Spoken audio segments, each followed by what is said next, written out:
Chapter 1. I'm here to ask for my salary. Open the door, your grandma's son of a bitch Xiaoruilong, open the door. Qinshu knocked hard on the vermilion lacquered anti-theft door of Xiaoruilong's house. Qinshu was standing in front of the door of his boss's flat, sweating profusely, holding a machete in his hand. He came to ask for his salary. This was his first time to ask for his salary. Strictly speaking, this was actually his second time asking for salary, but the last time was in his previous life. Having just been reborn in this life, he plans to change his way of asking for trouble. In his previous life, he was forcibly dismissed by the company.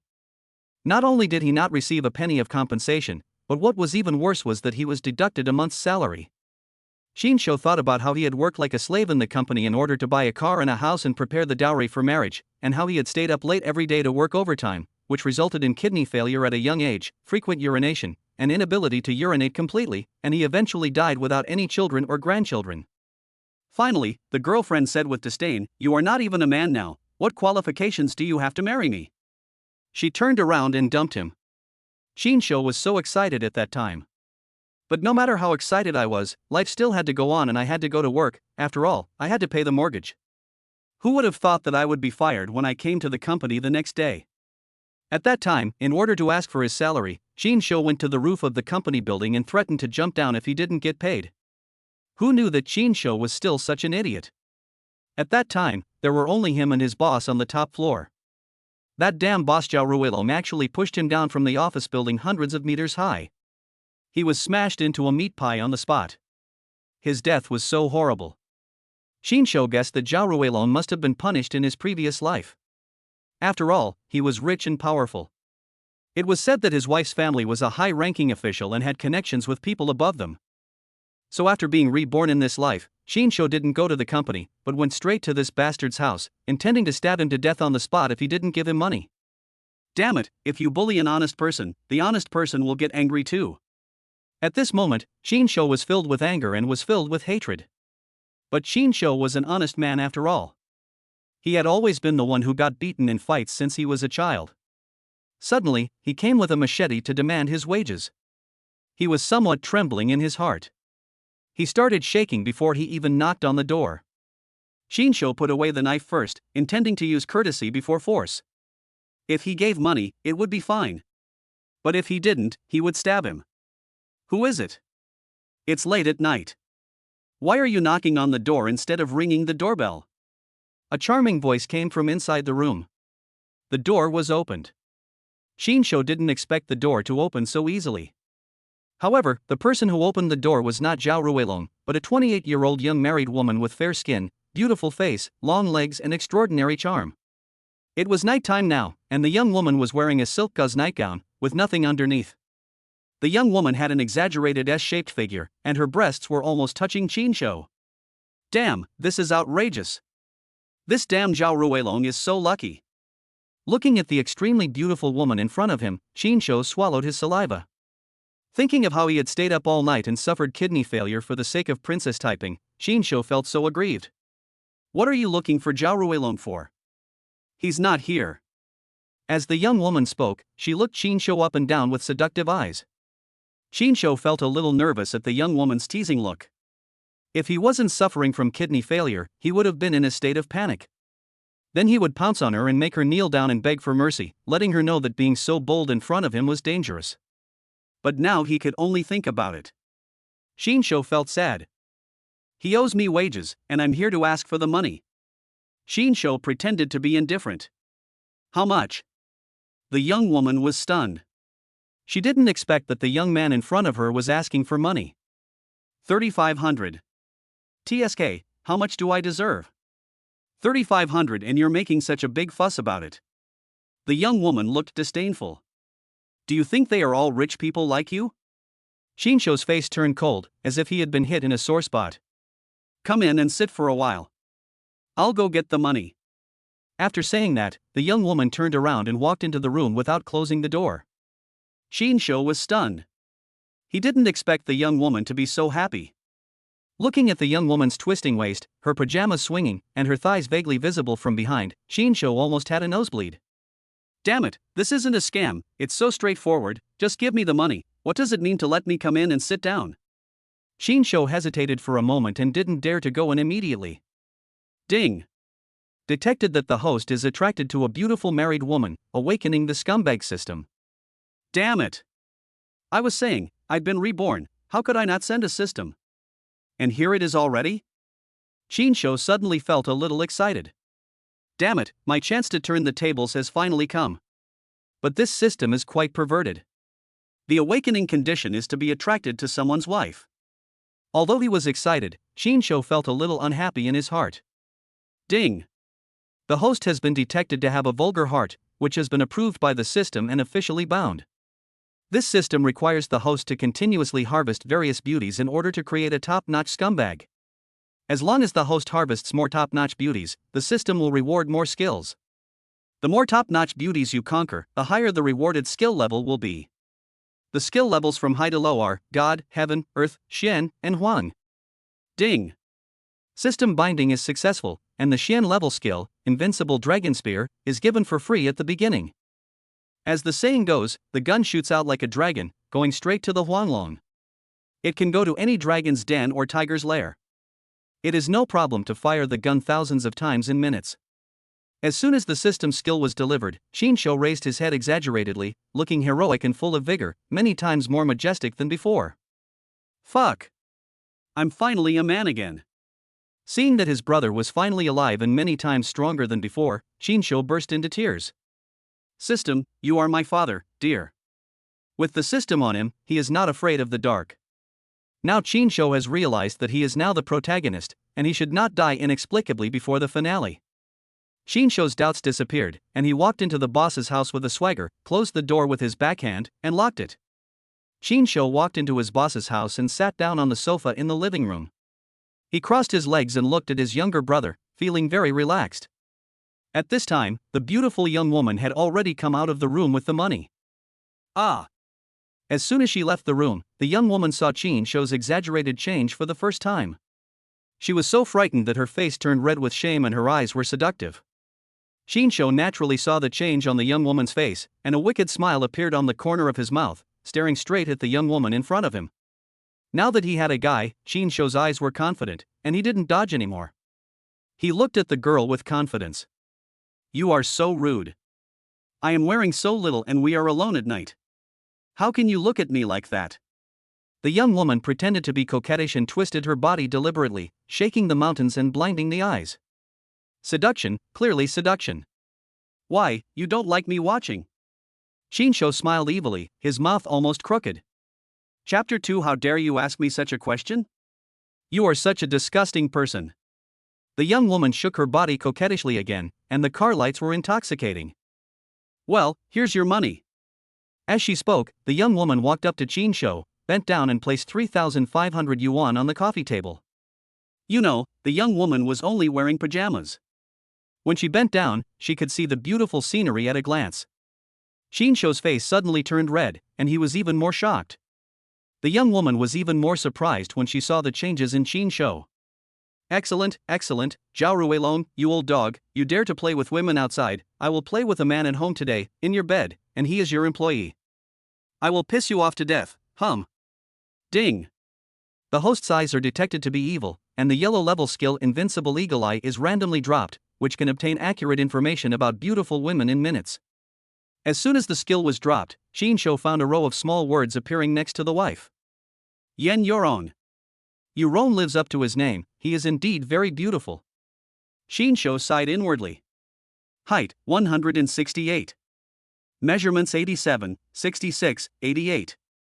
It's the best. Basic information, a rich girl, her husband Zhao Ruilong has been a playboy for many years, which has led to impotence and syphilis. Yen Yorong has been alone in her empty room for many years, feeling lonely and unable to relieve herself. She has long resented her husband Zhao Ruilong and has always wanted to find a young man to make Zhao Ruilong a cuckold. Damn it! There is actually such a demand. Am I not coming at the perfect time? Hee, I didn't expect that Zhao Ruilong is also a person with incompetent personality. Not only do you owe me wages, but you also pushed me off the roof in your previous life. I'm giving you a hat, isn't that too much? Shinsho suddenly felt itchy. Hey, now that I've got the money, I'll leave first. Shinsho planned to play hard to get. He picked up the money on the coffee table, pretended to stand up and prepared to leave. Oops. When Yen Yurong saw that Qin Shou was actually planning to leave like this, he suddenly panicked, pretended to twist his foot, and fell into Qin Shou's arms. Qin Shou was prepared. He turned around and hugged her tightly, pinching her waist. I feel dizzy and I can't walk. Can you take me to my room to sleep? The young woman looked at Qin Shou with eyes that were almost tearing. I am willing to serve you as a dog or horse. Qin Shou picked up Yen Yurong and ran towards the room. Ding! The system detects that the host is about to complete the first task of the system, and randomly drops the yellow level skill Kato Eagle Goldfinger. It is no problem to turn the world upside down thousands of times in a few minutes. Seeing this skill, Qin Shou couldn't help but smile.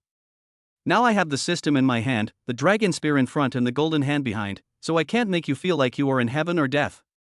2.5 hours later, Yen Yurong collapsed weakly in Qin Shou's arms, her eyes were seductive, sweat was dripping, and she was panting. Ding! The host completes 1,000 combos and drops a yellow level skill, Invincible Actuary. Possessing super mental arithmetic ability, comparable to a supercomputer. Ding! The host unlocks the first achievement, and drops the Xian level skill, Masculinity. Born with a strong masculine sexual charm, the appearance automatically increases by 10 points. Why do I think you've become more handsome? Hee, madam, I'm afraid that beauty is in the eyes of the beholder. Qin Shou grinned evilly. You little rascal, I underestimated you. I didn't expect you to be so powerful. Yen Yurong uttered a coquettish sound. Hee, madam is not bad either. Humph. You are bad, you are bad.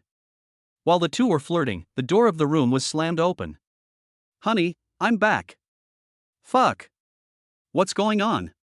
Seeing his wife sweating profusely, naked in the arms of another man, on his bed, even a fool would know what happened. Zhao Ruilong was petrified on the spot and went numb. Ding! The host has achieved the psychological critical strike against the love rival, and temporarily dropped the yellow level skill. He is a Wing Chun master, almost equal to IP Man's level, and can fight 10. Yen Yurong, you shameless bitch, I'm going to tell your parents. Zhao Ruilong's forehead was smoking. Go ahead. You're a gigolo, and you still have the nerve to tell my parents? You've got syphilis from playing around, and you're the only one allowed to mess around outside, but I'm not allowed to? Yen Yurong has a sharp voice, jumps very high, and is also good at quarreling. You are shameless. Zhao Ruilong was shaking with anger. You are shameless. You haven't touched me for 3 years. You only touched me for 2 seconds, but it took me 2 hours. Do you know that? Do you have the nerve? While Yen Yurong was cursing, he and Qin Shou were helping each other put on their clothes. Qin Shou, it's you? Zhao Ruilong's eyes widened like bells, and only then did he realize that it was the employee he had just fired. Yeah? What's wrong, little dog? Are you dissatisfied? Who the hell are you calling a thin dog? Zhao Ruilong was furious. Your wife says you are very thin, and you owe me wages, so you say you are a dog or not? You are both thin and a dog. If you are not a thin dog, who is a thin dog? Fuck you, okay, Qin Shou, you're great. I'll give you the money later, and we'll slowly settle the matter of my wife. What else do you have to say? Zhao Ruilong was already a little incoherent. Qin Shou was stunned inside. Are you asking me to give a speech to express my gratitude for the award? Oh. Madam is very generous. Let's settle the 3,500 yuan you owe me. Qin Shou had a calm expression, thinking, you are the one asking me this. Ding! The host has achieved 2 consecutive achievements of psychological crit against the love rival, and temporarily dropped the yellow level skill Boxing King, and the punching power increased tenfold. Damn, this can also reduce skills? Looks like I have to humiliate him severely. Qin Shou felt extremely happy at this moment. What are you talking about? I'm only worth 3,500? Yen Yurong gave Qin Shou a coquettish look. Hey, of course it's more than that. You are priceless. Qin Shou smiled wickedly and pinched Yen Yurong's face deliberately in front of Zhao Ruilong, hoping to get a triple critical hit, but unfortunately the system did not give any prompt. I'm going to kill you.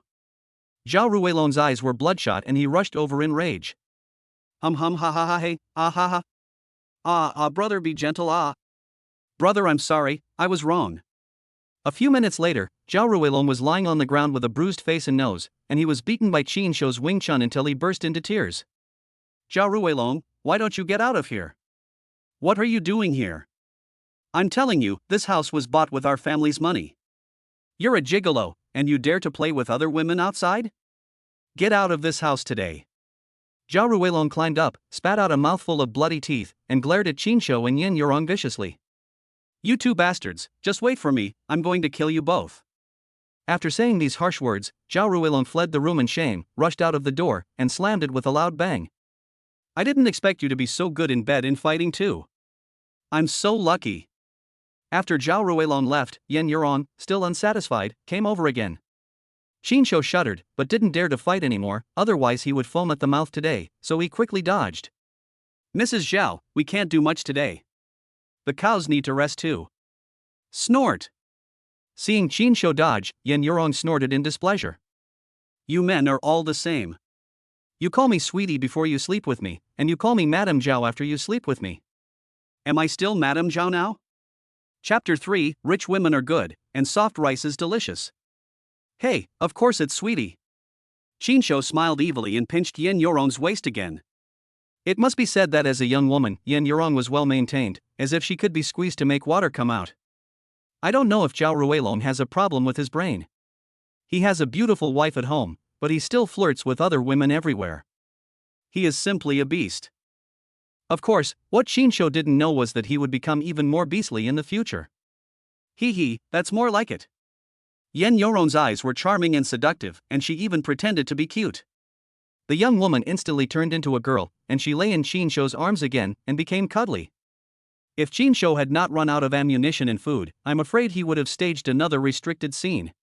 Looking at the beautiful young woman in his arms and thinking about his past life, Qin Shou felt a sense of melancholy inexplicably, sighing that he had accomplished nothing at the age of 30, and that he had to go to the bed of his boss's wife to ask for his salary.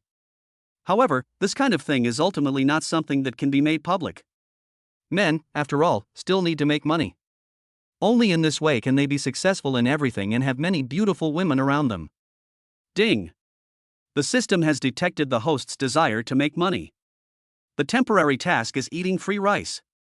If the host can get money from someone's wife, a skill will be randomly dropped. The skill level is determined by how much money the host gets. Damn it! This system is too dishonest. It actually encourages me to be a gigolo? Am I, Qin Shou, that kind of person? Where are my principles? Where is my bottom line? Where is my integrity? Ahem. But, for the free skill, I can only sacrifice my moral integrity. Qin Shou comforted himself in this way. Bow. Why are you so sad? Am I not good enough? Yin Yurong was indeed an experienced young woman, and she could tell at a glance that Qin Shou had something in mind. Sweetheart, of course you are amazing. As Qin Shou spoke, he pinched Yin Yurong's delicate face dishonestly, then deliberately sighed, turned his head to the side, and pretended to be melancholy. What is it? Tell me now, maybe I can help you. This is my own business, you can't help me. Qin Shou shook his head deliberately. If you don't tell me, how do you know I can't help you? Qin Shou was deliberately mysterious, and Yin Yurong became more and more anxious. Qin Shou remained silent. If you don't tell me, I'll be angry. Seeing this, Yin Yurong turned her head away coquettishly. Qin Shou saw that the time was almost right, so he coughed twice and pretended to be a little embarrassed and said, Xiao Tian, you also know that men should be independent at the age of 30, but I have achieved nothing. I feel melancholy. What's the big deal? You're 30, it's the right time to make great plans. Whatever you want to do, just go for it. Yin Yurong looked disapproving. That's true, Qin Shou sighed, but starting a business requires startup capital. If I had money, would I fight with Zhao Ruilong for that 3,500 yuan? If you didn't come to ask him for money, how would you have met me? Yin Yurong smiled and threw a coquettish glance. That's true. Qin Shou deeply agreed. He thought to himself, if I hadn't met you, I wouldn't have this scumbag system. Then tell me, what do you want to do? How much money do you need? Yin Yurong asked. I haven't decided what to do yet. How about you lend me 50,000 first? I'll pay you back later. Qin Shou stretched out his hand and made a 5 gesture. Only 50,000, what can you do? I'll give you 100,000 first, and tell me if it's not enough. Don't mention paying me back. Just remember my kindness and come visit me often. Yen Yurong was a rich girl, her elders were rich and powerful, so 100,000 was nothing. For her, if she didn't spend 1.8 million to support a young man, it would be a loss of face. Damn. So straightforward. I should have asked for more. Shinsho secretly regretted it in his heart, feeling that he had missed out on 100 million. Ding. Congratulations to the host for successfully eating free food for the first time, and the ground level skill Yin replenishes Yang is randomly dropped. The host can absorb the mysterious Yin energy through sexual intercourse and feed it back to himself, achieving the effect of becoming more courageous with each battle, and it is no problem to fight for 300 rounds. Oh my god. It's actually an earth level skill. This is so awesome. It can make me stronger and stronger in battle. If I had asked for more money, maybe I could get an even more awesome skill. Shinsho was excited but also a little regretful.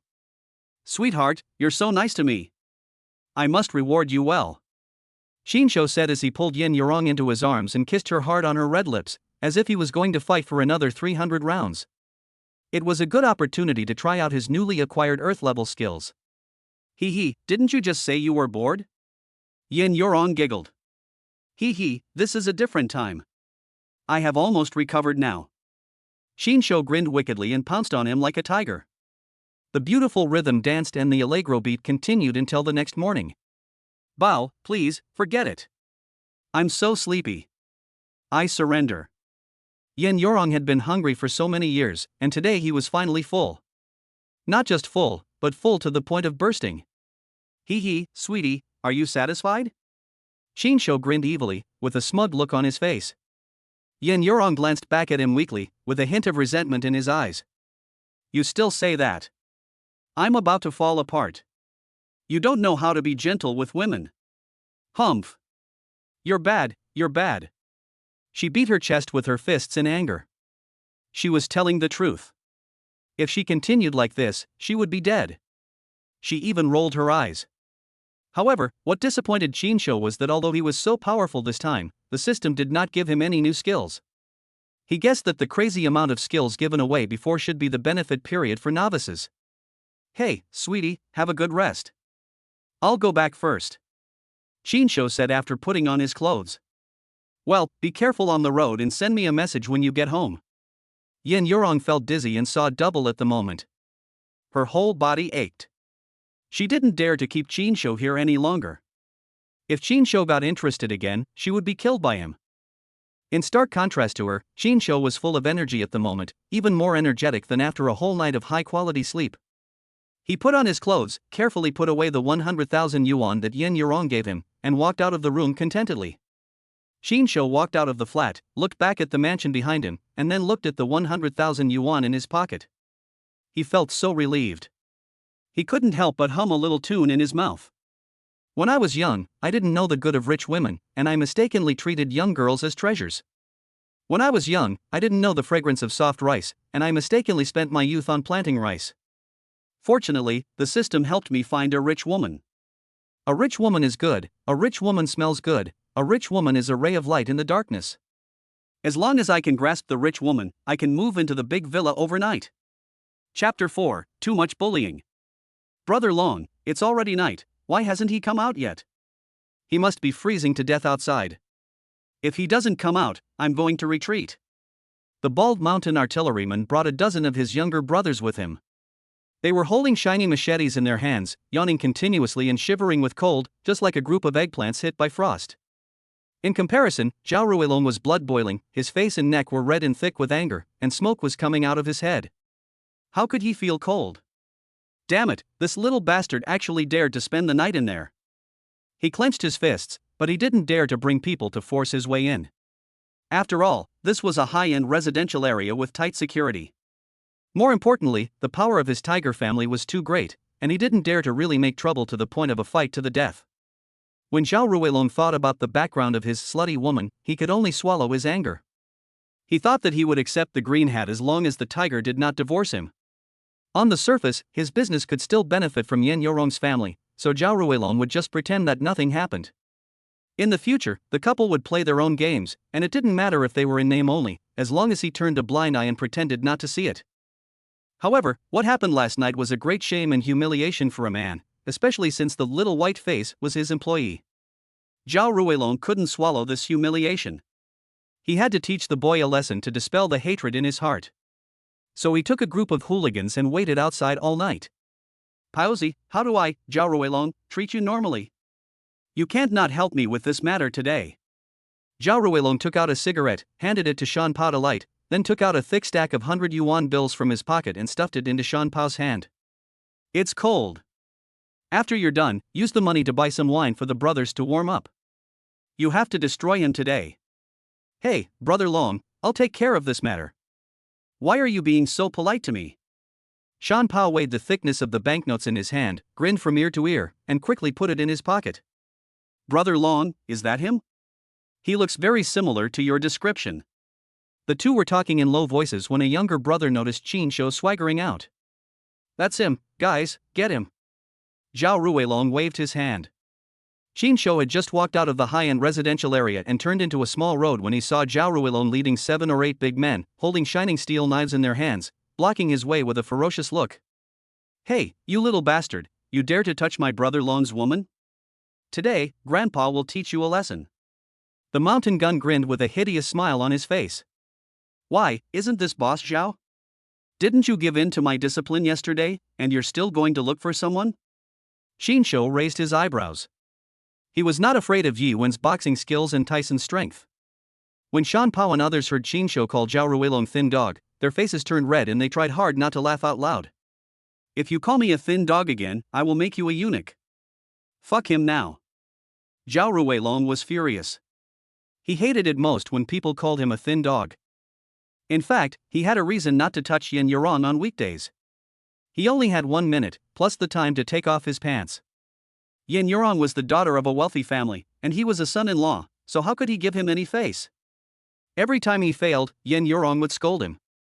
Over time, Zhao Ruilong instinctively wilted when he saw Yin Yurong, and couldn't get hard at all. Otherwise, with such a lovely wife at home, why would he bother to go out and have affairs? If you give money to a girl outside, she will scream at you for a second, not to mention a minute, and will always say Brother Long is mighty and Brother Long is great. She will give you the full emotional value. That's what a man does. At Zhao Ruilong's command, Shan Pao and others who had received the money naturally would not sit idle. They rushed towards Qin Shou with their weapons bared and their claws waved. Ha ha hey, ha ha. Brother be gentle Brother I'm sorry, I was wrong. The same scene was played out again, and Zhao Ruilong once again lay on the ground like a dead dog, crying loudly, but this time there was also the friendly guest appearance of Shan Pao and other younger brothers, making the scene even more spectacular. Ding, the host has completed the 3 consecutive achievements of wife and husband crit, and is rewarded with the yellow level skill glib tongue, which can stir up thousands of times in a minute, and can make the host eloquent, and the words spoken have a charming effect, especially for various beauties. The effect is better. Damn. Free skills again? This system is too abnormal. Every time I humiliate Zhao Ruilong, the reward is very generous. Qin Shou suddenly became interested, and a slightly evil idea came to his mind. He squatted down, looked at Zhao Ruilong who was lying on the ground crying, and deliberately angered Zhao Ruilong and said, Hey, Xiaogo, why don't you bring more people to block me some other time? Anyway, I will often come to your wife's house as a guest in the future, and you can easily block me. He. I don't dare to do it anymore. I won't dare to do it again. This time, Zhao Ruilong was really subdued by Qin Shou.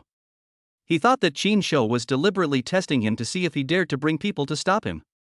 How could he dare to be stubborn? Damn it!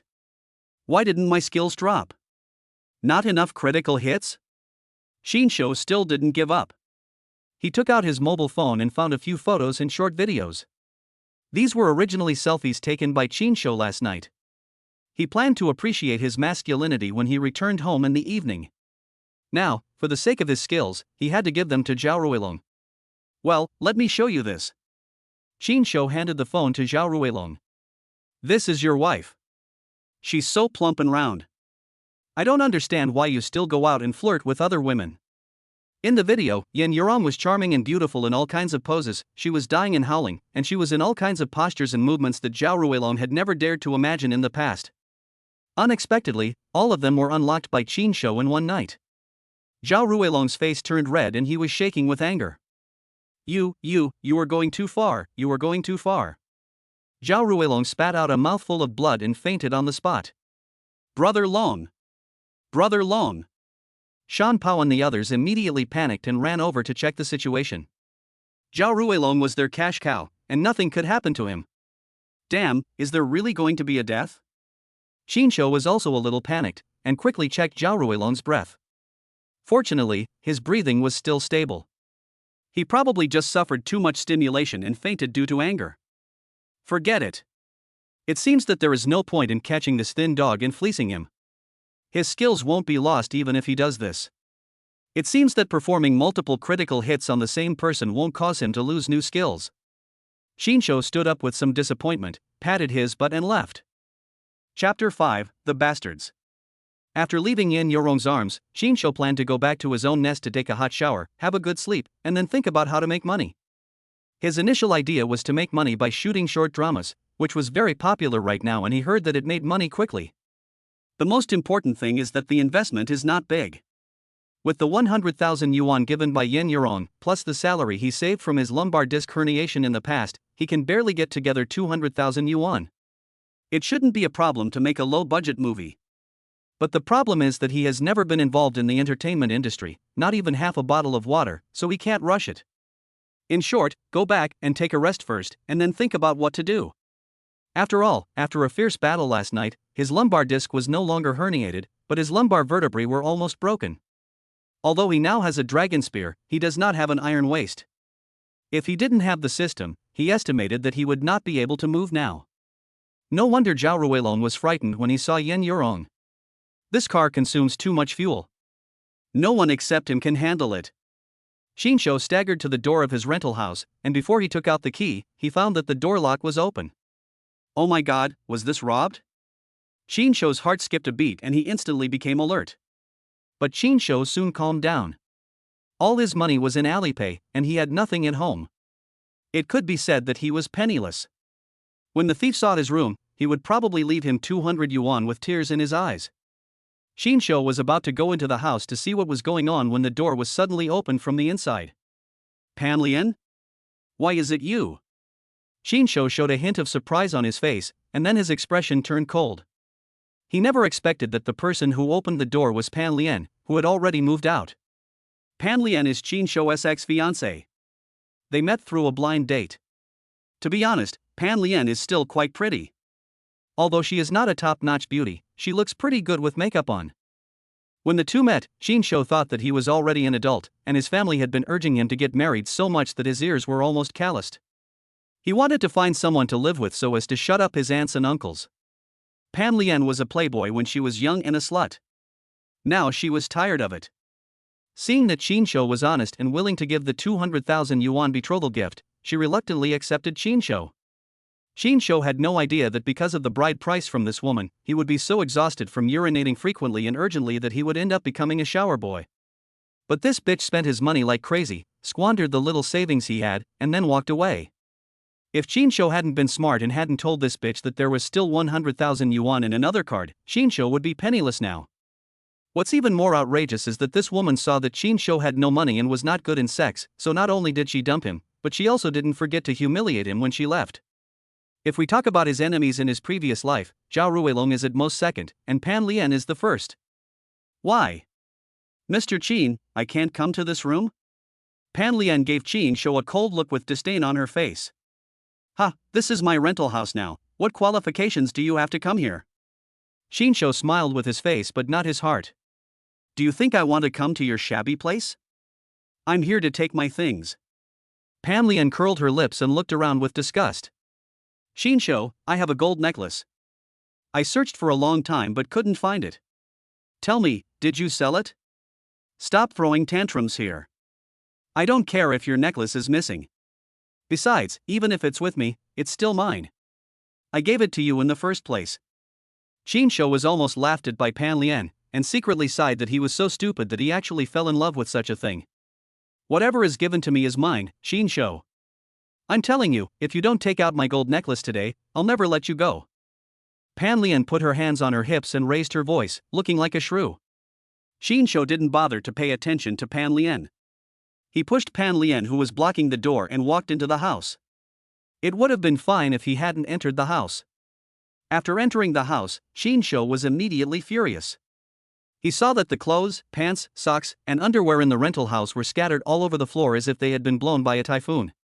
It was obvious that someone had just rummaged through the boxes and cabinets.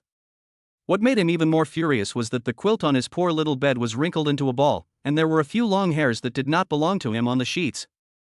There was even a pungent smell. He knew without thinking that Pan Lian had just had sex with someone here. Pan Lian, explain to me clearly, what the hell is going on? Xin Shou pointed at his own house, his voice trembling with anger. What's going on? I came here to look for my things and looked through the cabinets. What's going on? Pan Lian crossed her arms over her chest, raised her chin slightly, and looked at Xin Shou provocatively. Fuck you. Xin Shou could no longer suppress the anger in his heart. He clenched his fist suddenly, veins bulging, and prepared to punch Pan Lian. Hey, what's going on? You still want to hit me? You useless piece of shit, what else can you do besides lying on the bed pretending to be dead? Zhang Hao, what are you still standing there for? Come out and see, this piece of shit actually dared to attack me. Seeing this, Pan Lian not only showed no fear, but shouted even more arrogantly, her voice so sharp and piercing that it seemed to pierce through the roof. Here it comes, don't worry, baby. Following an impatient reply, the door of the toilet was kicked open with a bang, and a pretty boy with dyed yellow hair, earrings, and a somewhat evil look came out in a casual manner, tying his belt. He didn't even have time to fully zip up his pants, revealing half of his colorful underwear. Obviously, he was just relieving himself in Xin Shou's rental house. Seeing Zhang Hao suddenly appear, Xin Shou raised his eyebrows and understood everything that had happened. It turned out that this bitch and this pretty boy had not only rummaged through her house, but also fucked her in her bed.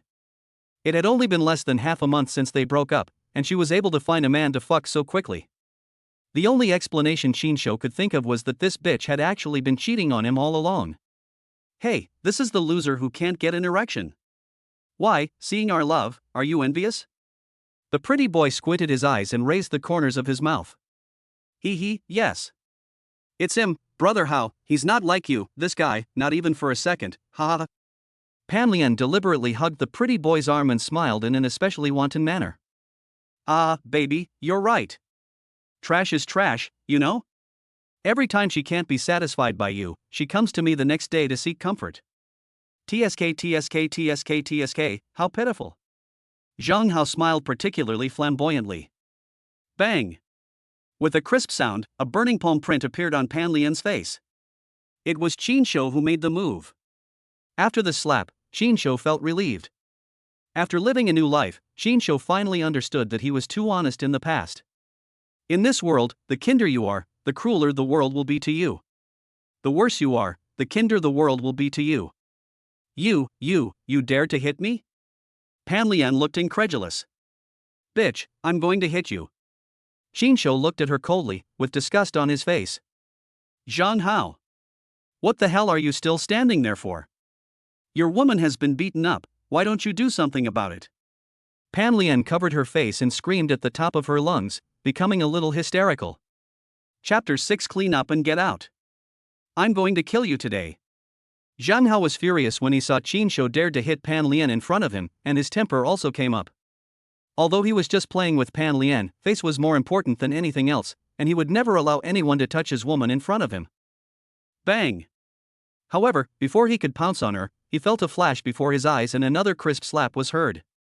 This time, he was the one who got beaten. Zhang Hao spun in the air like a top for 3.5 turns, then fell heavily to the ground with a bang, spitting out a mouthful of blood, mixed with a few white teeth, scattered on the floor.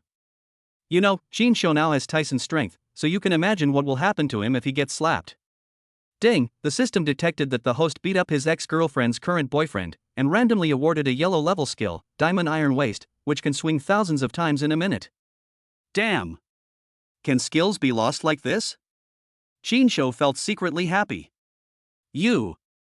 Zhang Hao covered his swollen cheek, blood was flowing from the corner of his mouth, tears were about to fall, and he stared at Xin Shou in disbelief, totally unable to believe that he would be beaten so badly. From childhood to adulthood, he, young Master Zhang, had always beaten others, and no one had ever dared to beat him. What do you mean? I think you are itchy. Just as Zhang Hao was about to get up and fight back, Qin Shou slapped him again. Zhang Hao once again experienced the feeling of being a flying man in the air, spinning a few more times in the air, and then fell heavily to the ground again, this time even harder, and he couldn't get up for a long time. Qin Shou. You're a piece of shit. How dare you hit my man? Are you tired of living? Seeing Zhang Hao being beaten so badly, Pan Lian no longer cared about the pain on her face. She screamed and rushed towards Qin Shou, punching and kicking him like a mad bitch. Bang!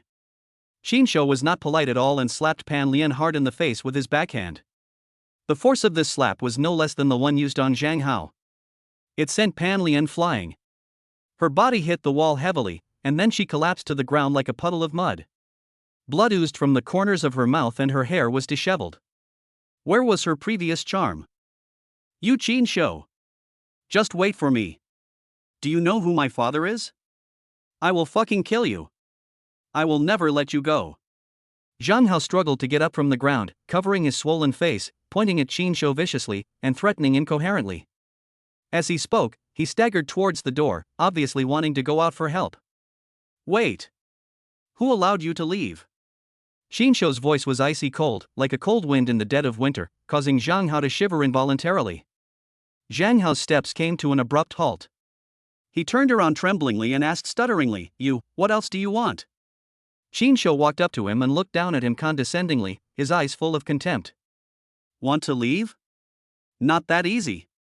Clean up this room for me, put everything back to its original state, wash all the sheets and quilts for me, and then get out of here. You are going too far. Zhang Hao was so angry that he was shaking all over. He pointed at Qin Shou but didn't dare to say anything harsh. What? You're not convinced? Hurry up and beat me up.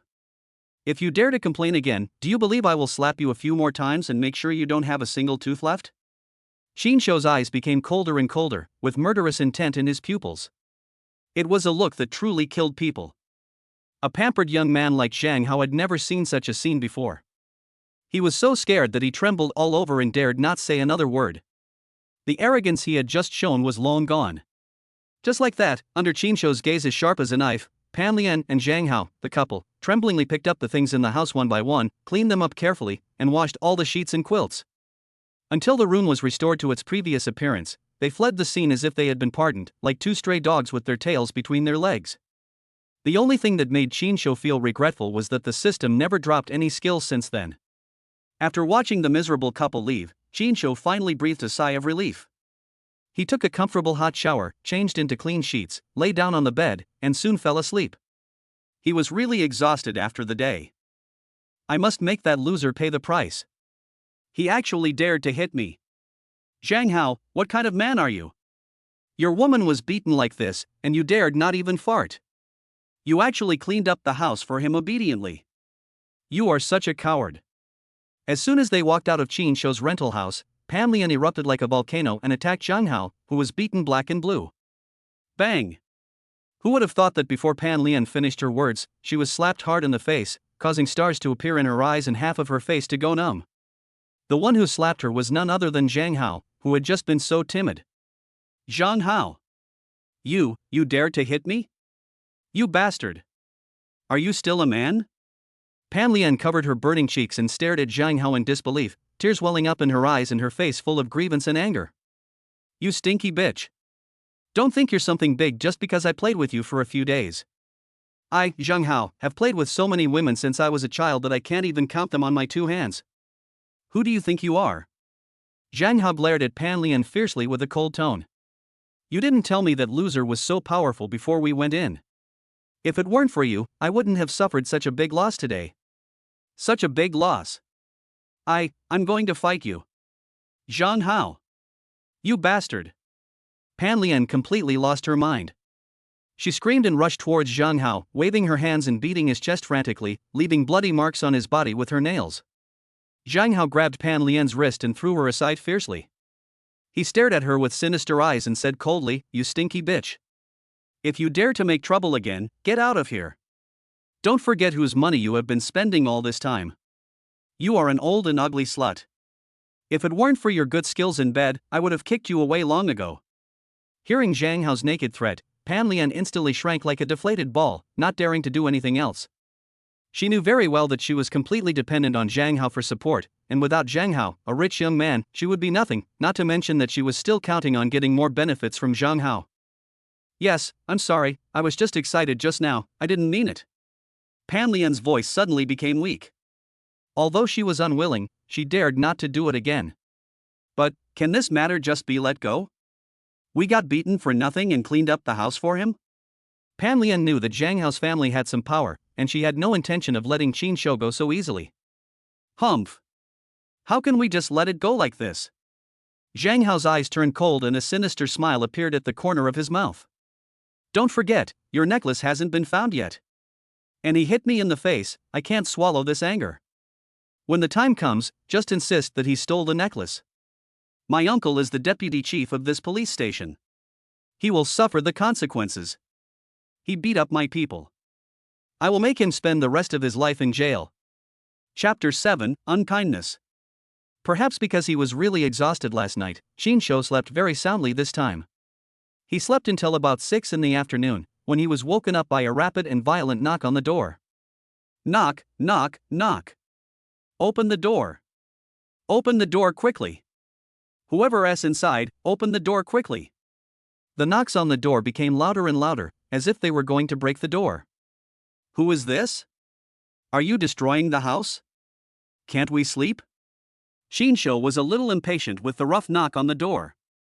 He rubbed his sleepy eyes, got up from the bed lazily, dragged his slippers, and walked towards the door while yawning. Qin Shou was stunned when he opened the door and his sleepiness disappeared. Standing outside the door was a young and beautiful policewoman. She was tall and heroic, and her full chest curves were even more eye-catching. She was simply the most beautiful policewoman. The policewoman's beautiful eyes couldn't help but glance at Qin Shou twice more. Originally, when she heard that the guy in this room beat a woman, she was disgusted, but when she saw Qin Shou for the first time, for some reason, her heart was inexplicably moved, and she was attracted by Qin Shou's indescribable temperament. Of course, the busty policewoman didn't know that she was being hit by Qin Shou's skill, masculinity. Next to her stood a young criminal policeman with a serious face and an unsmiling expression. It must be him who had knocked on the door violently just now. However, when Qin Shou's gaze passed over the two policemen and saw the two people standing behind them, the expression on his face instantly turned cold, and a hint of disgust flashed in his eyes. The two people were none other than the adulterous couple Zhang Hao and Pan Lian. That's him. Officer, he's Qin Shou. When Pan Lian, who was standing behind the policewoman, saw Qin Shou, she immediately pointed at him arrogantly, with a look of gloating and sarcasticness on her face, as if she wished that the words "a villain succeeds" would be written on her face. Are you Qin Shou? The young criminal policeman looked at Qin Shou with disgust. His name was Zhang Fei, and he was a trusted subordinate of Zhang Chong, the deputy director of the municipal bureau and Zhang Hao's uncle. Before coming, he had received special instructions from Zhang Chong to give Qin Shou, a guy who didn't know his place, a hard blow to let him know what would happen if he offended the Zhang family. Therefore, he naturally couldn't treat Qin Shou well. Yeah. It's me? Qin Shou nodded, neither humble nor arrogant. Come with us, to the police station. Zhang Fei spoke in a firm tone. Can you tell me what's going on? You have to let me know what happened, right? Qin Shou frowned. He already had some guesses in his mind, but he still wanted to figure it out first. Humph. What's going on? He beat someone up and stole something. What's going on?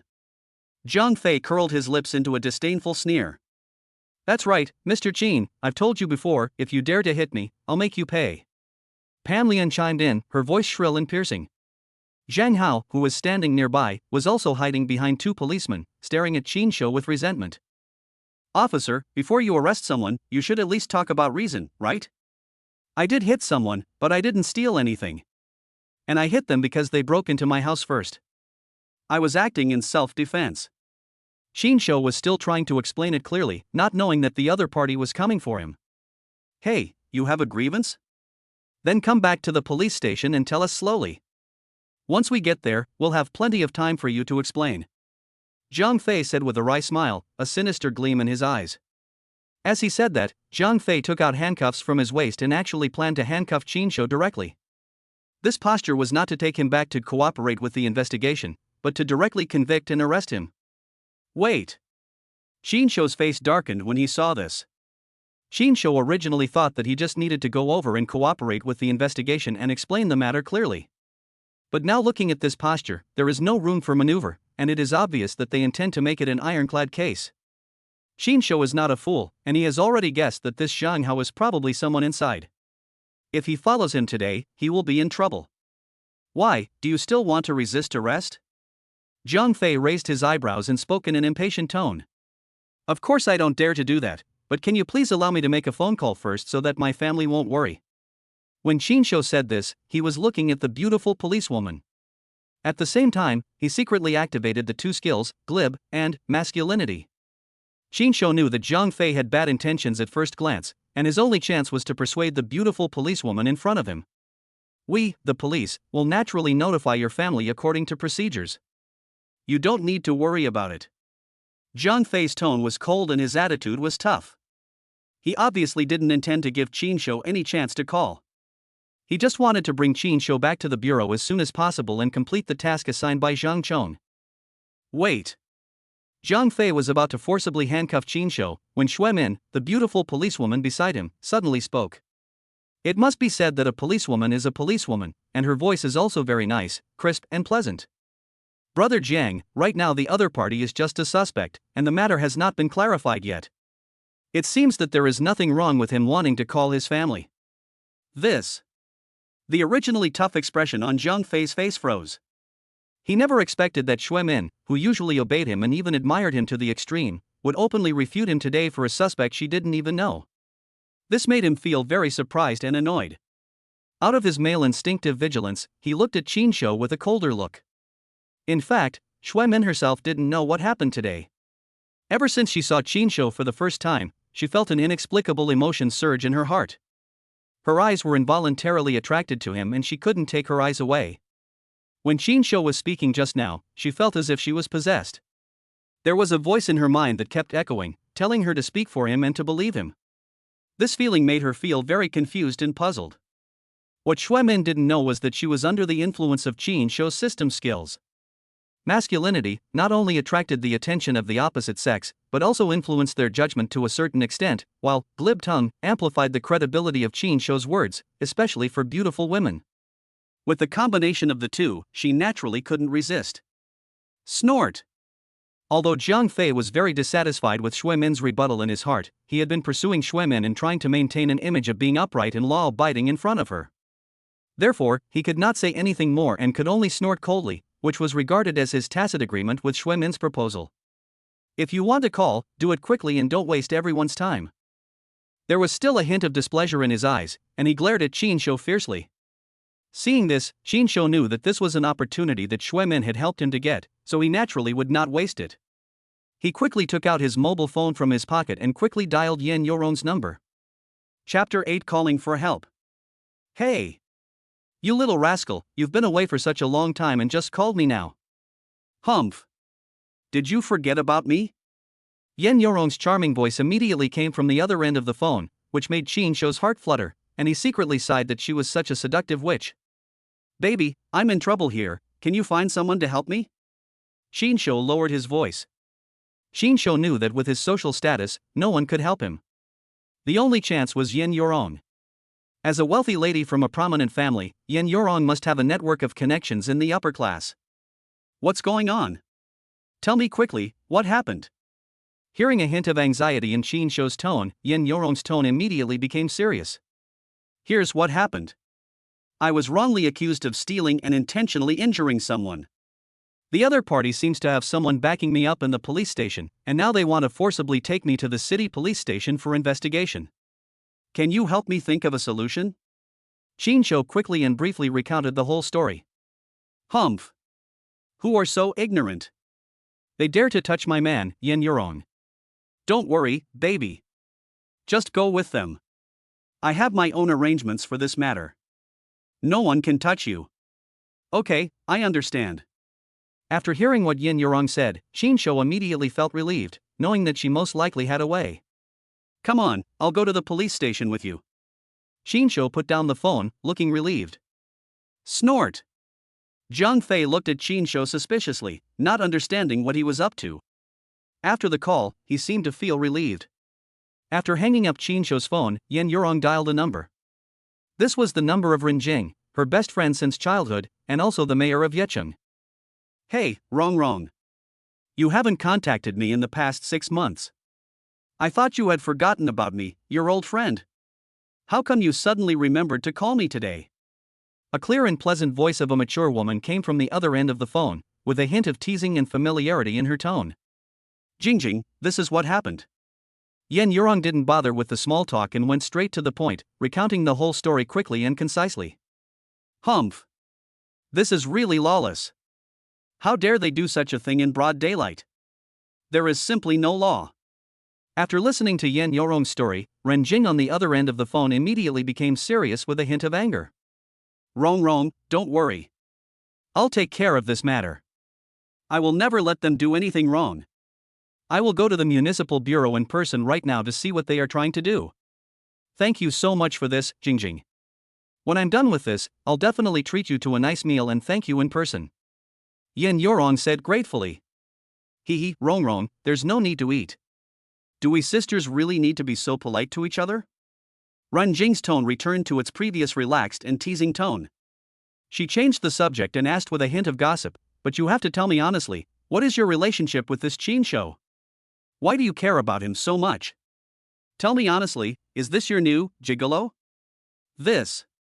Yan Yurong was speechless and her pretty face flushed. She never expected that her relationship with Qin Shou would be so easily seen through by Ren Jing. She had originally thought of finding a suitable time to tell Ren Jing, but she didn't expect that she would be exposed so quickly. Wrong, don't be embarrassed. What kind of relationship do we have? How can I not understand you? Your Zhao Ruilong is obviously a gigolo, but he dares to flirt with other girls outside. As a sister, I have long been fed up with his behavior. You used to be too serious and cared too much about your reputation. You should have let yourself go and live for yourself. Ren Jing said with a smile, with a hint of indignation for Yan Yurong in her tone. Yan Yurong was speechless when she heard this. She didn't expect that her sister, who was always known for her steadiness, would become so open-minded and speak so bluntly. Well, since you have already guessed it, I won't hide it from you.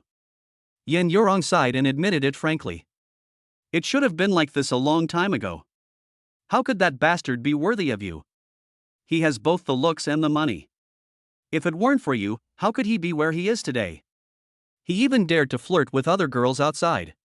You were too soft-hearted in the beginning. Ren Jing sounded indignant. Okay, Jingjing, let's not talk about these old things for now. The situation is urgent now. I'm worried that they will do something to Qin Shou. I'm afraid he will suffer. Yan Yurong interrupted Ren Jing, his tone full of worry.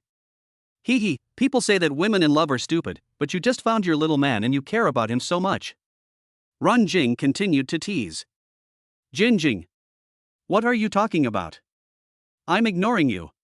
Yan Yurong pretended to be angry and said this, but her tone carried a hint of coquettishness that one would find between best friends. Okay, I won't tease you anymore, wrong. Ren Jing quickly put away her joking expression and said seriously, I happen to have nothing to do right now, so I'll go to the municipal bureau in person and take a look at who this little man of yours is and why our Rongrong is so worried and concerned about him. In the municipal police station, Qin Shou was taken outside an interrogation room by Zhang Fei and others. As soon as they arrived at the door, they saw a middle-aged man in uniform, with a big belly and a gloomy face. This middle-aged man had an imposing aura without anger between his eyebrows. He was Zhang Hao's uncle, Zhang Chong, the deputy director of the Municipal Public Security Bureau. Uncle, you must make the decision for your nephew. As soon as he saw Zhang Chong, Zhang Hao pretended to be sad and started complaining with tears and snot. Seeing this scene, Qin Shou understood even more clearly in his heart that if Yan Yurong's rescue did not arrive quickly, he would probably really be doomed here today. Humph. Don't worry, Uncle will never let our Housie be bullied in vain. Uncle will definitely seek justice for you. Zhang Chang's tone was so gloomy that water could almost drip out of it, and his hawk-like eyes stared at Qin Shou viciously, as if he wanted to eat him alive. Zhang Fei, take him in and interrogate him thoroughly. Make sure he tells you everything. When he said the words explain clearly, Zhang Chong deliberately emphasized his tone, and a cold light flashed in his eyes. Hey, Director Zhang, don't worry, I'll keep it to your satisfaction. Zhang Fei had been in the officialdom for many years and had mastered the skill of observing people's words and expressions. Naturally, he understood what he meant, and his face was filled with a flattering smile, and he nodded repeatedly. What are you still standing there for? Hurry up and bring him in. Zhang Chong glared at Zhang Fei impatiently. Yes, Director Zhang, I'll take him in right away. Zhang Fei turned around quickly, pushed Qin Shou unhappily, and said rudely, hurry up, get in. Chapter 9 Interrogation. The atmosphere in the interrogation room was depressing. Zhang Fei crossed his legs and rapped his knuckles on the table frantically, making a dong-dong sound. Boy, I'll give you one last chance. Do you want to confess or not?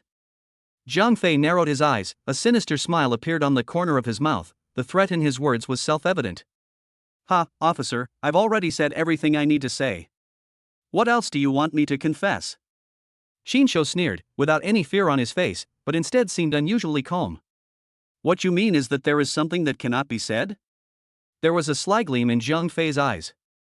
He deliberately seized on Qin Shou's unintentional loophole, obviously intending to forcibly frame him with a crime. You can always find excuses to accuse someone of something. You can say whatever you want. Anyway, I have already given my confession.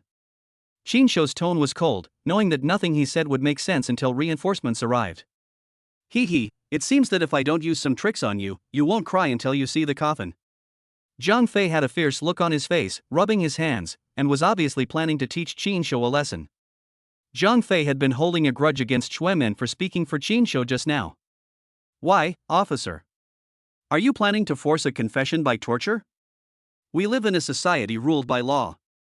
Qin Shou showed no sign of weakness and deliberately raised his voice. He had to expose the ugly behavior of Zhang Fei and others as much as possible before the reinforcements arrived, so that he could then turn the tables. Humph. To deal with a stubborn person like you who has a bad attitude and refuses to cooperate with the investigation, taking some necessary coercive measures is just a reasonable, legal, and compliant normal case handling procedure. How can it be called torture to extract a confession? Stop slandering me and confusing right and wrong here. After saying that, Zhang Fei grinned fiercely, and with a whistling sound, he clenched his fist and hit Qin Shou in the face without mercy. Qin Shou's face immediately turned gloomy. He didn't expect that Zhang Fei would actually dare to take action. Qin Shou tensed all his muscles, intending to teach Zhang Fei a lesson. Zhang Fei. Stop it. What are you doing? The case hasn't been fully investigated yet. How can you knowingly break the law and openly torture someone to extract a confession? Just as Zhang Fei's fist was about to fall, a clear and slightly angry female voice sounded in time. Xuemin's figure suddenly appeared at the door, and she saw Zhang Fei, who was going to torture him at first sight. Zhang Fei's swung fist stopped stiffly in midair, just inches away from Qin Shou's face. The ferocious expression on his face froze instantly, becoming extremely awkward and embarrassing. To be honest, Xuemin's sudden entrance saved Zhang Fei. If he had really used that punch just now, Qin Shou would have definitely counterattacked. With Qin Shou's current strength, he could have broken Zhang Fei's bones in a matter of minutes. Ha, Xiaomin, I was just trying to scare this thief, how could I really do anything? Zhang Fei's eyes flickered and he coughed twice to hide his guilty conscience. Xuemin looked at Zhang Fei with suspicion, her eyes full of disdain. She used to admire Zhang Fei, a young police officer, but after seeing Zhang Fei's behavior today, she couldn't help but despise him, and her impression of him changed 180 degrees. Are you okay? Xuemin didn't bother to pay attention to Zhang Fei, but looked at Qin Shou with concern. She didn't know what happened today. The first time she saw Qin Shou, she felt a little absent-minded. She was outside just now, and she was worried about Qin Shou's safety, so she rushed in. It's a good thing he came in, otherwise there would have been a big mess today. I'm fine, thank you for what I did. Qin Shou smiled sincerely, and secretly activated the skill, masculinity. Xuemin looked at Qin Shou's smile and felt as if she were bathed in a spring breeze, and her heart was moved. Zhang Fei, who was watching from the side, was so angry that he wanted to skin Qin Shou alive on the spot. Well, junior sister Xiaomin, why are you here? I'm enough here, you can go and do your own thing. With Xuemin here, it would not be convenient for Zhang Fei to torture Qin Shou, so he wanted to get Xuemin away as soon as possible. Ha, if I'm not here, I'm afraid he has been beaten up by you and is covered in wounds, right? Xuemin rolled her eyes at Zhang Fei in annoyance. Zhang Fei was filled with hatred. In the past, Junior sister Xue Min admired him very much and obeyed his orders, but since the damn Qin Shou appeared, Xue Min's attitude towards him has completely changed. Haha, how could that be? It's our duty to obey the law. Qin Shou sneered and watched all this with interest. In fact, Xue Min was wrong in one sentence. If he hadn't come in just now, someone would have been beaten black and blue, but it wasn't Qin Shou, but Jiang Fei. But openly beating a criminal policeman in the police station would probably not end well, so Qin Shou was still very grateful to Xue Min in his heart. Humph. Forget it. Let's stop here for today. It seems that I won't be able to get anything out of you today. Seeing that Xue Min was determined to interfere and protect Qin Shou today, Jiang Fei knew that he probably wouldn't have a chance to attack Qin Shou today. He cursed in his heart, but had to put on a businesslike look on his face. He glared at Qin Shou angrily, then picked up the intercom on the table and shouted in a bad tone, "Two people come in, take this suspect away, detain him first, and keep him under strict supervision. No one is allowed to visit him without my permission." He planned to lock Qin Shou up first, and when Xue Min was not around, he would slowly find an opportunity to treat Qin Shou well and settle all new and old grudges together. At the same time, in front of the municipal police department, a low-key and luxurious black red flag sedan slowly drove in and stopped steadily in the open space in front of the gate. "Uncle Fu, just wait for me here. I'll go in and do something and we'll be out soon." The car door opened, and a beautiful woman in a well-tailored gray business suit, tall and graceful, with a curvy figure, exuding mature and intellectual charm in every move, stepped out of the car gracefully. Her long black hair was draped over her shoulders, highlighting her delicate features and fair skin. As soon as the woman got out of the car, she immediately attracted the attention of the men at the entrance of the police station. Almost all of them were attracted by her and could not look away. Whether it is her exquisite and flawless face, her noble and elegant temperament, or her strong and confident aura, this woman is too outstanding, like a crane standing out among chickens, and it is hard not to notice her. This woman was none other than Ren Jing, Yin Yurong's best friend since childhood. Like Yin Yurong, Ren Jing was born into a prominent family with a very strong family background, which was by no means comparable to that of ordinary families. However, unlike Yin Yurong, who married early, Ren Jing did not choose marriage, but devoted all her energy to her career. She is extremely outstanding, and has been a favored girl since childhood. She has been admitted to prestigious schools and graduated with a doctorate in law from Cambridge University. After returning to China, Ren Jing did not choose to work as a lawyer or do other law-related work, but resolutely stepped into the official career and embarked on the path of politics. With her extraordinary courage, outstanding talent, and vigorous and resolute style, she thrived in officialdom and rose rapidly all the way. In just a few years, she was promoted from an ordinary civil servant and finally became the mayor of Yeqing City. She can be said to be a strong woman who is as capable as any man. In her eyes, ordinary men are not even worth her attention, so she is still single even though she is in her 30s. Chapter 10, Open Flirting. Ren Jing walked into the police station in high heels and went straight to the office of the city police chief. On the other side, Zhang Hao and Pan Lian, who thought they had won a great victory after defeating Qin Shou, were now feeling very proud and were planning to leave the police station to celebrate. However, just as they walked to the door of the hall, Zhang Hao's eyes lit up when he saw Ren Jing, a beautiful lady with one in a million temperament and stunning appearance.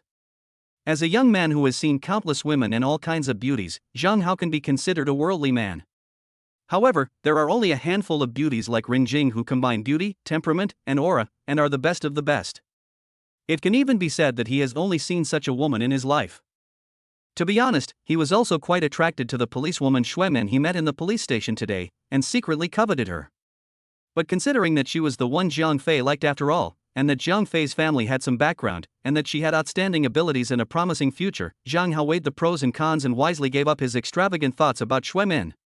But now that he suddenly saw such a beautiful woman like Ren Jing, how could Zhang Hao, who was a playboy by nature, let her go easily? He quickened his pace without hesitation and blocked Ren Jing's way. "Hey, beautiful lady, where are you going? Do you need any help?" Zhang Hao's face was full of flattery and his eyes were lustful, just like a real dandy boy. Ren Jing frowned, a trace of displeasure flashed across her delicate face. She glanced at Zhang Hao coldly and spat out two words in a cold tone. "Get out of the way." "Oh, beautiful girls have quite a personality. I like it. Ha ha ha." Seeing that Ren Jing was so cold towards him, Zhang Hao became even more excited. Only women like this could arouse his desire to conquer. He was already tired of playing with a toy like Pan Lian who was available to anyone.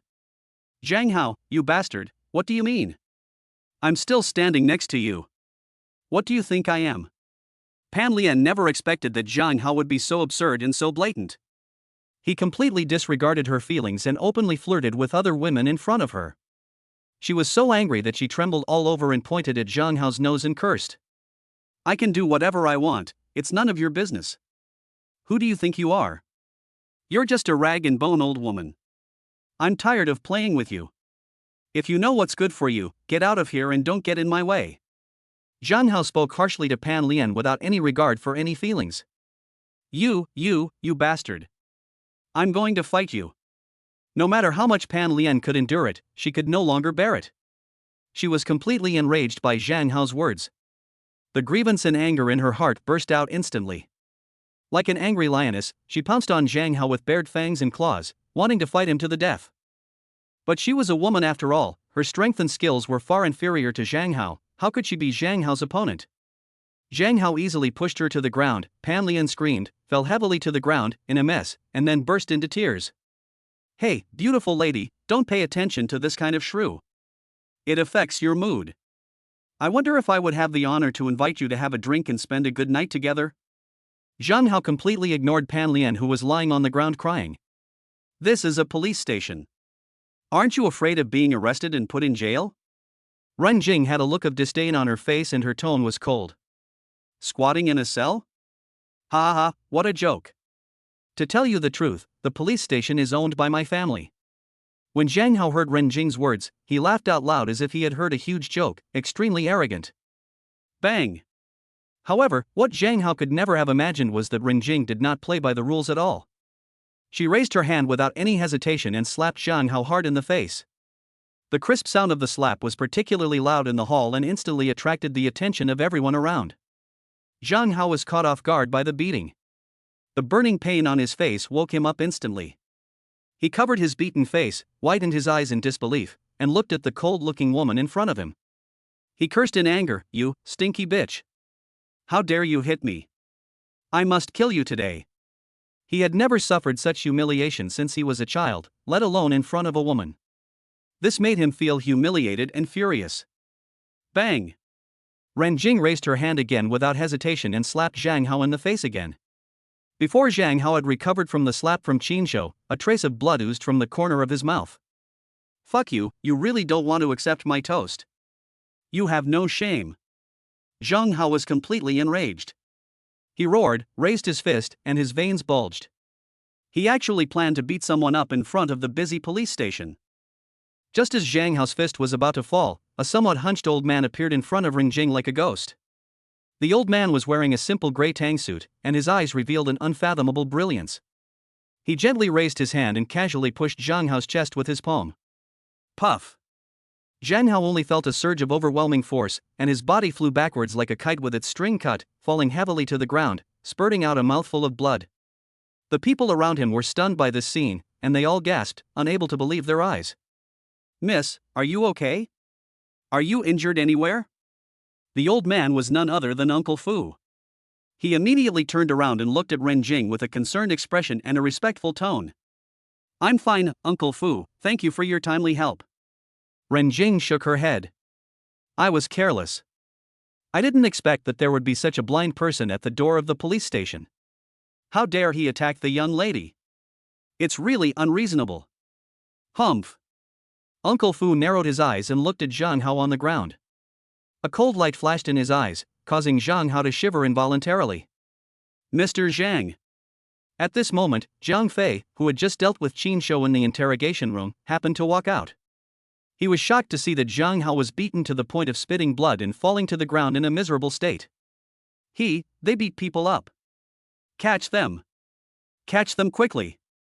Zhang Hao, who was lying on the ground, pointed at Ren Jing and Uncle Fu, shouting at the top of his lungs with an extremely resentful tone. Hearing this, Zhang Fei looked up at Ren Jing and Uncle Fu. When his eyes fell on Ren Jing, he was immediately attracted by her beauty and his eyes widened. Zhang Fei couldn't help but take a few more glances at Ren Jing's towering peak.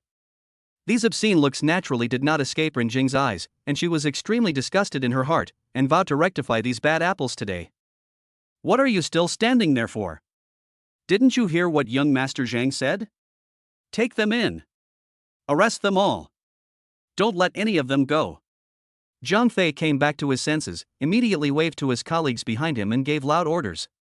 He also had his own little plan in mind. It would be great if he could get this beauty. Let's see who dares to touch the young lady.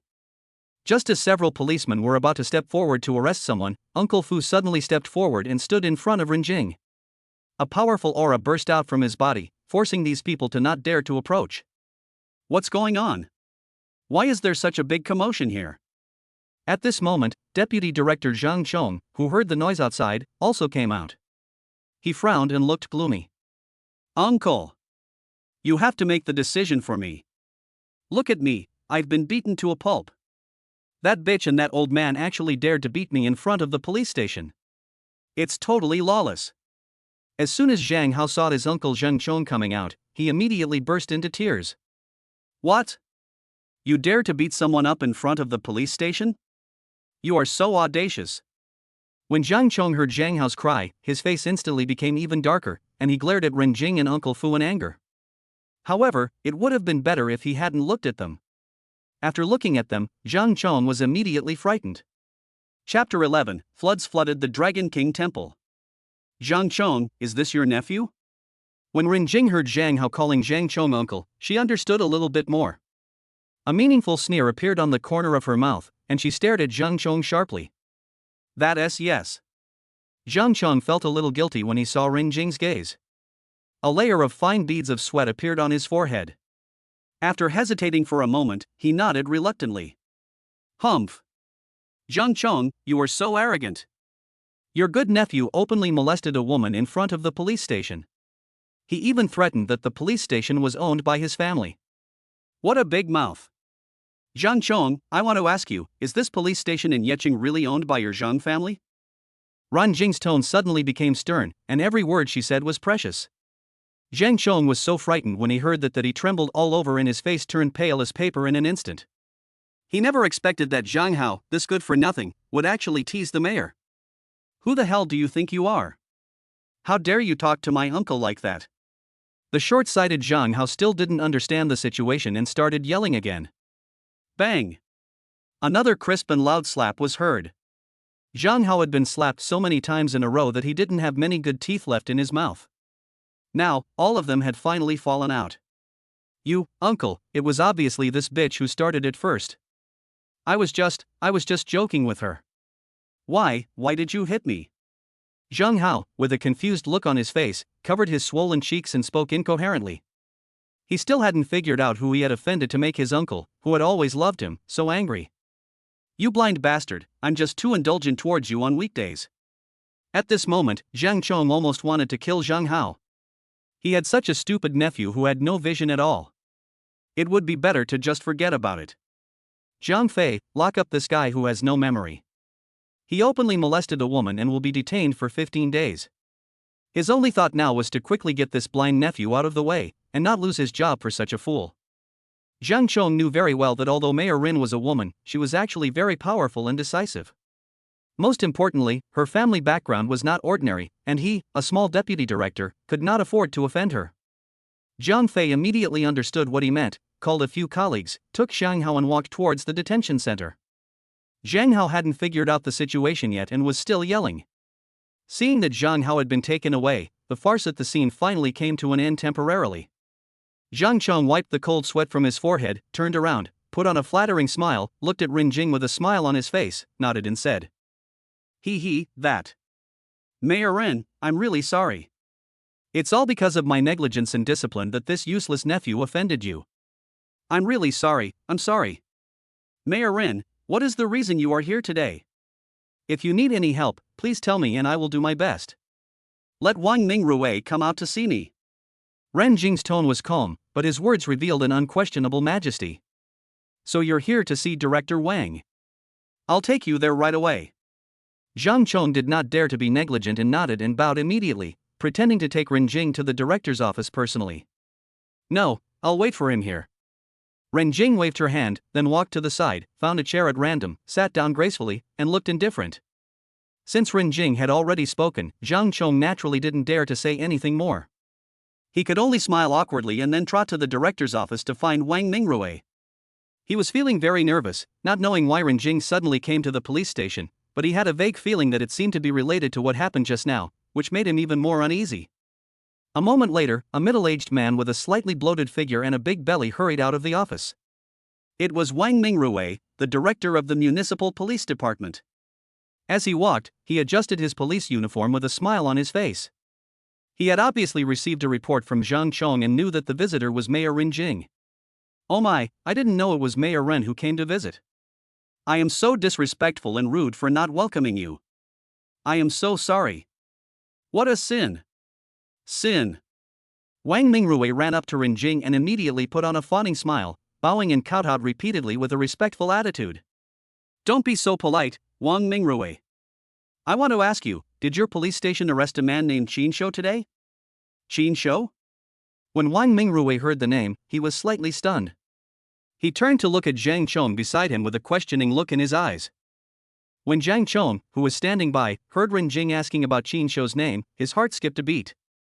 His face instantly became uglier than if his parents had died, and cold sweat broke out on his forehead. No one knows?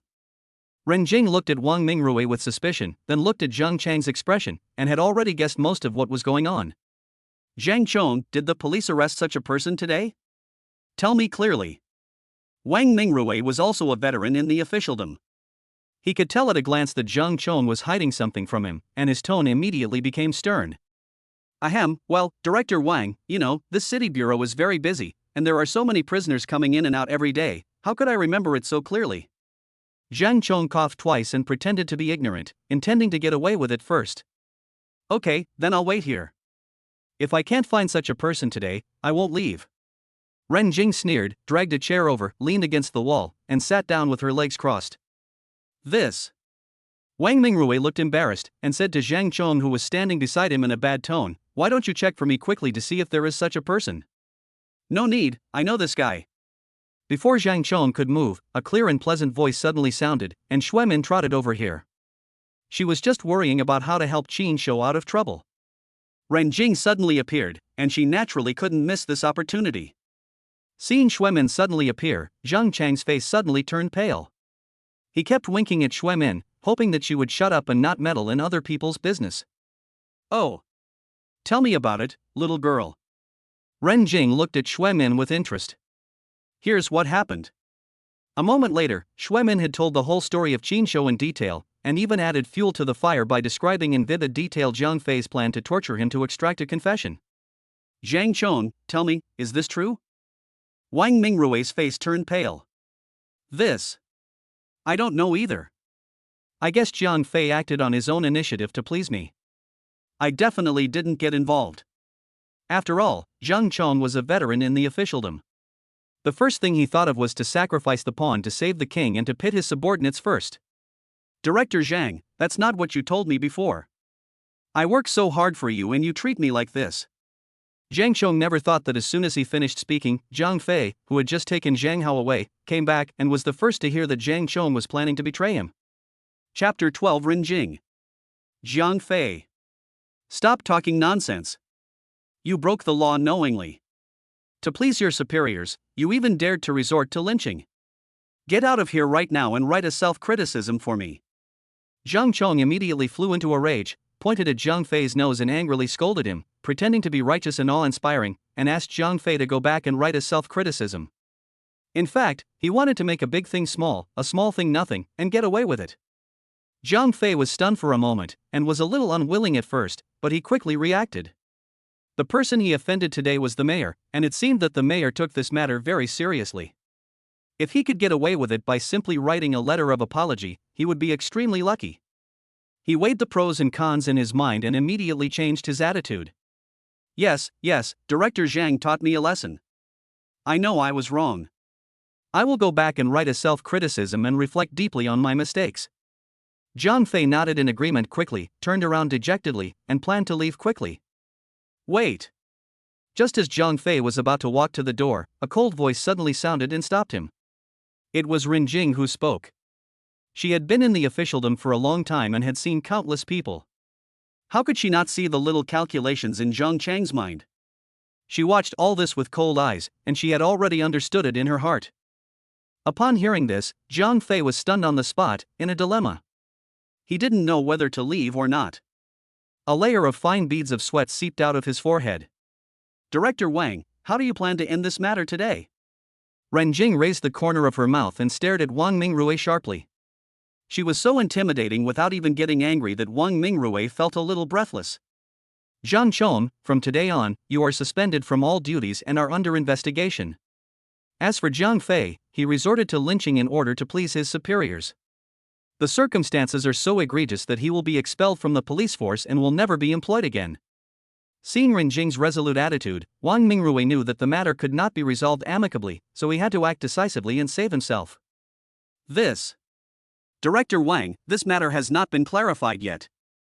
I didn't discipline my subordinates strictly and didn't know that Zhang Fei did such a thing. When Zhang Chong heard that he was suspended, he immediately panicked, looked sad, and tried to make excuses. Humph. Do you think I'm a fool? Wang Mingrui's face was extremely gloomy, and he was too lazy to pay attention to Zhang Chong. Instead, he turned to look at Ren Jing and said carefully. Mayor Ren, I wonder if you are satisfied with this approach. Director Wang, the city has recently focused on cracking down on cadre discipline issues. You know that when we do things, we want the people to be satisfied, not whether I am satisfied or not. Do you understand?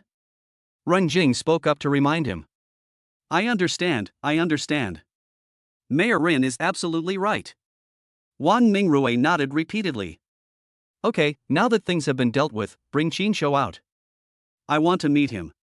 Seeing this, Ren Jing said nothing more and directly put forward her request.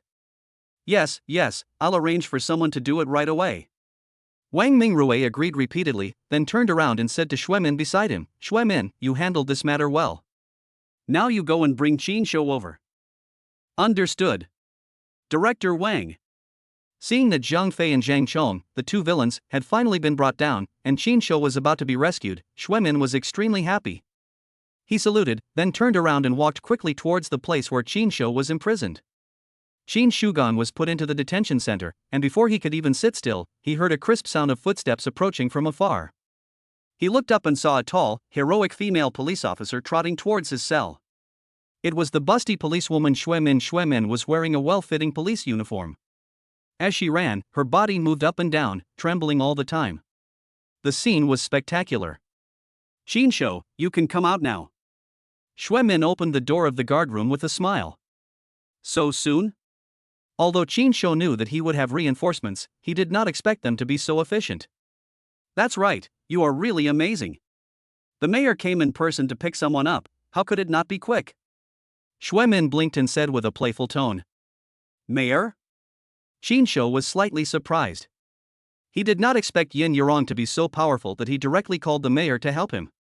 Qin Shou was deeply moved and decided that he must do his best to support Yin Yurong in the future. Come on, I'll take you there. Xuemin motioned Qin Shou to follow him.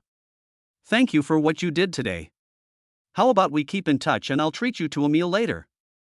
Qin Shou was grateful and had a good impression of Xuemin. He planned to win over this beautiful policewoman. Anyway, as long as you can deal with a beautiful woman, your system will give you skills. For someone like Xuemin, the skills she gives will definitely not be bad. After his rebirth, Qin Shou understood one thing. That is, the ones who get hurt in this world are always the honest people, and the scumbags? The scumbags will get a lot of love. Okay. Xuemin felt sweet inside. She didn't know why, but she couldn't control herself when she saw Qin Shou. She immediately took out her cell phone and exchanged WeChat with Qin Shou. Ding! The target Xuemin's favorability has been detected to have increased, triggering a temporary task, capture the beautiful policewoman. After the task is successful, a Xian-level skill will be dropped. Oh my god, she is indeed a top-notch policewoman. She actually gave me a mission. It seems I must take her down. Qin Shou originally had some guilt in his heart, but now he doesn't feel it at all. It's a system task, there's no way he cannot complete it. Target, Xuemin, height 172 centimeters, weight 110 kilograms, measurements, 89, 63, 88, characteristics, worship strong, powerful, and righteous men, originally worshipped her boss Zhang Fei, but now hates him very much. Qin Shou, who received the system prompt, immediately activated the skill, Invincible Eagle Eyes, and saw all the information about Xuemin clearly. You used to admire Zhang Fei? But now you hate him so much? Is it because of me? Qin Shou was thinking deeply. He combined the information given by the system with Xue Min's change of attitude towards him. He couldn't help but feel a little proud. Could it be that he had replaced Zhang Fei's position in Xue Min's heart without realizing it? What are you standing there for?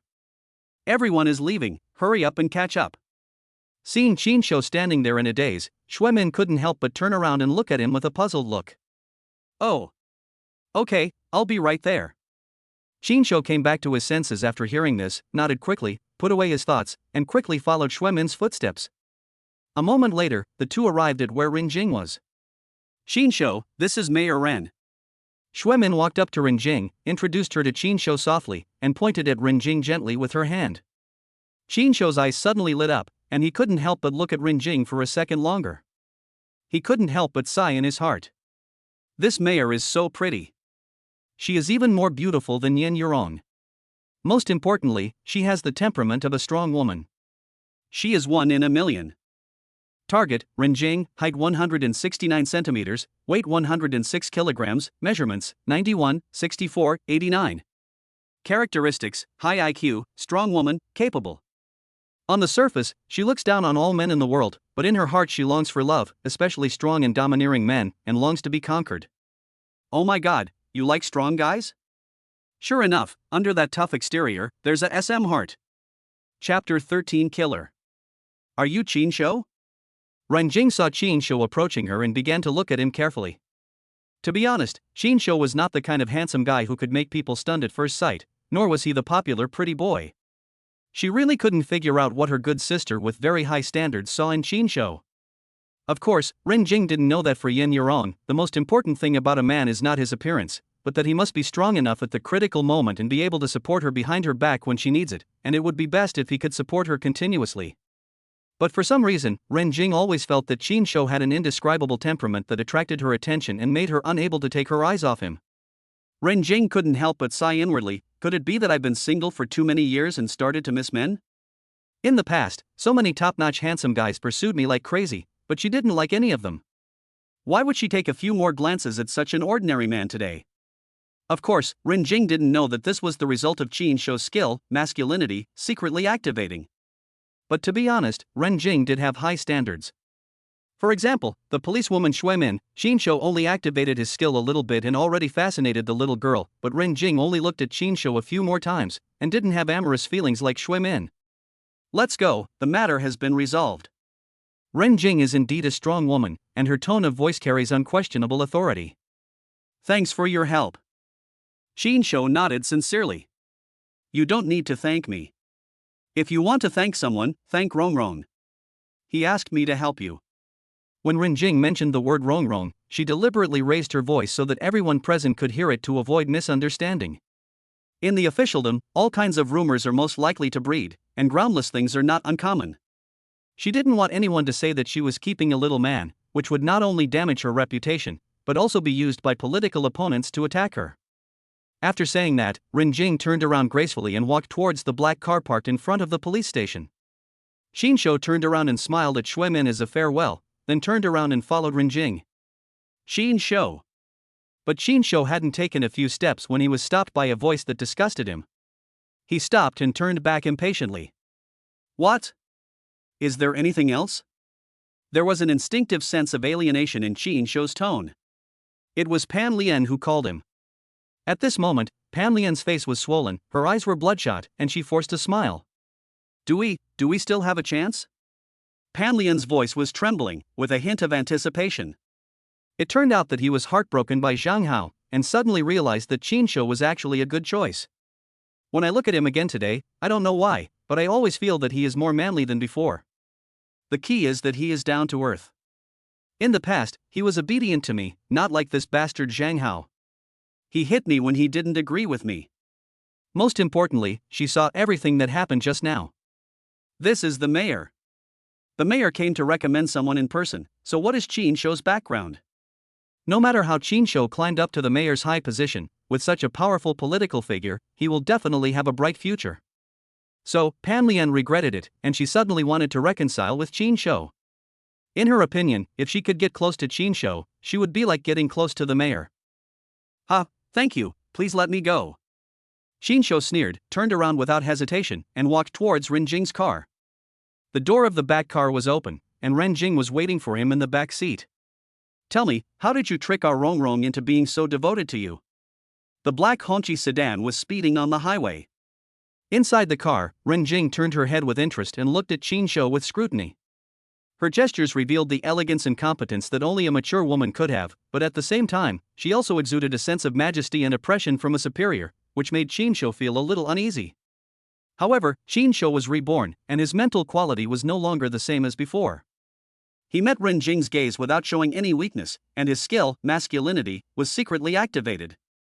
After his rebirth, he understood that the more timid a man is, the more likely he is to be looked down upon. Mayor Ren, do you want to know? Qin raised a playful smile and thought to himself, who cheated whom?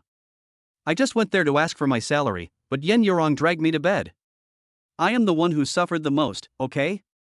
I lost more than 1 billion yuan in business in one night. Do I have it easy? Boy, you are quite courageous to stare at me like that. But don't think I am as easy to fool as Rongrong and will fall into your trap easily. Seeing Qin so calm, Ren Jing's eyes flashed with admiration, but her tone still carried a hint of probing and warning. As she spoke, her slender fingers gently lifted Qin's chin, and her eyes revealed an obvious teasing intent. She didn't know what was wrong with her today. Ever since she met Qin, she had always felt a little restless, which was rarely seen in her previous life. Of course, her main purpose was to take this opportunity to test Qin and see if he was a person worthy of her good sister's trust. If Qin showed any improper behavior towards her, she wouldn't mind getting rid of a stinky man for her sister. Ren Jing's delicate face, hot body, and her breath like orchid in the narrow space, the fragrance on her body aroused people's imagination.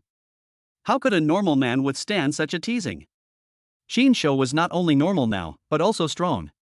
He couldn't bear it at all, and his body immediately expressed a tribute to Ren Jing's charm. The two were so close that Ren Jing naturally noticed the changes in Qin's body. A trace of anger flashed across her delicate face, and she cursed in her heart, men are really not good. They are all animals who think with their lower body.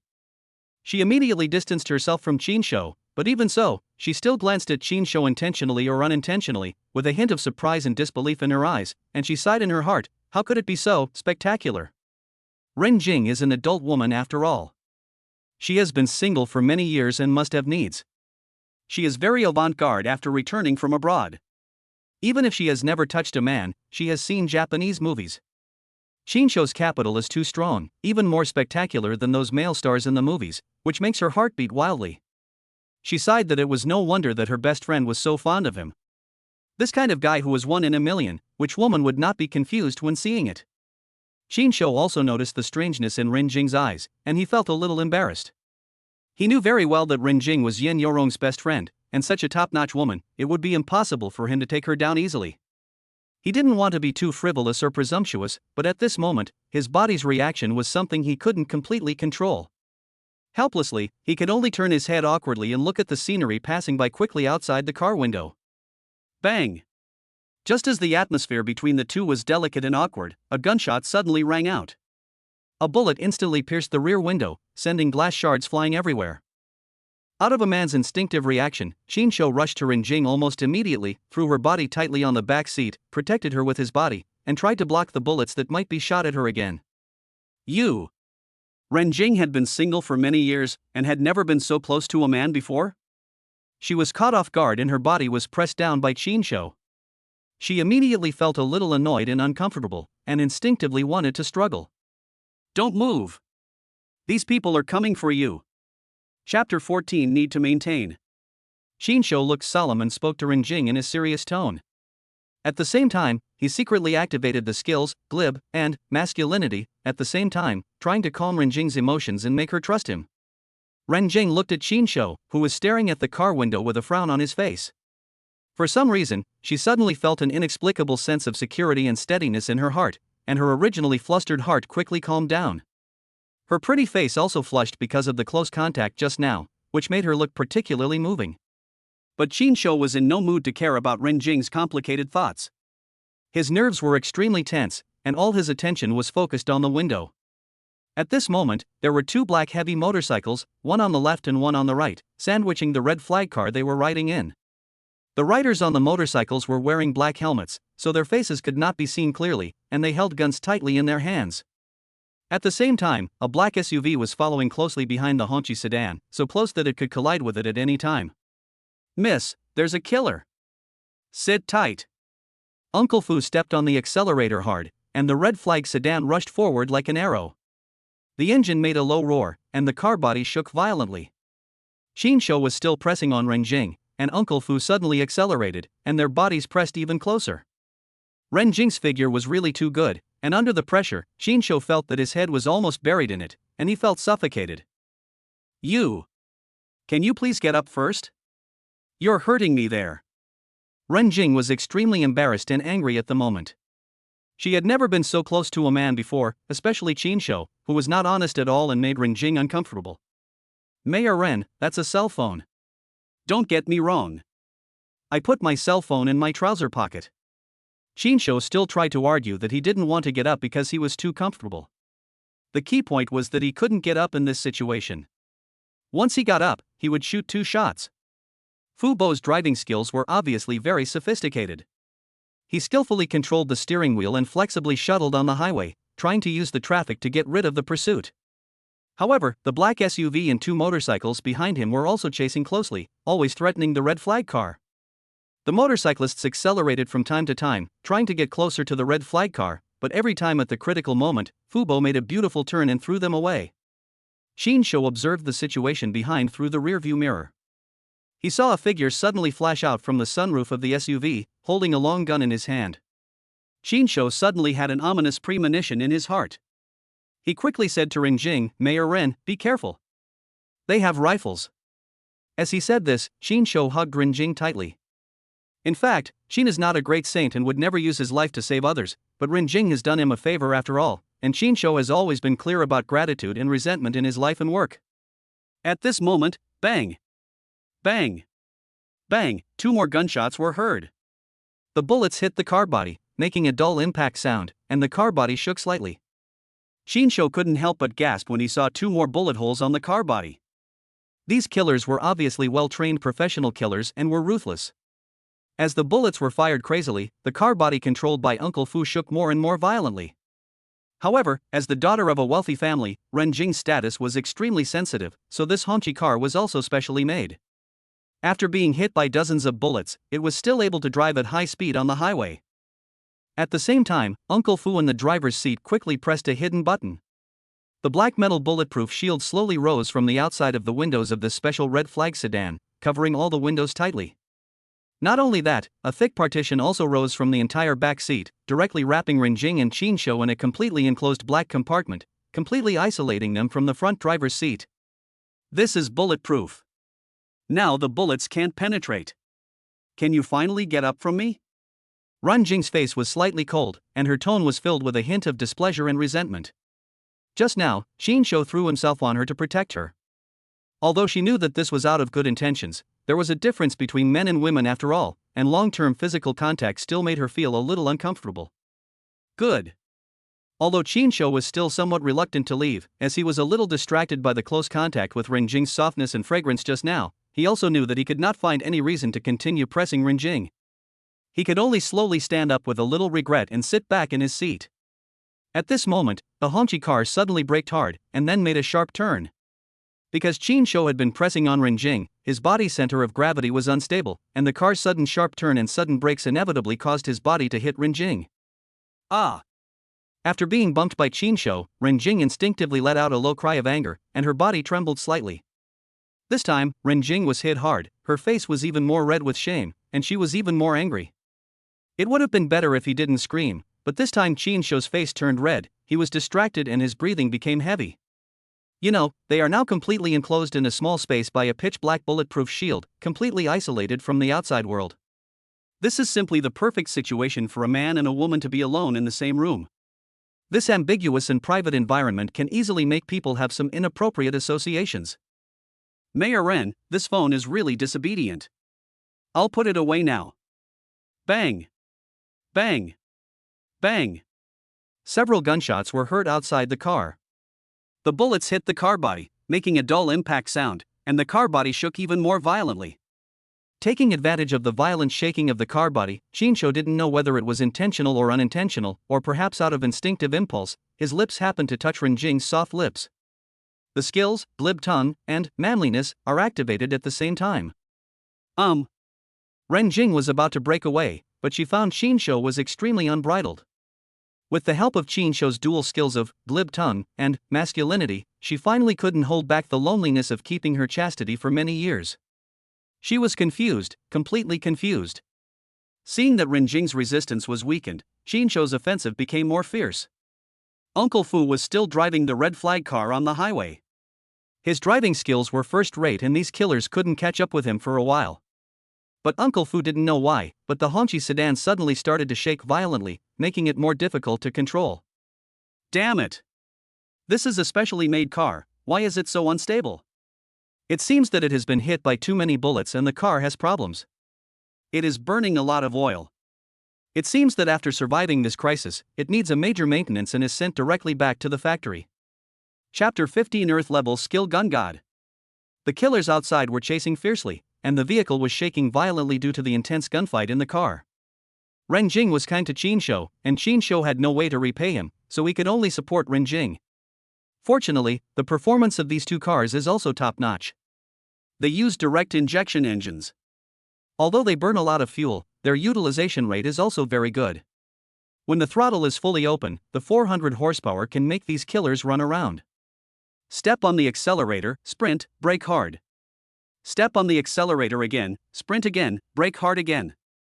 Sharp left and right turns, drift from time to time, just short of a backflip. Fujiwara Takumi driving 86 in Akina Mountain is probably the best skill.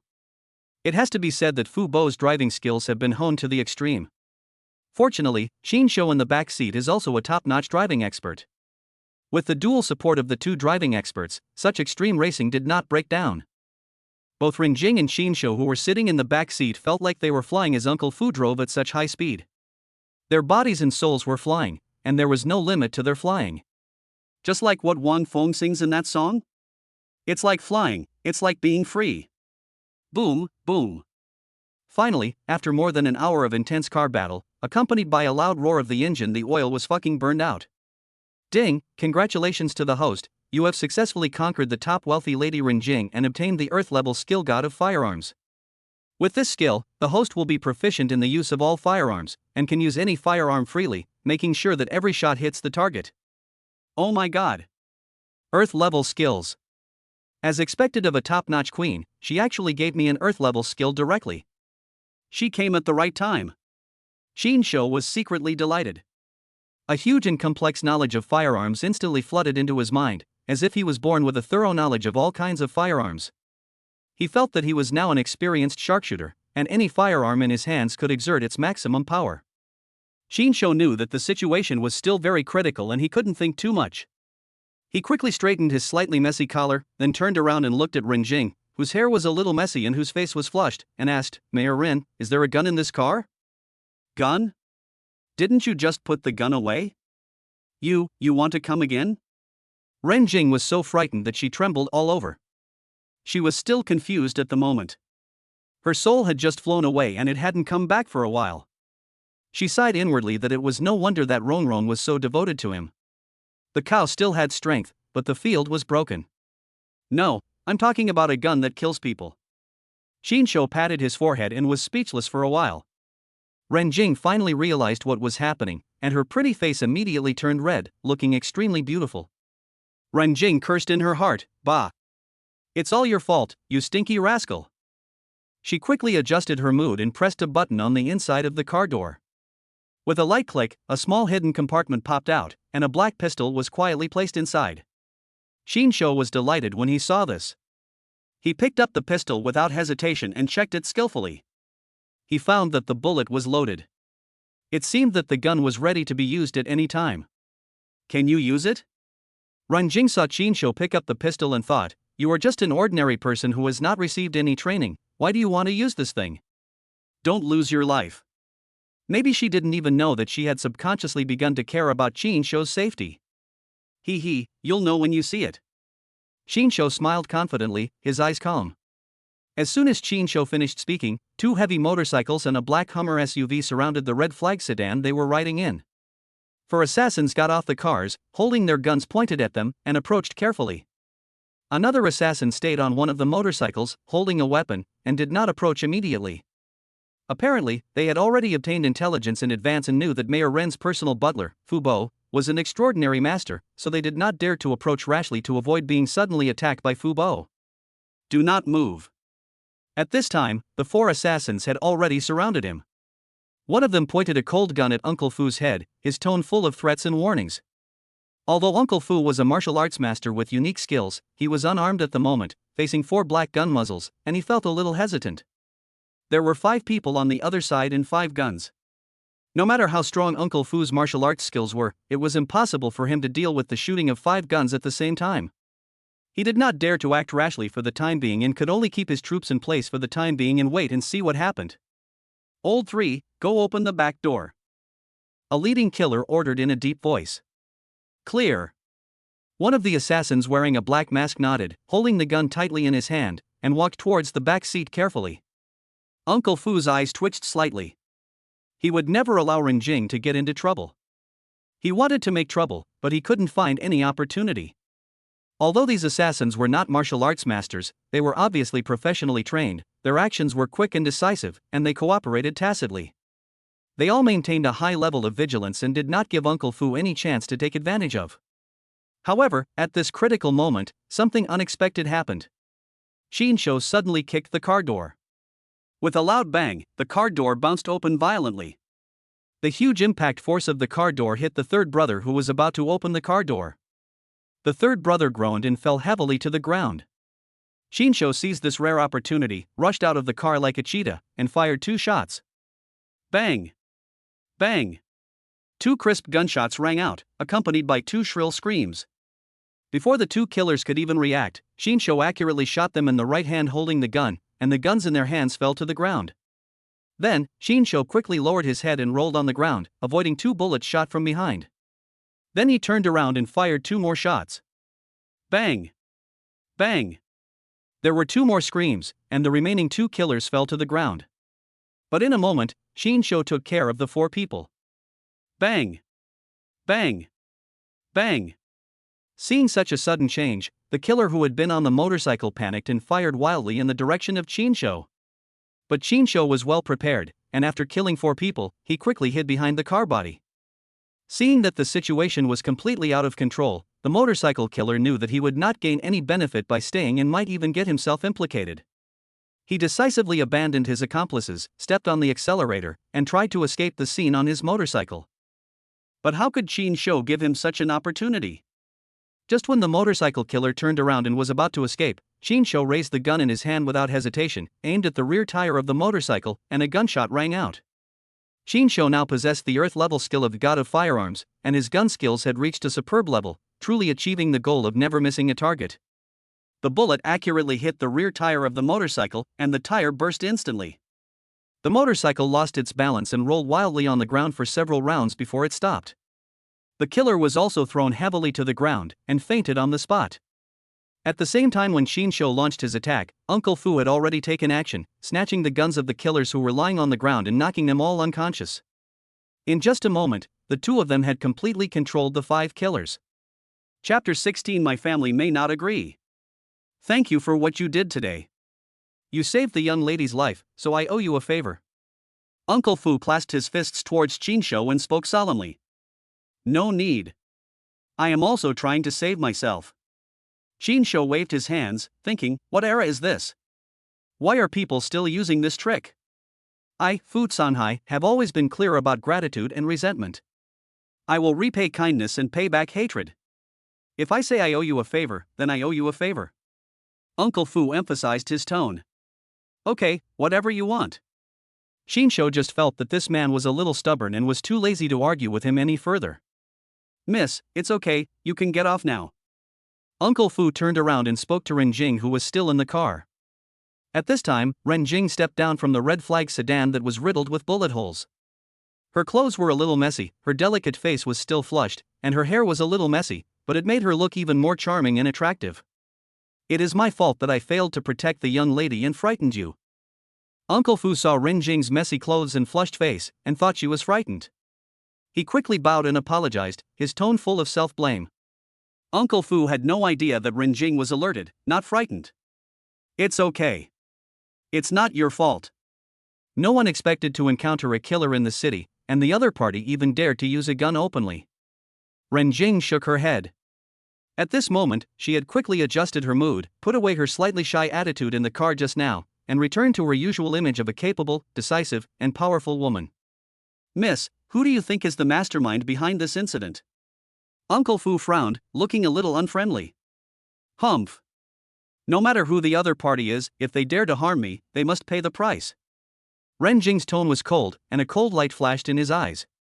Xin Shoujiang, who was standing by, took in all the changes in Ren Jing's expression and sighed. She's really pretty. She can be salty, sweet, and domineering. She can switch between being a domineering female CEO and a shy little sweet girl at will. After saying this, Ren Jing inadvertently raised her head and happened to meet Qin Shou's gaze on her. She couldn't help but raise her eyebrows slightly and thought to herself, "Huh, this stinky hooligan, what are you looking at? Didn't you see enough in the car just now? Who are you? What is your purpose in approaching our Rongrong?"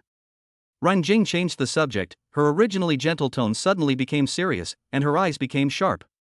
Qin Shou was slightly stunned when he heard this. He didn't expect Ren Jing to do this suddenly. He said calmly, "Who is it?" "My name is Qin Shou. I used to be an ordinary programmer.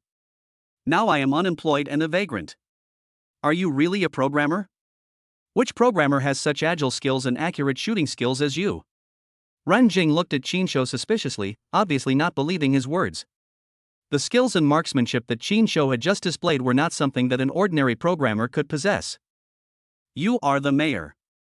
If you have any doubts about my identity, you can just send someone to investigate me."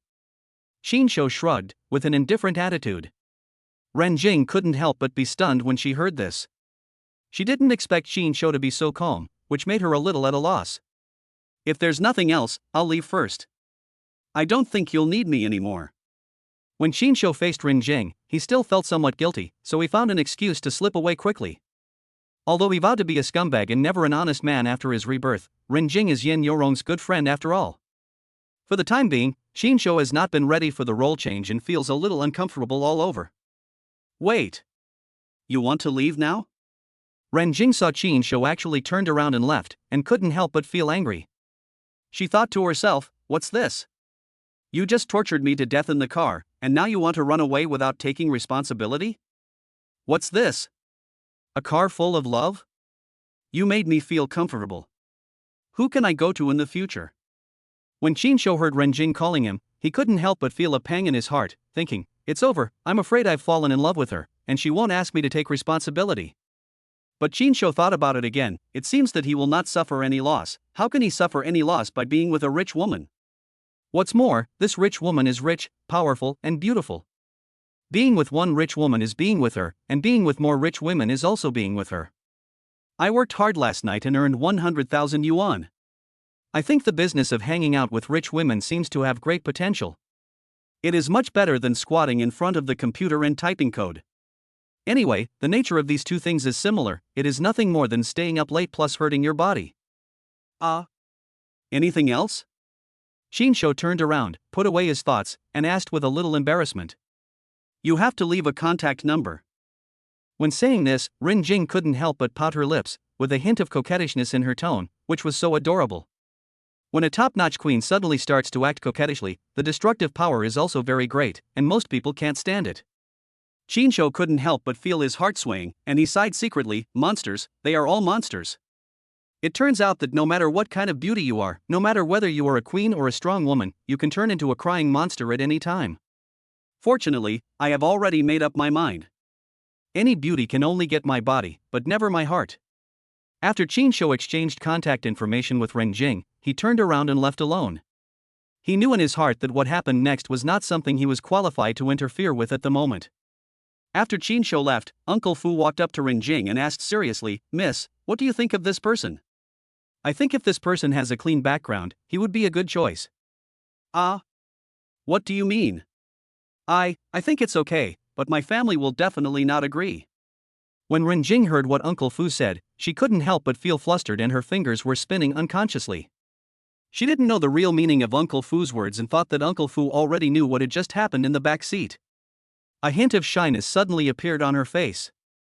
In fact, when he heard the gunshots along the way, Uncle Fu had no idea that there was also a gunfight in the back seat. It's just hiring a bodyguard. Do you need your family's consent? When Uncle Fu heard what Renjing said, he was confused and didn't understand what she meant at all. Ah. That's what you're talking about. After listening to Uncle Fu's explanation, Renjing suddenly realized what he meant. Her cheeks turned redder, like a ripe red apple, so beautiful and tempting. What else do you think I'm talking about? Although I have some martial arts skills, I'm not as good as this guy in terms of shooting. The killer they hired actually dared to use a gun openly, so we must also hire a master of guns to be your personal bodyguard to ensure your safety. Uncle Fu looked serious. Well, I will think about this matter carefully, but he may not be willing to accept it. Renjing lowered her head slightly and spoke thoughtfully, and no one knew what she was thinking at the moment. Chapter 17 Youth Memories. It was already late at night when Qin Shou got home. He was really exhausted after the day and fell asleep immediately. He didn't wake up until noon the next day. Qin Shou rubbed his sleepy eyes, stretched, then picked up the mobile phone on the bedside table and found that the screen was full of unread WeChat messages. The vast majority of these messages were sent by Yen Yorong.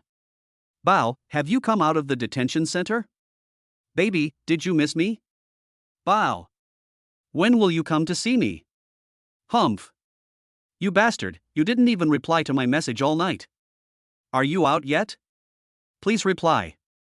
I am so worried. Qin Shou looked at the long list of WeChat messages and sighed secretly that for men, being strong is indeed the hard truth. This cannon shot directly brought out love. But then again, Yen Yorong had helped him sincerely, and he was much better to him than Pan Lian, who only knew how to make money from him. It was a world of difference. Thinking of this, Qin Shou was still very moved. I'm out now, thank your friend for me, don't worry baby. Hee hee, what do you think?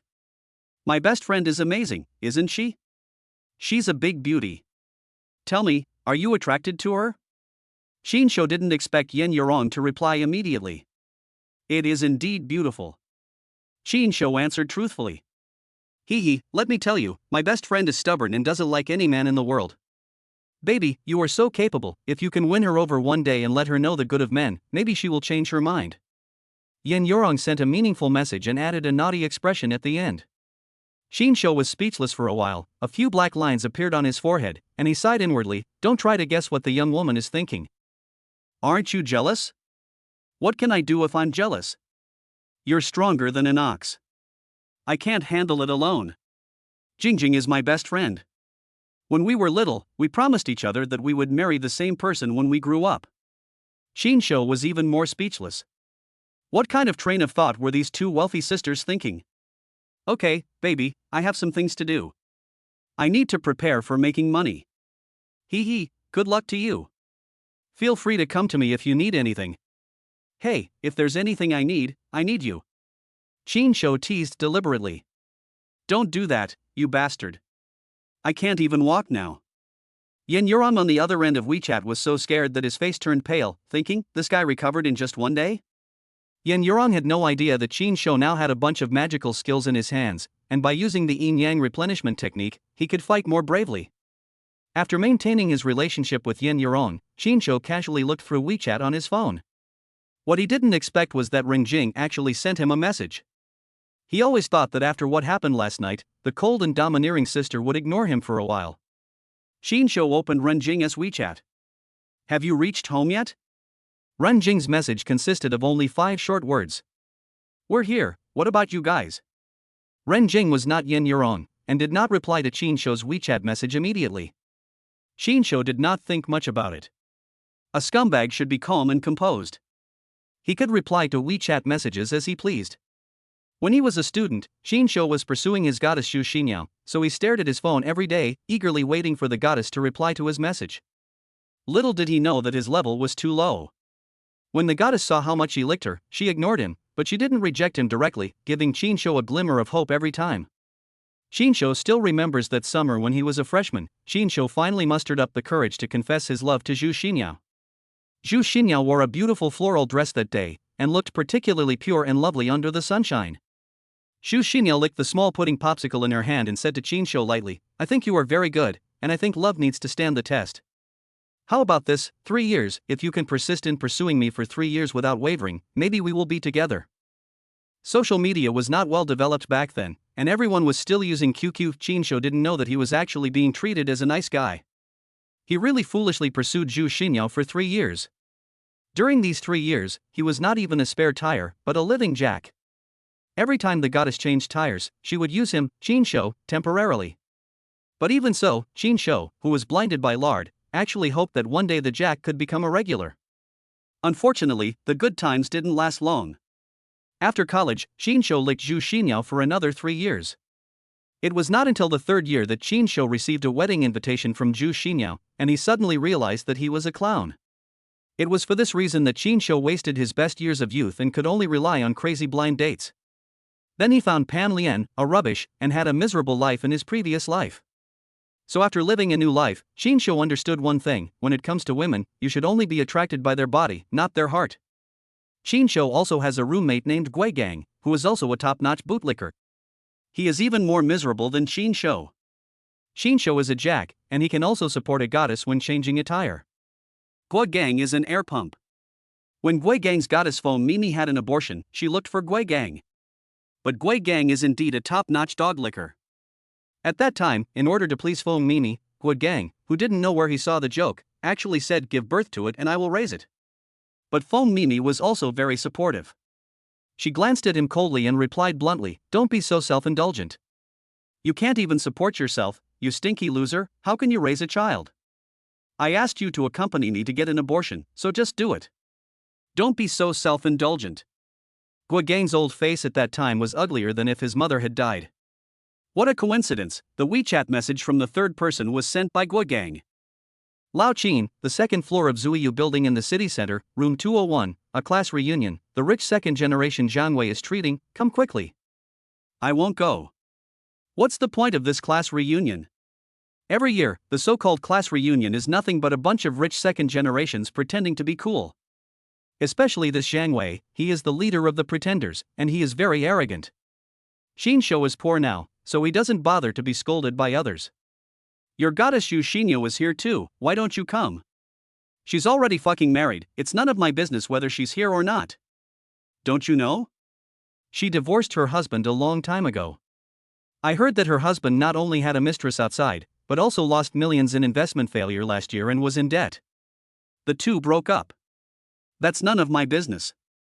Good horses never turn back. Hey, kid, that's not what you said back then. That was the past. Now I just want to make money.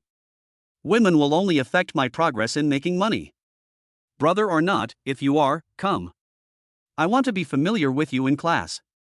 I feel uncomfortable when you are not here. I'm not saying anything bad to you, Gangzi. Why are you joining in on this kind of fun? You're a bunch of show-offs. Did you pay your rent last month?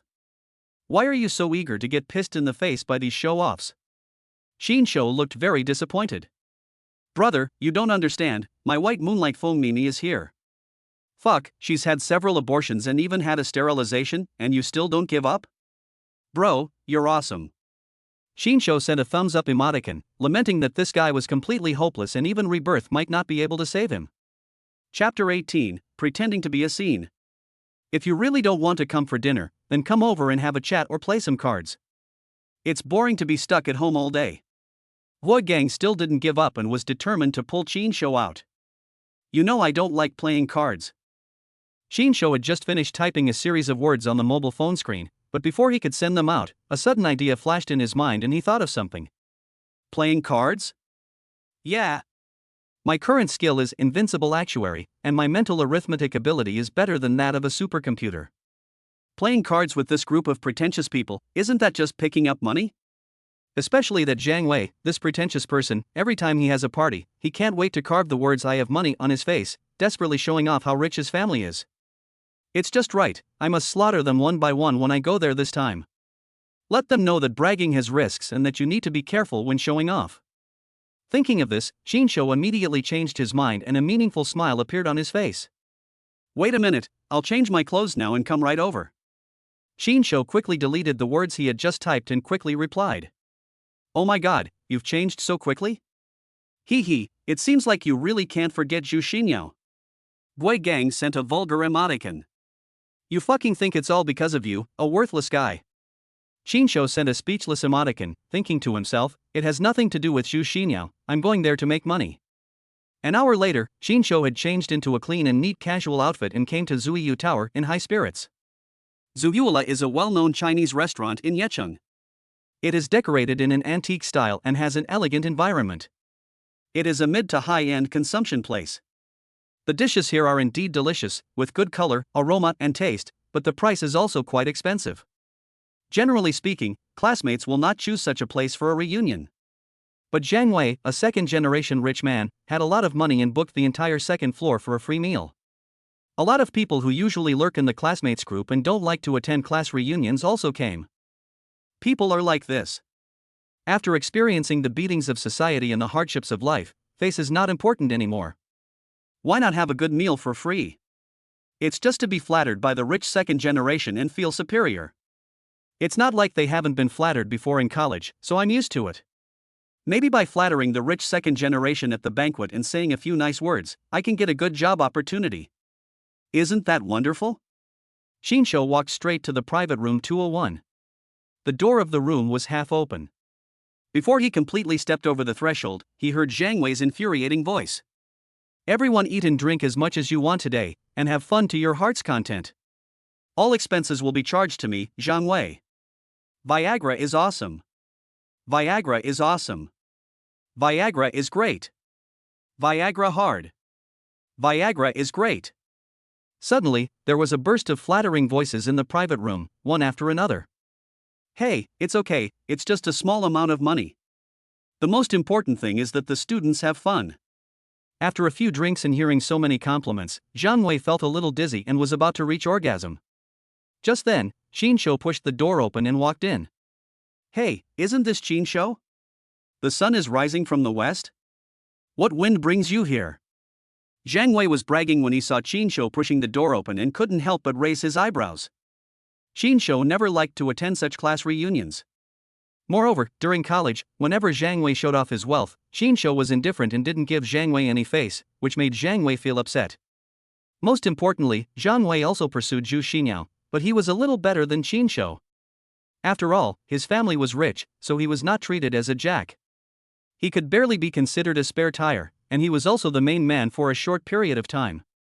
But even so, Zhang Wei was well aware that Zhu Xinyao had a jack like Qin Shou by her side, so he had always been somewhat dislikeful to Qin Shou, and could even be said to be somewhat hostile.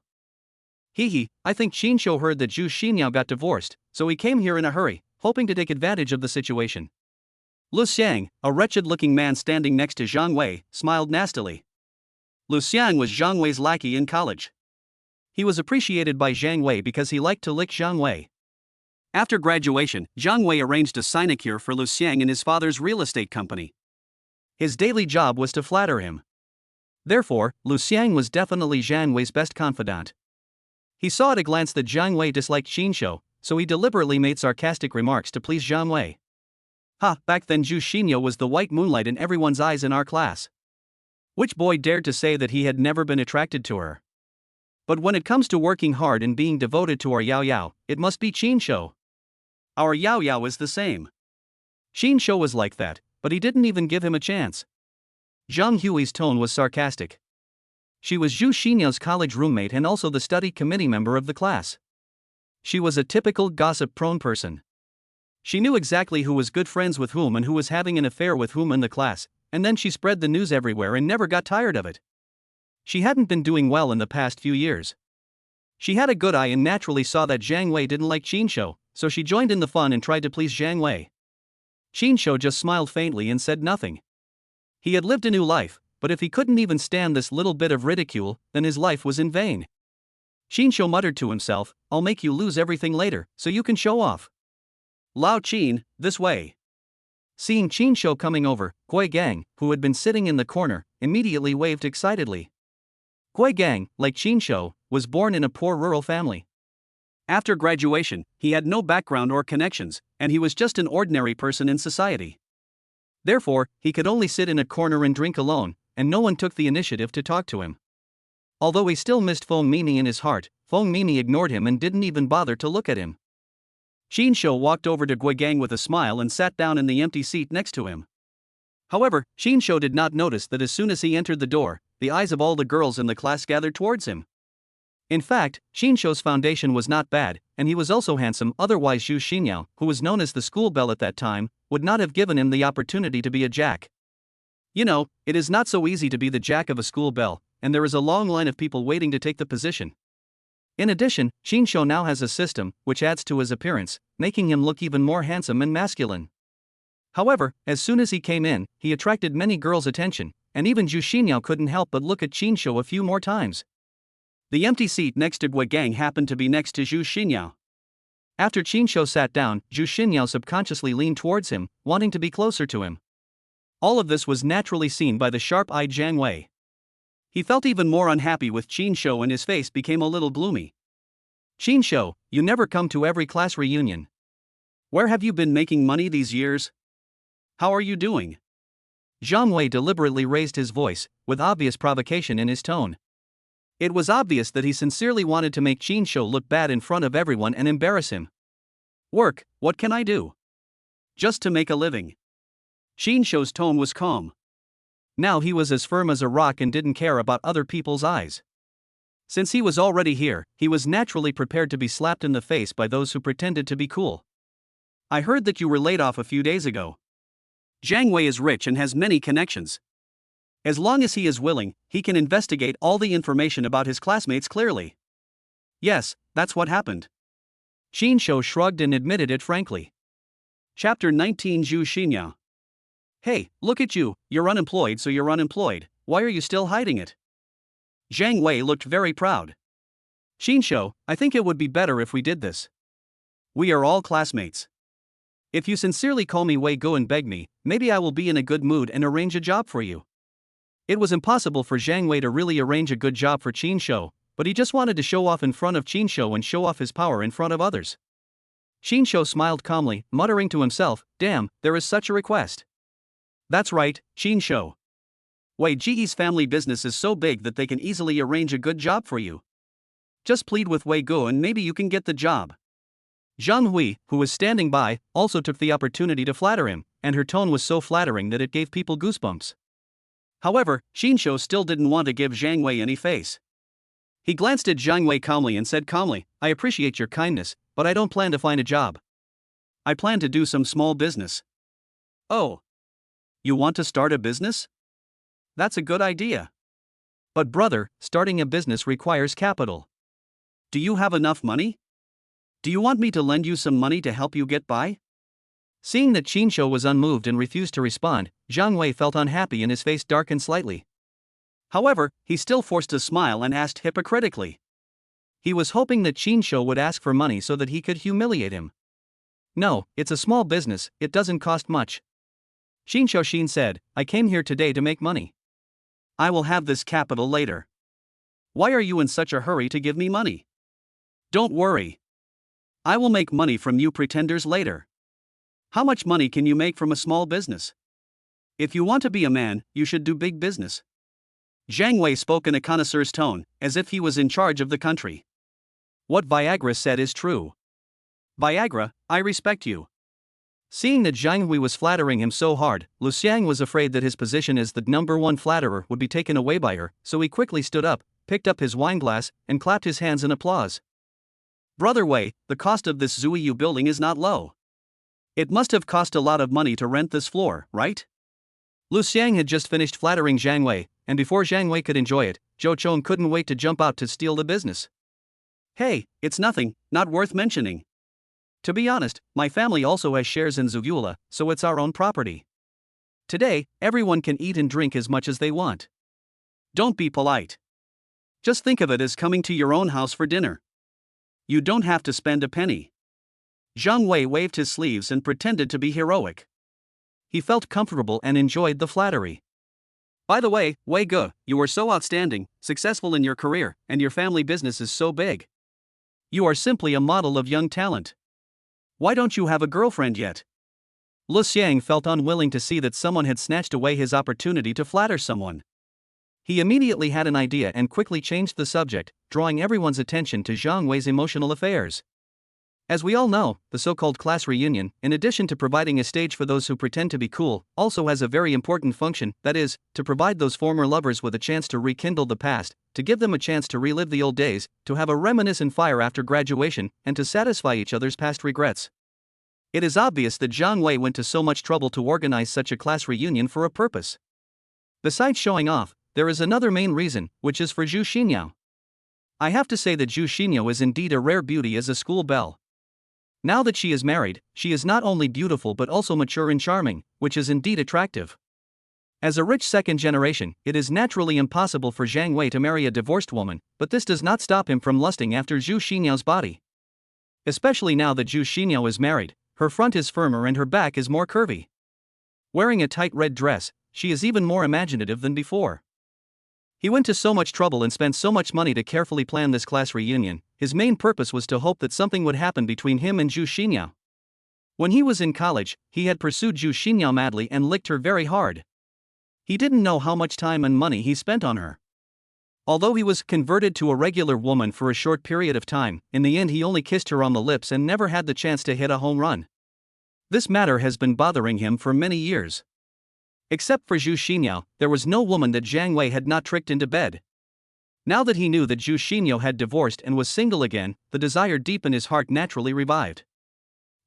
As for the matter of feelings, it's not like I haven't thought about it before, but there's just someone in my heart that I can't let go. As Zhang Wei was talking, he intentionally or unintentionally glanced at Zhu Xinyao, who was sitting not far away. The admiration and hint in his eyes couldn't be more obvious. But he never expected that Zhu Xinyao's beautiful eyes were all focused on Qin Shou at this moment, as if there was a magnet on Qin Shou that was attracting her. She didn't even bother to look at Zhang Wei, and directly treated Zhang Wei as heir. After Qin Shou was reborn, his mentality changed drastically, and he exuded a calm and restrained temperament from the inside out. Coupled with the various bonuses of the system skills, his charm increased greatly. He just sat there quietly, eating the food on the table lightly, occasionally sipping the wine in the glass, quietly watching the group of pretenders perform hard, but he had his own independent demeanor, as if he was out of the matter and out of tune with the surrounding hustle and bustle. This calm and self-assured temperament made people more attractive, causing Zhu Xinyao, who was too lazy to look at him back then, and several other beautiful girls in the class to look at him secretly. Zhang Wei saw all this and hated Qin Shou to the core. Qin Shou, why do you only care about eating? You haven't talked to me in all these years? At this moment, a delicate voice came over. Qin Shou raised his head and found that the person who spoke was Zhu Xinyao. Qin Shou was stunned. He never expected that Zhu Xinyao, who had always ignored him, would actually take the initiative to talk to him. However, Qin Shou was no longer the young man who would be a dog to the goddess whenever she flirted with him. Now he is as determined as a rock. What's more, as for Zhu Xinyao, who hurt him the most, although he had long since become indifferent to those things that happened in the past after his rebirth, Qin Shou had an instinctive aversion to this kind of woman who kept people in suspense and liked everyone to revolve around her. In Qin Shou's eyes, Zhu Xinyao was not much better than Pan Lian. Qin Shou just smiled faintly and said indifferently, "We haven't seen each other for so many years. We are not familiar with each other. I don't know what to talk about. You were not like this back then." Zhu Xinyao was a little embarrassed when she heard Qin Shou's cold response. She was still very confident in her charm. She pouted her lips deliberately and put on a coquettish attitude, trying to evoke Qin Shou's past memories.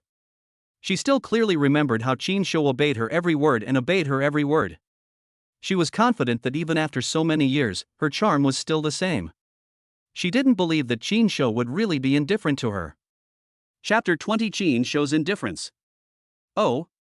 What was I like back then? Qin Shou's tone was cold. You were very obedient to me back then. There was a hint of anger in Zhu Xinyao's tone. That was because I was young and ignorant back then. You. Qin Shou, we are classmates, there is no need for you to be so cold to me. Cold? I'm just like that, don't be offended. Qin Shou continued to eat, not even bothering to raise his head to look at Zhu Xinyao, if for no other reason than that he felt disgusted. Zhu Xinyao was really annoyed now, and a hint of annoyance appeared on her delicate face. In her eyes, Qinshu should be a dog who can be summoned and dismissed at will. He should be born to revolve around her, and she is as dazzling as the sun. But now they meet again after many years, and she didn't expect Qinshu to be so cold. The most hateful thing is that she is actually a little moved, which can't help but hit her self-confidence. Okay, I think everyone has almost finished eating, so I booked the Dihao Club next door.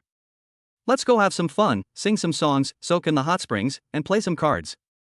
Zhang Wei saw that Zhu Xinyo was completely focused on Qinshu, and his face was so ugly. He paid for this meal, and he had carefully planned it for so long, not just to let Qinshu come here to eat and drink for free and flirt with his goddess.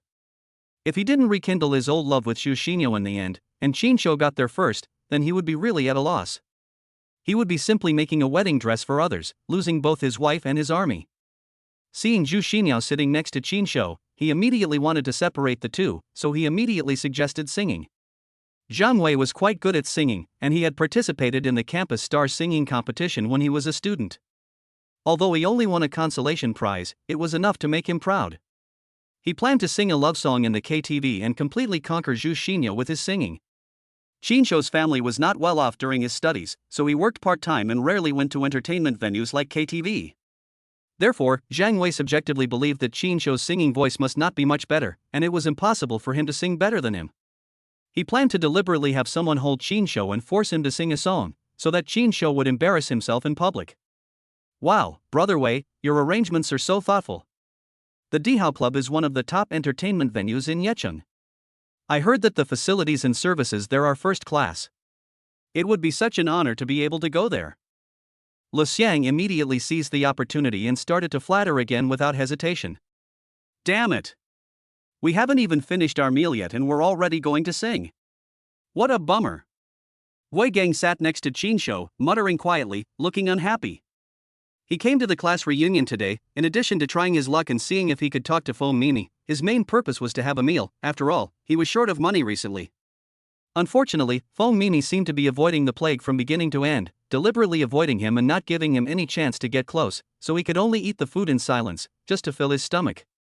Since the financial sponsor Zhang Wei had already said that they were going to move to the KTV to sing, everyone naturally didn't say much and stood up to follow. After all, except for Qinshu who came a little later, the people at the table were basically full and there was no point in staying any longer. After leaving the private room, Zhang Wei secretly pulled Zhang Hui aside and said to her in a low voice, "Zhang Hui, you and Yaya were best friends in college, right? Speak a few good words for me in front of her later. Also, when the time comes, I will suggest that Qinshu sing a song. Remember to help him. Don't let him refuse. After the success, you will definitely benefit from it and I will definitely not treat you unfairly." As he was talking, Zhang Wei took out 5,000 yuan from his wallet and secretly put it into Zhang Hui's hand. The current economic situation is not very good, and money is not easy to make. Although 5,000 yuan is not an astronomical figure, it is not a small amount. For ordinary office workers, it is half a month's salary. When Zhang Hui saw the red banknotes in her hand, she immediately smiled and was so happy that she couldn't stop grinning. Naturally, she happily accepted the bribe. Don't worry, Wei Gu. Our Yao Yao is thin-skinned, a little shy, and not very good at expressing her feelings. When she was in school, she liked the kind of boys who were outstanding and masculine. Wei Gu, you are rich, handsome, and classy. Yao Yao will definitely be moved. When the time comes, I will whisper in her ear and say a few more nice words, and I guarantee that you will get the beauty. Hey, thank you for your help then. Zhang Wei nodded with satisfaction. In fact, what Zhang Hui said is right. Zhu Xinyo is a very realistic woman. When she was in school, she liked to have her feet in several boats. She followed the principle of don't put all your eggs in one basket. She ate what was in the bowl, looked at what was in the pot, and also thought about what was in the field. There were always a bunch of backup candidates around her for her to choose and compare. It can be said that she cast a wide net to catch more fish.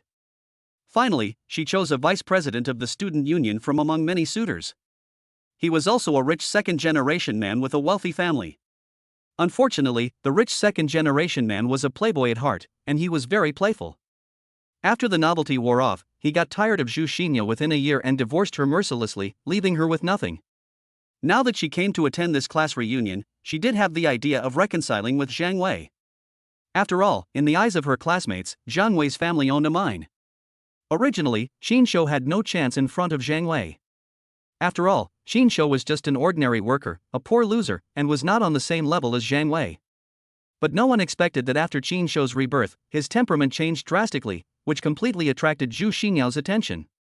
Most importantly, Qin Shou was too cold to her, even a little indifferent.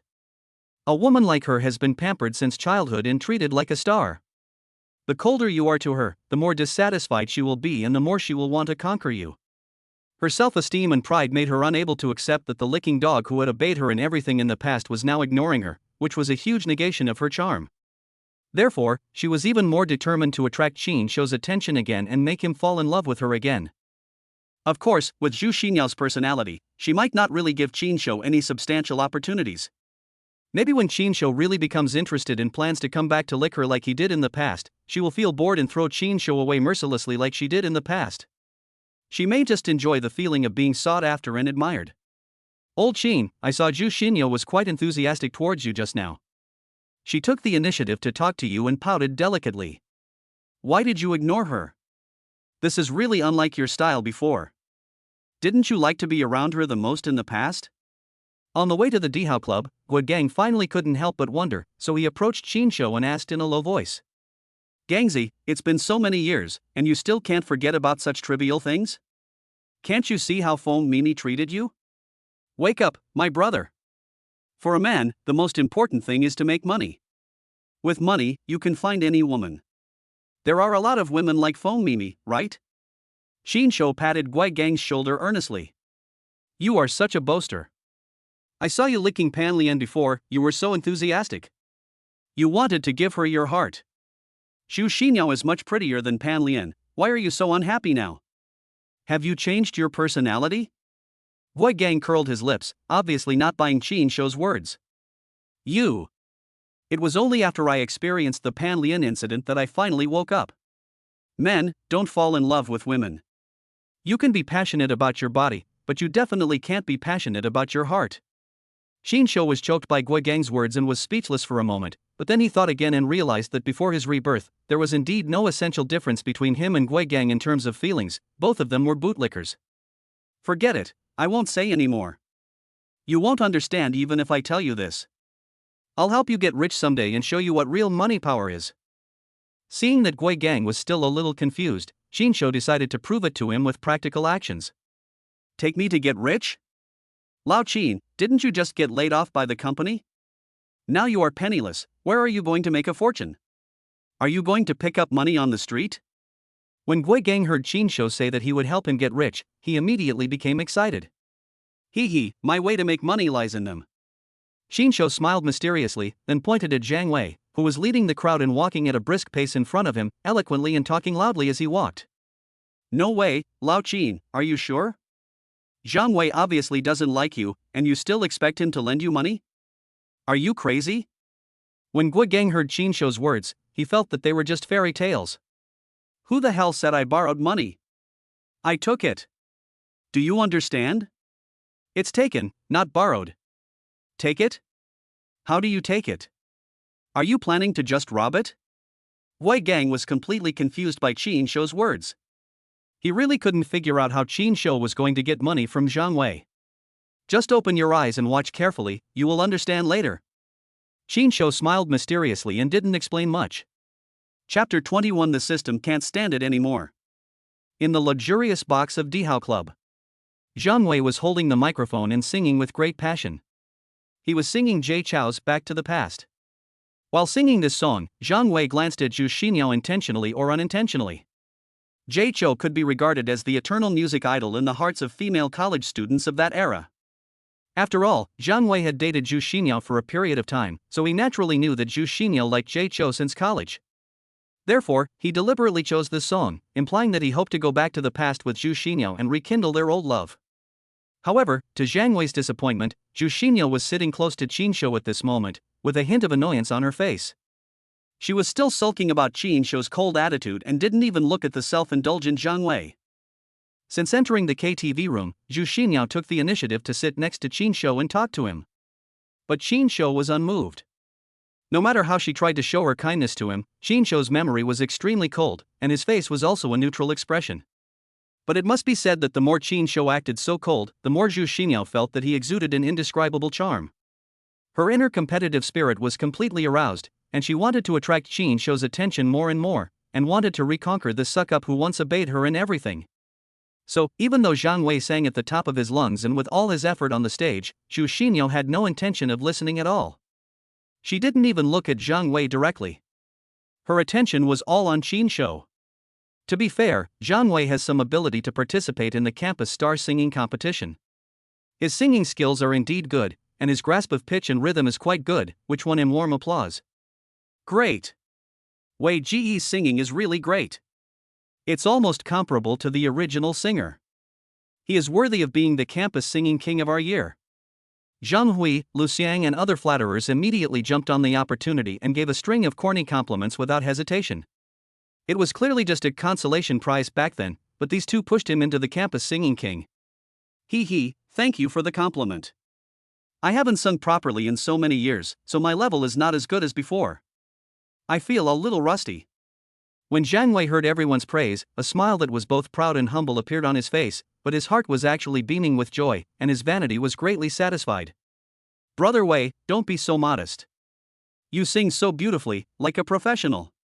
If it were you, why don't you sing a love song together? I remember Yao Yao was the KTV queen of our girls' dormitory. She especially likes Jay Chou. How about you two sing a song together to liven up the atmosphere for us all? Zhang Hui naturally did not forget what Zhang Wei had told her outside the box.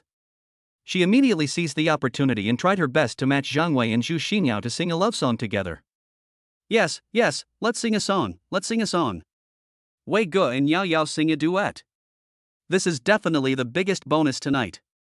We all want to hear it. Most of the other people present also wanted to please Zhang Wei, a wealthy second-generation man with great wealth, so naturally they all followed suit, hoping to take this opportunity to win Zhang Wei's favor. I'll forget it. Whoever wants to sing can sing. I don't really feel like singing today. My throat is a little sore. Seeing this, Zhu Xinyo waved her hands and refused.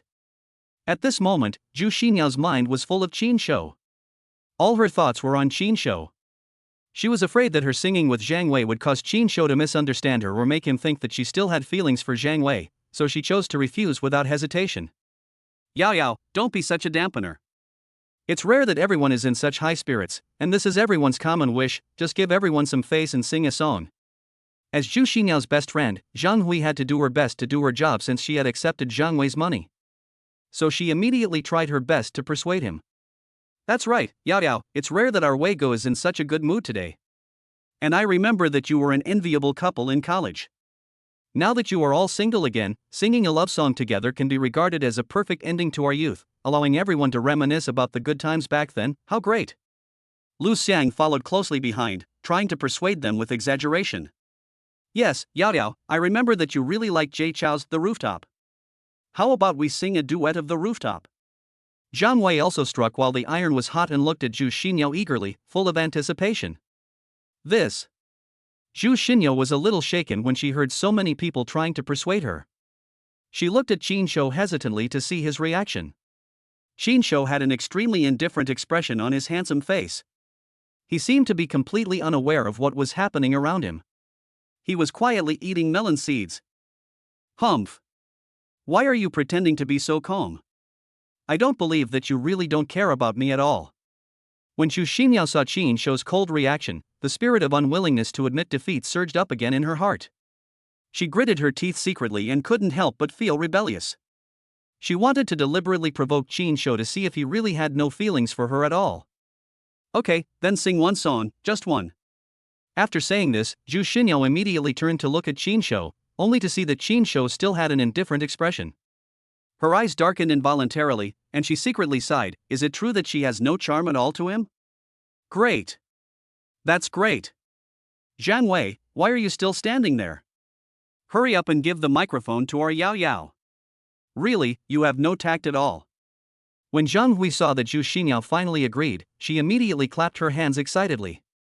Hey, here I come, Yao Yao, the microphone is for you. When Zhang Wei heard Zhu Xinyo agreed to sing in the chorus, he was overjoyed. He immediately trotted over and enthusiastically handed the microphone in his hand to Zhu Xinyo. When the music started, Zhu Xinyao deliberately got very close to Zhang Wei in order to provoke Qin Shou. However, even so, Zhang Wei now had a big beer belly, and standing next to the sexy and slim Zhu Xinyao, the picture seemed extremely inconsistent, and there was really no sense of couple. Zhu Xinyao was also a little disgusted with Zhang Wei, who only knew how to show off his wealth.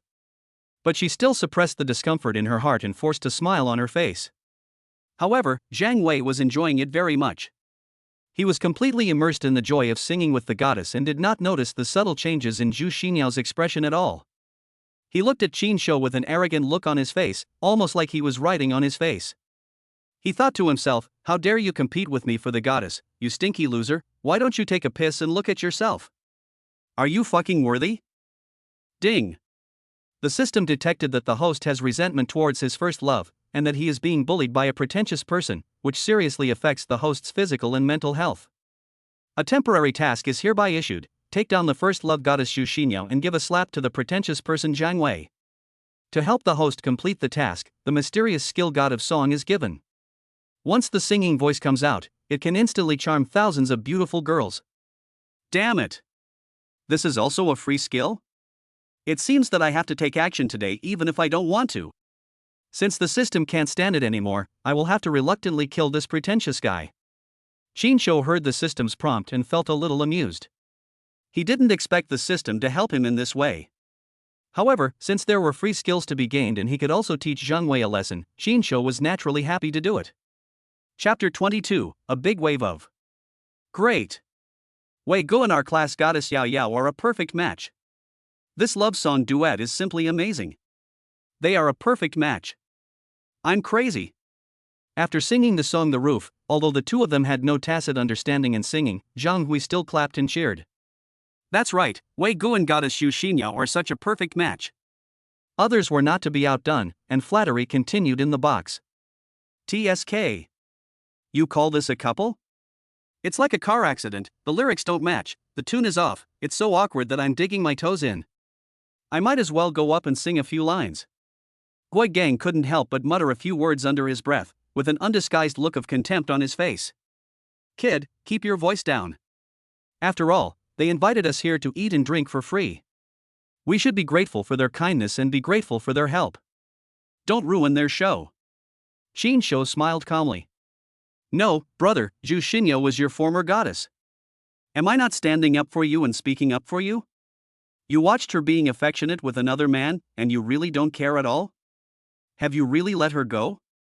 Gui Gang said indignantly. He really couldn't understand why Qin Shou was so calm. Did he really have no feelings for Zhu Xinyao at all?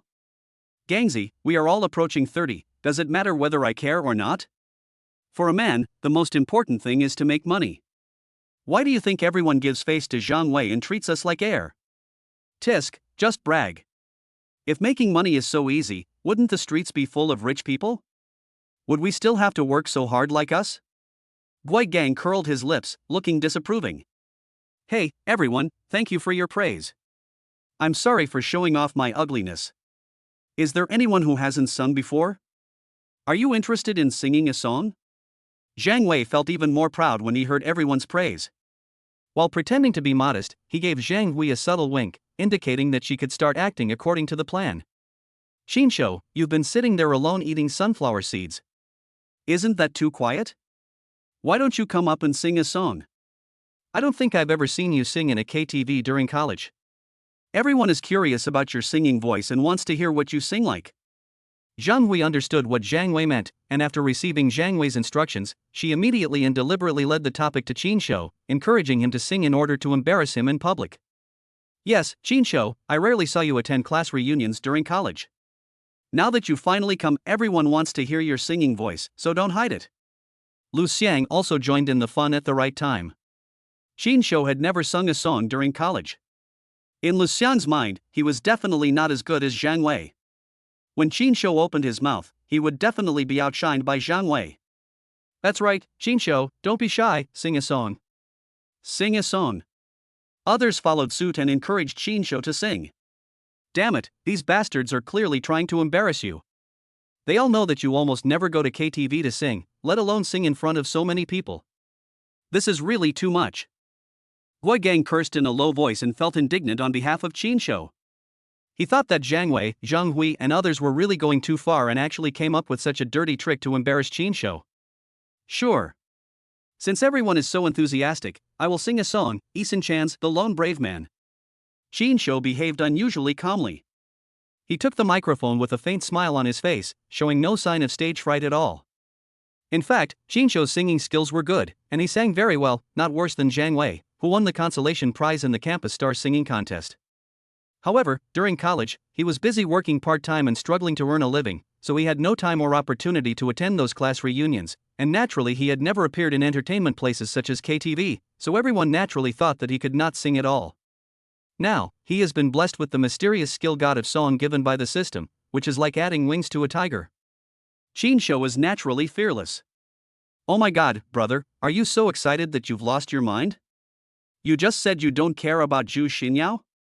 Although Boy Gang was Qin Shou's die-hard fan, he had never heard Qin Shou speak. He never expected that Qin Shou would actually agree. He thought that Qin Shou was so stimulated by the intimate scene between Jiang Wei and Zhu Xinyao that he agreed. Zhu Xinyao raised a barely perceptible smug look at the corner of her mouth, thinking to herself smugly, "Humph. Why are you pretending to be noble and indifferent? You never went to a KTV party during college, but today you suddenly started singing. You must have been stimulated by the duet that Jiang Wei and I just sang. You must be deliberately trying to compete with Jiang Wei and show off yourself in front of me." Seeing that Qin Shou really agreed to sing, Jiang Wei was secretly delighted and deliberately teased, "Haha, brother, that's right. When you go out to play, the most important thing is to let go and have fun." But the song Lone Brave Man is not easy to grasp. It is quite difficult. Even I dare not try it easily, for fear of singing it badly.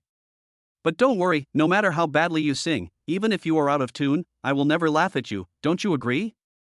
Ah, that's right, Qin Shou, just sing as loud as you can. It doesn't matter whether you sing well or not. What's important is participation. Even if you sing really badly, we will consciously plug our ears and will never laugh at you. For a moment, everyone in the box followed Jiang Wei in teasing Qin Shou, and the box was filled with a joyful yet slightly mocking atmosphere. Qin Shou, if you really don't want to sing, there's no need to force yourself because of me. It really doesn't matter. Zhu Xinyao looked at Qin Shou with a smug smile on her face. She thought that Qin Shou agreed to sing because of her. She resumed her usual condescending attitude, with a hint of charity and showing off in her tone. He. Qin Shou sneered and thought to himself, if it wasn't a task assigned by the system, who the hell would sing for you? Stop being so self-indulgent. Qin Shou walked to the jukebox, selected The Lone Brave Man, and then stood in the center of the stage. All are brave. The wound on your forehead, yours, different, the mistakes you made. I love you walking alone in the dark alley, I love you for not kneeling. As the familiar melody sounded, Qin Shou slowly opened his mouth, and the clear and magnetic singing voice flowed out instantly, soaking every corner of the box like a trickle of water. The moment the song started, the originally noisy atmosphere in the box froze instantly. Everyone seemed to be under a spell. They all stood there in amazement, with the most exciting expressions on their faces. Jiang Wei, who wanted to show off, was stunned. His mind went blank and he felt numb. He spent so much money and wanted to show off himself, but he ended up helping Qin Shou show off.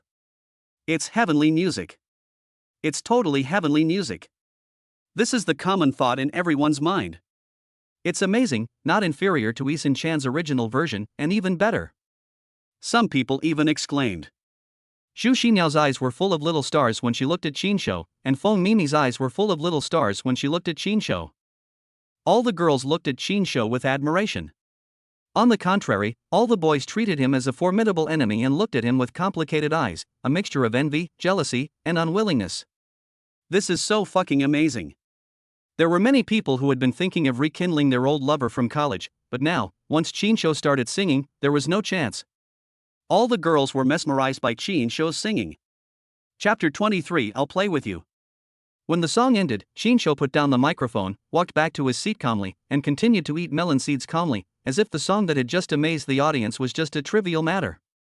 However, the other people in the box were still unsatisfied and immersed in Qin Shou's magnetic and heavenly voice, unable to come back to their senses for a long time. Qin Shou, your singing is so beautiful. You are simply a professional singer. Sing one more song, just one more song, we haven't heard enough. Feng Mimi was still not satisfied and was the first to speak and break the silence. Her eyes were full of stars as she looked at Qin Shou. The others also nodded in agreement, hoping that Qin Shou could sing a few more songs. Who wouldn't want to get something for free at a free concert? This made Gui Gang on the side couldn't help but pinch Qin Shou's thigh, feeling a little unhappy. Qin Shou hissed in pain, his face turned green, and he thought to himself, "You bastard, you are so petty, I didn't seduce your goddess. Forget it, let others sing." Qin Shou waved his hand. He knew very well the importance of knowing when to stop showing off. If the same person showed off too much, it would be ineffective. I feel that our Wei Ji's singing is more flavorful and more appealing. Although Qin Shou's singing is also good, it's still not as good as our Wei Ji's. After all, Zhang Hui had accepted money from Zhang Wei, so she had to thank him for what he had done. Although she really wanted to hear Qin Shou continue singing, she had to go against her conscience and praise Zhang Wei since she had been paid for the job. But when she said this, her voice was noticeably softer and her tone somewhat weak. It was obvious that she lacked confidence, and even she herself felt embarrassed. Really?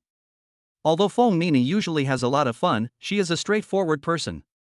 She says whatever she thinks and is too lazy to indulge Zhang Wei and Zhang Hui. Upon hearing Zhang Hui's far-fetched excuse, she cast a look of contempt at Zhang Hui without any concealment. I also think that our Wei Ji's singing is more powerful and manly. Lu Xiang followed closely behind, continuing to flatter Zhang Wei against his conscience in an attempt to save Zhang Wei's face. But if you flatter him now, you will hit the horse's leg and get the opposite result. Zhang Wei's face was so ugly that it was just like the sky before a storm, covered with dark clouds and terribly gloomy. After Qin Shou finished singing The Lone Brave Man, if anyone else dared to speak again, they would undoubtedly be asking for humiliation. Zhang Wei was not that stupid, so he glared at Lu Xiang who was flattering him. Forget it. I'm a little tired of singing. I don't want to sing anymore today. Zhang Wei's face turned pale, and he snorted coldly, his face as cold as ice. For a moment, the originally lively KTV became completely quiet. After Qin Shou finished singing this song, no one dared to pick up the microphone. The contrast was too obvious, a pure clown. Qin Shou, you sing so well, why didn't I ever hear you sing in college? Weren't you too low-key before? Zhu Xinya looked at Qin Shou with admiration. If her previous kindness to Qin Shou was mixed with some complicated reasons such as deliberate showing off and self-esteem, now, Zhu Xinya was completely conquered by Qin Shou's singing, and she was completely melted. She even began to fantasize that if Qin Shou could sing a love song for her alone, she would probably fall for him on the spot. Not to mention being numb, she would probably be wet. I don't really like this kind of occasion. I think it's a bit noisy. Qin Shou shrugged his shoulders, speaking in a nonchalant tone, pretending to be cool without making any noise. Compared to Zhang Wei's big show, his style was far superior. Qin Shou shrugged, too lazy to explain further. For a moment, the atmosphere in the KTV box became a little subtle. Hey, singing is boring. I feel a little tired of it. Does anyone want to play mahjong? I have already booked the mahjong room next door. How about we go somewhere else and play a few rounds of mahjong to relax? I am tired of singing and don't want to sing anymore. Zhang Wei felt that continuing to stay in this KTV box would only make Qin Shou continue to show off, which made him very unhappy, so he immediately wanted to change the subject and encourage everyone to do some other entertainment activities. Okay, I'll go. I've been wanting to do a few laps for a long time, it's a good opportunity to stretch my muscles. Although the girls still felt unsatisfied and wanted to continue listening to Qin Shou singing, the boys felt they had no face to continue singing and making a fool of themselves with Qin Shou's excellent performance before them, so they all agreed to Zhang Wei's suggestion. Within a short while, more than 10 people agreed to play mahjong, and soon 3 tables were formed. Everyone moved to the mahjong room next door with great interest. However, the 4th mahjong table was short of 1 player and there was no way to get the full number of players. It turns out that in the past class reunions, the 4 people who sat at the same table to play mahjong were always Zhang Wei, Zhou Chong, Yang Tao, and Louis Ba. They were the 4 rich men in the class. Zhang Wei, Zhou Chong, and Yang Tao are all second-generation rich people with wealthy families, while Louis Ba is a first-generation rich man who started from scratch and has achieved success in his career at a young age. The 4 of them are the richest and play the biggest games. After a game of mahjong, they can easily win or lose hundreds of thousands. To them, this is just a small thing for fun, but to other ordinary working-class people in the class, these are simply astronomical figures. They can't afford to play or lose. But Louis Ba happened to have something to do today and didn't come at all, so the mahjong table could not be completed. Damn it, we're missing one of these three. What's the point of flying a plane? How can we play? Zhang Wei had a very bad day today. He didn't eat or drink well, he didn't get the goddess he wanted, and he didn't act as cool as he wanted to. Instead, he was slapped in the face by Qin Shou. He was already in a terrible mood, and now he couldn't even get enough people to play mahjong at the table, which made him feel extremely depressed and irritated. Lu Xiang, why don't you join us at the same table? You usually like playing mahjong anyway. Zhang Wei said impatiently, with a hint of command in his tone. Wei Ge, I'm so sorry, I've already made an appointment with a few guys over there. When Lu Xiang heard Zhang Wei's invitation, a smile uglier than crying suddenly appeared on his face, and he complained in his heart. He was just working for Zhang Wei, and his usual income was average, so how could he afford to play such a big mahjong? Winning or losing hundreds of thousands was simply an astronomical figure for him. Damn it, you're not there when I need you. Zhang Wei looked unhappy. Hey, I'm really sorry, Viagra. Lu Xiang could only smile awkwardly, fearing that he would offend Zhang Wei and lose his job. How about I play with you guys? Everyone seems to be in high spirits, so don't spoil the fun for everyone. Just when Zhang Wei was feeling depressed and didn't know what to do, Qin Shou, who had been silent all along, suddenly spoke up and offered to join their mahjong game. Zhang Wei couldn't help but raise his eyebrows when he heard Qin Shou's words. A hint of sarcasm appeared on his face, and he said sarcastically, You? At our table, we can easily win or lose hundreds of thousands. Can you afford it? Don't lose so much that you even pawn your pants. That would be embarrassing. It doesn't matter. I won't play anymore if I lose everything. I'll just entertain you all. Qin Shou shrugged and said nonchalantly that he knew Zhang Wei was deliberately making fun of him, but he didn't take it to heart as he was still counting on making money from this pretentious guy. Hee, that's true. You don't have much money to lose anyway. But don't worry, I, Wei Ge, am magnanimous and broad-minded. I will definitely leave you a pair of pants when the time comes, so you won't go back with nothing. Zhang Wei became even more proud when he heard Qin Shou say this, thinking that he finally had a chance to get back at the Lord today. Then I will make you lose until you are left with only a pair of underwear. I want to see how Zhu Xiniao looks at you and whether you dare to act cool in front of me. Fuck, Lao Qin, are you fucking crazy? Although your singing is indeed amazing, you don't have to play cards with Zhang Wei. If you lose, you will never be able to recover in your life. You still say that I am blinded by greed, but I think you are the real one. You have lost your mind in order to chase the goddess. Why are you competing with the rich second generation? Guo Gang, who was standing by, was so anxious after hearing what Qin Shou said that he quickly grabbed Qin Shou's arm and tried to dissuade him anxiously. He didn't want his only brother to fall into a deep pit because of a momentary impulse, and never recover and never get up again. Chapter 24, Critical Attack on Pretenders. Bullshit. Little 3 yuan. Big 3. 13. All the same. Yeah. On the mahjong table, the crisp sound of mahjong tiles colliding one after another, accompanied by the sound of people reporting who, the atmosphere was tense. However, after just 2 hours, Zhang Wei, Zhou Chong, and Yang Tao, who were originally in high spirits, all became completely depressed like eggplants hit by frost. Their faces were all livid, their eyes were black, and their faces were green with anger. Although these 3 people were all second-generation rich from well-off families, they couldn't afford to be treated like this. In just 2 hours of mahjong, the 3 of them had lost more than 700,000 yuan in total, which was a considerable sum for them, enough to make them feel distressed for a while. What made them even more depressed was that, except for Qin Shou, no one else had won a single time. They were all just giving Qin Shou a chance. They were like Qin Shou's cash machine. This was not playing mahjong, they were just giving away money. Zhang Wei never expected that Qin Shou was not only a great singer, but also had incredible luck in playing mahjong.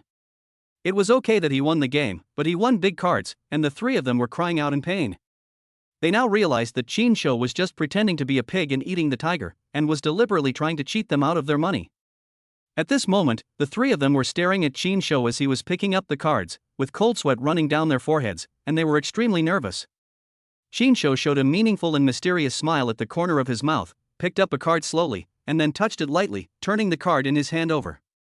Sorry, I won again. I drew the 9 lotus lanterns by myself, and the service is full of 26 points, 260,000 each. Qin Shou's tone was calm, but the faint smile on his face made Zhang Wei and others feel extremely glaring and heartbroken. Fuck you. Qin Shou, are you cheating? How is it possible that you win every time? This is too weird. Zhang Wei, who was already heartbroken after losing 260,000 yuan in one hand, could no longer bear it.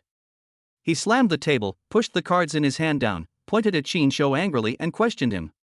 He really couldn't believe that Qin Shou's luck was so good, and could only suspect that Qin Shou was cheating.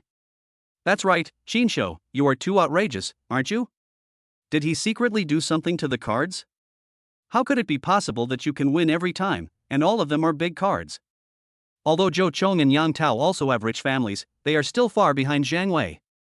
Moreover, they have lost a lot today and are now a little anxious. Seeing Zhang Wei getting angry, they also echoed him.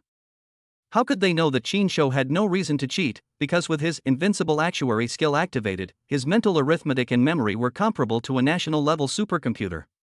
This group of people was almost playing mahjong with an AI with super artificial intelligence, so how could they not lose?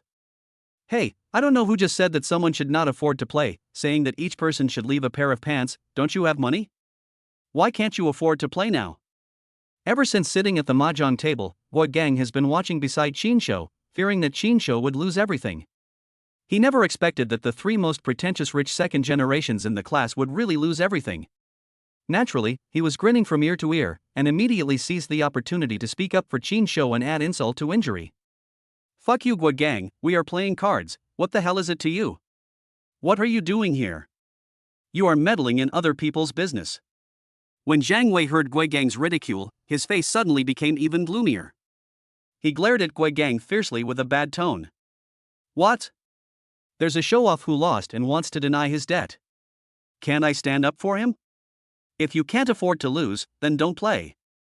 If you can't afford to play, why pretend to be a big shot? It's embarrassing. Guo Gang raised his eyebrows, not showing any weakness. Anyway, he had nothing to ask of Zhang Wei, so he was too lazy to give him any face. That's right, Zhang Wei. It's just a game of cards. Winning and losing are common in the military. Winning and losing are very normal. Why are you so disrespectful? If you can't afford to lose, don't play so big. We were all watching from the side, and we didn't see that Qin Shou was cheating from the beginning to the end. It's really unkind of you to slander him like this. What surprised everyone was that Feng Mini, who was always outspoken and spoke her mind, actually stood up to speak for Qin Shou. Qin Shou couldn't help but look back at Feng Mini, a faint smile appeared on his face, and he nodded to her to express his gratitude. In fact, Feng Mini is not a bad person. She just likes to play around. She has been in love one after another and changes boyfriends quickly. And unlike Xu Xinyao, she doesn't like to play with people's feelings or keep them on suspense. If she doesn't like someone, she always refuses directly, straightforwardly, and without dragging her feet. Unfortunately, she met Guo Gang, a devoted and top-notch bootlicker, and she couldn't get rid of him no matter what she did, which made her feel a little helpless. However, Guo Gang just likes Feng Mini straightforward, daring, and willing to stand up for her friends. Because Guo Gang's family was relatively poor, he was often looked down upon by some snobbish classmates and even bullied. Only Qin Shou and Feng Mini were willing to stand up for him and fight for him. This is how Guo Gang and Qin Shou became close friends, and Guo Gang has been devoted to Feng Mini for so many years. Yes, Zhang Wei, I was watching from the side the whole time. So many classmates were present, in front of everyone, how could he cheat? When Xu Xinyao saw Feng Mini speaking up for Qin Shou, and Qin Shou actually showed goodwill towards her and nodded with a smile, she immediately felt unhappy and started to smooth things over for Qin Shou. She didn't want Feng Mini to steal the limelight. Humph. Damn, this is so boring. I don't want to play anymore. It's unlucky. Zhang Wei knew he was in the wrong, and since Xu Xinyao had spoken up, he didn't want to lose face in front of her and be known as someone who couldn't afford to lose. He also couldn't find any evidence to prove that Qin Shou was cheating, so he could only swallow his anger and push the table away. He turned around with a sullen face and wanted to run away. Why, you don't want to pay the money you lost in the last round? Doesn't your family own a mine? You can't afford to lose 260,000? You don't have any money. How about this, you bow your head and call me Brother Qin, and I will do it with reluctance, and give you a small portion of the 260,000. Qin Shou looked at Zhang Wei coldly, a teasing smile appeared on the corner of his mouth, and he teased deliberately. Zhang Wei stood there in a daze, his mouth twitching. Finally, he snorted coldly, picked up his phone, and directly transferred 260,000 yuan to Qin Shou's WeChat account, then snorted coldly, turned around angrily, and prepared to leave. Hey, brother, you're awesome. Guo Gang on the side was so happy that he couldn't help but give Qin Shou a thumbs up. Ding, the host has completed a critical hit on the pretender, and is randomly given a yellow level skill, a perfect physique, a perfect figure that all women are obsessed with, and can eat anything without getting fat. The overall temperament increases by 10 points. Oh my god, another gift of skills, hehe, I really made a lot of money today. Qin Shou was so happy that his heart was beaming with joy. Today was such a great day. He gave those pretenders a slap in the face, earned their money, and returned his skills. Chapter 25, Big Profit, Startup Capital is available. At the same time when Qin Shou obtained the new skill of perfect physique, his body also underwent some subtle changes. 6 smooth and angular perfect abdominal muscles and 2 full and firm pectoral muscles quietly formed on his body. You know, Qin Shou was originally just a poor LT man. When he was 30, he worked overtime every day.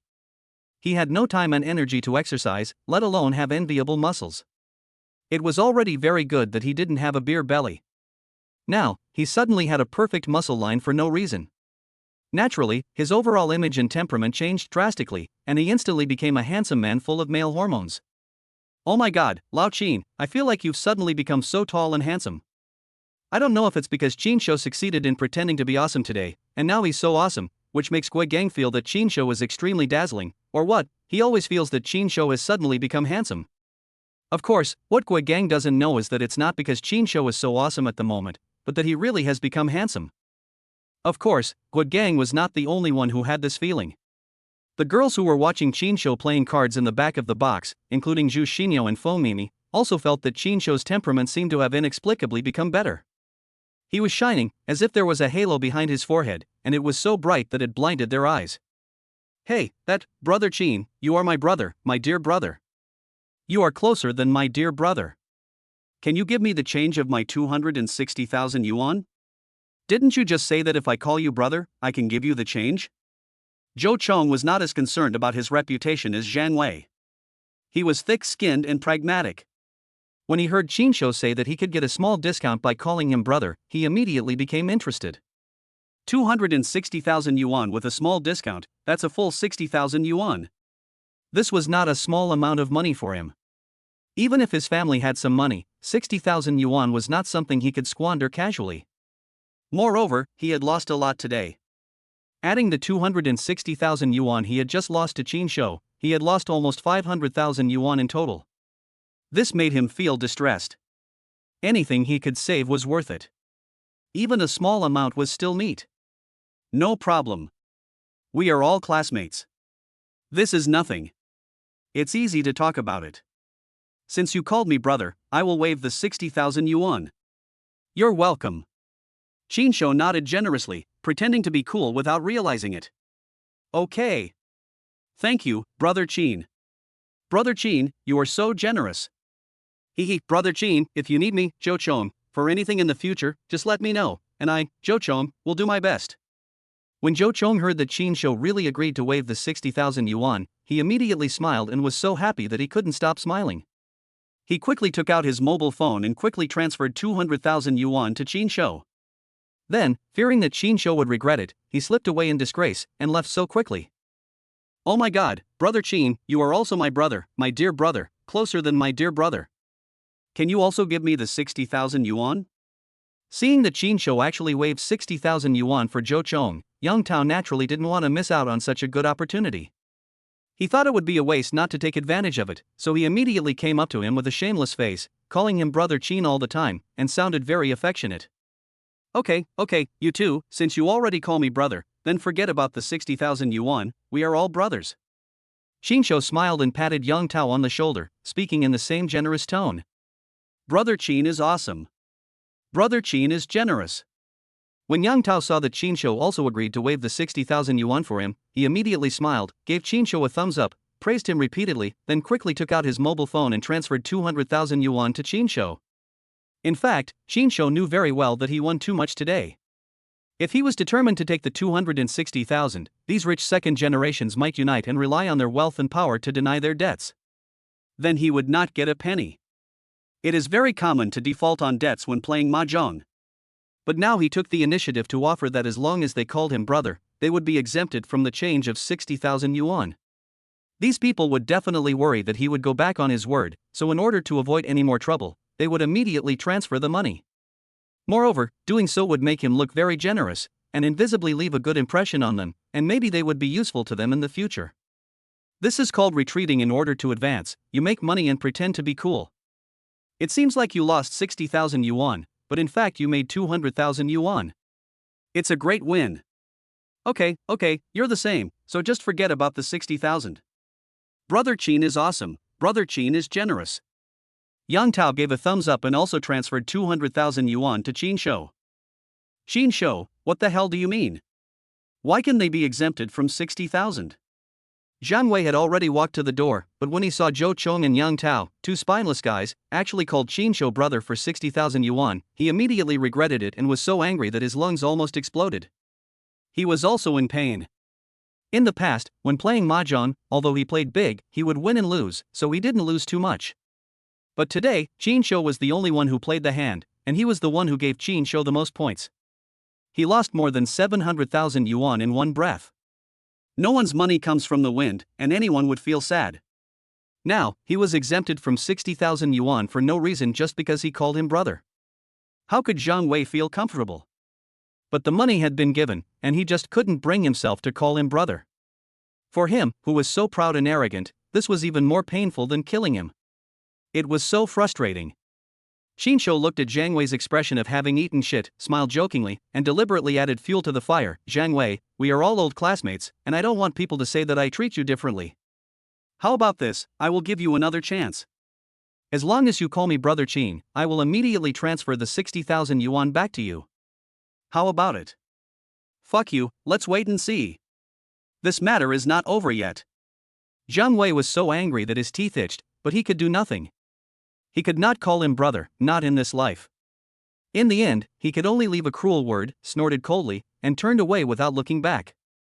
Once the host left, the originally lively classmate gathering naturally lost interest in continuing. Everyone knew that the protagonist of today's gathering had changed.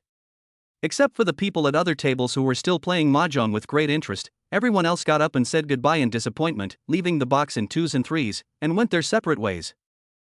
Hey, Lao Qin, you're awesome. Today I'm completely convinced by you. Didn't you see Zhang Wei's face just now? It was uglier than his mother's death. Guo Gang was so happy when he saw Qin Shou knock the class king to the ground today, and then he turned around and slapped Zhang Wei in the face. He was even a little excited. Hey, what do you think? I didn't lie to you, did I? I told you a long time ago that I came to this party today just to make money. Damn it, Lao Qin, how much did you win today? Tell your buddies now, so I can be happy too. Not much, just over 1.1 million, not counting the change. Qin Shou said lightly. Oh my god. I've worked so hard for 10 years, lived frugally, and my savings are less than 200,000 yuan. And you've become financially free just by playing a card game. Now I can just lie down and relax.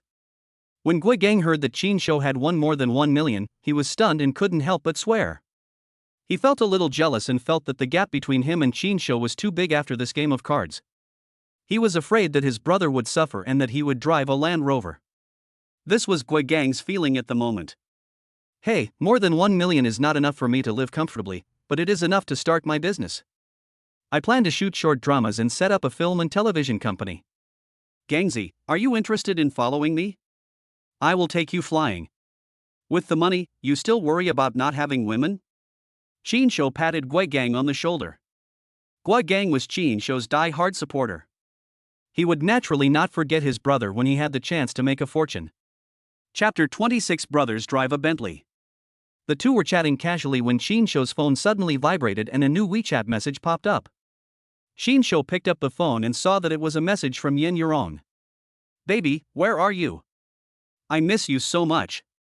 I'm going moldy from missing you so much. There is a coquettish expression at the end of the message, which makes people imagine a lot. What's wrong? Didn't I just feed you last time? Are you hungry again so soon? You are a bottomless pit. Qin Shou raised the corners of his mouth slightly, deliberately teasing. Hate it. I'm not a bottomless pit. I just want to eat you. Yen Yurong sent an even more ambiguous expression, full of teasing and suggestion. I'm at the Dihao Club. I just attended a class reunion. Then just wait patiently. I'll have someone drive to pick you up. They'll be there soon. I miss you so much. Okay. I missed you too, baby. Yen Yurong was Qin Shou's first rich woman, a true benefactor. Not only did she help him activate the system, but she was also generous and rescued him from the detention center. Qin Shou naturally wanted to repay Yen Yurong. How to repay her? He worked hard to cultivate the fields for her and sweated for her. Yen Yurong had been hungry for 28 years in the past and had never had a good meal. From now on, Qin Shou decided to make sure Yen Yurong was full, eaten until he burst, and eaten until he was full to the point of vomiting. A moment later, Qin Shou and Gui Gang walked out of the door of the Dihao Club side by side and came downstairs. The party was over, and everyone naturally went their separate ways. Those who had cars drove away, while those who didn't stood on the roadside in twos and threes, ready to take a taxi or wait for the bus. Xu Xinyao, Qin Shou, Zhang Hui, Lu Xiang and others had no cars, so they could only stand on the roadside, chatting to kill time while waiting for the bus. Seeing Qin Shou and the others waiting by the roadside, Zhang Hui immediately had the idea of humiliating Qin Shou. He thought, a loser is a loser. He still doesn't have a car. It's a good opportunity for me to get back at him. There was a low and powerful roar of an engine coming from afar, and a brand new Audi A6 stopped steadily in front of everyone. Yao Yao, it's so troublesome to wait for the bus, and it's not easy to wait for the bus at this time. Why don't I take you home? I'm going my way anyway. Zhang Wei rolled down the window and gave Zhu Xinyo a warm smile. He glanced at Qin Shou with a haughty look, thinking, I'll let you show off in front of me. You don't even have a car, and you still dare to compete with me? Yes, Yao Yao, you live quite far from here. It will take a long time to take the bus, and it's getting late now. Let Zhang Wei take you back, so we can feel more at ease. Upon seeing this, Zhang Hui immediately assisted and tried her best to bring them together. She did not forget that she had received a bribe from Zhang Wei and was still counting on Zhang Wei to arrange a job for her. However, when Xu Xinyao heard Zhang Wei's words, she did not agree immediately. She subconsciously glanced at Qin Shou, who was also waiting on the roadside. Her eyes revealed complex emotions and she was somewhat undecided.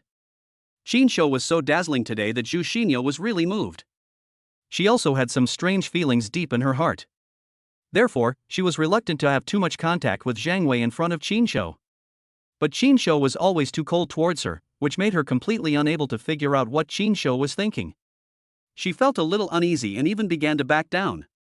In fact, Qin Shou received the task from the system to win the first love goddess, and he was indeed prepared to take Zhu Xinyo in.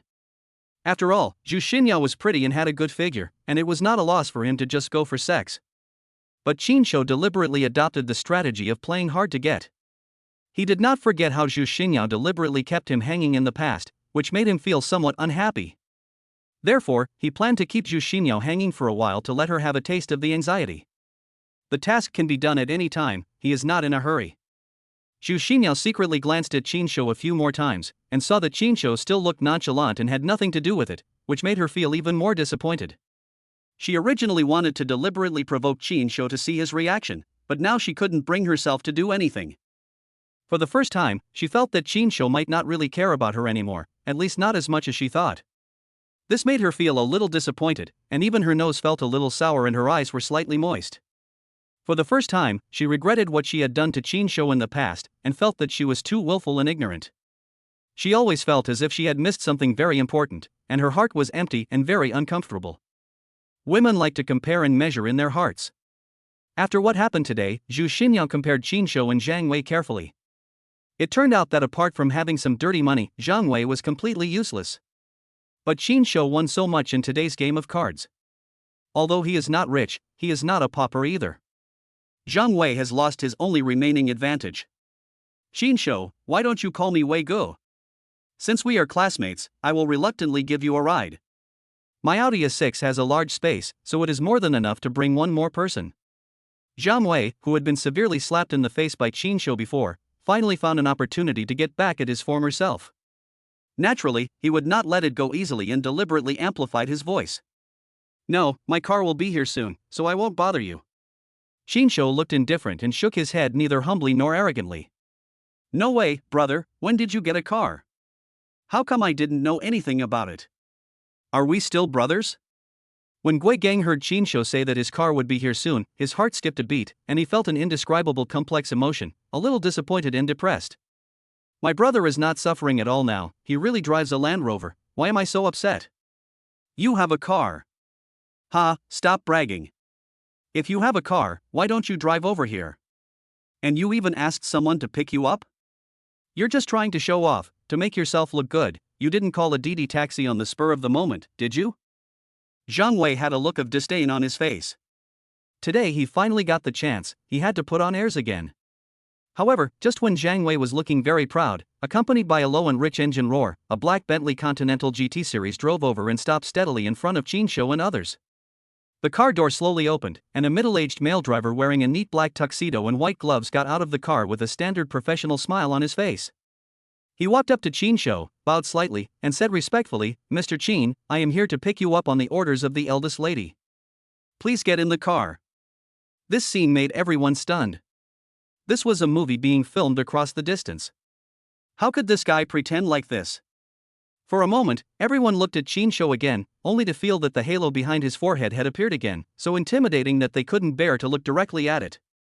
Oh my god. Miss? What miss? FCK. Lao Chin, when the hell did you hook up with a rich woman? You even drive a Bentley.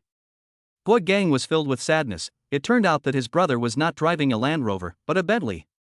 Gangzi, let's go together. Let him give you a ride. Chinsho said to Gui Gang with a smile. He knew what Gui Gang was thinking. Alright. I've never touched such a nice car in my life. Today, I'm grateful to you for letting me enjoy this experience. Hearing this, Gui Gang could only shrug his shoulders helplessly and said with a wry smile that he knew the gap between him and Chinsho was getting bigger and bigger, but he was still happy for his good brother. Moreover, Chinsho was his good brother after all, so he seemed to be pretending a little bit. Just like that, under the astonished gaze of everyone, Chinsho and Gui Gang got into the Bentley and drove away. Zhang Wei stood there, his face ashen, his facial features twisted together.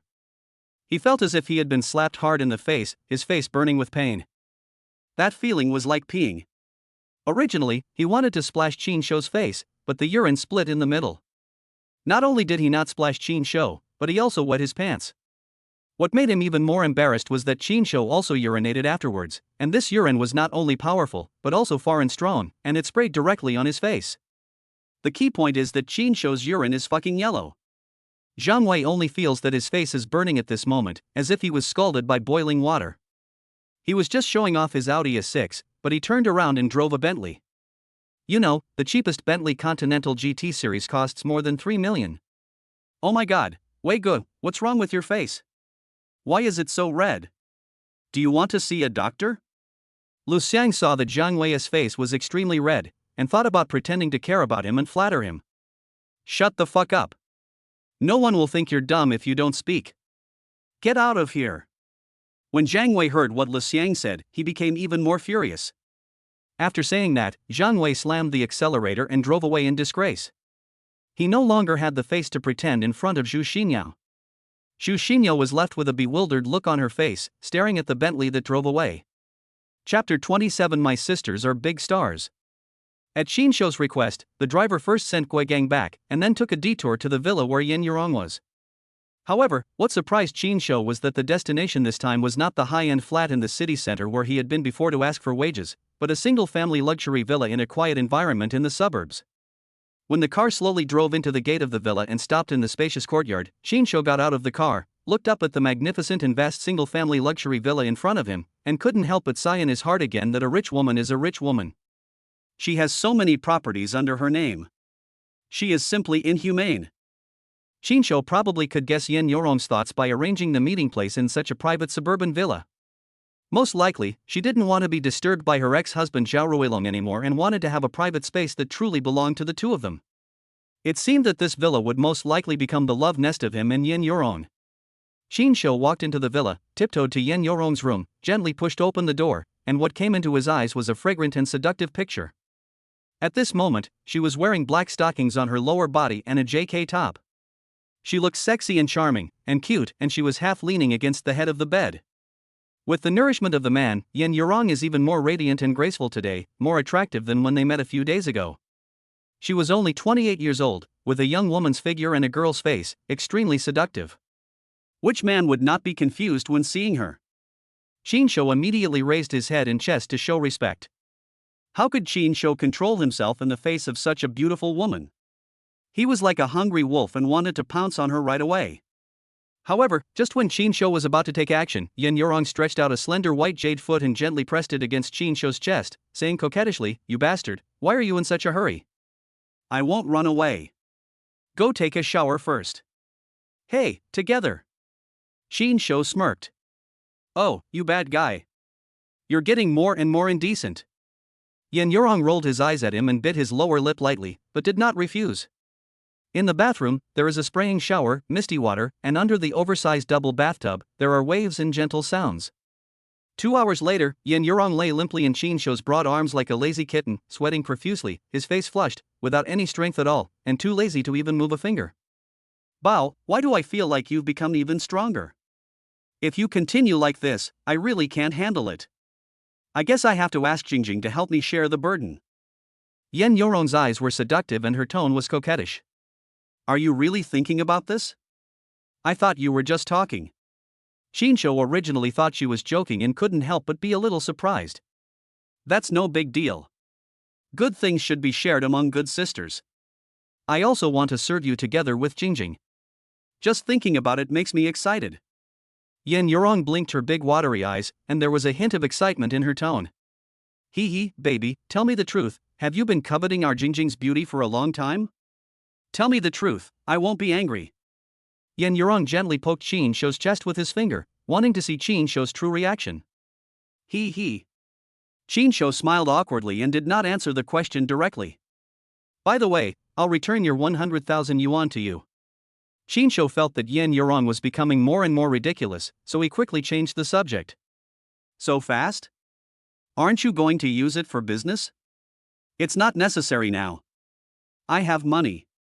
"It's only been a few days, and you've made money? What kind of business can make money so quickly?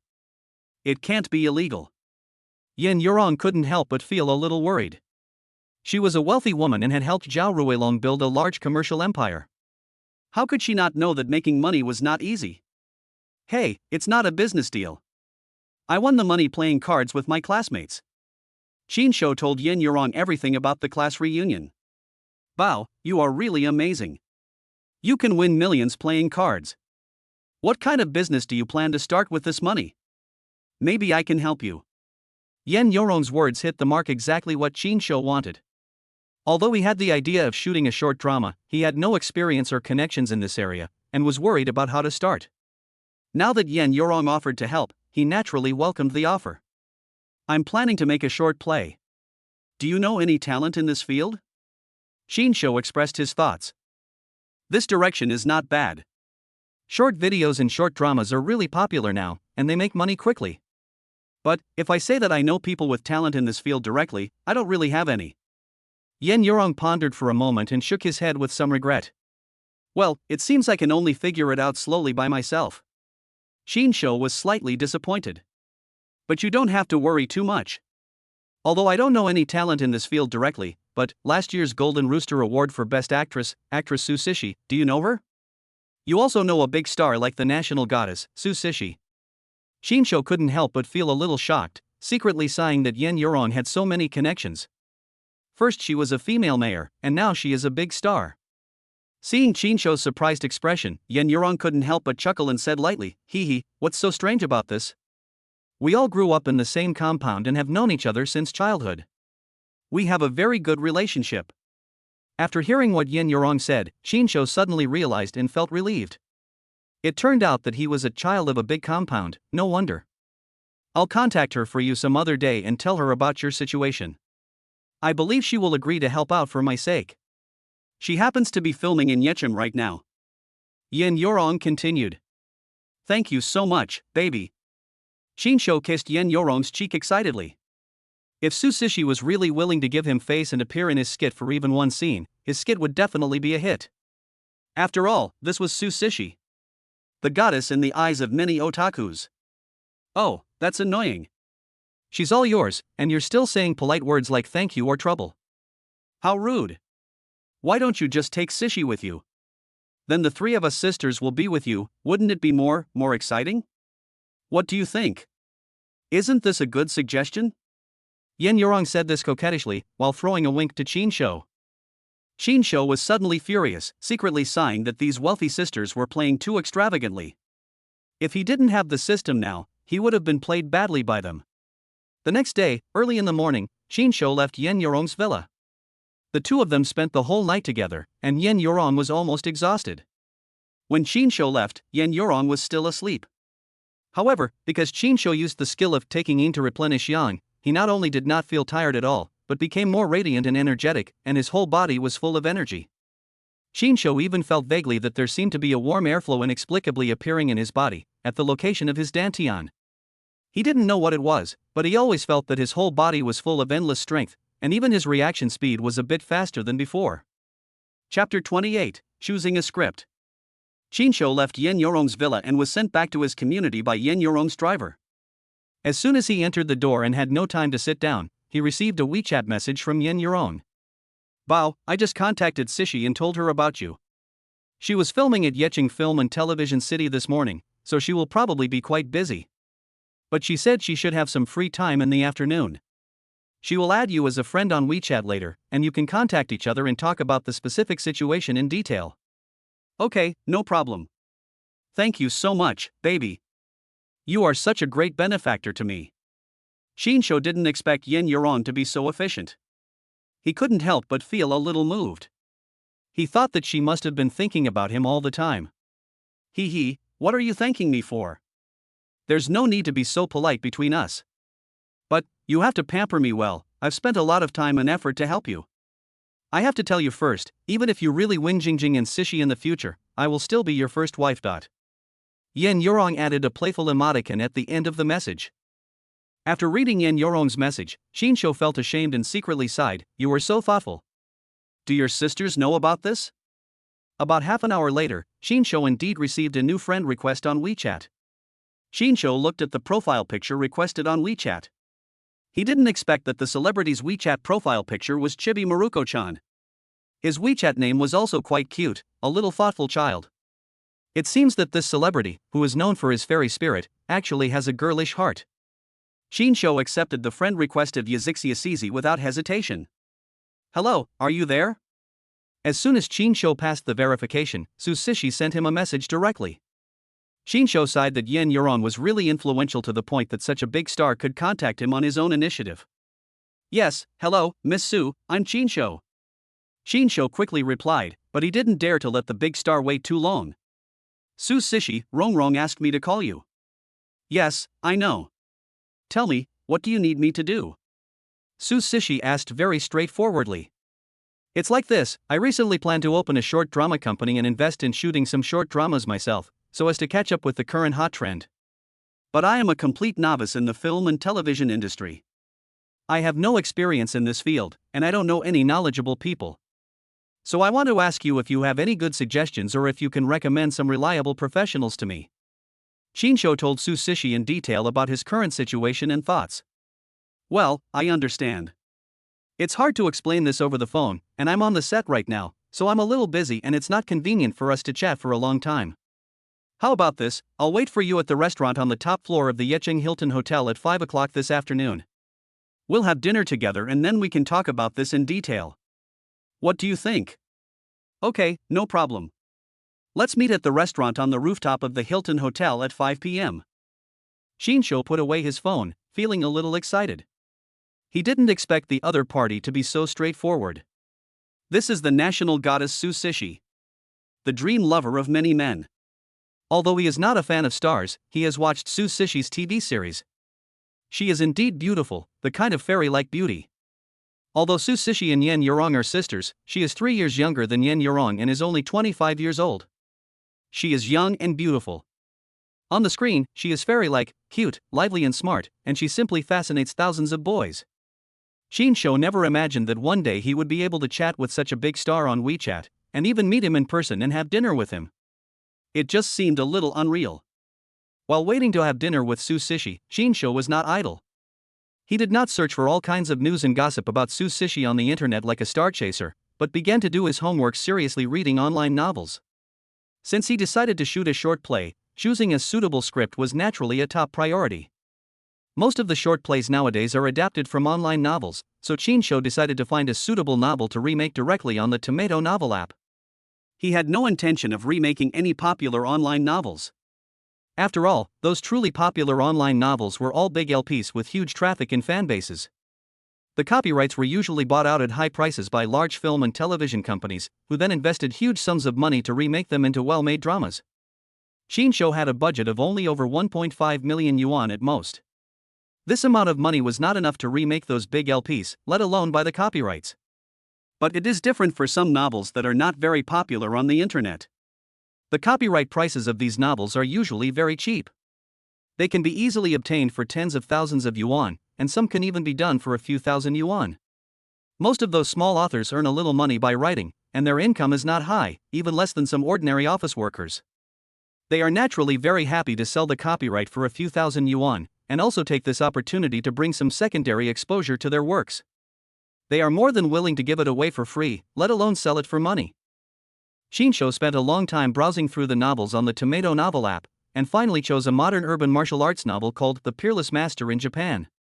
The plot of this novel is quite bizarre and bloody. The male protagonist accidentally met a tattered, crazy old lunatic, who mysteriously handed him several tattered martial arts secrets, saying that they were peerless martial arts. What's even more outrageous is that among these secret books there is actually the Sunflower Manual. What's most surprising is that the male protagonist actually practiced the Sunflower Manual. Fortunately, the hero's martial arts skills are quite special, and he doesn't need to castrate himself to practice Sunflower Manual. Eventually, due to a variety of coincidences, the hero ended up in Japan. With his superb martial arts and courage, he thrived in the Japanese underground world. He was invincible all the way and finally succeeded in unifying the Japanese underground world, becoming the true king of Japan. The male protagonist even secretly manipulated and influenced the entire Japanese political arena, eventually turning Japan into a vassal state of China and reaching the peak of his life. And in the process, the hero naturally encountered all kinds of beauties, such as pure and lovely high school girls, sexy and charming popular female singers, cold and arrogant international actresses, etc. All of them were taken into the hero's pocket one by one, and he lived an enviable harem life. This kind of typical urban YY exciting story, with its ups and downs in the plot and dense exciting parts, can definitely attract a large number of audiences who like to watch exciting dramas if it is made into a short drama. It is really perfect. Moreover, this novel is not very popular on Tomato Novel, and it is kind of lukewarm. Chinsho estimated that as long as he spent a few $1,000s, the author would definitely be happy to sell the copyright to him. After selecting the script, Chinsho looked at the time on his mobile phone and found that it was already around 4 o'clock in the afternoon. He quickly packed his things, took a taxi, and rushed to the Hilton Hotel to prepare for his dinner appointment with Su Sishi. Chapter 29, Each Takes What He Needs. In the revolving restaurant on the top floor of the Hilton Hotel, in a private box with an excellent view, Chinsho was sitting opposite Su Sishi. Through the French windows, one can have a panoramic view of the bustling night scene of Yecheng. The bright lights are like a galaxy of stars, which is extremely beautiful.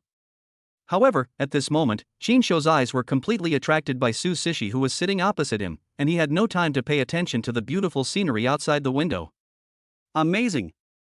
This was the first impression Su Sishi gave Chinsho, and also the most intuitive feeling. There are many celebrities in the entertainment industry who have photogenic faces. They are radiant and beautiful in front of the camera, but once they are away from the camera and filters, the real person often looks ordinary, or even completely different from the one in the camera. But Su Sishi obviously does not belong to this category. She gives Chinsho the opposite feeling. She is more beautiful in real life than in the camera. She was already incredibly beautiful in the camera, like a fairy who had walked out of a painting. Now that she appeared in front of Chinsho in person, he was even more astounded and his heart skipped a beat. The beauty of Su Sishi is a kind of beauty that is difficult to describe in words. It is pure and refined, noble and elegant. Chinsho has a feeling that she can only be admired from a distance and not played with. It is like facing a priceless exquisite work of art, holding it carefully in the palm of his hand, for fear that it will be broken by accident. Today, Su Sishi was wearing a well-cut silk-off white dress, with the hem of the dress fluttering slightly, which further highlighted her slender and graceful figure. Her long black hair was naturally draped over her shoulders, cascading down like a waterfall. She only wore light makeup, but she looked even more fresh and refined, and breathtakingly beautiful. Shinsho saw it all, and the only feeling he had was fairy. It was really too fairy. She was indeed the recognized national goddess, and her reputation was well deserved. These three sisters, Yin Yurong is a passionate, sexy, and mature young woman, Ring Jing is a cool, capable woman with a strong aura, and Su Sishi is a fairy-like, pure and unworldly beautiful girl. Each of them has their own style and beauty in their own way. Of course, Shinsho also left a deep impression on Su Sishi, even making her feel a little surprised. She was born into a prominent family, so her family background was naturally first class. She became famous at a young age and had a smooth journey. Naturally, she had met countless men. Among all the men in the world, those who could truly catch her eye were rare. In her opinion, the so-called fresh meat in the entertainment industry today who are crazily pursued by fans are just a group of passers-by with decent looks after removing their makeup, and there is nothing special about them at all. Apart from some veteran Hong Kong stars, some of today's young idols have poor bone structure, which cannot support their delicate facial features and make them appear not three-dimensional enough. Some have poor skin and their facial features are not coordinated enough, and they rely entirely on beauty filters to support them. But the Shinsho in front of her made her feel that no matter his body proportions, handsome looks, or the unique temperament emanating from his bones, he was not inferior to those carefully packaged handsome guys in the entertainment industry, and was even better than them in some aspects. You know, Shinsho in front of her was dressed very ordinary, an ordinary black casual suit. Apart from washing his face, he didn't even shave his beard. But it didn't affect Su Sishi's feeling that Shinsho was handsome. She naturally didn't know that Shinsho now had the blessing of the system, and his appearance had already surpassed those male stars. What's more, he also had the skill blessing of masculinity, which could greatly enhance his personal charm, making him exude an invisible and irresistible attraction. You want to do a skit? Su Sishi was the first to break the slightly awkward atmosphere in the box. She had a faint smile on her face and did not have any big star airs. In contrast, facing such a dazzling big star, Shinsho seemed a little restrained. Good. Shinsho nodded. How much money do you plan to invest? Su Sishi is a professional after all, so she goes straight to the point. The amount of investment determines the extent of her help. I only have about 1.5 million yuan in funds, which is all my assets. Shinsho answered truthfully and did not hide his financial strength. For a short play, if it's not some big LP, this investment is enough, but I'm afraid it won't be possible to hire a good director. Su Sishi thought about it for a moment and gave a fair evaluation. Actually, I plan to be the director myself, so I can save the biggest expense and spend the money on hiring actors. Shinsho hesitated for a moment and answered sincerely. You are a director yourself? Are you a graduate of a related major? No, I studied computer science in college. Shinsho shrugged, his tone somewhat helpless. I see. Su Sishi nodded thoughtfully, and suddenly her eyes lit up as she thought of an idea that would kill two birds with one stone. How about this? I just happened to have set up a film company and recently hired a few makeup artists, photographers, and a professional film producer. They all graduated from film schools but have little experience. If you don't mind, I can lend them to you. This will also help me train new people. Although they may not be able to handle large-scale productions, they are definitely more than enough for shooting short dramas. Thank you so much. Miss Su, you really helped me a lot. When Shinsho heard that Su Sishi was so generous as to lend him the professional team of her studio, he was immediately surprised and delighted. He was originally worrying about how to build a reliable team, but now Su Sishi directly sent him a complete team, which was like timely help and helped him a lot. Shinsho naturally understood the principle of giving back a favor and quickly said, How about this, Miss Su, if this short play eventually makes a profit, I am willing to split it with you in half, and I will definitely not let you suffer any loss. There's no need for profit sharing. The profit from a short play is nothing to me, and I don't need this little money. You help me train new people, and we can be considered to be mutually beneficial. Su Sishi waved her hand nonchalantly, then changed the subject and said meaningfully, But I have another request. I wonder if you can agree to it. Other requests? What requests? Miss Su, please tell me. As long as I can do it, I will definitely do it. Shinsho couldn't help but feel a little puzzled, thinking, how can I, a small person, help you? But after all, the other party is willing to help so much, so he naturally has to know how to repay the favor. It's like this: my company is currently preparing to shoot a costume idol fairy tale drama. The investment scale is relatively large, and the production team is also very strong, and I am the heroine of this drama. But, we haven't finalized the actor for this drama yet, and we haven't found a suitable actor yet. Susishi said slowly, with a hint of helplessness in her tone. You don't want me to play the leading role in this drama, do you? When Shinsho heard what Susishi said, his eyes widened, he pointed at his nose and asked in disbelief. He never expected Susishi to make such a request. Yes, your foundation and temperament are better than most of the young actors in the circle now. You just need to package yourself. I believe you will become popular. The most important thing is that the cost of hiring a traffic star is too high now. Susishi nodded without any concealment. Chapter 30. Be the leading actor in my next play. Shinsho was in a state of hesitation. He never thought that he would have the opportunity to be an actor one day. But after thinking about it carefully, this seemed to be a good idea. In this day and age, what business can make money faster than the entertainment industry? After all, isn't his goal to make money? And the most important thing is that he gets to partner with the national goddess in his first film, which is something many people could never dream of. It is a win-win situation no matter how you think about it. Don't worry, I will still give you the salary you deserve. This is basic professional ethics. But you are a newcomer after all, and you don't have any acting experience, so the salary for this first play may not be too high. How about this, 500,000, what do you think? Seeing that Shinsho had not spoken and was just thinking, Susishi thought he wanted to refuse. But in fact, Shinsho was just quickly weighing the pros and cons of the matter in his mind. Sure, no problem, but I want to know, when will your movie start filming? Shinsho agreed without hesitation. Even if he was not paid, there was no way Shinsho would miss such a good opportunity. Not to mention the chance of becoming a big star by collaborating with the national goddess. These days, fame is money. Would you still worry about not making money after becoming famous?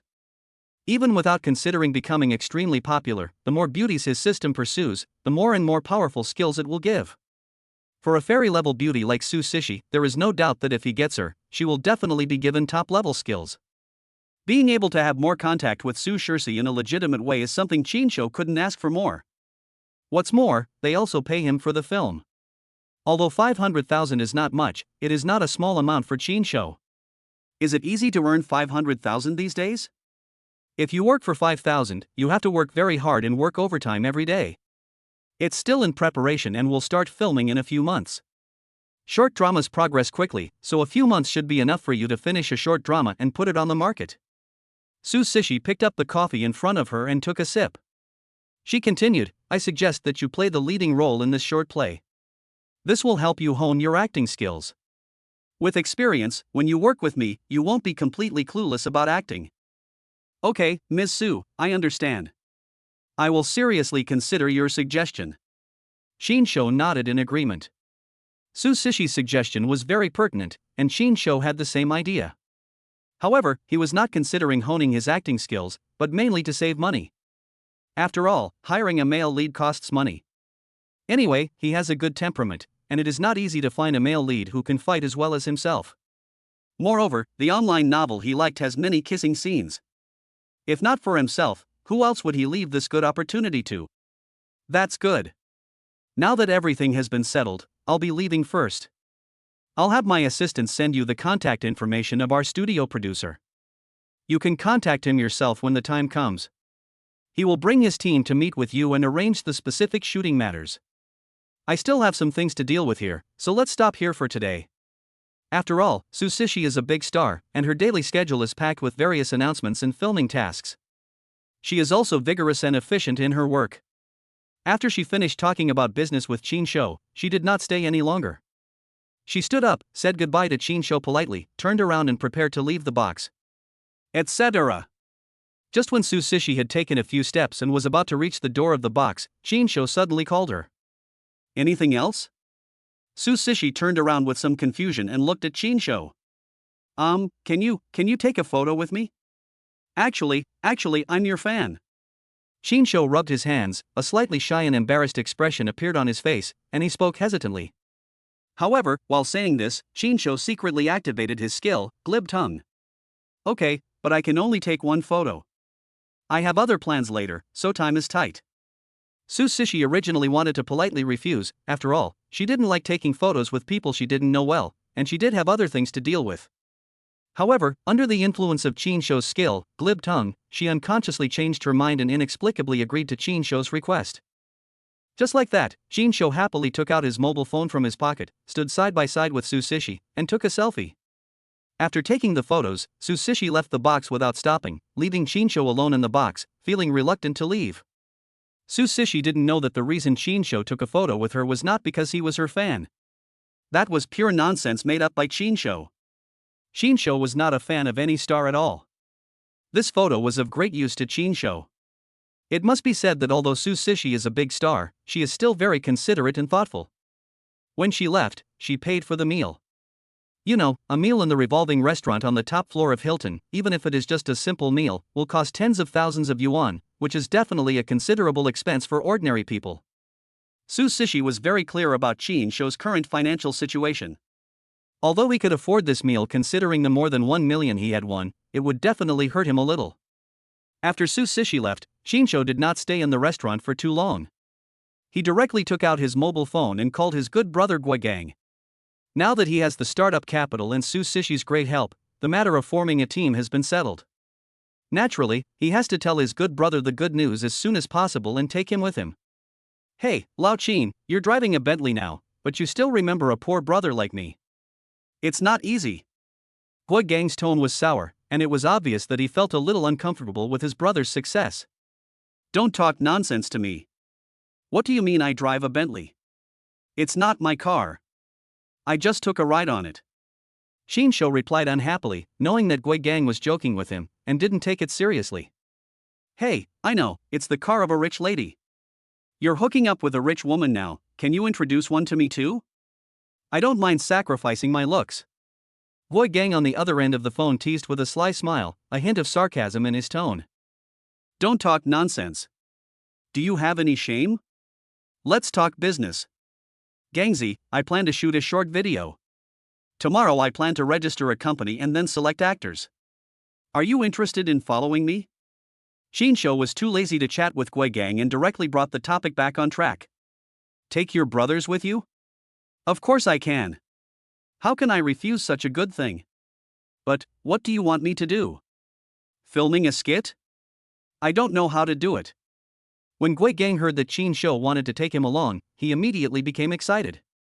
Gangzi, let me give you a chance to be an actor. You will play the sleazy villain in the play. Chinsho said with a smirk, a hint of teasing in his tone. Fuck you, old Chin, why do I have to play a villain? I want to play the handsome and cool male lead. When Guigang heard that Chinsho actually wanted him to play a despicable villain, he immediately became unhappy. Gangzi, don't you have any idea of your temperament? With your appearance, can you play the role of a righteous and handsome hero? Do you still want to make money? You can act or not, I have made a promise, not only will I pay you a salary, but I will also give you a commission if you make money. Of course, if you plan to continue to work hard as a programmer and work overtime every day, just ignore what I said. Hee, that's true, but what kind of villain role should I play? Is there anyone who flirts with the pretty heroine? Arrange one for me. Guigang on the other end of the phone had a filthy look on his face. You fucking. Chinsho was speechless. Look at you, you're not happy again. Didn't you ask me to play myself? I'm going to play myself, but you didn't even give me a chance to flirt with the pretty heroine. How can I play myself? Guigang looked righteous. Okay, I'll arrange it for you. Chinsho gritted his teeth and thought to himself, I haven't even flirted with the heroine yet, and you're already flirting with her. Hey, that's more like it. Chapter 31 Recruiting Actresses. 2 days later, Chinsho's film and television company registration procedures were successfully completed. The company's name was also officially decided, called Dachin Films, which was simple and crude, but quite imposing. In theory, according to the normal process, registering a film and television company, from applying for various qualifications to final approval, will take at least half a month or even longer.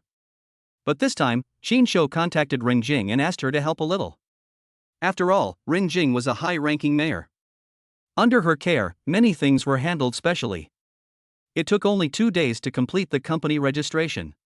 After completing the company registration, the next priority was naturally to settle the copyright issue of the script. This matter went unexpectedly smoothly, and Shinsho directly contacted the relevant person in charge of the tomato novel platform.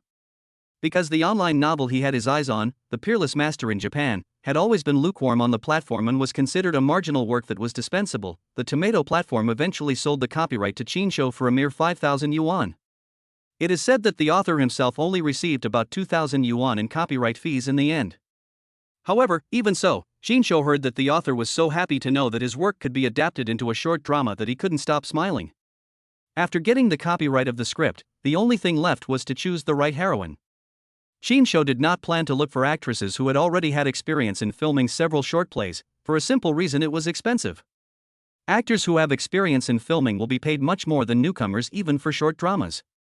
This will undoubtedly increase the cost pressure for Shinsho, who does not have sufficient funds.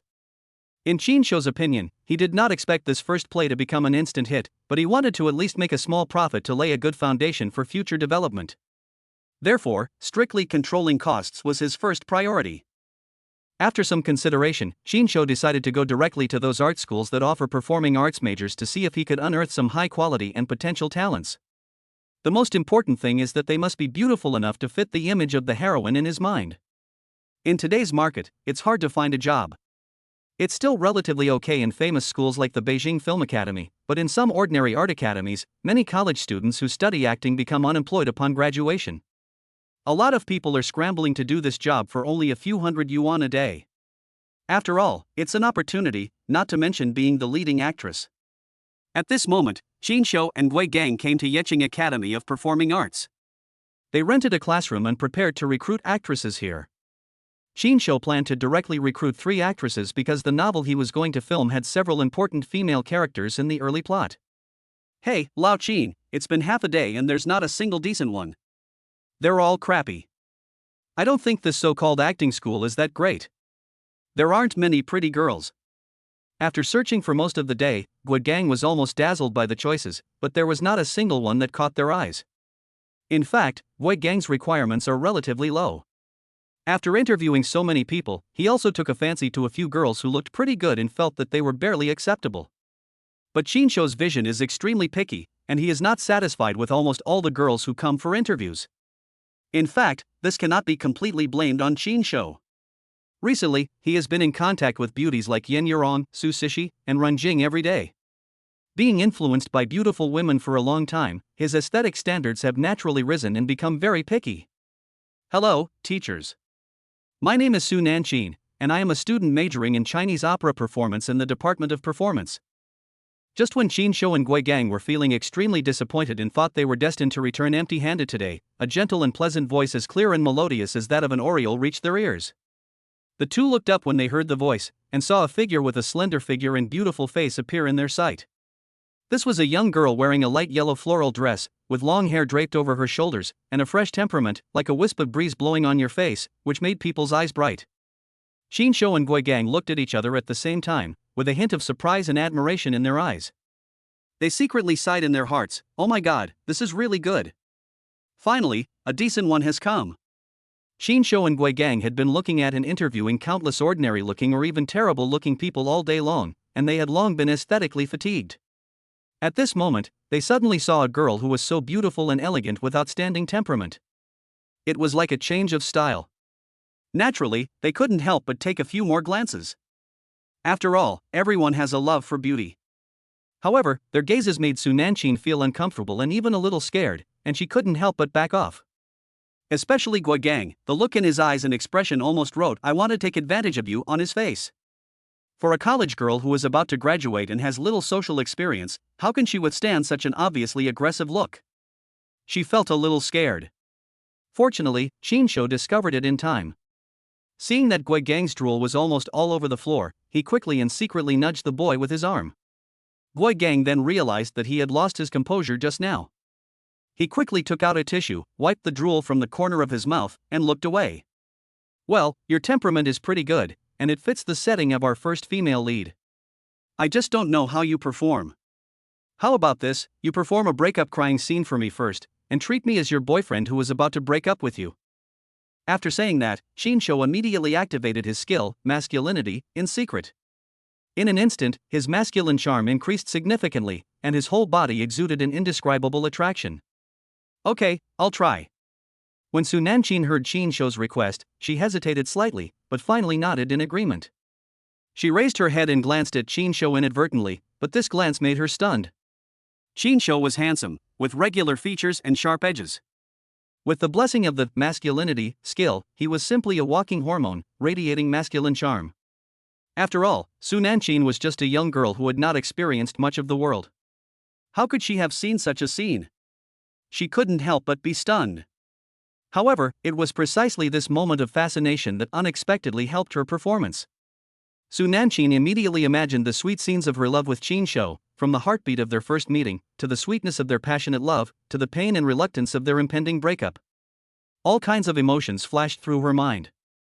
She seemed to have really experienced an unforgettable love, and then had to face the cruel reality of breaking up. All of a sudden, all kinds of complex emotions were rendered in place. Su Nanchin's eyes immediately became moist, and tears welled up in her eyes, as if they would burst out at any time. Her expression also became resentful and sad, and she looked so pitiful that people could not help but feel pity for her. Qin Shou and Gui Gang were both stunned when they saw Su Nanchin get into the state so quickly. This acting is so natural, the control and expression of emotions are so perfect. Especially the resentment and sadness in her eyes, which touches people's hearts. The key point is that Su Nanchin is very beautiful, a typical beautiful girl with youthful beauty. At this moment, she suddenly looks like a pear blossom in the rain, crying with resentment, which is even more unique. The temperament of the sickly beauty who makes me feel pity even reminds Qin Shou of Lin Daiyu in the 1987 version of Dream of Red Mansions. Of course, what the two didn't know was that a big part of the reason why Su Nanchin was able to perform so well was actually because she was attracted to Qin Shou and really put herself into the role, which caused real emotional fluctuations, which led to her extraordinary performance. If Su Nanchin had fantasized about someone she was not interested in, her performance would definitely not have been so good. Chapter 32. Our company has a relationship with Su Sishi. Not bad, not bad, the performance was excellent and the emotions were very well put in place. In fact, Qin Shou knew nothing about acting. He was totally clueless. He just saw that the girl was pretty and acted in a pitiful way. But that didn't stop him from pretending to be profound and acting like a professional. Qin Shou continued to get straight to the point. We are shooting a short play. If you are willing, you can be the leading actress. How about it? Are you interested? This is it? Su Nanchin had not yet completely recovered from her previous emotions and was a little confused for a moment. She had not expected that this would be possible, and that she had been given the role of the heroine. Yes, how much trouble do you think it would be otherwise? If you don't have any questions, then we can talk about the salary right now. I have no problem with that. I'm willing to act. Su Nanchin came back to her senses and quickly nodded in agreement. Although most students in art schools come from well-off families and are not short of money, Su Nanchin's situation is somewhat different. Her family conditions are relatively ordinary, her parents are ordinary working class, and it is not easy for them to support her to go to college. Therefore, during her college years, she has been working part-time to subsidize her living expenses and reduce the burden on her family through various part-time jobs. Therefore, for her, this opportunity to play the leading role in the short play is not only a rare opportunity for practice, but also an important source of income, which is very important to her. So, our initial plan for this short drama is to shoot 3 parts, the first, middle and third parts. We plan to shoot the first part first, and after the first part is broadcast online, we will see how the audience responds and the market responds, and then decide whether to continue shooting the subsequent sequels. I'll give you 30,000 yuan for the first part. Is that acceptable? Because he was a newcomer, Qin Shou lowered the price to a very low level, revealing his true nature. Su Nanchin couldn't help but frown. Although she was studying acting, she had never filmed a serious movie. She didn't expect the price to be so low. Only 30,000? Su Nanchin frowned, feeling somewhat disappointed. After all, she was in the entertainment industry, and she knew many of the graduates. Even if it was a short play, the pay for the leading actor and actress shouldn't be so low. Girl, it's not low. Think about the current situation. It's hard to find a job, right? Look at your classmates and see what they are like now. You are the leading actress in this first movie. It is your stepping stone to enter the industry, understand? If you do a good job in the first movie, your reputation will be established, and you will have many opportunities in the future. You don't want to study acting for 3 years and then change careers after graduation, right? Young man, you need to look at the long term and not just consider the immediate benefits. Do you understand? The most important thing now is to seize the opportunity to play the leading female role and hone my acting skills. Don't just think about the money, look forward. After all, Shinsho had been struggling in society for many years and was a veteran. He had a lot of words to say and he secretly activated his skill, glib tongue, when he spoke. With a crazy PUA and big words, he immediately fooled Su Nanshin. Guo Gang, who was watching from the side, thought to himself, old Qin is such a bastard. He is no different from the ruthless boss who paints a rosy picture for himself in his own company. Shinsho is even more evil. How dare you ask for 30,000 yuan for such a delicate and beautiful girl who has to act in some erotic scenes? Su Nanshin showed a trace of hesitation. Somehow, although she always felt that there seemed to be something wrong in Shinsho's words, as if something was not quite right, but when she thought about it carefully, she couldn't find a suitable reason to refute it. In short, she felt something was weird, but she couldn't tell what was weird. She was inexplicably fooled by Shinsho. Of course, she didn't know that she was bewitched by Shinsho's skill, glib tongue. The more beautiful the girl, the more powerful Shinsho's glib tongue is. Su Nanshin thought about it and it was true. Many of her classmates, those from better-off families, had their parents arrange jobs for them after graduation. Those from poorer families switched to being anchors after graduation, but it was not easy for female anchors to be anchors now. The men squatting in the live broadcast room were very cunning, only doing it for free and not giving gifts at all. You can't make much money even if you work so hard, unless you are willing to do some hard work and show more to men. But even so, most people are just freeloaders. The big brothers are very smart. They can make money, but after making money, they ask for offline meetings. If you don't meet, the big brothers can't maintain it. Moreover, even if the anchors are willing to do what the big brothers ask, the risks are still huge. The platform often blocks the live broadcast room, so for her, being able to shoot short dramas is definitely better than being an anchor, and she does need money to support herself, but no matter how she thinks about it, 30,000 is too little. Seeing that Su Nanshin was still a little undecided, Shinsho activated his glib tongue and quickly increased his efforts to continue fooling her. This is a short drama, so the shooting period is very short. I estimate that the first part took only about 3 months to shoot. You can do the math yourself. 30,000 yuan for more than 3 months, which means an average of about 10,000 yuan a month. And they provide lunchboxes every day on the set. Just think about it, these days, where can you find someone who can earn 10,000 yuan a month and provide food? Seeing that Su Nanshin was still hesitating, Shinsho thought that this girl was only interested in money, so he finally decided to use his ultimate move. Of course, Shinsho didn't know that in the eyes of Gui Gang standing by, Shinsho was the money-obsessed Jobei Opi. Let me tell you, do you know the national goddess Su Sishi? She actually has some connections with our company. If you perform well, you might have a chance to get a scene or two in her TV series in the future. Guo Gang, who was standing by, widened his eyes and thought to himself, Lao Qin, you are not the kind of person who can fool people. You are a fucking loser. When did you get in touch with the national goddess Su Sishi? However, what happened next shocked Gui Gang. Shinsho took out his cell phone, opened a photo and placed it in front of Su Nanshin. You can search online. Su Sishi is filming in Yeching these days.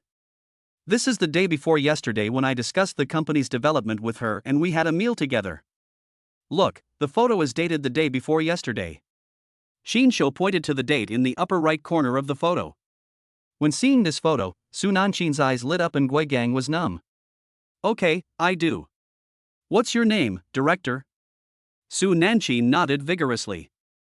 In her mind, if this short drama company was really produced by Su Sishi, then as long as she performed well enough, she would not be afraid of not having the opportunity to take off in the future. Who doesn't have a dream of becoming a star? My name is Shinsho, you can call me Director Qin from now on.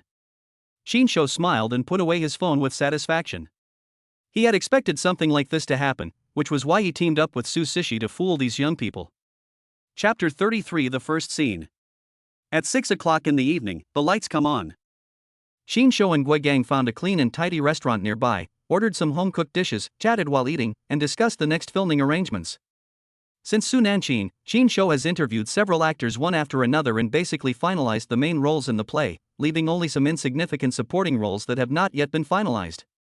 After the rented shooting location was set up 2 days later, Chinsho planned to officially start shooting. Old Chin, tell me the truth, did you use L technology to synthesize the photo of you and Susishi? You didn't deliberately create this photo of Al to scare people in order to lower the wages of these young people, did you? Gang shoveled food into his mouth while looking at Chinsho with suspicion. Obviously, he still didn't quite believe that Chinsho could really take a photo with Susishi. Hey, guess? Chinsho did not answer directly. He smiled mysteriously with a meaningful expression on his face. You don't really know Susishi? Could it be that the black Bentley that came to pick you up at the class reunion that day belonged to Susishi? Gang's eyes widened, and he suddenly realized a possibility and couldn't help but exclaimed. Fuck! Could it be that Susishi is keeping you as a sponsor? Thinking of this possibility, Gang immediately beat his chest and stamped his feet, feeling heartbroken. He felt like a goddess being taken advantage of by a pig, and the key point was that this pig was his brother. Gang's voice was a little loud. There were other people in the restaurant who, when they heard the word supporting, couldn't help but glance in the direction of the two of them with disdain on their faces. What the hell are you thinking? I only met her once. Chinsho rolled his eyes at Gang, looking disdainful at this guy's rich inner drama. The key point was that this guy didn't care about other people's opinions at all, and he didn't want to embarrass himself. So that's all. I'm relieved then. You scared me. After hearing Chinsho's explanation, Gang suddenly felt relieved, and his usual playful smile returned to his face. I was just saying, how could a goddess like this be interested in a loser like you? So it's you who's chasing stars. Gang ate and drank heartily while patting his chest, feeling relieved. But I'm asking, Lao Chin, can you introduce me to a rich woman someday? It would be best if she looks like Susishi. While eating, Gang did not forget to fantasize about something. Go ahead and dream your dreams. Do you think all rich women are blind? Who knows? Maybe rich people have special tastes. Gang made a coquettish gesture, which made Chinsho almost spit out the food he had just swallowed. After dinner, Chinsho called a taxi to take himself and Gang back home. Chinsho planned to study the script carefully and make final preparations for the upcoming filming. Chinsho had just arrived home and hadn't even sat down when he received a WeChat message from Su Nanchin. Director Chin, hello. Can you send me a copy of the script? I want to get familiar with the role and prepare in advance. Su Nanchin really believed that Chinsho's company had a close relationship with Susishi, so she paid special attention to it, which made Chinsho very satisfied. No problem, wait a moment, I'll send it to you right away. Chinsho simply replied, and then sent the adapted script of The Master in Japan to Su Nanchin via WeChat. Director Chin, I think this part of the plot can be modified and optimized to make it more dramatic. What Chinsho never expected was that just a few minutes later, Su Nanchin sent him another WeChat message, offering her own thoughts and suggestions on some details of the lines of the character she was about to play, Lin Xingxue. Okay, your idea is very good. I will change it according to your request. In the following days, Chinsho continued to communicate with Su Nanchin about the script through WeChat messages. 3 days later, shooting scene. Susishi is very efficient. The complete filming team she promised to provide, including assistants, photographers, lighting technicians, makeup artists, costume designers, prop masters, etc., all arrived on time. At this moment, the crew is filming the first scene in a tense and orderly manner. Don't come over here. If you come over here again, I'll call for help.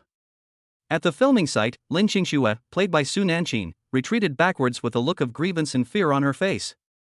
There was a slight tremor in her voice, which perfectly portrayed the helplessness and fear of a weak woman facing evil forces. Lin Xingxue, you little beauty, today you finally fell into my hands. You scream. Scream as loud as you can, but no one will come to save you. The villain Zhou Chong, played by Gang, had a lewd grin on his face and was approaching Lin Xingxue step by step while laughing lewdly. That lecherous look was so vulgar in the extreme, just like the image of a bully who bullies men and women.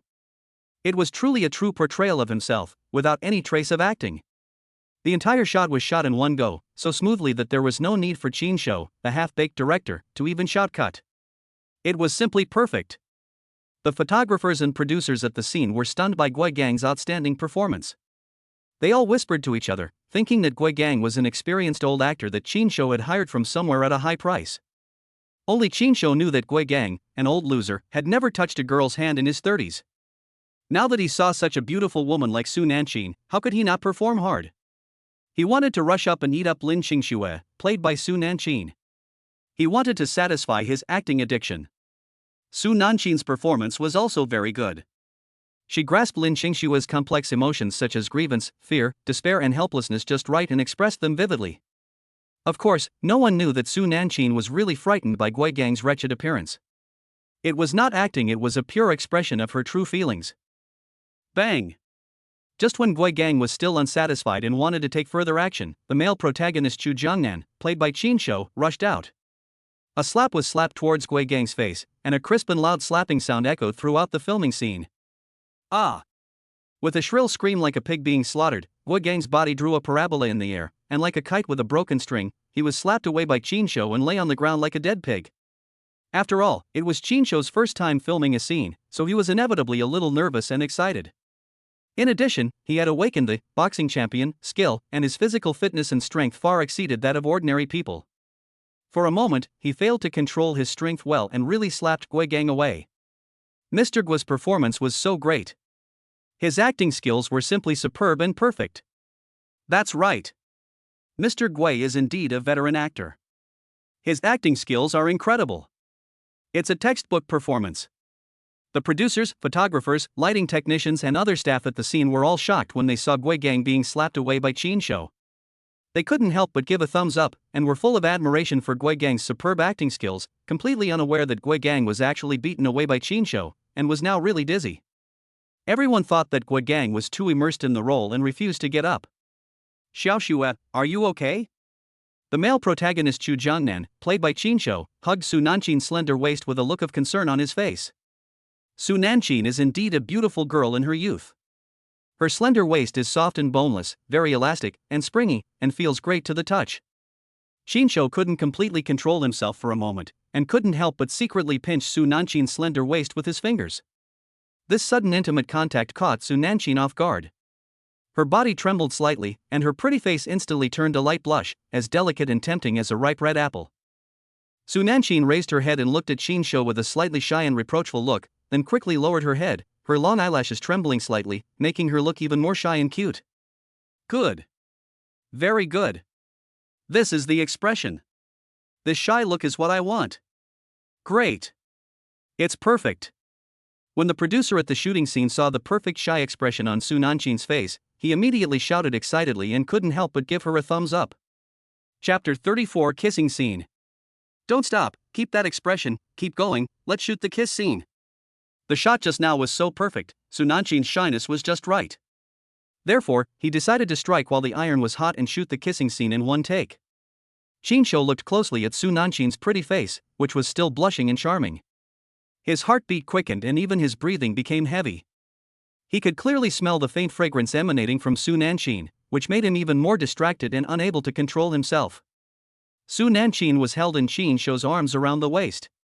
Feeling his strong and powerful arms and looking at his handsome face up close, her heartbeat began to beat irregularly, her face became even redder, and her chest rose and fell as she panted. In addition, Qinshu secretly activated the skill, masculinity, and Su Nanqing was completely confused. For a moment, she was reluctant to leave Qinshu's arms. Seeing this, Qinshu knew that the time was ripe, so he struck while the iron was hot and kissed Su Nanqing's beautiful red lips.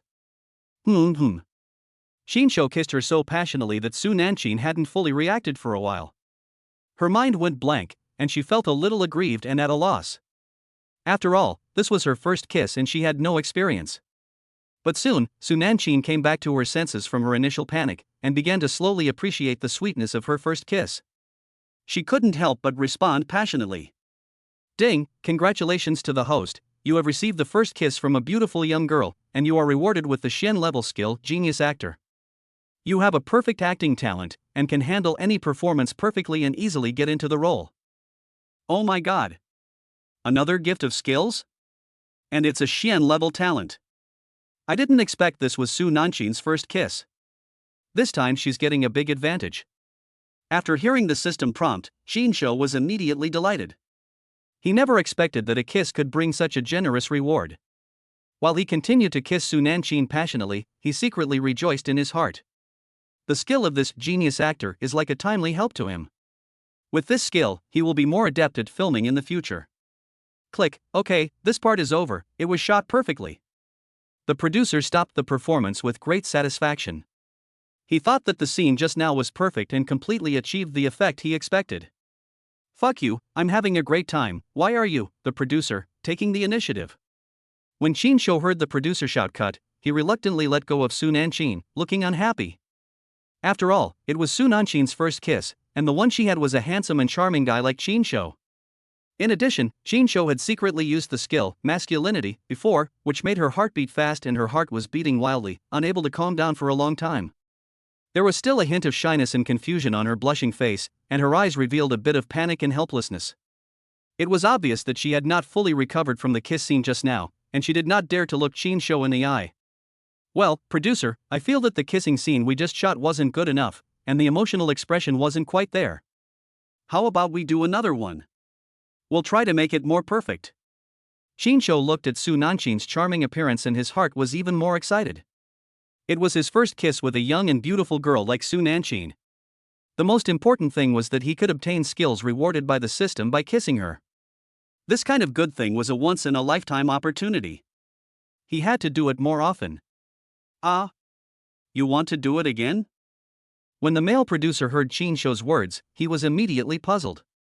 I secretly complained in my heart, the shot just now was so perfect, how can I take more shots?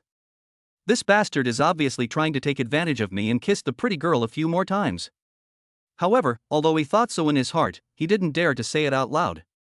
After all, Chinsho was the investor, the director, and the protagonist. Most importantly, Chinsho was a friend of his boss Su Sishi, and he couldn't afford to offend him. What?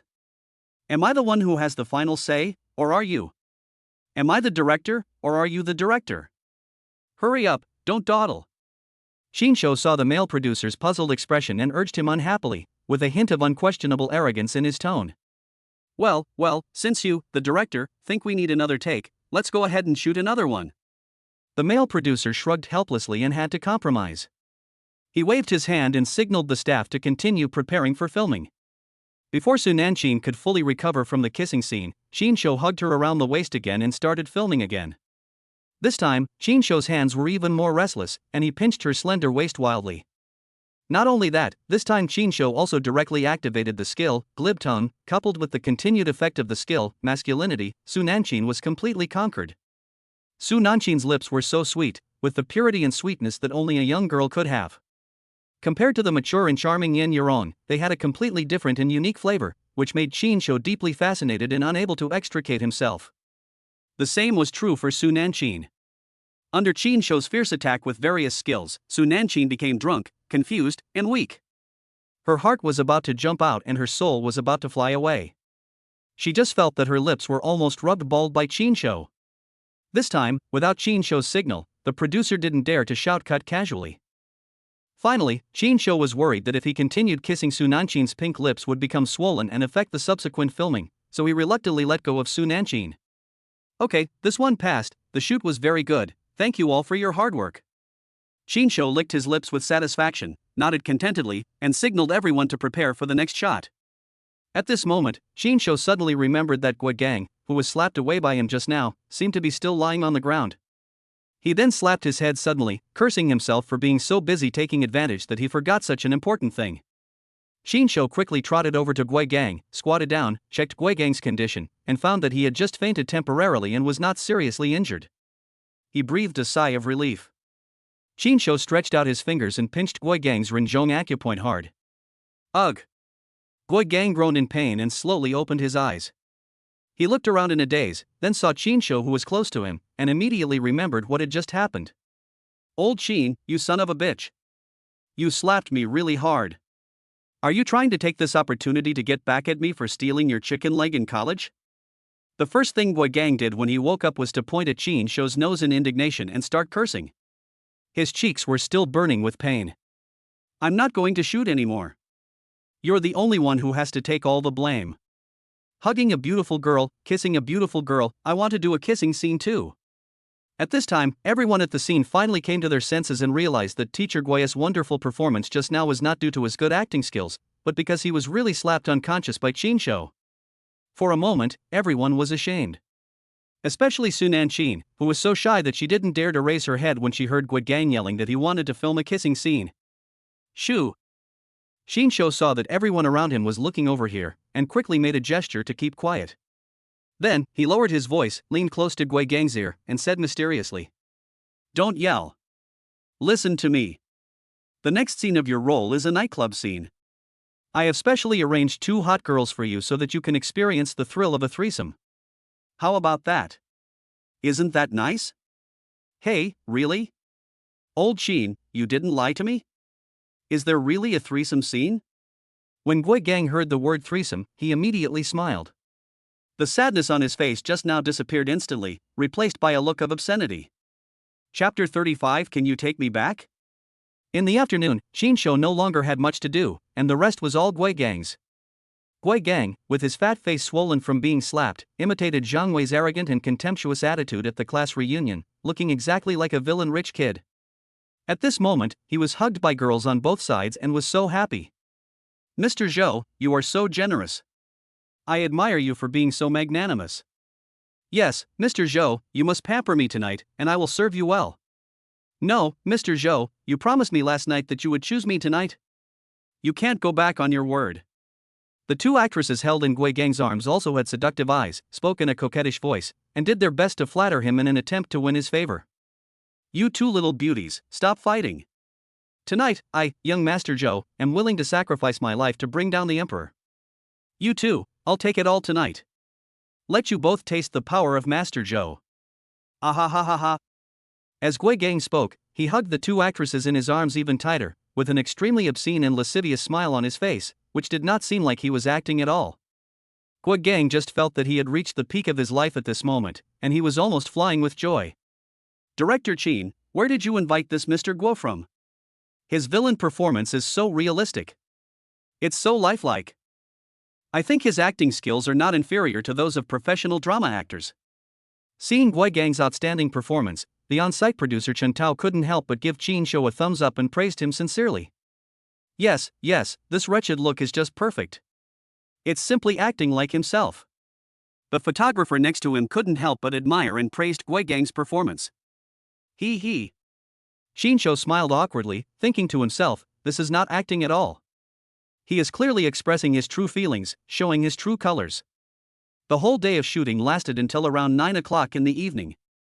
Everyone felt very tired, except Guigang, who was extremely excited, as if he had been injected with chicken blood. "Hey, that Lao Chin. When is my next scene? As a rich villain, do I still have a chance to tease the heroine?" After finishing work, Guigang immediately approached Chinsho with a lewd smile on his face. It was obvious that he had not had enough fun yet and was still immersed in the pleasure of being surrounded by beautiful women. "Oh, there won't be any scenes for you in the next few days," Chinsho said calmly. "What? I won't have any scenes in the next few days? How can this be possible? I am the villain boss of this drama. How can I only have this small role? No, you have to arrange a few more scenes for me." When Guigang heard that he would not have any roles in the next few days, he immediately became anxious. "Your play is scheduled at the back, please wait a few days." Chinsho shrugged. "Don't worry, brother. Don't worry about me. I can handle it." Guigang patted Chinsho on the shoulder with a serious look on his face. "You can handle it, but the actress can't. The 2 actresses told me in person after the performance. They said Teacher Guo was too vulgar and they couldn't stand it. If they were to shoot it back to back, they would not act in the rest of the scenes. Let me tell you, I paid her more and said a lot of nice things before she agreed to continue acting. Please let the actress take her time." Chinsho's face was filled with black lines. What the hell? These actresses have no professionalism at all. I acted so vulgarly just to perfectly interpret the role. Guigang was extremely angry and felt that these actresses had no professionalism at all. They just secretly rubbed him a few times, pinched his waist a few times, and touched his breasts a few times intentionally or unintentionally during the filming. Was it that serious? Don't be so anxious, kid. There are more exciting scenes waiting for you later. Take a good rest for 2 days and gather your energy. Then you can perform better, right? In order to quickly get rid of Gui Gang, the wretched man, Shinsho quickly changed his words. Hey, are there really more exciting scenes? Gui Gang's eyes suddenly lit up. Yes, go back and rest quickly. Don't miss out on rest. If you run out of energy later, I will replace you. Shinsho just wanted to get rid of Gui Gang as soon as possible. Hey, that won't do. I'll go back right now and recuperate. I won't rush. I won't wait for a few days. Gui Gang was afraid that Qin Shoujin would replace him, so he smiled obscenely and ran away happily. Ah! This fat guy. Looking at Gui Gang's hurriedly departing back, Shinsho shook his head helplessly, with a helpless expression on his face. At this moment, a gentle voice sounded behind Shinsho. Director Qin, it's a bit late now, can you take me back to school? Shinsho turned around when he heard the voice and found that the person who spoke was Su Nanchin. He was stunned for a moment, looking at Su Nanchin with some surprise. Since the kiss scene was finished this afternoon, Su Nanchin has been staying in a corner of the studio, studying the script silently, and hardly said a word to him. Shinsho thought that it was because he took advantage of her during the kiss scene just now, which made her feel unhappy and she was still sulking. He never expected that Su Nanchin would actually take the initiative to ask him to take her back to school, which made him feel a little flattered. Oh. Of course, no problem. Come on, we'll leave now. Faced with the invitation from such a young and beautiful woman, who took the initiative to make the offer, Shinsho naturally could not refuse and immediately agreed. Su Nanchin's school is a well-known performing arts school. The filming venue rented by Shinsho is not far from Su Nanchin's school. It only takes a few minutes to walk there, which is very convenient. Therefore, the two decided to walk there directly. Along the way, Su Nanchin seemed a little taciturn and kept her head down, as if she was shy. Shinsho guessed that maybe because today's kiss scene was her first kiss, she still couldn't let go and was inevitably nervous and shy. He could understand this feeling, after all, the first kiss was a very important thing for a girl. It is already evening now. As night falls, the dim street lights light up on the campus, adding a touch of romance to the night. Shinsho and Su Nanchin walk side by side on the path in the campus. Surrounded by the quiet night and the occasional chirping of insects, Shinsho felt a little dazed, as if he had returned to his wonderful college days in an instant. However, when he thought about how he had never had a serious relationship in college because he was pursuing Zhu Xinyao, he couldn't help but sigh when he thought about it now. Su Nanchin's girls' dormitory building is located on the other side of the campus, and one has to pass through a small dense forest on campus to reach it. It is spring now, the season for animals to breed, and the dense forest at night is filled with the smell of hormones. It was already past 9 o'clock in the evening, and many college couples chose to come to the small dense forest for a date at this time, snuggling together and hugging each other. Shinsho watched the scenes of these lovers secretly meeting, then turned his head to look at Su Nanchin, who was standing beside him with a blushing face and was extremely beautiful. He felt the faint fragrance emanating from her and the unique aura of a young girl. He couldn't help but feel distracted and began to have wild thoughts. Chapter 36 Walking Around the Campus. Hey, what are you doing? Don't touch me. There are people here. It would be so embarrassing if someone saw us. From the depths of the small dense forest came the coquettish voice of a young girl, with a hint of shyness and anger in her tone. Hey, what are you afraid of? It's late at night, and it's pitch black in the forest. Even if someone is around, they can't see what we are doing. Don't worry. A slightly vulgar male voice sounded, with an impatient tone. What a fool you are. Why are you so anxious?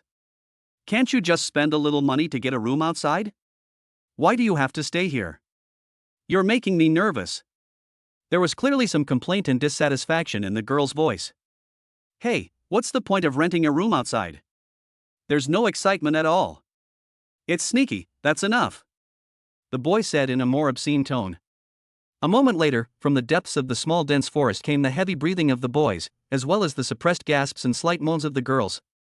The air was filled with an ambiguous and restless atmosphere. Hearing these voices, Shinsho sighed. Damn it, it's spring after all, the season for everything to come back to life and mate.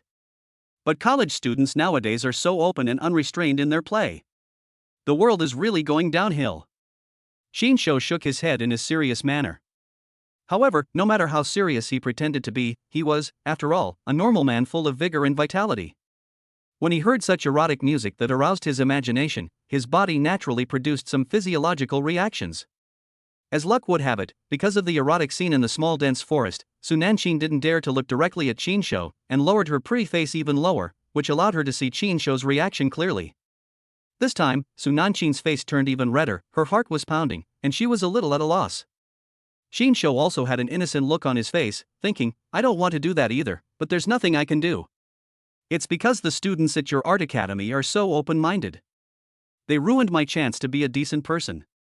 A few minutes later, the two finally passed through the college's small forest in this awkward atmosphere. That? Director Qin. Ah. What's going on? Qinsho looked at Su Nanshin's pretty face with a puzzled look. Su Nanshin stood downstairs in the dormitory, hesitated for a moment, and finally mustered up the courage to speak in a voice as thin as a mosquito. Today is my first kiss. After she said this, her pretty face turned red as if blood was about to drip out, and her shy look was simply enchanting. Ah. It's your first kiss. When Qinsho heard this, he deliberately showed an expression of surprise and widened his eyes. Although he actually knew through the system prompt that this was Su Nanshin's first kiss.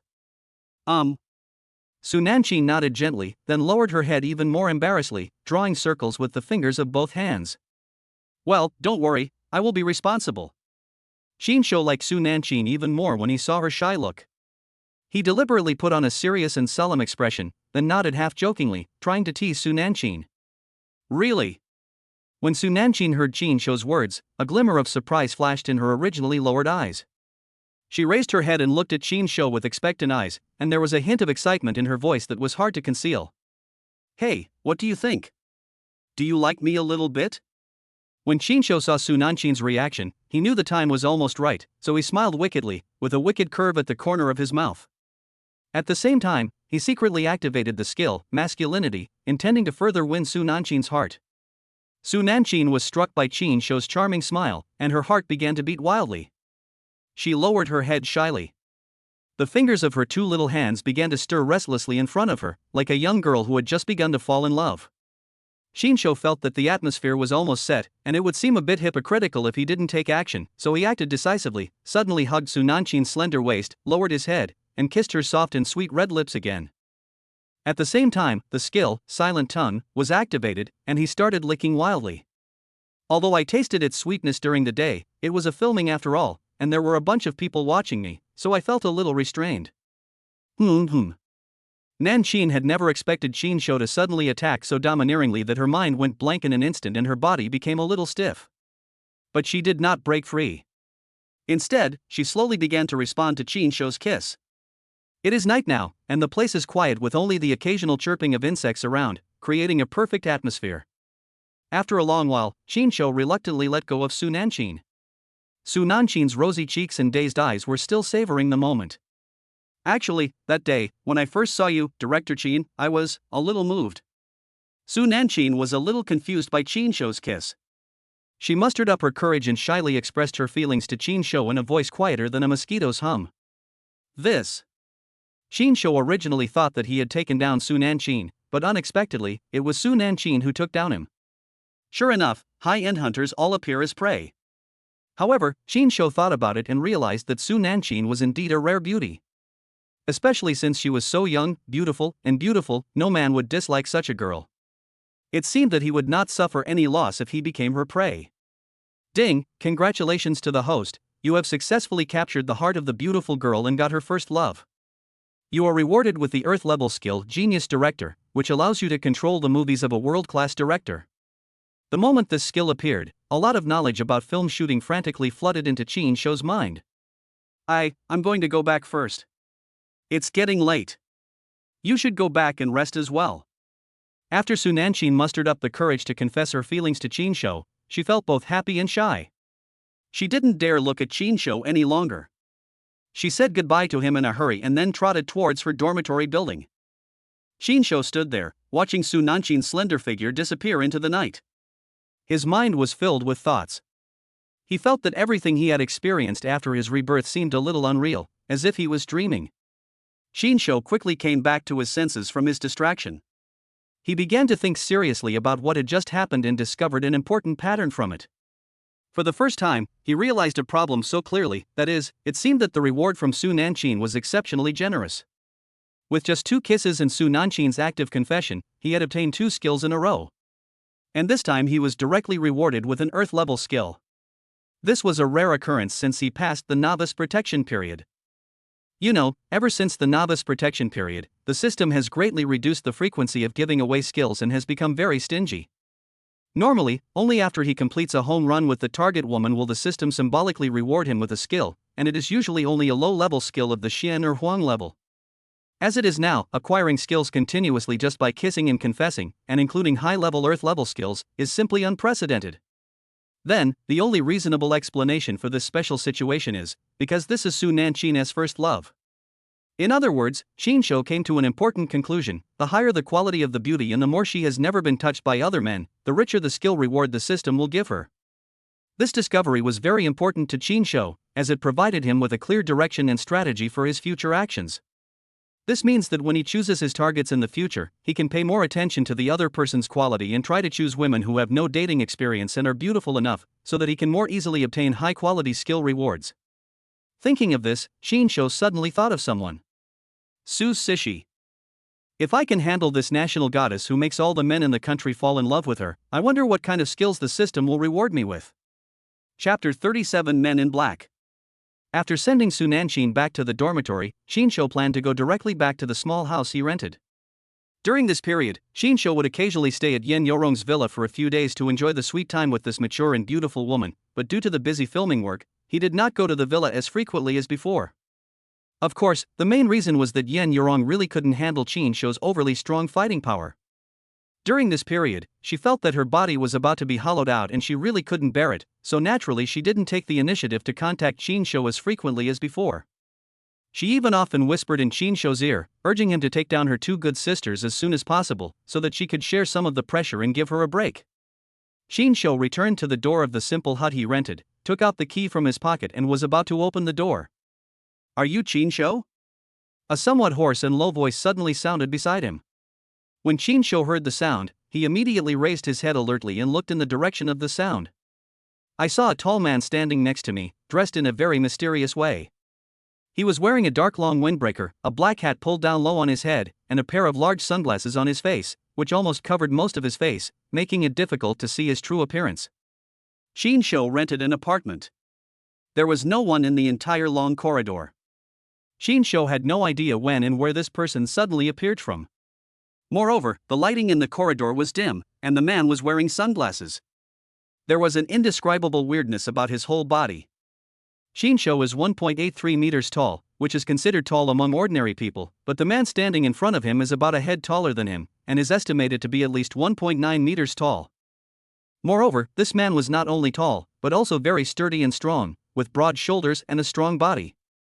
He exuded a strong sense of oppression from head to toe, which made Qinshu feel a little inexplicably uneasy. "Who are you? What's going on?" Qinshu frowned slightly, his muscles tensed instinctively, and he subconsciously took a step back, putting some distance between himself and the mysterious man. "That's right." Suddenly, a flash of cold light passed by. The man had a sharp dagger in his hand. Without any warning, he suddenly attacked Qinshu's waist with lightning speed. His moves were ruthless and went straight to the vital point. "Fuck!" Qinshu was suddenly startled and horrified. He never expected that the other party would be so decisive and would even use a knife to commit the crime. Fortunately, he was prepared, reacted quickly, and was flexible enough, and at the critical moment, he quickly dodged to the side, barely avoiding the fatal knife. After dodging the attack, Qinshu immediately launched a counterattack and grabbed the man's right wrist that was holding the knife, trying to use the bare-handed snatching move to take the knife from the other person's hand. But Qinshu obviously still underestimated the man's strength. As soon as he grabbed the man's right hand holding the knife, the man quickly raised his left hand, and with a whistling sound, he punched Qinshu's face with a powerful fist. The punch came with great force and speed, obviously from professional training. Qinshu didn't dare to take it head-on, so he raised his leg and kicked the man in the abdomen with great force and power. With the help of this reaction force, Qinshu instantly distanced himself from the man and narrowly avoided the fierce punch. However, what Qinshu never expected was that the man, who was kicked hard in the abdomen by him, was as if nothing had happened. He just took a few steps back and quickly steadied himself, without even a trace of pain on his face. Qinshu's pupils suddenly contracted. He was very aware of the force of his kick just now. He possessed the strength of boxing champion Tyson in his prime. If an ordinary person was hit by his kick, even if he didn't die, he would be seriously injured, and internal bleeding would be the least of his problems. But the person in front of him was unharmed, as if the kick just now was just a tickle. His physique was simply that of a freak. The big man in black was also a little surprised. He lowered his head to look at his abdomen, then raised his head to look at Qin Shou. With a hint of surprise in his hoarse voice, he snorted coldly and said, "That's interesting. He's quite capable. No wonder he was able to save that woman from them." That woman? When Qin Shou heard this, he immediately understood. It seemed that the man in black and the killers who chased Rin Jing on the highway that day were definitely a group of people. However, those assassins had guns in their hands, while the man in front of him only had a short knife. Qin Shou knew that if the other party had a gun, he would be in great danger today and would definitely not be his opponent. Thinking of this, Qin Shou secretly rejoiced. After the man in black finished saying this, he held the dagger again, moved his body, and rushed towards Qin Shou like a ghost. The dagger in his hand turned into a series of cold lights, and he stabbed Qin Shou continuously, and each move was fatal. Although the man in black looks tall and strong, his movements are extremely agile and fast, which is completely unlike the flexibility that a man of such a huge body should have. Fortunately, Qin Shou's skills were also quite good. With his sharp reactions and agile steps, he narrowly avoided the attacks of the men in black time and time again. But even so, Qin Shou was inevitably injured. His right arm was cut by the dagger, and blood instantly soaked his sleeve. In fact, when it comes to martial arts, Qin Shou can clearly feel that his skills are definitely better than that of the man in black. But what shocked Qin Shou was that when he punched the man in black several times in succession, it was like hitting a thick wall. The other party did not react at all and did not even frown. This terrifying ability to withstand blows is even more outrageous than that of a heavyweight professional boxing champion. Qin Shou even suspected that the other party had practiced some kind of hard qigong or something like that. Qin Shou was not a fool. He knew that continuing like this would do him absolutely no good and would only make things more dangerous. So, he seized an opportunity, kicked the other person away hard, suddenly turned around, and slammed open the door of his own house as quickly as possible, then quickly slipped into the room and closed the door tightly with his backhand. The man in black reacted quickly and kicked Qin Shou's door hard, smashing the wooden door panel into pieces, and quickly followed in. I saw that Qin Shou had already opened the balcony window and jumped down one floor at a time along the air conditioner unit next to the balcony. Fortunately, Qin Shou's house was not very high, only 5 floors. After a while, Qin Shou had landed on the side of the road. Chapter 38 Uncle Fu Saves the Day. As soon as Qin Shou landed and stood firm, before he had time to catch his breath, the man in black followed suit, imitating Qin Shou's previous movements, using the air conditioner outdoor unit on the wall to jump down step by step. However, these air conditioning outdoor units had just been stepped on by Qin Shou and were already a little loose. In addition, the man in black was tall and strong, and his weight was much greater than Qin Shou, which made the already fragile brackets even worse. When he jumped to the 3rd floor, one of the air conditioner outdoor units finally couldn't bear the weight and could not support his huge weight, so it loosened and fell off. There were a few deafening noises of boom and boom, accompanied by the sound of metal twisting and falling. The burly man in black fell heavily on the hard concrete ground right under Qin Shou's nose, raising a cloud of dust. "Who the hell are you? Why are you not sleeping in the middle of the night and climbing up the air conditioner?"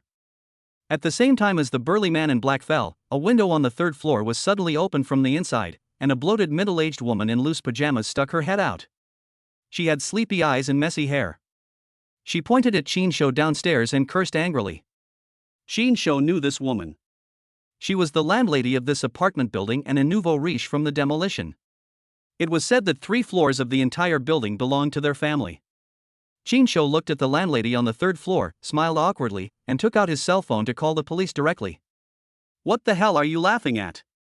Damn Qin Shou, did you pay the rent last month? You broke my air conditioner, you must compensate me. Not a penny less." When the landlady saw that Qin Shou dared to smile at her, she became even more furious. She pointed at Qin Shou's nose and continued to curse him, her saliva almost spraying all the way downstairs. Suddenly, a flash of cold light passed by. A sharp dagger suddenly shot out, as fast as lightning. This happened so suddenly that Qin Shou had no time to react. He was so frightened that he quickly turned sideways. But even so, because the dagger was too fast, Qin Shou was unable to completely dodge it.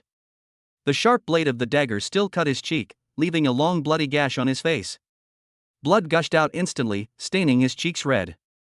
Immediately afterwards, an even more shocking scene occurred. The man in black who had fallen heavily to the ground suddenly jumped up from the ground, as if nothing had happened, and rushed towards Chinsho with a ferocious look.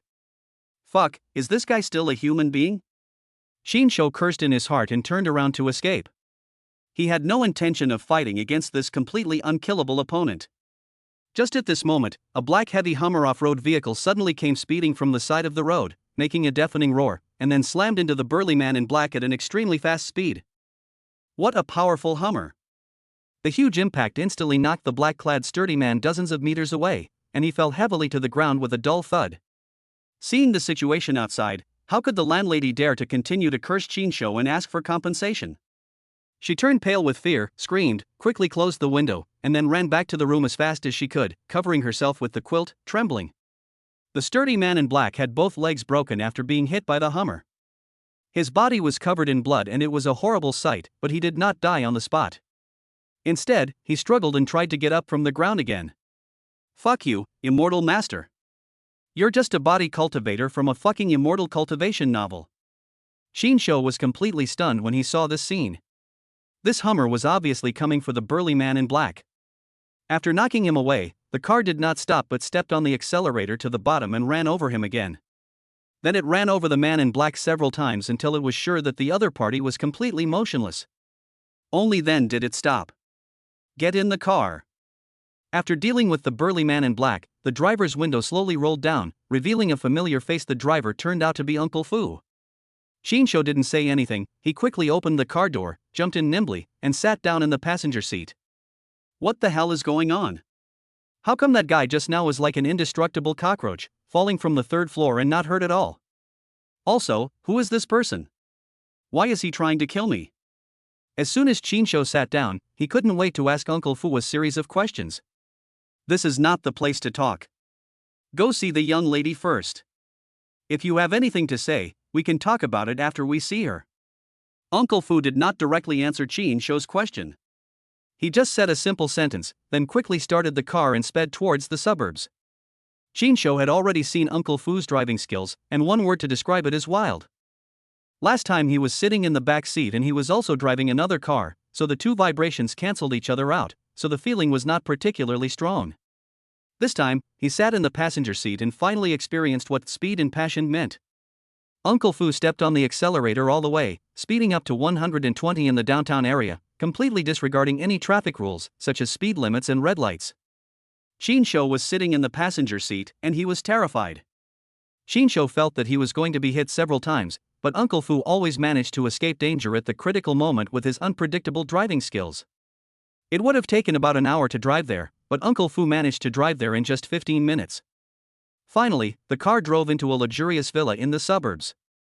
After Chinsho got off the car, his legs went weak and he almost collapsed to the ground. He held onto the car door, bent over, and vomited violently, almost throwing up the food he had eaten the night before. Chinsho has basically figured out the rules of riding in Uncle Fu's car. That means he has to vomit. Last time he vomited from the bottom, and this time he vomited from the top. In short, he has to explain something. Let's go, the young lady is waiting for you inside. Uncle Fu said this in a calm tone, then turned around and walked towards the gate of the villa. No, buddy, let me take a break first, okay? Chinsho waved his hands quickly. He bent over and patted his chest. After a long while, he felt his stomach was a little better. It was no longer as turbulent as before. He barely stood up. Okay, let's go. Chinsho took a deep breath and nodded. Under the guidance of Uncle Fu, Chinsho walked into the villa. The interior decoration of the villa was extremely luxurious. The crystal chandelier emitted a brilliant light, illuminating the entire spacious hall, and precious oil paintings and sculptures could be seen everywhere. Ren Jing had been waiting in the living room for a long time. Ren Jing was dressed particularly beautifully today, completely different from her image the last time we met. Last time she wore a black business suit, which perfectly displayed her competence and aura as a strong woman, but also gave people a sense of alienation that kept people at a distance.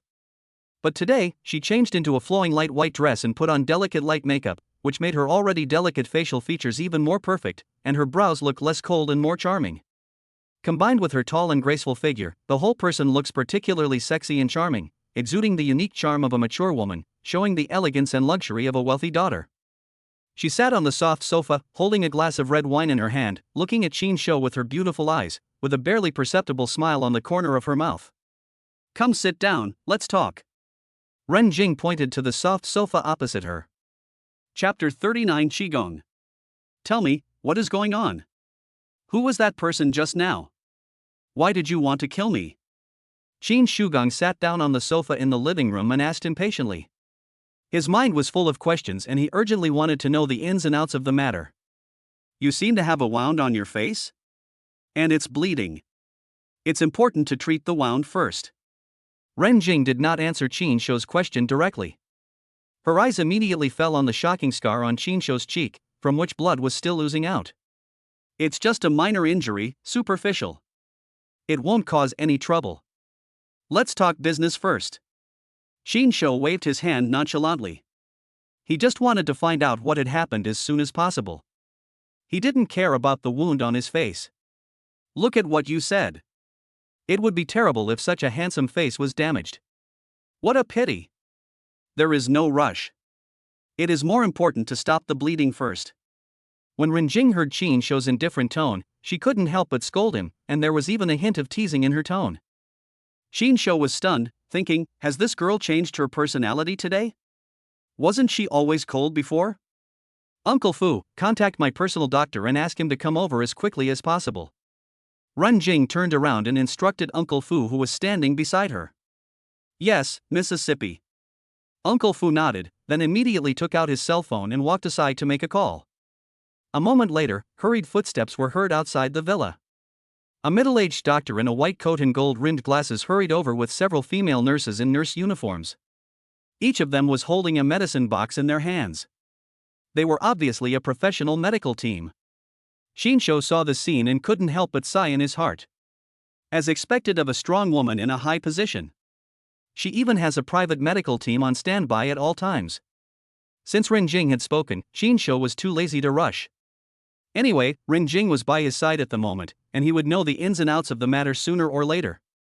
Following the doctor's instructions, Qin Shou obediently lay down on the soft leather sofa in the living room and let the doctor carefully examine the injuries on his face. These doctors and nurses are obviously elites who have been strictly selected.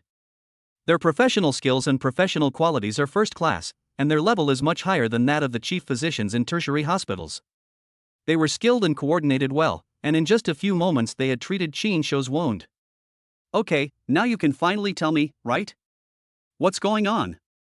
After the doctors and nurses left, Qin Shou couldn't wait to sit up from the sofa, rubbed his cheek which was still aching, and looked at Ren Jing. You are really impatient. Look how anxious you are. Seeing that Qin Shou couldn't wait to ask after he had just treated the wound, Ren Jing couldn't help but chuckle and shook her head. Then she elegantly picked up the high-heeled glass on the table, took a sip of red wine, and then slowly spoke. This group of people is a cult organization called the Blood God Cult. This church originated in Goryeo, grew and expanded in Southeast Asia, and has begun to develop in my dragon country in recent years. The man who is dealing with you today is a member of this church. Ren Jing paused, shook the wine glass in his hand, and continued. The people who chased us on the highway that day should be related to this cult organization. When Qin Shou heard this, he couldn't help but frown. He felt that things seemed to be much more complicated than he had imagined. He didn't expect that it involved something like a cult. He originally thought that the other party was at most a gang organization or Ren Jing's political enemy. Cult? Why are these cult members targeting you? When Ren Jing heard Qin Shou's question, he put down the wine glass in his hand and his expression became serious. My family is a famous family in Yanjing, and has a profound influence in both the political and military circles. Someone in the family once personally organized and led an operation to suppress the Blood God cult. Because the crackdown by Beijing was so severe, it was difficult for this cult to gain a foothold in Beijing, so they slowly shifted their focus to other places, turning to more covert underground activities, and privately preaching and developing their power. Many of the core members came to Yecheng secretly in order to avoid investigation and continue to expand their power, intending to develop Yecheng into their base. After hearing this, Qin Shou had roughly understood most of it and said, So, in Yecheng, I happened to meet a female mayor like you. You also received orders from your family to suppress this sect in Yecheng and forge a mortal feud with them. They are going to take revenge on you, and I am just an unlucky guy who got involved accidentally. Not bad. I didn't expect you to be so smart. You understood it so quickly. Ren Jing nodded and admired Qin Shou even more. But I still don't understand why that person is so hard to kill. That's definitely not the physical fitness of an ordinary person. At this time, Uncle Fu, who had been standing silently, suddenly spoke up. Hey, kid, the things in this world are not something that ordinary people like you can understand. There are many things you don't know, and there are some things that you may not believe even if you see them with your own eyes.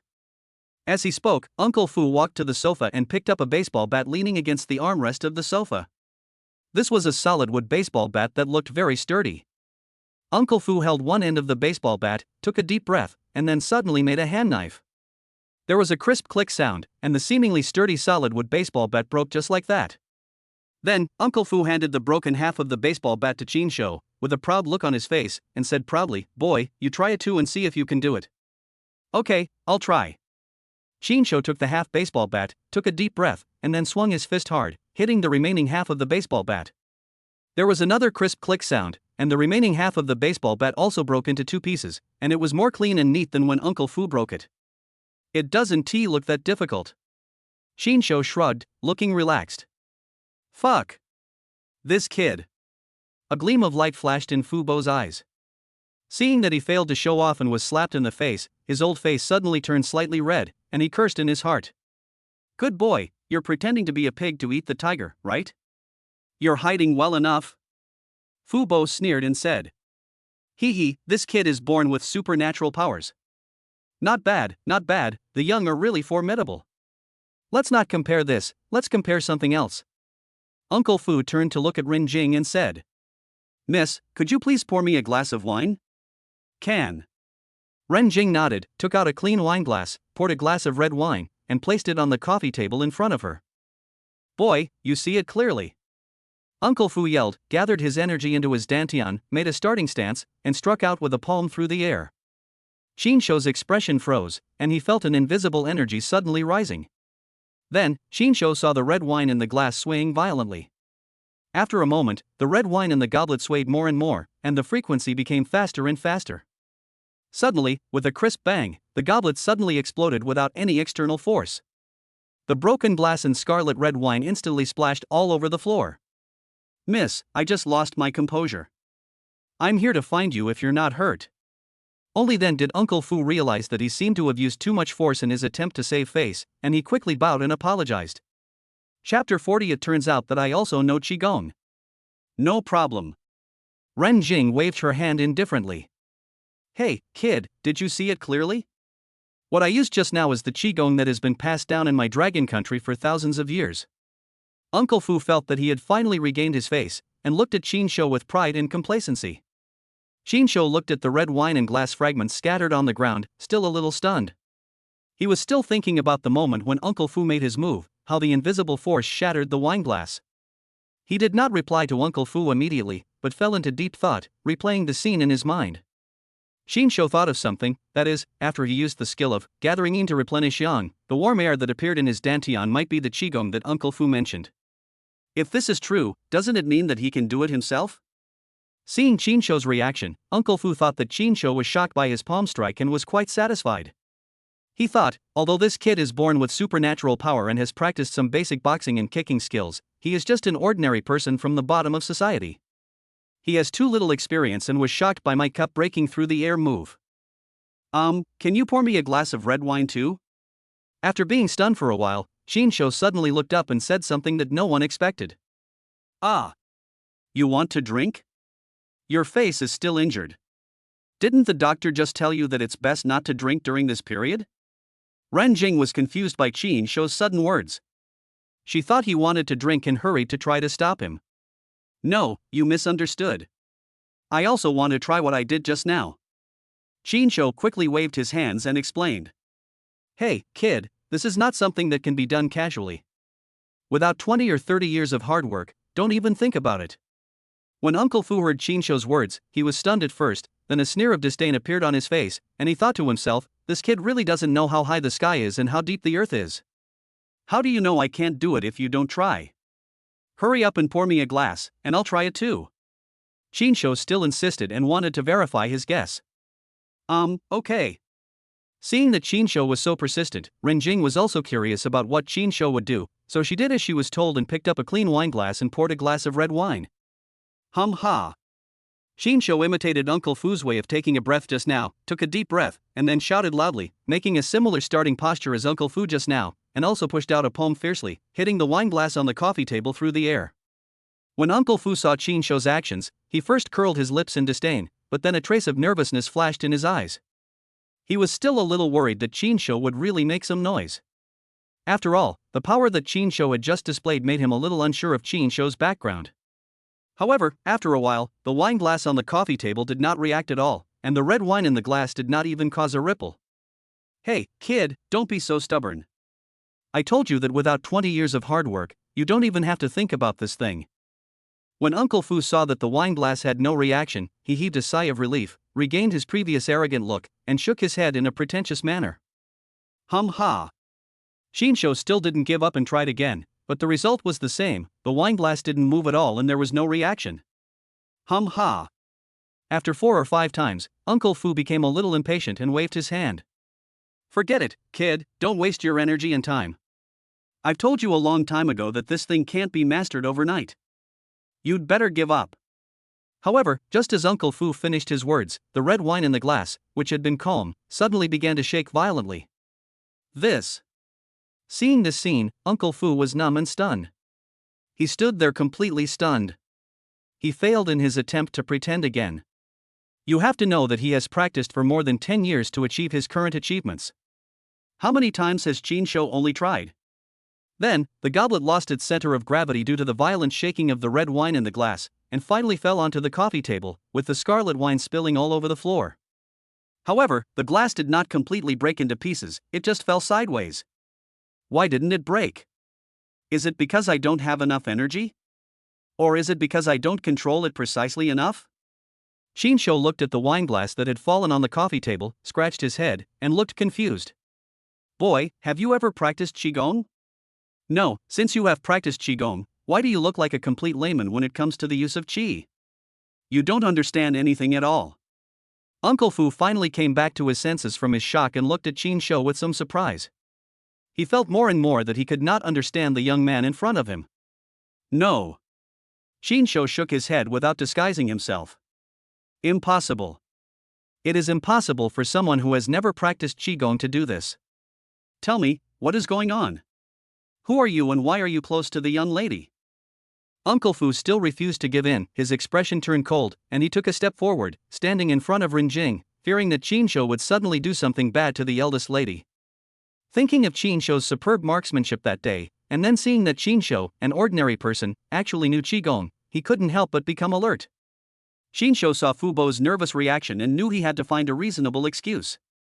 He pretended to be confused and thought about it, then suddenly slapped his thigh, as if he suddenly remembered something important, and said, "Oh, I remember now. When I was a child, a monk passed by my house and came to beg for alms. He said that I had amazing bones and was a good candidate for martial arts. He shamelessly pulled me aside and taught me a set of breathing techniques. But I didn't take it seriously and practiced from time to time. Until the last few days, I suddenly felt a heat in my dantian. When I saw your palm strike just now, it reminded me of the heat in my stomach, so I thought of giving it a try. I didn't expect it to actually work." Are you serious? After listening to Qin's explanation, Uncle Fu showed a trace of suspicion. Although he didn't quite believe it, his expression softened. He could see that although Qin had the true energy, he had no idea how to use it, which was why he had tried 7 or 8 times before he succeeded once. Therefore, Qin's explanation made sense. Of course, if I really practiced, I wouldn't have tried so many times before succeeding. If I was hiding it, then there's no need for me to try to break this wine glass in front of you, don't you think? Qin nodded, looking at Uncle Fu with a harmless look on his face, and muttered in his heart, "Then can I fucking tell you that I got my chi because the system gave me a skill called yin replenishing yang, and then I slept with beautiful girls all the way? Humph. I'll just believe you for now." Uncle Fu snorted coldly. Although he didn't quite believe Qin's words, he also knew that if Qin really wanted to harm Renjing, he would have had many opportunities long ago, especially the last time in the car. Of course, what Uncle Fu didn't know was that the last time Qin was in the car, he did do something bad to Renjing, but the way he did it was a little different from what Uncle Fu had expected. Chapter 41. Be my personal bodyguard. You've gone through so much trouble to tell me that the man in black cannot be killed because he knows Qigong? Qinshu didn't want the topic to continue to revolve around himself. What if the system's affairs were exposed? So Qinshu immediately brought the topic back on track. Uncle Fu shook his head and denied Qinshu's guess. Qigong is a unique heritage of our dragon country. This blood god cult originated from Goguryeo, so it is naturally impossible for it to have an orthodox Qigong practice method. But these evil cults, to be called evil cults, naturally have their own system. A system of your own? What system? Qinshu asked. I don't know the specifics, as their system is quite complex. I only know that although this blood god cult originated in Goguryeo, it grew and prospered in Southeast Asia and was deeply influenced by some of the mysterious cultures of Southeast Asia. Southeast Asia is one of the birthplaces of mysterious techniques such as black magic and witchcraft. I guess the reason why the man in black cannot be killed is because there is a strange microorganism in his body, which is the so-called poisonous insect. Oh my god. Goo worm? There really is such a thing. When Qinshu heard the word, he couldn't help but widen his eyes. He had always thought that things like only existed in novels, but he didn't expect that they actually existed in reality. Since we have Qigong, isn't it normal to have Gushu? Boy, there are many things in this world that you don't know. Uncle Fu looked like an experienced person and continued to explain. After these insects enter the human body, they will exist in the body in a parasitic way. They will secrete a special substance that can paralyze the human nervous system and make people lose their sense of pain. At the same time, it will also greatly stimulate the human body's potential and stimulate various functions of the body, allowing the host to burst out with strength, speed, and recovery ability far beyond that of ordinary people in a short period of time. Then they are invincible? What should I do if I meet them again? Qinshu looked depressed when he heard this. Uncle Fu shook his head and explained. Of course, things are not that simple. Everything has its two sides. If there are advantages, there must be disadvantages. The more you take a detour and try to achieve huge improvements in a short period of time, the greater the risks and costs. Although this kind of poisonous insect can give the human body powerful strength, the backlash to the human body is also extremely serious. They will constantly devour the host's blood and energy, causing great damage to the host's body. In order to ensure their own safety and avoid being attacked by the poisonous insects, they must drink the blood of living people regularly to nourish the poisonous insects in their bodies. Otherwise, they will die from the attack of the poisonous insects and their life will be worse than death. Moreover, they are not truly invincible. The true qi in your body is the natural enemy of the goo worms. The true qi can penetrate the surface of the skin and directly attack the goo worms parasitic in their bodies, killing them completely. You mean, as long as I use my true energy with my fists and feet when I fight them, I can kill them? Qinshu's eyes lit up. He finally found a way to protect himself. Boy, you are really smart. You understand everything at once. Uncle Fu nodded with satisfaction. But it's not as simple as you think. Uncle Fu changed the subject and added, this kind of poisonous insect usually parasitizes the most important organs of the human body, such as the heart or brain. You can only cause fatal damage to them if you attack their heart or brain. These people are not fools, so how could they let you attack their vital parts at will? After listening to Uncle Fu's explanation, Qinshu smiled and said, it's much better than having no solution and surrendering. At least now I know how to deal with them. But you came to me today and told me so much about the blood god cult. I guess you have other purposes, right? Qinshu looked directly at Renjing and Uncle Fu with a hint of cunning in his eyes. It's easier to talk to smart people without beating around the bush. Seeing Qinshu's sharpness, Uncle Fu stopped hiding anything and said bluntly, Boy, I came to you this time because I hope you can serve as the young lady's personal bodyguard for the next 3 days and be responsible for protecting her safety. Bodyguard? Isn't it enough to have a master like you by her side? What else do you need me to do? When Qinshu heard Uncle Fu's request, a puzzled expression appeared on his face. Seeing this, Renjing explained. It's like this. I received news that an important leader of the blood god cult has secretly arrived in Yecheng. Uncle Fu needs to leave for 3 days to invite someone. Why me?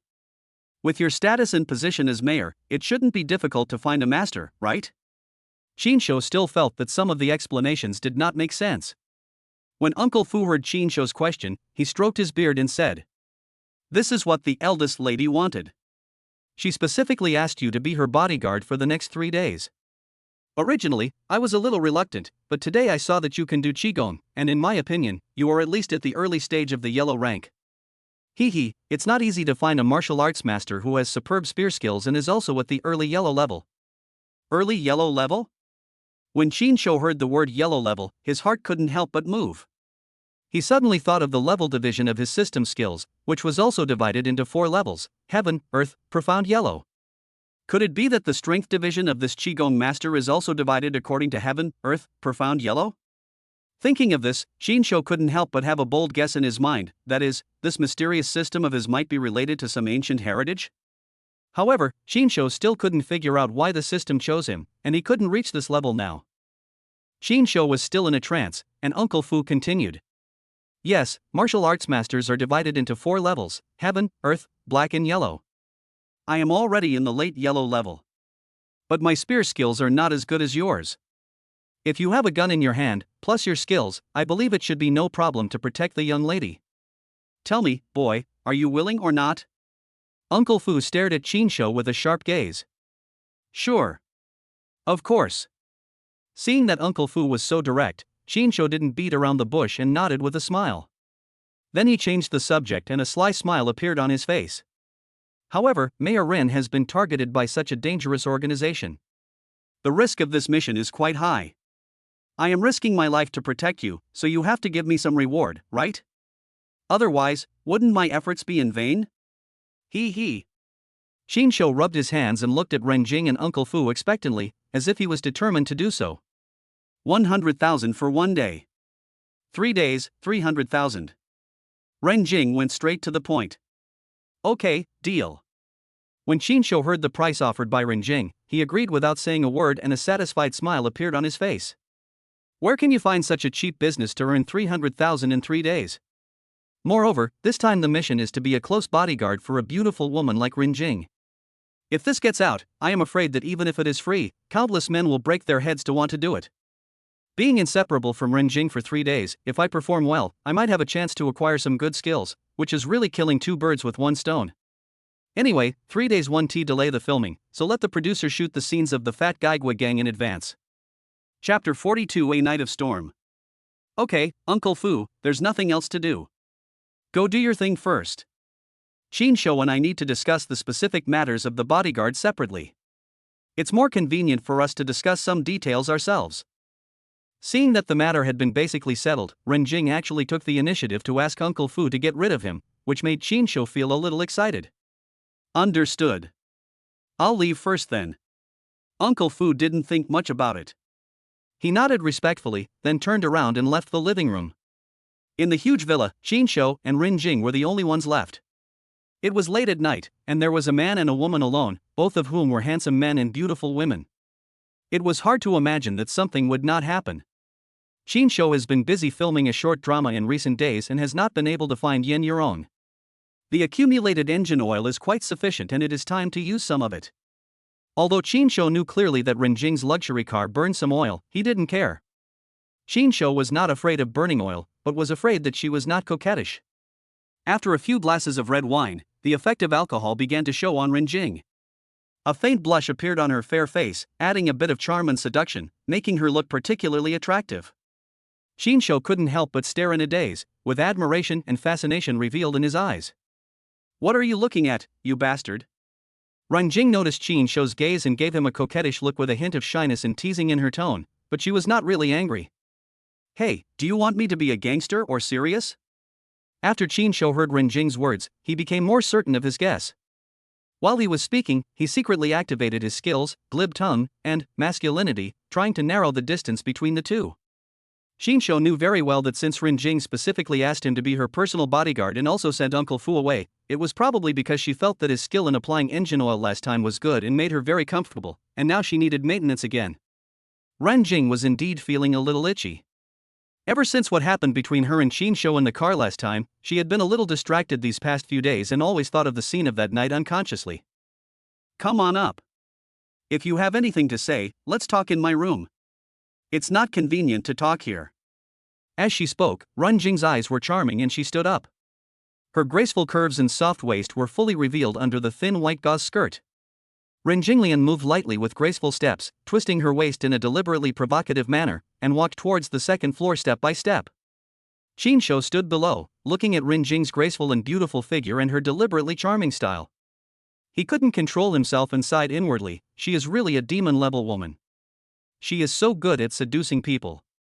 She is simply ruining my Taoism. However, Qin Shou changed his mind and said, forget it. I don't need this Tao heart. Anyway, my skill of gathering yin to replenish yang is probably not a proper one. It is probably similar to the skills of the inferior sects such as the Hahuan sect in the fairy tale novels. Qin Shou couldn't bear it any longer and followed him on tiptoe.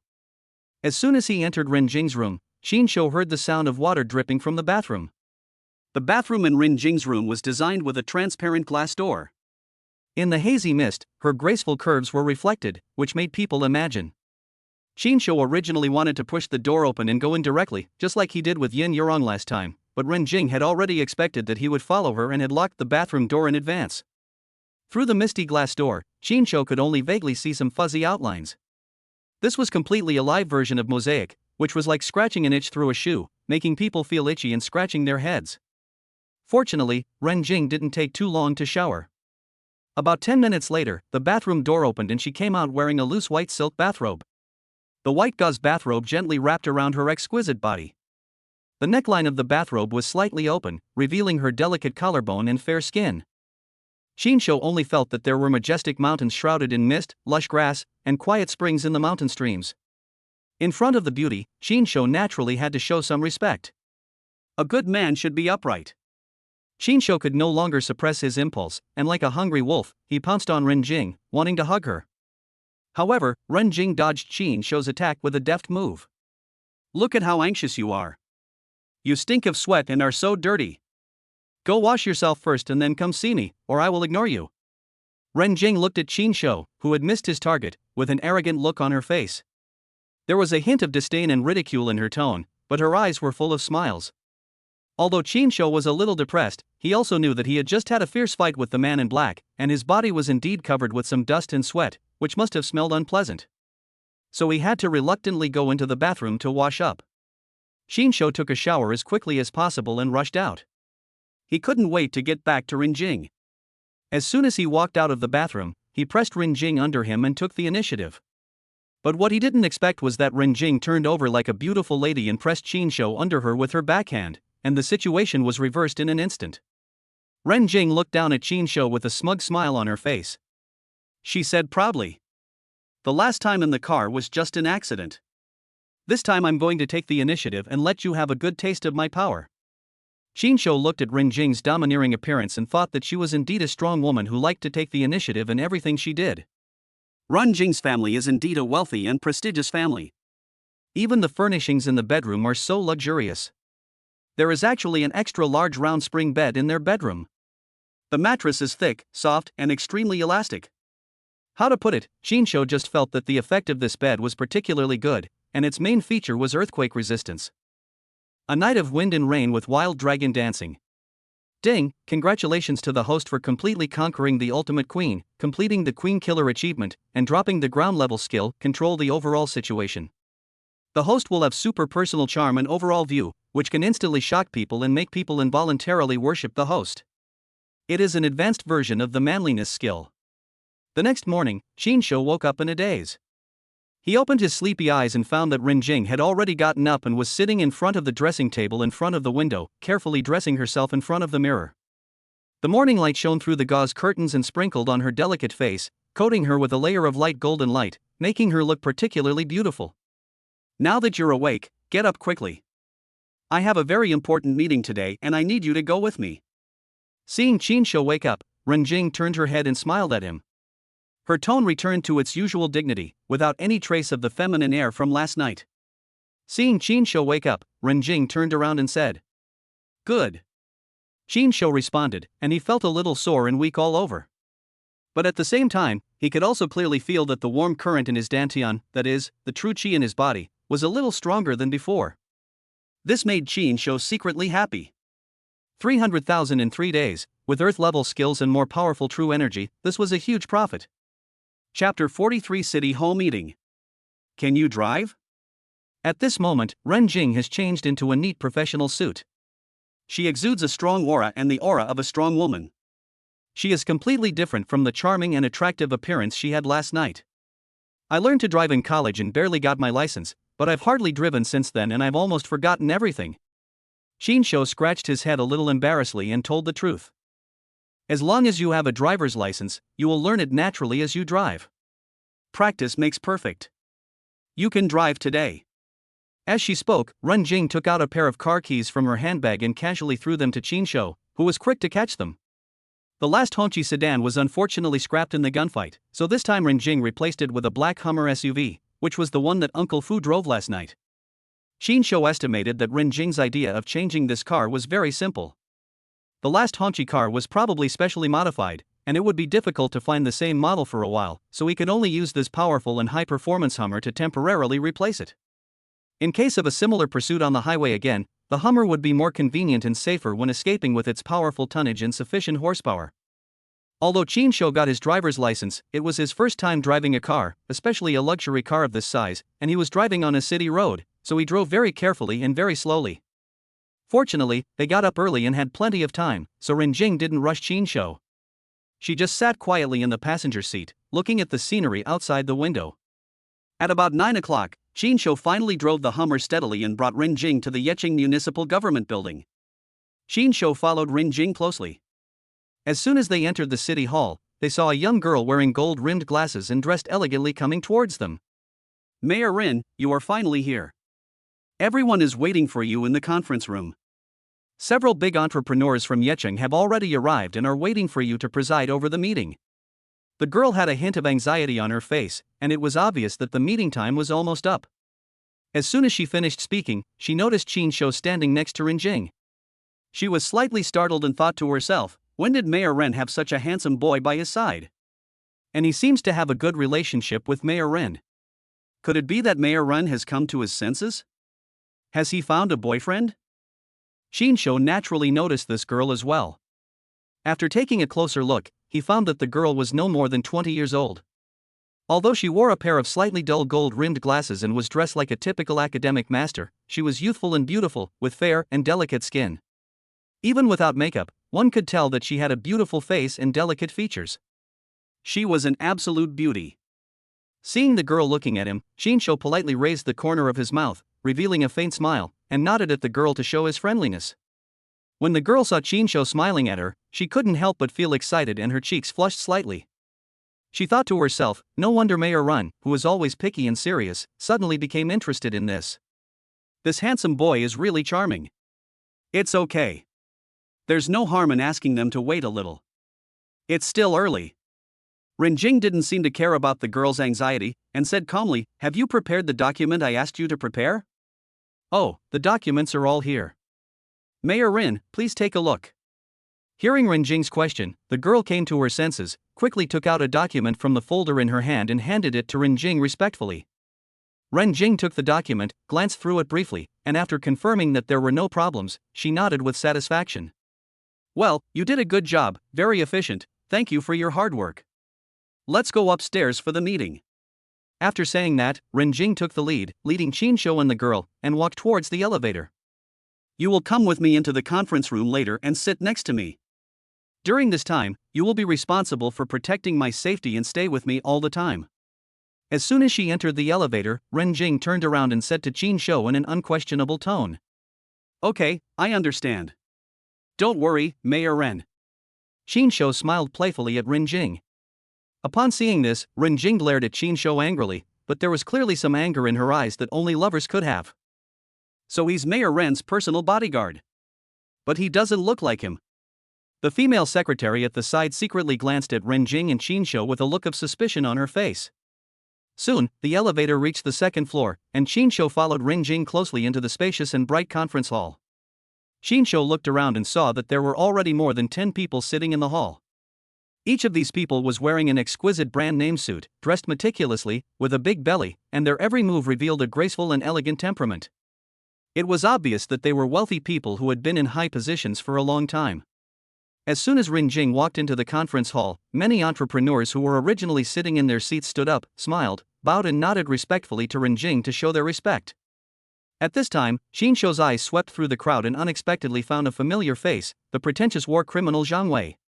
Zhang Wei was standing next to a middle-aged man with a big belly who looked to be in his 50s. The two looked almost like they were carved from the same mold, with 70% similarity between their brows. Qin Shou knew without thinking that this middle-aged man should be Zhang Wei's first-generation rich father Zhang Jiqing, the chairman of Shengshi Group. Naturally, Zhang Wei also noticed Qin Shou standing behind Rin Jing at the first moment. A hint of surprise and gloom flashed in his eyes, and he had a bad idea to teach Qin Shou a lesson. But when he saw Qin Shou standing next to Rin Jing, and it seemed like they had a close relationship, he began to feel a little scared again. "Hello, Mayor Ren. You're welcome, everyone. Please take a seat." Ren Jing waved her hand, signaling everyone to sit down, then she walked to the main seat at the conference table and sat down. Qin Shou followed closely and sat down in the seat next to her. After everyone was seated again, Ren Jing cleared her throat and began to get to the point. "Everyone, I specially invited you to attend this meeting this time. I believe you all know why." She paused and continued. "According to the city government's plan, all the old residential areas in the northern suburbs will be demolished. They are going to be transformed into the largest high-tech enterprise park in Yecheng. This time the government plans to cooperate with private enterprises. What do you think?" Chapter 44, Insider Information, Qin Shou's Dream of Getting Rich. "Hey, Mayor Rin, we entrepreneurs will of course fully support the city government's plan. This is a great thing that benefits the country and the people." The first person to speak was Zhang Wei's father, Zhang Jiqing. He had a smile on his face, but his eyes were full of shrewdness and calculation, like a business veteran with a cunning look. He changed the subject and continued. "It's just that, Mayor Ren, you also know that the environment has not been very good in recent years, the investment risk is high, and the return on investment is not satisfactory, so private entrepreneurs like us are more cautious in investment and hope to get some practical guarantees. So we want to know, what form of cooperation does the municipal government plan to adopt this time? What preferential policies are there? How can we maximize the interests of our private entrepreneurs?" Yes. We are still willing to support the government's plan, but it will be difficult for us in the next few years. I hope the municipal government can consider the difficulties of private enterprises and provide more preferential policies." Others followed suit. Ren Jing raised a sneer at the corner of his mouth, thinking, these old foxes are really not easy to deal with. The successful bidder will obtain the right to operate the business district around the Science and Technology Industrial Park for the next 10 years. The commercial value and development potential of this area is huge, and I believe you are all aware of this. The government initially planned to raise more than 30 billion yuan for the entire project. Such a huge amount of funds is not something that any single company can afford alone. Therefore, after careful consideration, the municipal government decided to open 5 bidding quotas, divide the commercial area around the Science and Technology Industrial Park into 5 major blocks for development, and allow strong companies to jointly bid and participate in this project. Operation rights for the next 30 years. As soon as Rin Jing finished speaking, the eyes of many experienced business people present suddenly lit up and their breathing became rapid. They were obviously deeply attracted by the generous conditions offered by Rin Jing. They were all veterans who had been working in the business for many years and naturally knew how huge the profit margins were. 30 years of operating rights were enough for them to make a lot of money. Of course, it wasn't just the business tycoons from the real estate companies whose eyes lit up when they heard about this government project, but also Qin Shou, who had been observing silently. This is excellent inside information.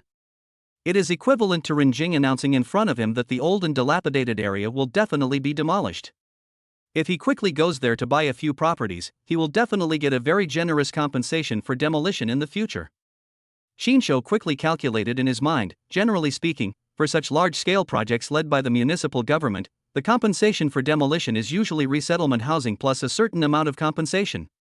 If he buys a few more houses in the suburbs of Beicheng now, when the municipal government demolishes the houses in the future, it is very likely that he will be compensated with 1 or 2 floors or even more apartment buildings. At that time, wouldn't he be able to sit comfortably and collect rent, and transform himself into an enviable landlord? Moreover, that place will be the location of a science and technology industrial park in the future, and the surrounding area will definitely become an important commercial development zone. Once the development is completed, the housing prices will inevitably rise like a rocket, and there is no worry about not being able to rent out the house. This is simply an excellent investment opportunity with a huge profit. The more Qin Shou thought about it, the more excited he became, as if he had seen countless banknotes flying towards him. But the biggest problem is that Qin Shou does not have enough funds on hand. Although he has more than 1 million yuan in funds, most of this money is the startup capital he intends to use to shoot short dramas, which is the foundation of his career. However, after preliminary budgeting, the investment in Qin Shou's first short drama was not that large, requiring only about 500,000 yuan at most. Anyway, there was no rush to start filming the second and third parts, and we had to wait for the response after the first part was broadcast. In other words, he now has about 1 million yuan of spare cash available for use. But 1 million yuan can't buy a few houses. But since he wants to do it, Qin Shou naturally plans to do a big one. He has about 1 million yuan in cash on hand. If he borrows some online loans and bank loans, Qin Shou thinks he should be able to borrow about 1 million yuan. After all the calculations, he had 2 million in cash on hand. The suburbs of the northern city were an undeveloped area, and the old and dilapidated houses there were worthless now. A 100 square meter house would cost only about 400,000 or 500,000 yuan in full. 2 million in cash was enough for him to buy 4 or 5 houses.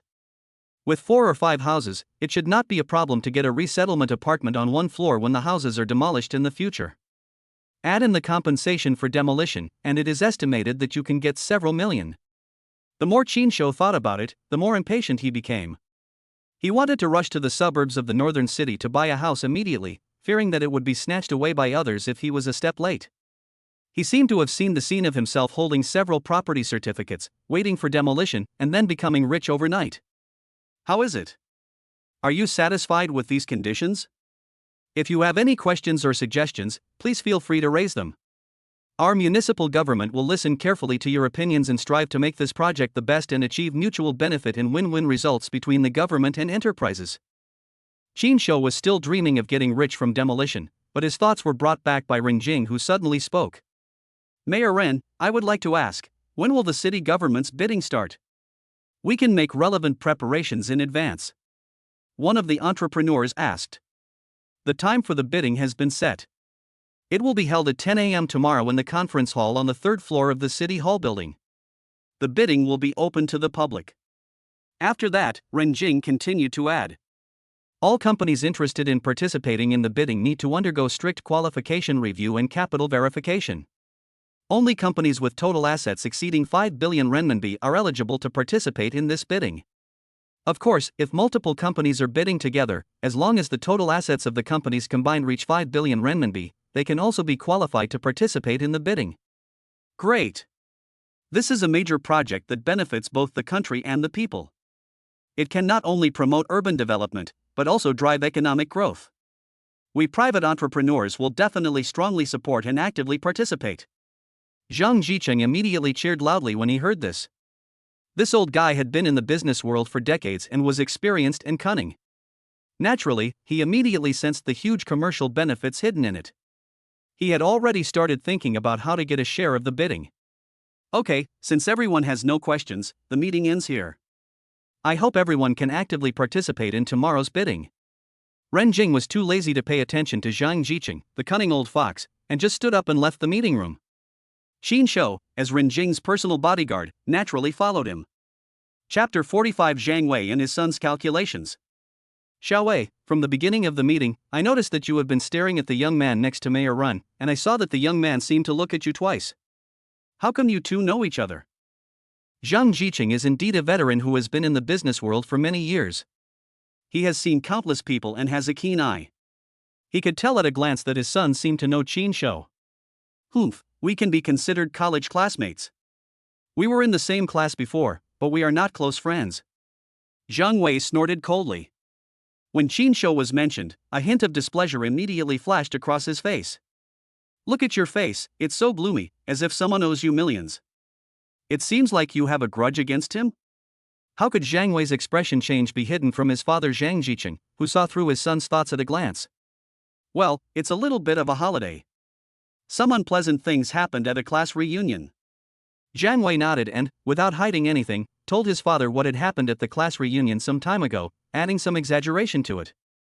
Ha, I thought it was a big deal. Why are you still brooding over such a trivial matter? After listening to his son's story, Zhang Jiqing couldn't help but shook his head in disappointment and said earnestly, "I've told you a long time ago that you're just too young and impetuous, you like to compete in everything, and you always like to show off in front of others. You deliberately made things difficult for me this time, and I couldn't stand it, so what's wrong with teaching you a lesson? What, do you want revenge? Dad, why are you speaking for him? This kid played dumb and won hundreds of thousands of dollars from me, and also made me lose face in front of the school beauty. Isn't he hateful?" Zhang Wei became even more upset when he heard that his father not only did not help him but also scolded him. Zhang Jiqing Yilang said disapprovingly, "What's wrong with me speaking for him? I usually spoil you too much, allowing you to have smooth sailing since childhood without any setbacks. It's a good thing for you to suffer a little loss occasionally, so that you won't cause bigger trouble outside in the future. Then it won't be as simple as being taught a lesson." "Dad, what happened to you today?" "What do you mean?" You are such a blockhead, you don't understand anything." Seeing that his son still didn't understand what he meant, Zhang Jiqing couldn't help but sigh. "I brought you to this important event today because I wanted you to see more of the world and learn how to read people's expressions. Don't you realize that your college classmate has a special relationship with Mayor Ren?" Zhang Wei was stunned when he heard this, and then he suddenly came to his senses. He carefully recalled the scene just now. Qin Shou indeed followed Mayor Rin into the conference room, and when Mayor Rin stood up to leave, Qin Shou immediately followed him. It was obvious that the two had a special relationship. Thinking of this, Zhang Wei suddenly thought of the Bentley that picked up Qin Shou that day. Could it be that Qin Shou already knew Mayor Ren? "Dad, what do you mean?" Zhang Wei probably guessed what his father was thinking. Xiao Wei, let me tell you, if a man wants to accomplish something, he must have a big vision and a broad mind, and make more friends and fewer enemies. Zhang Jiqing continued earnestly, "Besides, there is no deep hatred between you and Qin Shou. Isn't she just a school beauty? Why not give her to him? She's just a woman. It's nothing. As long as you have enough career and achievements, you can find any woman you want." Zhang Wei opened his mouth and wanted to say something in rebuttal, but in the end he didn't say anything because he knew his father was right. Your college classmate, you should find a suitable opportunity to get in touch with him more often, give him some benefits, and try to get close to him. Zhang Jiqing continued. "I still don't quite understand what you mean. Why do you want to do this? Can he help us get the land?" Zhang Wei still felt a little unhappy and didn't understand why his father valued Qin Shou so much. Madness. Seeing that his son was still so stupid, Zhang Jiqing couldn't help but feel a little disappointed in him. Think about it, he can stay by Mayor Ren's side, and Mayor Ren trusts him so much that he even brings him with him on such an important occasion. What does this mean? This means that he must be someone very close to Mayor Ren, or even someone who can have a say. Let me tell you, Xiao Wei, your dad is determined to get this development project of the business district around the Science and Technology Industrial Park. We absolutely cannot miss this once-in-a-lifetime opportunity. But this time, it is not only our Shangshi group that is participating in the bidding. The other participants this time are all giants in the real estate industry in Yecheng. They are very powerful, and many of them are stronger than our Shangshi group. In addition, I estimate that when the bidding really comes, real estate developers from other places may also come to get a piece of the pie. Do you think that if we don't take any special measures and just rely on normal bidding, we can successfully win any of these 5 plots of land? Zhang Wei was still a little hesitant. He was still a little too embarrassed to take the initiative to approach someone he once looked down upon, and he had to deliberately try to please the other person, which made him feel even more reluctant. Seeing that his son was still hesitant, Zhang Jiqing's face suddenly turned cold, and his eyes also revealed a trace of disappointment and dissatisfaction. He had lost his patience and deliberately said in a cold tone, "It seems that you are still not as good as your elder brother Zhang Yida. If Yida was in China, he could help me share some of the burden, and I wouldn't have to work so hard." When Zhang Wei heard the name of his elder brother Zhang Yida, his face changed slightly and he made up his mind. "Don't worry, Dad. I know what to do. I will do my best to get this done. I will never let you down. I will definitely deal with Qin Shou. Not bad, not bad, this looks like my son." Seeing that his son had finally made up his mind, Zhang Jiqing patted Zhang Wei's shoulder with relief and his tone softened. Qin Shou naturally didn't know about the twists and turns between Zhang Jiqing and his son Zhang Wei. His mind was now full of how to get a few houses in the suburbs of the northern city as soon as possible, and then wait for the demolition to become rich overnight. Ren Jing walked to the door of the office, turned around and instructed Qin Shou, who had been following her. Just wait outside and don't move around. Then she turned to her personal secretary Yao Cheng and said, Xiao Yao, come in with me and report to me in detail the planning details of the business district development project around the science and technology city. I still have some key issues that I need to confirm with you in detail. Okay, Mayor Ren. When Yao Cheng heard Ren Jing's instructions, she nodded respectfully, then walked quickly to Ren Jing in her professional high heels. When she went in, Yao Cheng did not forget to close the office door. Qin Shou followed at the end, his mind full of demolition, land, buying houses, and getting rich quickly. Qin Shou was completely immersed in his own thoughts and did not hear what Ren Jing had just said to him. He walked straight into the mayor's office. As a result, with a bang, his head hit the door directly, and a big bump appeared on his forehead instantly. Chapter 46, Enemies Meet on a Narrow Road. Qin Shou rubbed his forehead with a depressed look, thinking, damn it, I only think about getting rich. While stroking his forehead, he turned and walked to the wall at the office door, leaned against the wall, took out his mobile phone from his pocket and began to look through it. Qin Shou downloaded the Fang Tianxia house buying app and planned to take a look in the northern suburbs to see if there were any houses for sale in a hurry. Qin Shou downloaded a local house viewing app in Yecheng, intending to search for housing information in the suburbs of the northern city to see if there were any houses that were for sale in a hurry. Qin Shou knew very well that once the bidding was over tomorrow, it would not be long before the news of the renovation of the northern suburbs would spread like wildfire. By then, the housing prices there would surely soar, and even the houses currently listed for sale might be temporarily removed from the shelves by the owners. If he wanted to buy them then, it would probably not be so easy. Qin Shou took a quick look on the app and found that there were several old residential areas in the suburbs of the northern city. Many houses were put up for sale online. They were basically ordinary residential buildings of about 100 square meters, and the prices were not much different, basically around 400,000 yuan. But Qin Shou looked around for a long time and still couldn't find a particularly satisfactory house.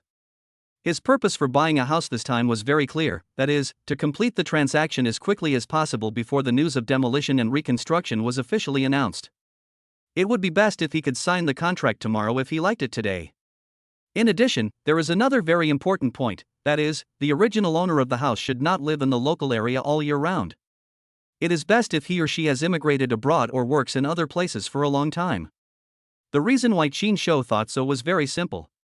If he just bought the house and signed the contract, and within a few days, the news of demolition and reconstruction came out, the original owners would definitely feel unbalanced and feel that they had suffered a great loss and were cheated.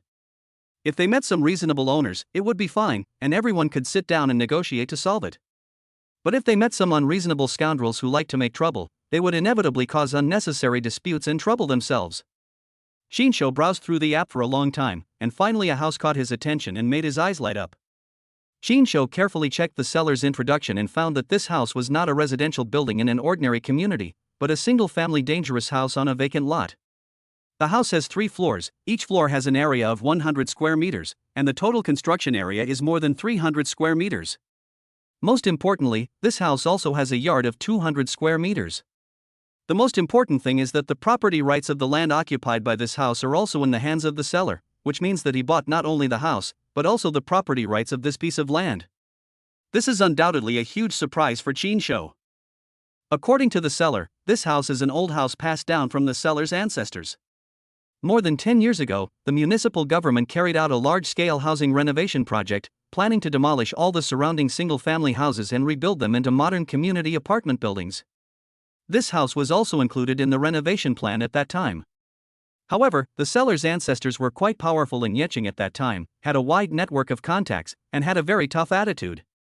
They firmly disagreed with the demolition and withstood the pressure from the municipal government, and finally preserved the old house. Today, the seller's family has all immigrated abroad a few years ago. As a result, this old house has been unattended for many years and has gradually become dilapidated, becoming a veritable dangerous building. The cost of dealing with this kind of dilapidated house is extremely high.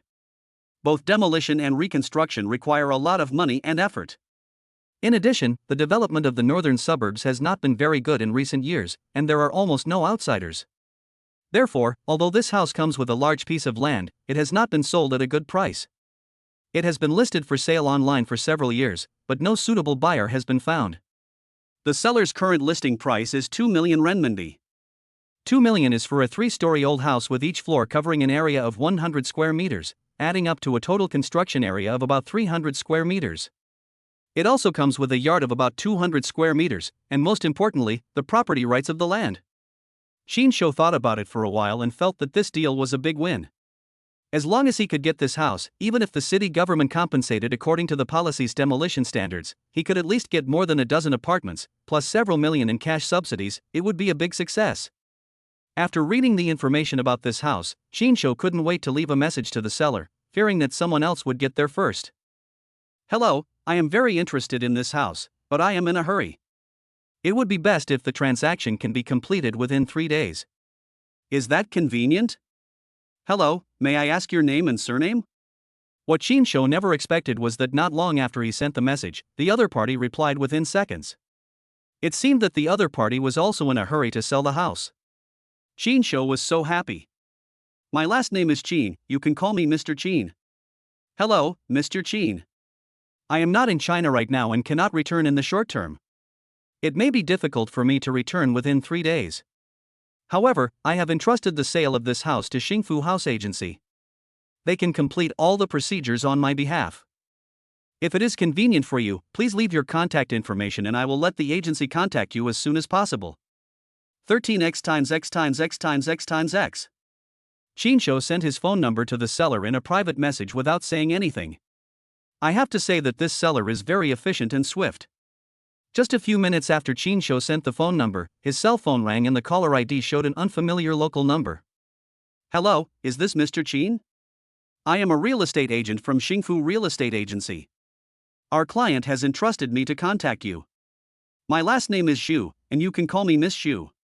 A familiar and pleasant female voice came from the other end of the phone, clear and pleasant. Xu Xinyao. Shinsho recognized the voice immediately. It turned out to be Zhu Xinyao, the school beauty whom he had pursued for 4 years during college.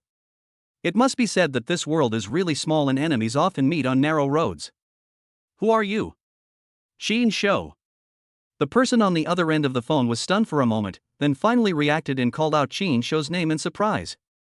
Ha, what a coincidence, I didn't expect it to be you. Shinsho smiled awkwardly, thinking, I almost forgot that I still have a mission to win my first love. Here I come.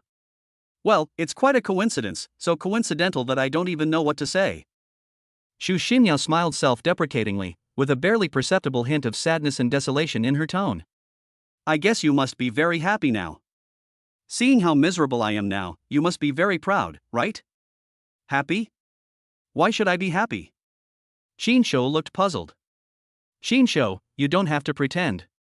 I know what you're thinking. This way you can laugh at me openly. I rejected you and chose someone else back then.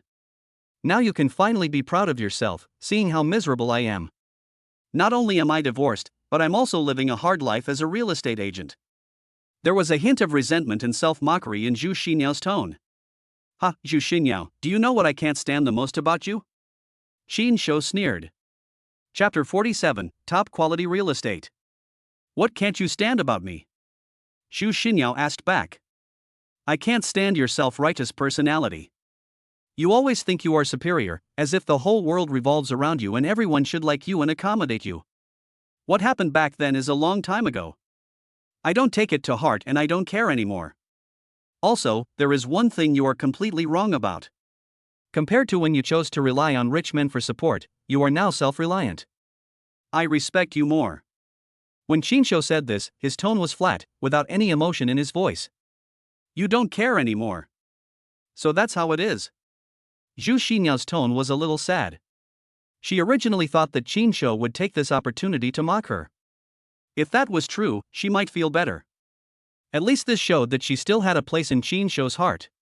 But now Shinsho acted so indifferent that she felt a little overwhelmed and empty inside. A few minutes later, Zhu Xinyao took a deep breath, tried to calm herself down, and said in a hoarse voice. Okay, let's get back to the point and talk about the house. When will you have time to go look at the house? I'll try to accommodate your schedule.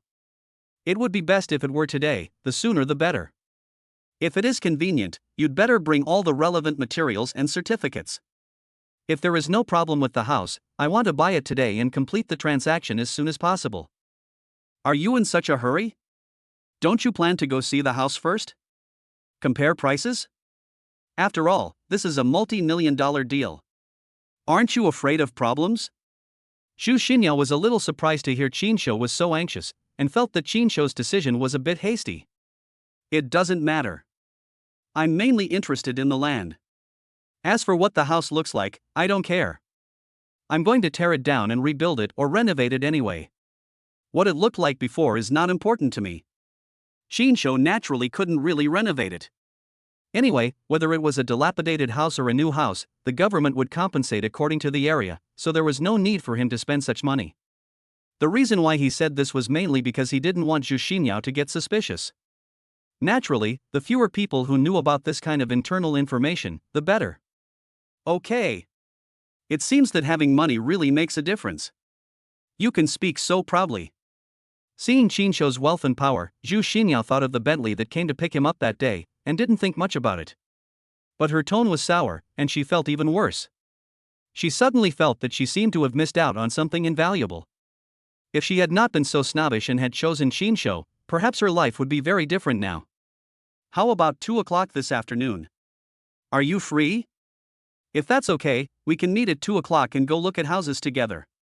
Zhu Xinyao adjusted her mood and proposed a specific meeting time. Okay, no problem, I'll be there as soon as possible. Qin Shou agreed to Zhu Xinyao's proposal without hesitation.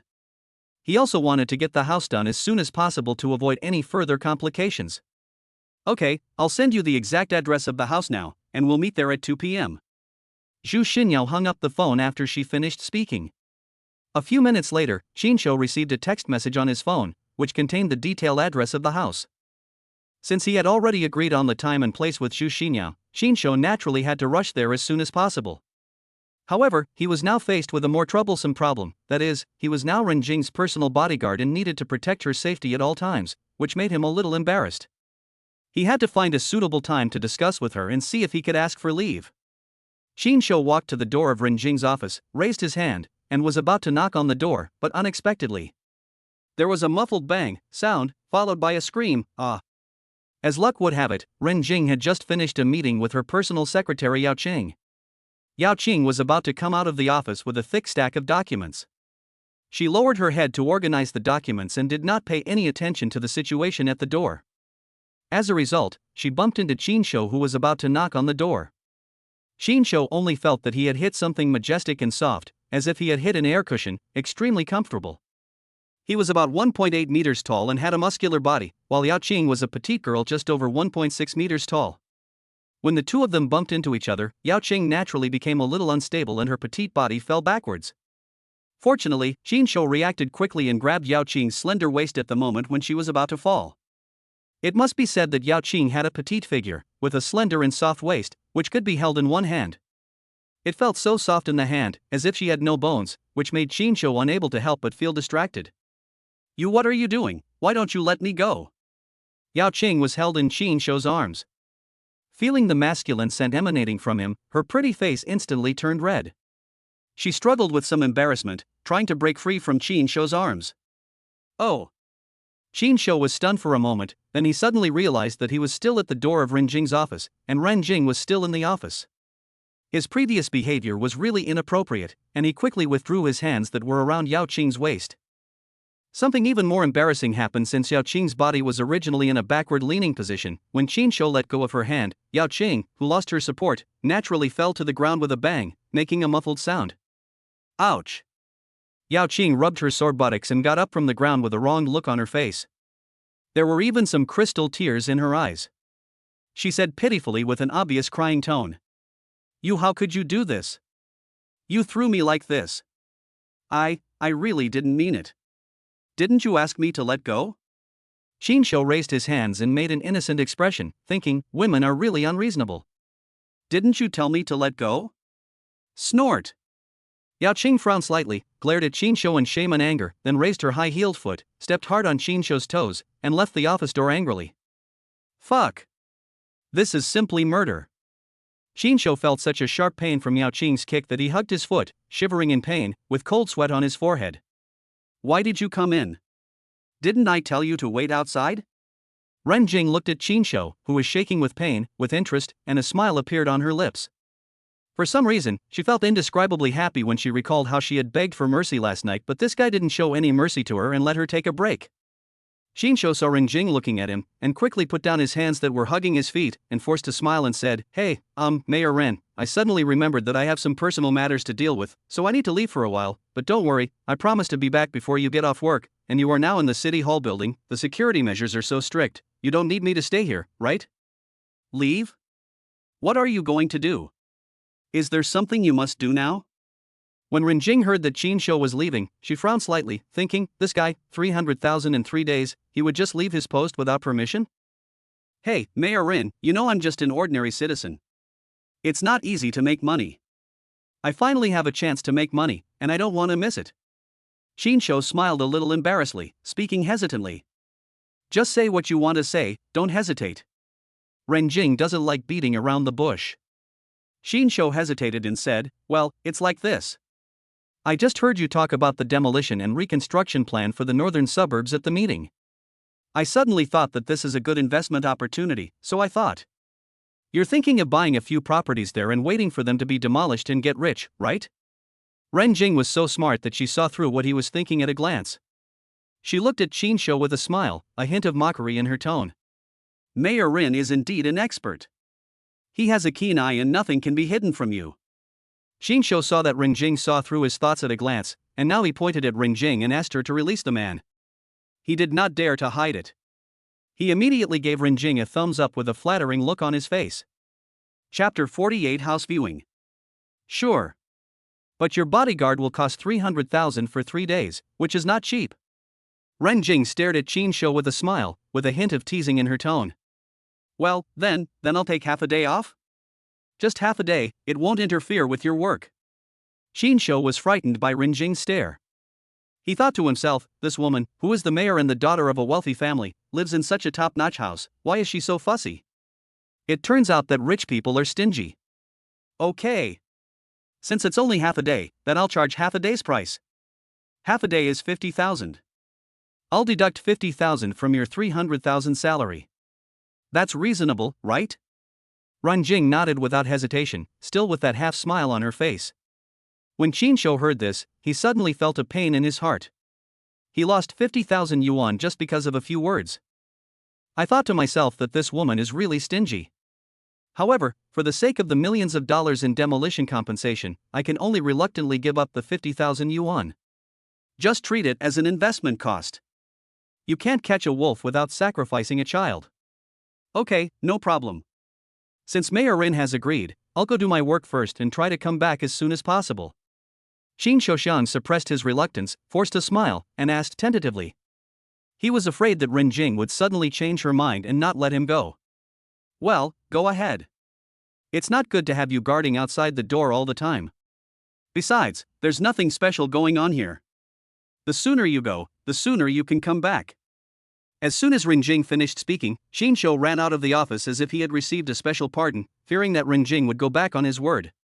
He ran out of the City Hall building in one breath, drove Ren Jing's Hummer SUV directly to the northern suburbs according to the address Xu Xinyao sent him.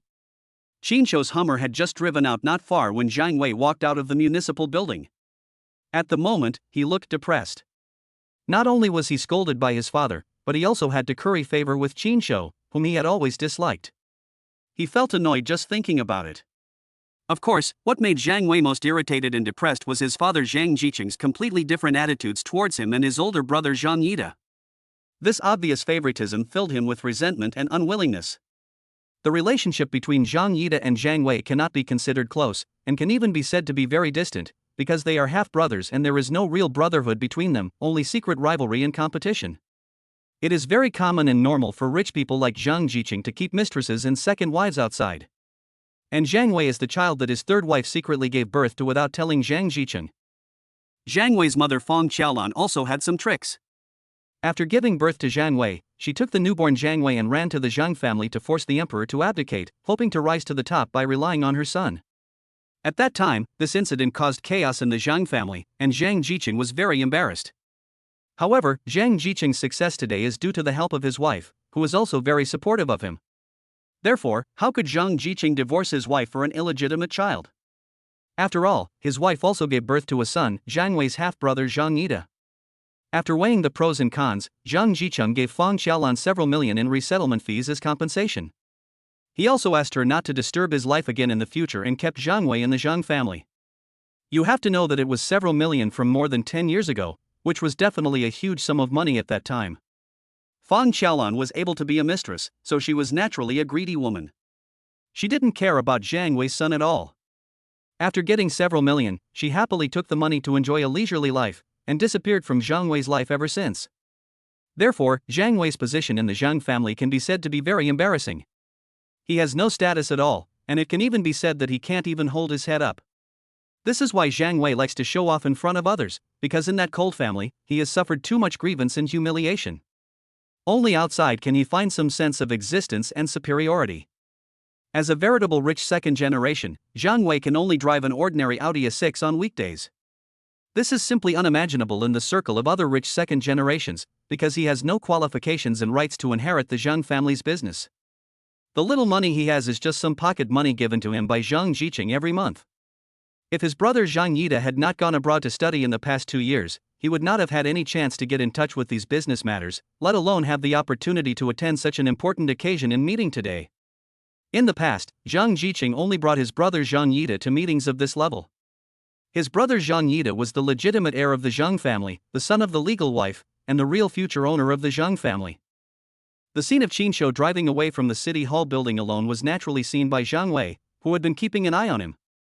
Zhang Wei stood at the door of the city government building, watching Qin Shou driving away in the Hummer, and quickly calculated in his mind. If he can successfully deal with Qin Shou this time and help his father Zhang Jiqing successfully win such a large project, then his status in the Zhang family will definitely rise, and it may even change his future destiny. In the future, he may also be able to share some unimportant industries of the Zhang family, at least he will not be like now, in name only. Thinking of this, Zhang Wei immediately got into his Audi A6 sedan and followed quietly. Including sending Renjing to the city hall building this morning, this was at most Qin Shou's second time driving. Naturally, his driving skills were not very good, and he drove relatively slowly. Zhang Wei followed from a distance behind him, not worried about losing him.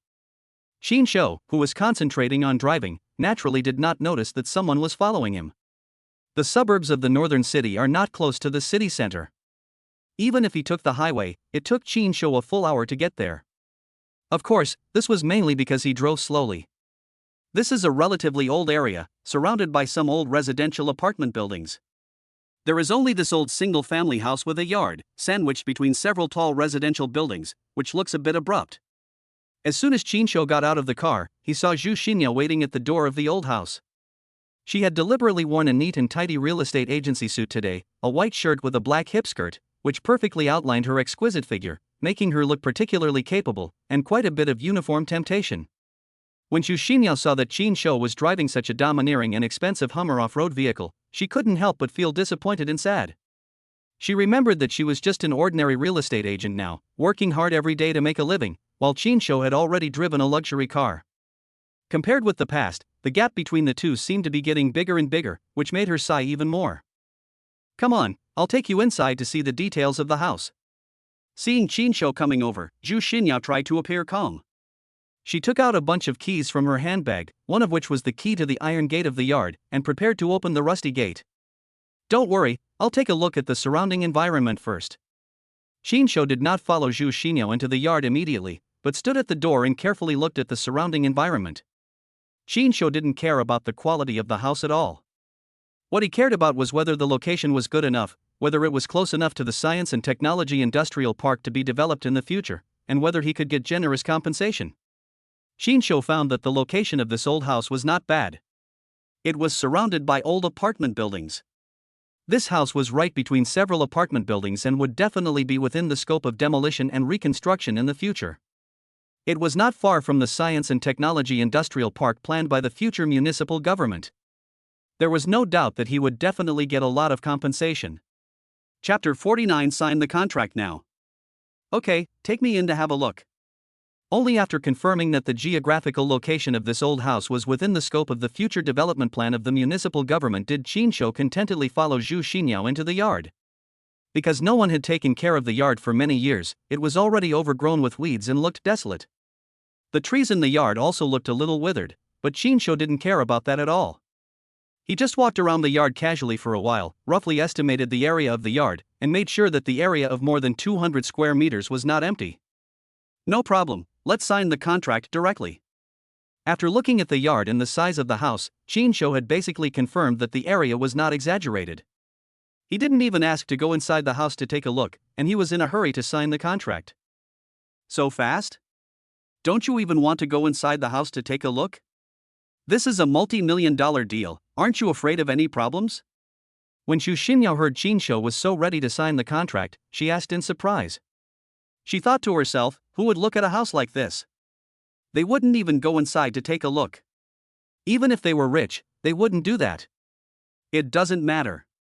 I'll have to tear it down and start over anyway. I'm attracted by the land and location.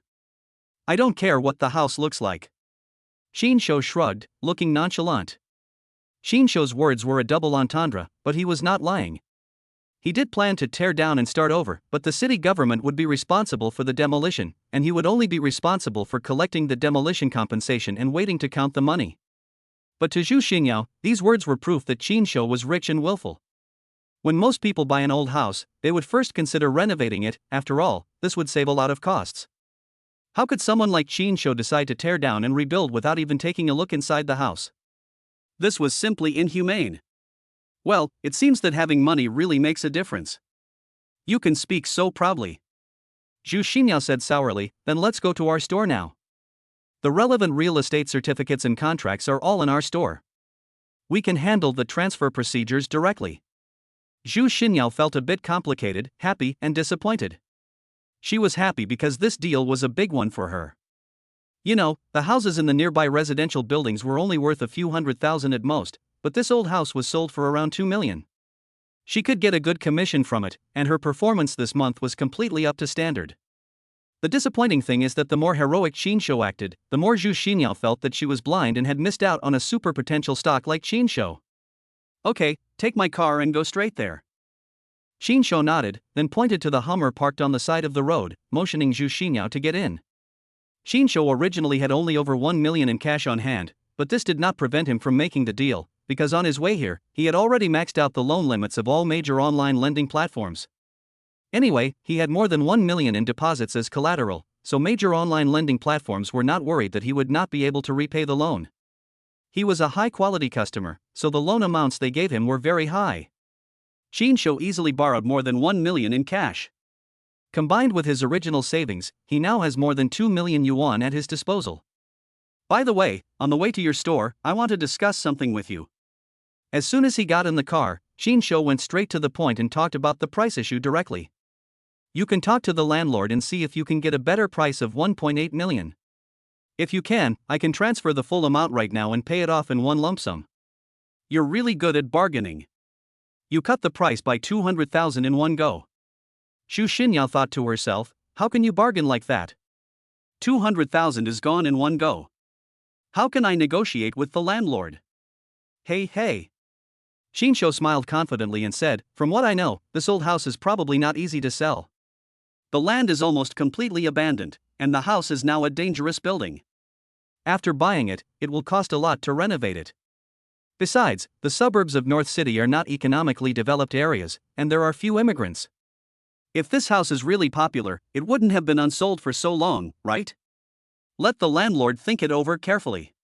If you miss this village, you will miss this store. I really want to buy it. When saying this, Chinsho secretly activated his skill, glib tongue.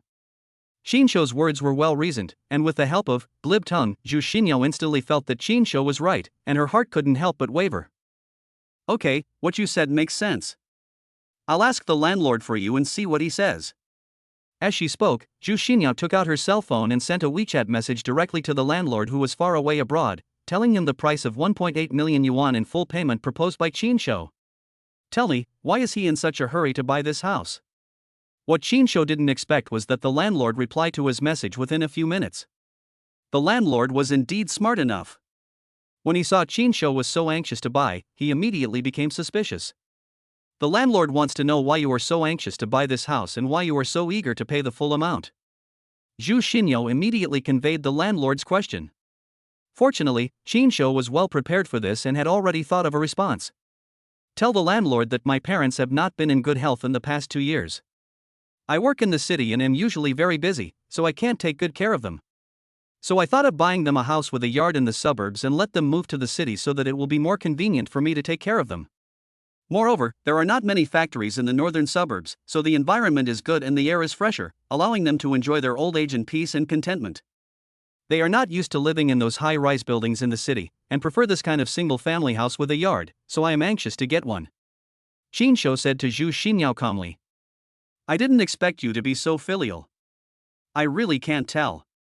After hearing what Qinshu said, Zhu Xinyao showed a surprised expression on her face, and couldn't help but look at Qinshu with even more admiration. She didn't expect that Qinshu bought this house for his parents. Of course, she didn't know that Qinshu's words were pure fabrication. How could he tell Zhu Xinyao that this place was about to be demolished? If he told her, how could he buy this house? Zhu Xinyao didn't think much about it. She relayed Qinshu's reply to her landlord who was far away abroad. Is that so? Well, since he's buying it for his parents' retirement, I'll help him out. Let's make it 1.8 million, but he has to pay in full. I won't accept a bank mortgage because the repayment period is too long. The landlord listened to Zhu Xinyao's retelling and believed Qinshu's words. He thought that since the house was bought for his parents' retirement, he didn't need to worry too much about the price. He knew in his heart that the house was indeed not easy to sell, so he replied directly and agreed to the transaction price of 1.8 million. Hey, that's good. When Qinshu heard the news, he was overjoyed. He didn't expect things to go so smoothly, much more smoothly than he expected. However, although Qinshu felt very happy, there was one person who was so angry that his lungs were about to explode. He was Zhang Wei, who had been secretly following Qinshu. Zhang Wei secretly followed Qinshu all the way to the North City. At first sight, he saw Zhu Xinyao standing at the door of the old house. He naturally didn't know that Zhu Xinyao was now a real estate agent responsible for the sale of this house. He thought that the two were having a tryst here. Fuck, Qinshu, you are so awesome. You actually drove the female mayor's car to have a tryst with my ex-girlfriend Zhu Xinyao. You son of a bitch, I'm going to fuck you, you really pissed me off. Zhang Wei was so angry that his teeth were itching. He clenched his fists tightly and his face turned pale. For a moment, he completely forgot the purpose of coming here, which was to curry favor with Qinshu. Chapter 50 attacked again. Zhang Wei watched from afar as Zhu Xinyao followed Qinshu out of the old house, and then the two of them got into the Hummer driven by Qinshu. At this moment, he was completely disheartened, completely stunned, and his mind was blank. Is Yao Yao going to get a room with him? Have they gotten to this point? Yao Yao, how am I inferior to this damn Qinshu? Do you know that this guy is two-timing and has an unusual relationship with the female mayor? Damn it, I must expose this bastard's true face. Zhang Wei had completely lost his mind at this moment. He was so angry that he just wanted to expose Qinshu's true face and let Zhu Xinyao see Qinshu's true character. He stepped on the accelerator and drove closely after him. However, what surprised Zhang Wei even more was that Qinshu's Hummer did not drive very far, but stopped steadily in front of the store of the Happy House Real Estate Company. Happy House? Isn't this a real estate agency? Is Qinshu planning to buy a house for Yao Yao? Fuck, when did this bastard become so rich? Just give away the house? Could it be that the old single-family house they just looked at is the one he intends to give to Yao Yao? He actually wants to give Yao Yao a house? And it's an old single-family house with such a big yard. How much the hell is this going to cost? Just the renovation and decoration alone will cost a lot of money, right? For a moment, Zhang Wei felt hopeless and numb, and suddenly he felt that the gap between him and Qinshu was getting bigger and bigger. I am a low-end version of the rich second generation. When I want to ask for some money from my family, I have to please others. However, after experiencing the initial anger and despair, Zhang Wei gradually calmed down and began to analyze the situation rationally. Being able to drive Mayor Ring Jing's car at will and having the money to buy such a large property, it goes without saying that Qinshu is now very powerful. At least he must have used some method to get a ride with Mayor Ring Jing. Of course, what Zhang Wei thought of as free riding was a transaction of power for money between Qinshu and Ring Jing. He didn't know that Qinshu was not just taking advantage of Ring Jing's car. Qin Shou was Rin Jing's driver and part-time motorcycle maintenance worker. Now the engine oil in Rin Jing's car was all supplied by Qin Shou. His purpose of coming to Qin Shou this time was to make friends with him, hoping to get in touch with the mayor through him, so as to get a share of the business development project around the Science and Technology Park. Now it seems that the stronger Qin Shou is, the more he is worth making friends with. If he can have a good relationship with him, it will definitely be 100 benefits for him. Anyway, it seems that there is not much chance between him and Zhu Xinyao. In this case, he might as well make the best of things and take this opportunity to build a good relationship with Qin Shou. If he can really get a piece of land in this development project through Qin Shou's relationship, then his status in the Zhang family will definitely rise. Will he still worry about not being able to find a better woman? After thinking all this through, Zhang Wei's mood gradually calmed down. He decided that no matter what, he must find an opportunity to get close to Qin Shou today. Qin Shou in the store has completed the signing of all the contracts at this moment. As the saying goes, it's better to have something in your pocket than to have it in your pocket. Now that the handover procedures have been completed, he is just waiting for the housing authority to issue a new property certificate. In this way, he no longer has to worry about the landlord changing his mind at the last minute. Qin Shou has begun to fantasize about the government allocating him an apartment. He is bored every day, so in order to kill time, he can go to different tenants' homes every day for 30 days a month to collect rent and live a leisurely and comfortable life as a landlord, which is simply wonderful. Thank you so much for this today. Looking at the contract in his hand, Qin Shou was in a good mood. He carefully put away the relevant documents, stood up and prepared to leave. I helped you so much, and you're just going to leave without saying anything? You should at least treat me to a meal to express your gratitude, right? Seeing Qin Shou was about to leave, Zhu Xinyao suddenly spoke, staring at Qin Shou with her big watery eyes, and there was even a hint of coquettishness in her tone, which was extremely charming. Zhu Xinyao didn't know what was wrong with her. She always hoped that something would happen between her and Qin Shou. Okay. Looking at Zhu Xinyao's beautiful eyes, Qin Shou was slightly stunned. He didn't expect Zhu Xinyao to suddenly ask him to treat her to a meal. If Zhu Xinyao took the initiative to ask Qin Shou to have a meal, Qin Shou might have refused without hesitation, but now it was Zhu Xinyao who asked him to treat her, and for a moment Qin Shou felt a little embarrassed to refuse. I have to say that Zhu Xinyao is indeed very smart, and she knows how to understand a man's mind. Moreover, Zhu Xinyao did help him a lot today. Although these were all part of her job as a real estate agent, she had saved him 200,000 yuan after all. Qin Shou thought about it and felt that he should indeed treat Zhu Xinyao to a meal to express his gratitude. What's more, they were college classmates and old acquaintances. Okay, it's almost time for dinner now, let's find a restaurant nearby and have something to eat. Qin Shou nodded and agreed to Zhu Xinyao's proposal. I know there's a restaurant nearby. It's quiet, the food is pretty good, and the price is not expensive. Why don't we go there? I know a small road. It's only about 10 minutes away by car. It's very convenient. Zhu Xinyao didn't expect Qin Shou to agree so readily. She couldn't help but feel a little proud. She thought to herself, seeing that you looked so repulsive before, it seems that I am still attractive to you. Okay, then I'll follow your arrangements. Qin Shou didn't think much about it. He put away the contract, walked out of the Xingfu housing store with Zhu Xinyao, and got into the Hummer parked on the side of the road.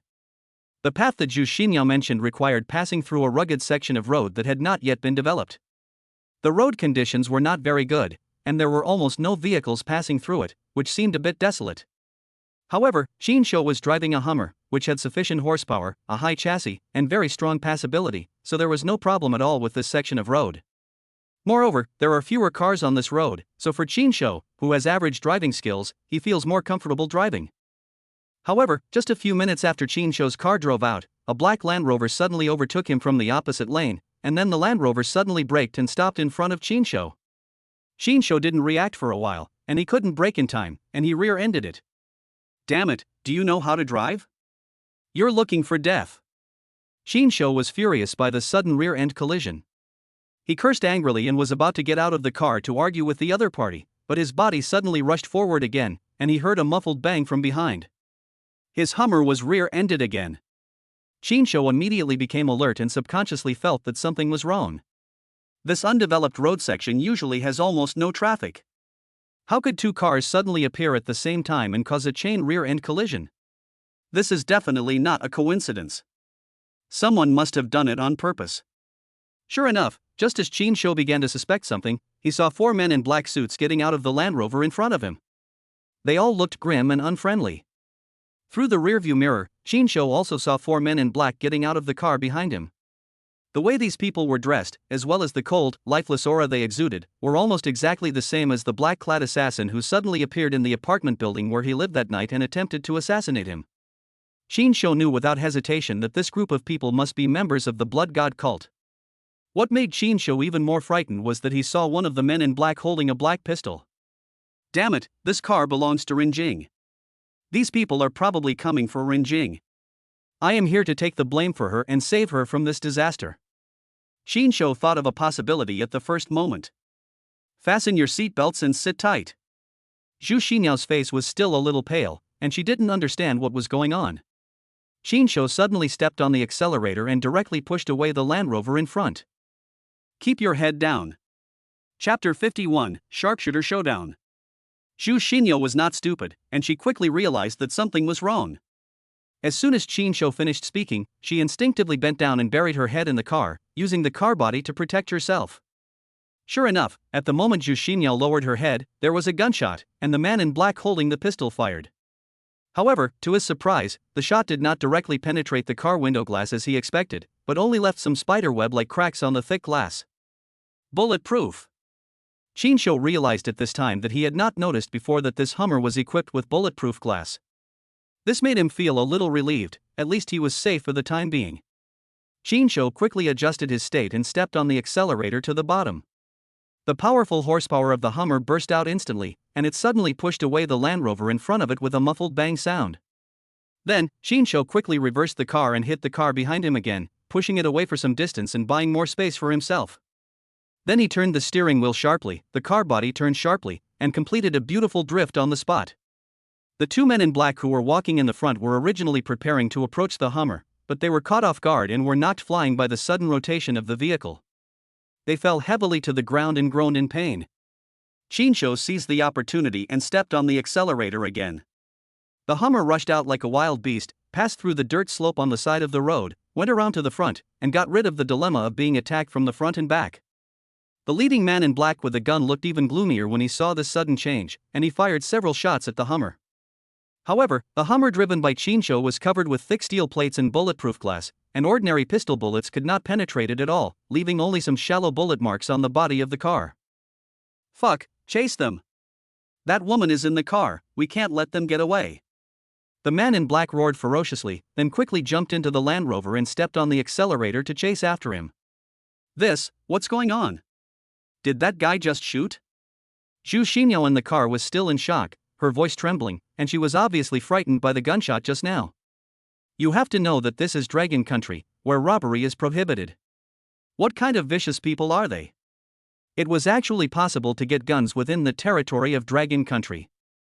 Zhu Xinyao felt scared just thinking about it. Who are these people? What does Qin Shou do? Why did he get into trouble with such a group of people? In such a short time, Qin Shou suddenly became so rich. Is it because he was doing illegal business? Are all those his enemies in the underworld? For a moment, all kinds of speculations and doubts filled Zhu Xinyao's mind, and she felt that she might be in great danger today. Can you drive? While Zhu Xinyao was still daydreaming, Qin Shou suddenly spoke. Ah. Zhu Xinyao was stunned, and had not yet recovered from the panic. Bang! Bang! Bang! The Land Rover car chasing from behind fired 3 consecutive shots. The man in black holding the gun was obviously an expert in marksmanship and firearms. Moving at such a high speed, all 3 shots hit the same spot on the rear window, and the rear window was about to break completely. Damn it, it's too late, you drive. Qin Shou saw that the situation was urgent and didn't care about anything else. Without even waiting for Zhu Xinyao's consent, he directly picked Zhu Xinyao up from the passenger seat by the waist. Then, Qin Shou placed Zhu Xinyao directly on his legs and let her face the front windshield so that he could control the steering wheel. Zhu Xinyao was wearing a professional suit today. The vehicle was speeding on the rugged road, and the road was shaking violently. Zhu Xinyao's round and smooth buttocks were like an elastic pad, bouncing wildly on Qin Shou's thighs. This feeling made Qin Shou a little distracted, but he had no mind to think about it now. What are you doing? It's already this time, and you're still thinking about this kind of thing? Zhu Xinyo was a little confused by Qin Shou's series of actions. She frowned slightly and said coquettishly with a flushed face. She thought Qin Shou was still trying to take advantage of her in this critical moment. Hold the steering wheel. Now is not the time to talk about this. Qin Shouka didn't have time to explain to Zhu Xinyo. He directly grabbed Zhu Xinyo's soft little hand and let her hold the steering wheel to control the direction of the vehicle. Then, Qin Shou suddenly pulled away, pulled his thighs directly out from under Zhu Xinyo's buttocks, and then quickly jumped onto the passenger seat. I have to say, luckily the professional suit Zhu Xinyo was wearing today was slippery enough, otherwise Qin Shou would not have been able to get out from under her so easily. Hold the steering wheel tightly and don't let go. After Qin Shou came to the co-pilot seat, he immediately opened the storage box in front of the co-pilot seat. Fortunately, there is a gun. Qin Shou opened the storage box and found that his guess was correct. Ren Jing had indeed put a pistol in it. Bang! The Land Rover chasing behind fired another shot, and 4 consecutive shots hit the same spot on the rear window.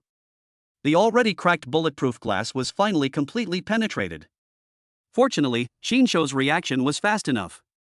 The moment the black-clothed man behind him fired, he instinctively shrank his head. A bullet almost grazed Qin Shou's cheek and finally hit the front windshield, sparking a burst of sparks. Damn it, luckily I just changed positions. Qin Shou thanked in shock that it was fortunate that he and Zhu Xinyo had exchanged positions just now, otherwise, with Zhu Xinyo's reaction speed and physical fitness, the bullet would have definitely penetrated the back of her head. Qin Shou quickly picked up the pistol in his hand, turned around and fired a shot at the Land Rover that was chasing him from behind. His skills, God of Firearms, and Invincible Actuary, were activated.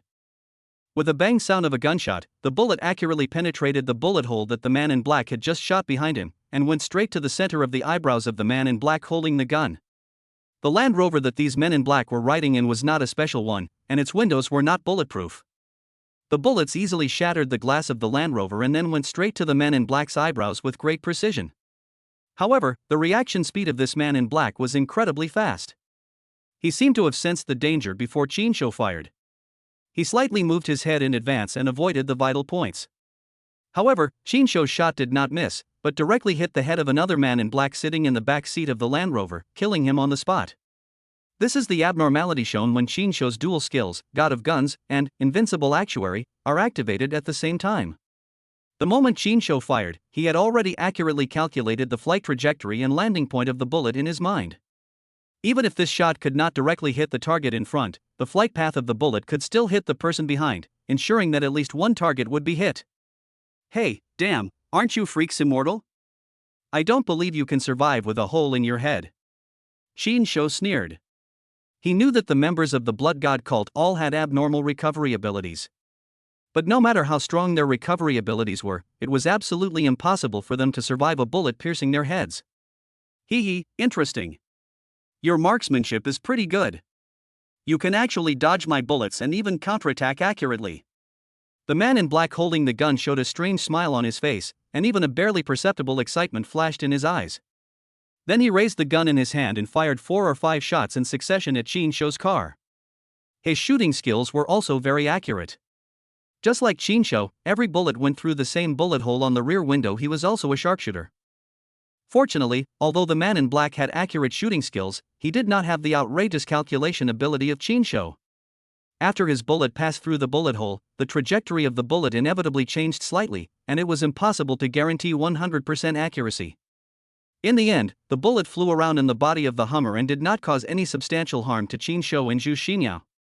However, Zhu Xinyo was already extremely nervous because of the gunfight just now. At this moment, the car was full of flying bullets, and she was so scared that she didn't dare to control the steering wheel anymore. Instead, she hugged her head tightly, curled up behind the seat, and screamed in fear. The moment Zhu Xinyo let go of the steering wheel, the Hummer, which was running at high speed, completely drove out of the small road and rushed directly towards the steep slope on the side of the road. Chapter 52, The Spirit of the System, Linger.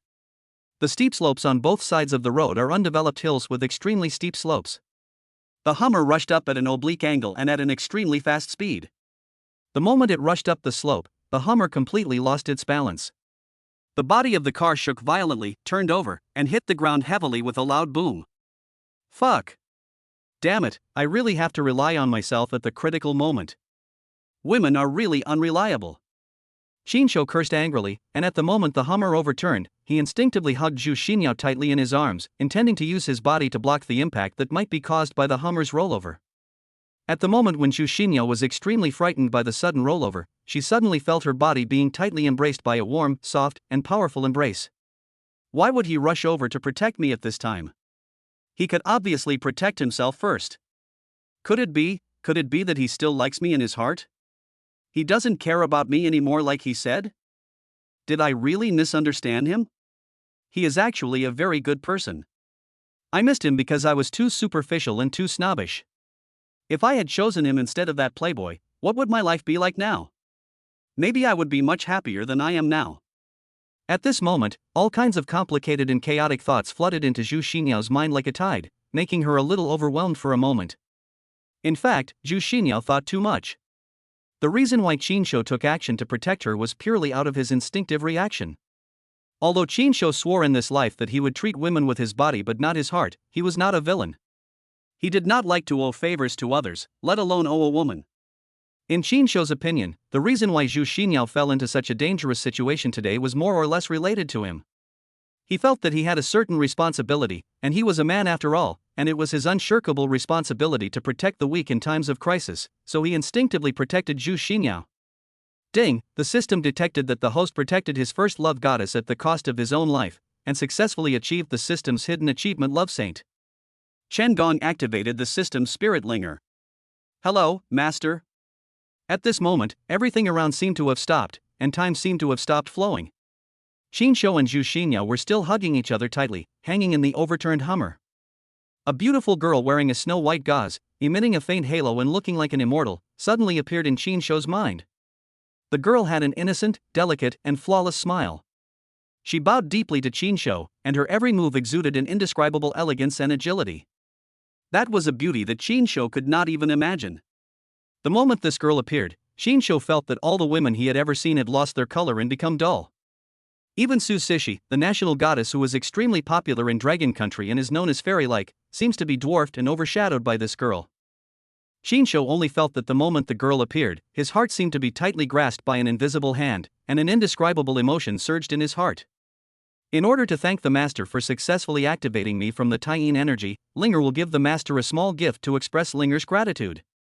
The girl's voice was as sweet and melodious as an aureole. Linger blew gently, and then a golden round bracelet suddenly appeared in her hand.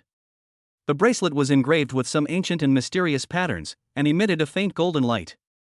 Master, this is a treasure that surpasses the heavenly rank, the Ring of Luck. After wearing this ring, you will be able to slowly and continuously take away the luck of those with great luck invisibly, and transform it into your own luck, making you even luckier. The bad luck that may have originally existed in you will be transferred to your opponent or enemy invisibly and be borne by others. In simple terms, wearing this Ring of Luck will make you more and more lucky, everything will go smoothly, and you will be able to turn misfortune into good fortune. However, anyone who is your enemy will become more and more unlucky and be plagued by bad luck. Of course, this luck ring has many limitations when used. It can only transfer bad luck 3 times a day. And things like taking away other people's luck also have many limitations. The owner will naturally understand them slowly in the process of using it in the future. Linger explained to Qinshu in a clear voice. As soon as he finished speaking, the girl Linger in Qinshu's mind disappeared out of thin air, and everything that was still around him began to move again, and time returned to its normal flow rate. Qinshu didn't know whether the girl who appeared in his mind just now was an illusion or real. He just instinctively hugged Zhu Xinyao tightly in his arms and protected her with his body. The Hummer rolled 3 or 4 times on the rugged ground, making a series of huge crashes and the harsh sound of twisting metal. But the magical thing is that during the tumbling process, Qinshu only felt as if he was protected by an invisible force. He and Zhu Xinyao's bodies rolled several times in the car, but he did not suffer any substantial damage.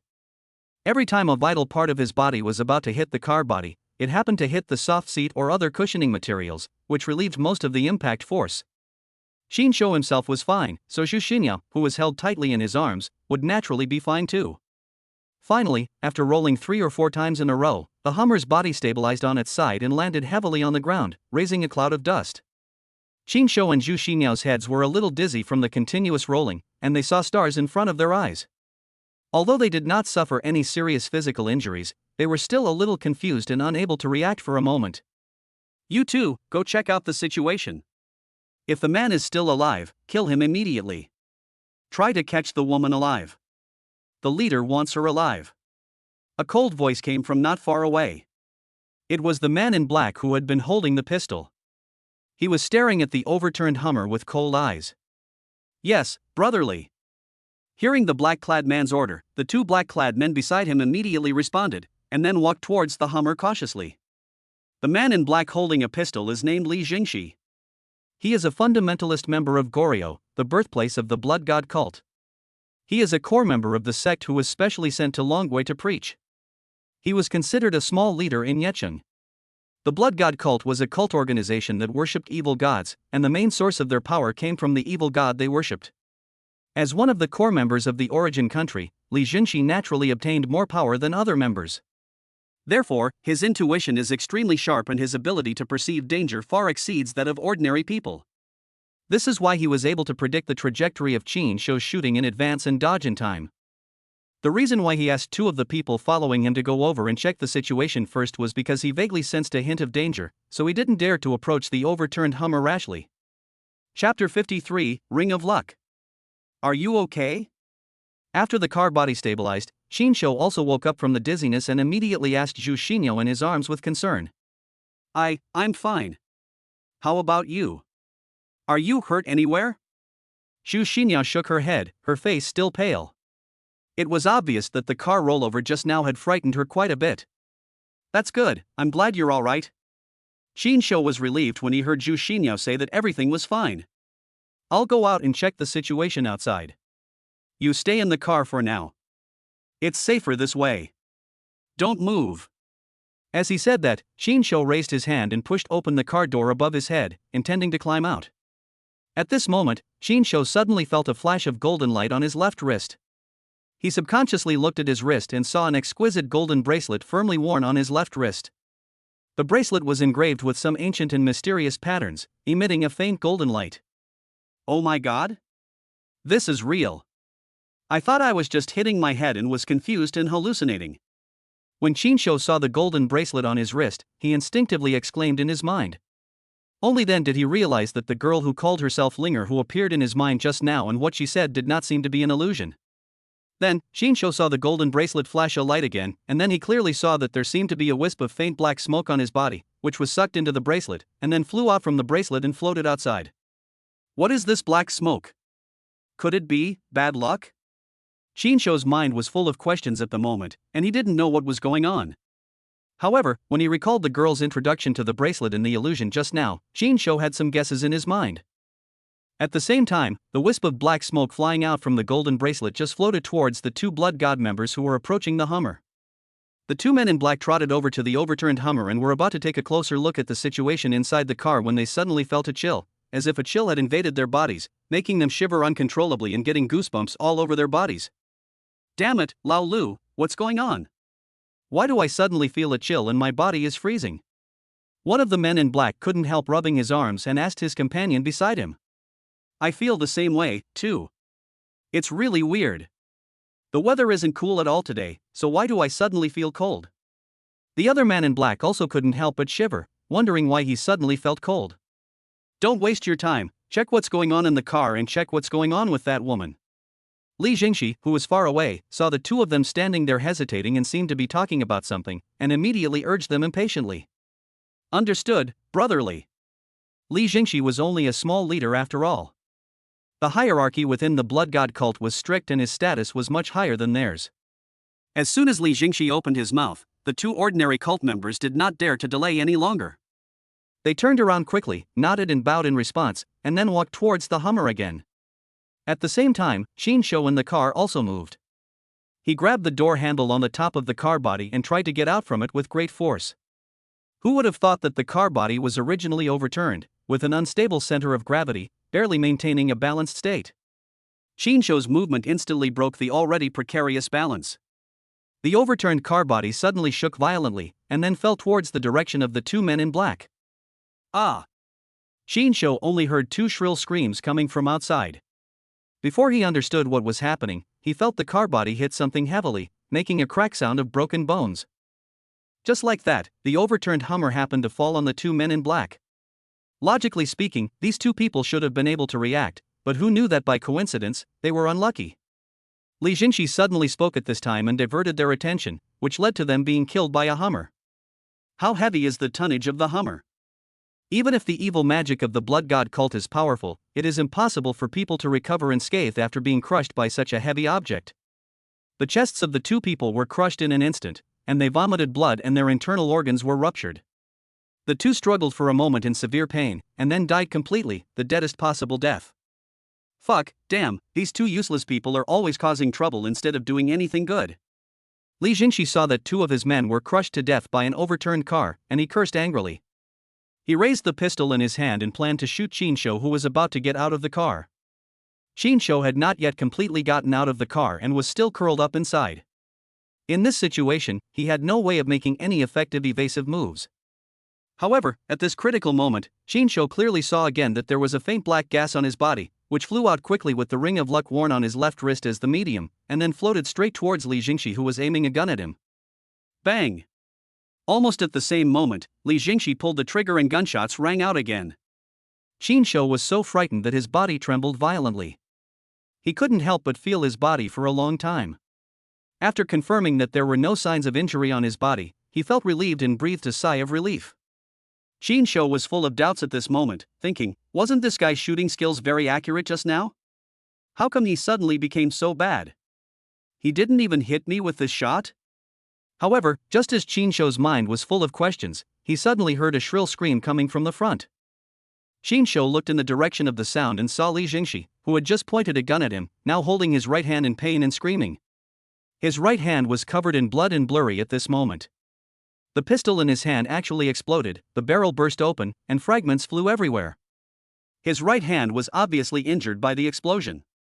Fuck you, what kind of crap did these idiots smuggle in? The quality is so poor, they are really unlucky. Li Jingxi held his bloody right hand, grimacing in pain and cursing. Seeing this sudden change, Qinshou was basically certain in his heart that everything that had just happened must be related to the golden luck ring on his wrist. It must be this bracelet that played a role in secret. He thought carefully about the scene just now, and he realized that if it weren't for this ring of luck, he would most likely have been the one crushed to death by the overturned car body. Or, even if he was lucky enough not to be crushed to death by the Hummer, he might have been shot and killed at the moment Li Jingxi fired the shot just now. But now, because the bad luck on him was diverted away by the ring of luck, the misfortune that should have befallen him was transferred to Li Jingxi in an unexpected way, causing the gun in his hand to explode directly, and injuring himself instead.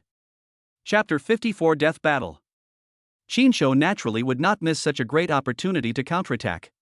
He quickly got out of the overturned car body, rolled over, half-knelt on the ground, and quickly took out his pistol and fired several shots at the remaining men in black. His movements were quick and decisive, without any delay.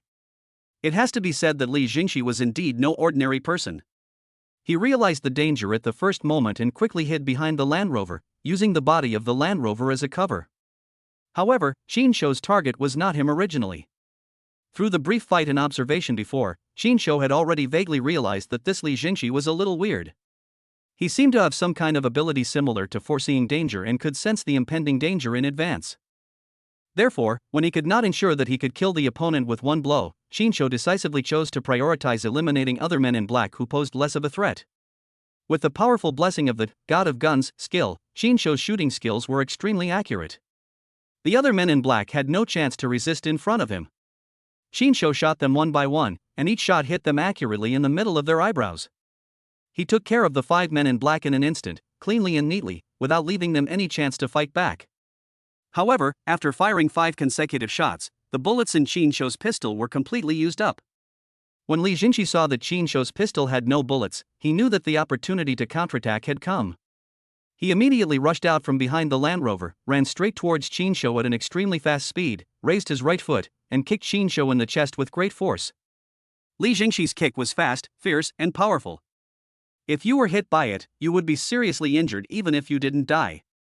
Qinshou was half squatting at the moment, with an unstable center of gravity. He didn't dare to take Li Jingxi's powerful kick head-on. In desperation, he used the pistol without bullets in his hand as a weapon and smashed it hard into Li Jingxi's face. Li Jingxi also reacted quickly. He raised one hand to block the pistol that Qinshou threw at him. His kicking leg naturally paused, losing its original strength and speed. Qin Shou seized this rare opportunity and immediately rolled sideways to avoid Li Jingxi's attack. Then he followed with a sweeping kick, fiercely sweeping towards Li Jingxi's lower body and knocking him to the ground. Then, Qin Shou pounced on him without hesitation, pressed Li Jingxi under him, then raised his fist and punched Li Jingxi hard in the face. However, Li Jingxi's reaction and combat experience were also very rich. He quickly adjusted his posture the moment he fell to the ground, turned his head sideways, and narrowly avoided Qin Shou's powerful punch. Then, he raised his knee and hit Qin Shou's abdomen hard. Li Jingxi was a small leader of the blood god cult. He possessed the power of an evil god and had extraordinary strength. The force of his knee strike was so great that Qin Shou only felt a sharp pain in his abdomen, as if his internal organs had shifted. Then he could no longer bear it, and with a wow, he vomited out a stomach full of sour water, along with the overnight meal, and it landed right on Li Jingxi's face, covering his face. The two were fighting and grappling with each other at a very close distance. Li Jingxi had no time to react at all. His mouth was half open, and he just happened to catch all the excrement that Qin Shou vomited out. "Fuck you. I'm going to kill you today." As a Goguryeo citizen, Li Jingxi was extremely particular about her daily life. She would wear makeup like a woman when going out. How could she tolerate such a great humiliation as having vomit all over her face? He was immediately disgusted and roared. He exerted force with both arms and lifted Qin Shou's entire body up and threw him hard onto the Hummer beside him. There was a loud bang and Qin Shou's body hit the deformed body of the Hummer heavily. He felt a sweetness in his chest and couldn't help but spurt out a mouthful of blood, staining the body of the car red. Qin Shou was horrified. He knew that he possessed strength comparable to that of Tyson, but he had no advantage in front of Li Jingxi and was completely suppressed by the other party. This guy was simply a monster. Qin Shou was stunned and dazed by the heavy fall. Before he could fully react, Li Jingxi rushed over again, raised his foot, and stomped hard on Qin Shou's forehead with a whistling force. Qin Shou was horrified. He endured the pain and discomfort all over his body, turned over suddenly, and narrowly avoided Li Jingxi's fatal kick. Then, at this moment, Zhu Xinyao, who had been hiding in the car, suddenly leaned out of the window and threw a sharp dagger at Qin Shou. This dagger was originally equipped in this Hummer and was placed together with the pistol. Qin Shou had seen a gun in the car before, so he naturally did not take the dagger. At this moment, Qin Shoujing and Li Jingxi were fighting fiercely. Zhu Xinyao, who was hiding in the car, was extremely anxious. She immediately found the dagger left by Qin Shou in the car and threw it out without hesitation. "Thank you." Qin Shou was quick-witted and quick-handed. He grabbed the dagger thrown by Zhu Xinyao, turned over to avoid Li Jingxi's kick, and at the same time, he used all his strength to stab the dagger directly along the foot that Li Jingxi was stepping on. Qin Shou put all his strength into this attack. He poured all his power into this one knife. The sharp dagger actually penetrated Li Jingxi's instep directly and was deeply embedded in the ground along with his foot. The blade went in without a handle. Ah! Li Jingxi never expected that Qin Shou suddenly had a knife in his hand. He screamed in pain, and his voice was extremely shrill. At this moment, Qin Shou seized the opportunity, stood up suddenly, gathered all his strength, and punched Li Jingxi in the face. At this moment, Li Jingxi's entire foot was nailed firmly to the ground by Qin Shou's dagger. He was unable to move due to the severe pain and could not avoid Qin Shou's powerful punch at all. In desperation, he could only cross his arms and try to block Qin Shou's fierce punch. However, Qin Shou's punch was a feint. He used a move from Wing Chun boxing and made a feint. On the surface, he was attacking Li Jingxi's face to attract his attention, but in fact, his real killer move was to attack his heart. Qin Shou's left hand suddenly swung out from under his armpit with lightning speed, and it hit Li Jingxi's heart hard before he arrived. When he threw this punch, Qin Shou did not forget Fu Bo's reminder, and secretly raised a breath of true qi, and punched into Li Jingxi's heart. This was not just a physical blow, but also an invasion of qi, which was aimed at the poisonous insects in Li Jingxi's body. Li Jingxi took the direct attack from Qin Shou that contained the true energy. He immediately spat out a mouthful of blood, his eyes were bloodshot, his face turned extremely pale, he looked at Qin Shou in disbelief, his lips trembling slightly. You actually know Qigong?" Li Jingxi uttered a few words with difficulty, and then fell straight down. Qin Shou let out a long sigh, wiped the cold sweat from his forehead due to the fierce fight, turned around and planned to go see how Zhu Xinyao, who had been hiding in the car, was doing. "Come out, these people have been dealt with." However, just as Qin Shou was about to raise his leg and take a step, he suddenly felt his ankle tightened and was firmly grasped by someone. He was startled and quickly looked down. Chapter 55 Puppetry. Xinshu looked down and saw that Li Jingxi had come back to life, grabbing his ankle and smiling at him sinisterly, which was quite chilling. Fuck! You're pretending to be a ghost. Xinshu was frightened by this sudden change. He raised his foot without hesitation and kicked Li Jingxi's miserable face hard. Xinshu's kick was powerful and strong. Although Li Jingxi was a man, he usually paid great attention to facial care and cherished his appearance. Seeing Xinshu's kick coming straight at his face, he immediately let go of Xinshu's ankle and rolled over to avoid Xinshu's attack. Then his body suddenly bounced up from the ground in a strange posture, and his movements were very agile, not like a person who had just been seriously injured. Hee, I will tear you into pieces and make you unable to live or die. Li Jingxi stared at Xinshu with sinister eyes, a cruel smile on his lips. As he spoke, he suddenly took out a jet-black piccolo from his arms, put it to his lips and started playing. The sound produced by the piccolo was whimpering, somewhat like a cat's meow in the middle of the night. It sounded creepy, indescribably unpleasant, and weird. Xinshu heard the harsh sound of the flute and thought to himself, fuck, are you crazy? If you want to fight, just fight. Why are you pretending to be a music expert? You are simply raping my ears. Master, this is puppetry. This guy is already a late-stage yellow rank puppeteer. Run away quickly. You are no match for him now. Just as Xinshu finished his complaints, a clear and pleasant girl's voice, as sweet as an oriole, suddenly rang in his mind. Oh my god. You are Linger? When Xinshu heard the voice, he was stunned for a moment, but then he quickly realized that this was the voice of the girl who called herself Linger who had just appeared in his mind. Yes, master, it is me, Linger. The girl's voice sounded in his mind again, confirming his guess. Ah! Help! As soon as Linger finished speaking, Zhu Xinyao, who was still hiding in the Hummer, suddenly screamed in fear. Xinshu heard Zhu Xinyao scream and looked back. He saw that the two members of the blood god cult who were completely crushed under the overturned Hummer and whose internal organs were almost bursting, actually moved in an extremely strange way. Moreover, their strength became so great that the heavy Hummer that was pressing on them began to shake violently, and it seemed that they would be overturned at any time. Oh my god! What the hell is this? You're filming Resident Evil here? Why are there zombies? When Xinshu saw this scene, he felt his scalp tingling and his back chilled. Xinshu rushed over without saying a word. He knew that now was not the time to be in a daze and he had to rescue Zhu Xinyao as soon as possible. Zhu Xinyao, give me your hand. Xinshu ran to the Hummer and shouted loudly to Zhu Xinyao inside the car, while reaching out to grab her. When Zhu Xinyao heard Xinshu's voice, she didn't care about anything else and immediately grabbed the hand Xinshu extended to her. Xinshu exerted force and pulled Zhu Xinyao out of the car.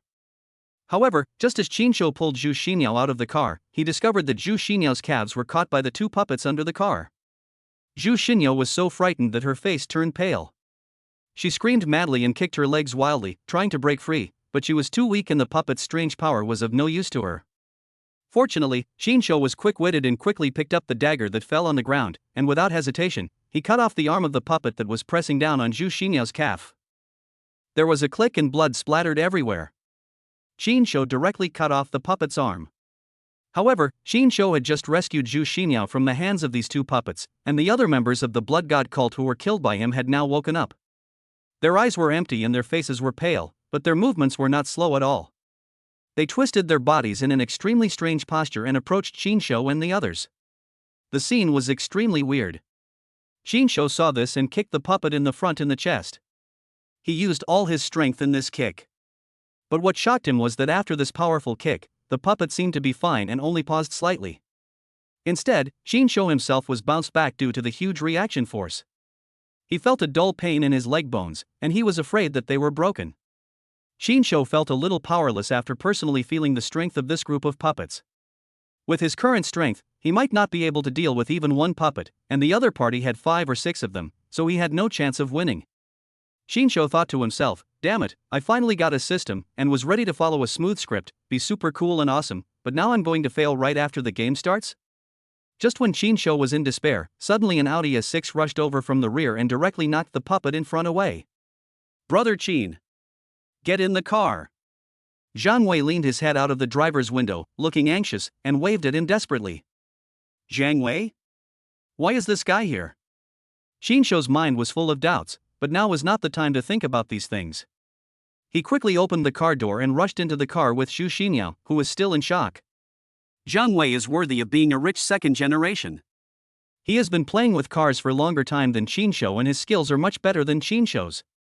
With a beautiful drift, he directly knocked the two puppets away, then stepped on the accelerator and ran over one of them.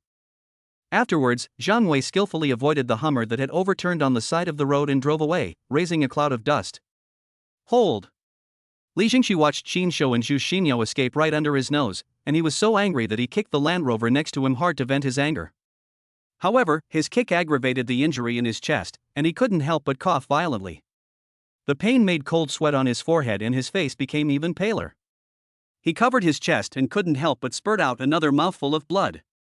Damn it! I was so careless. I didn't expect this person to know Dragon Country's Qigong. I should have been more cautious. Li Jingxi slumped on the ground, gasping for breath. He was seriously injured and had no strength to chase Shinshou and the others. He took out his cell phone from his pocket with difficulty and dialed a number with trembling fingers. Hey! Is it done?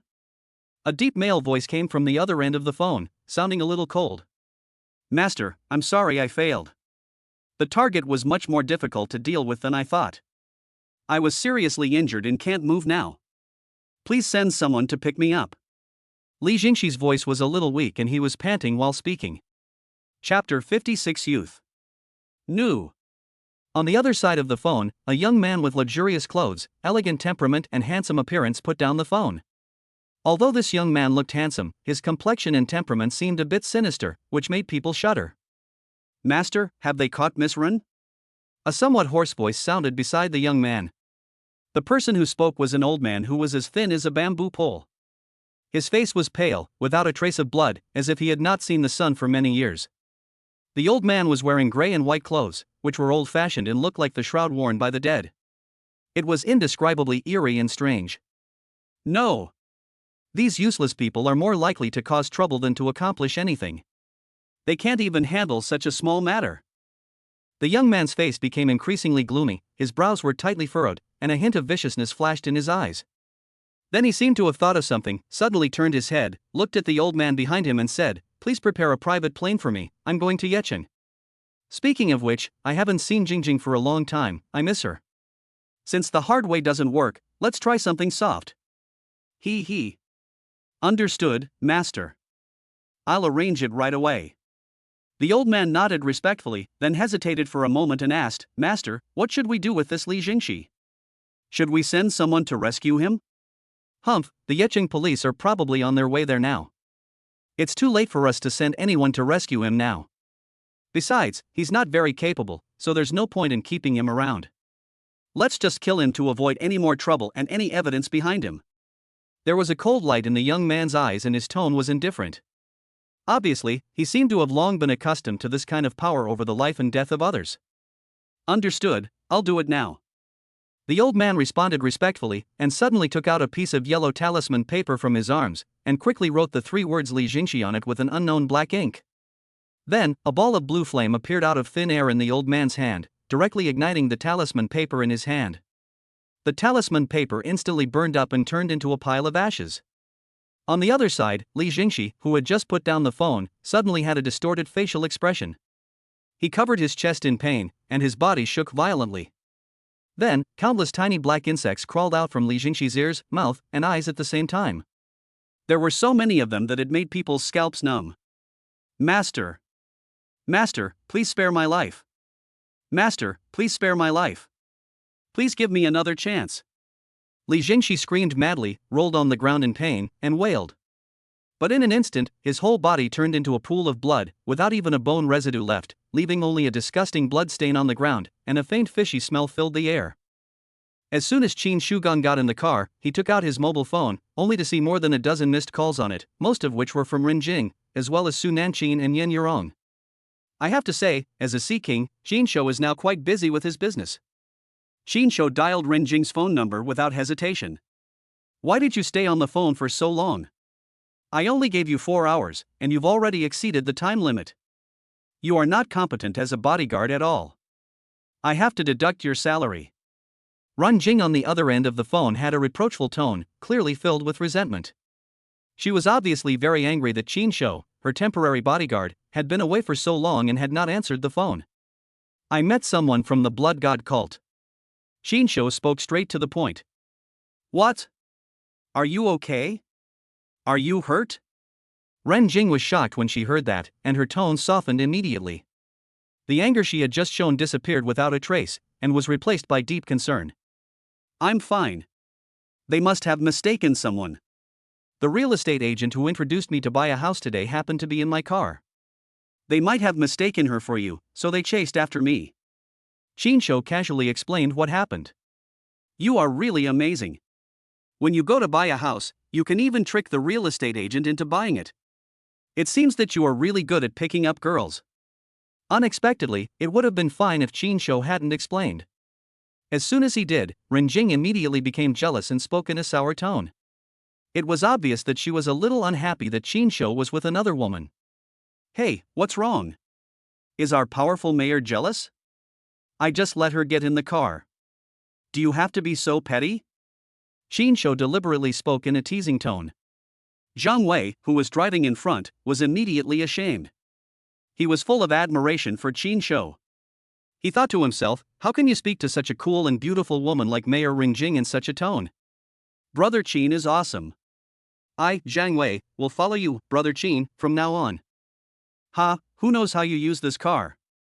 I saw that when you first met me, you also used this car as a bed.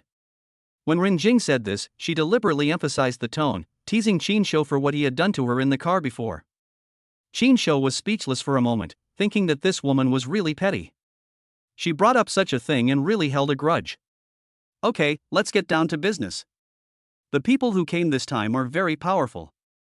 One of them might be a small leader. I almost fell into his hands.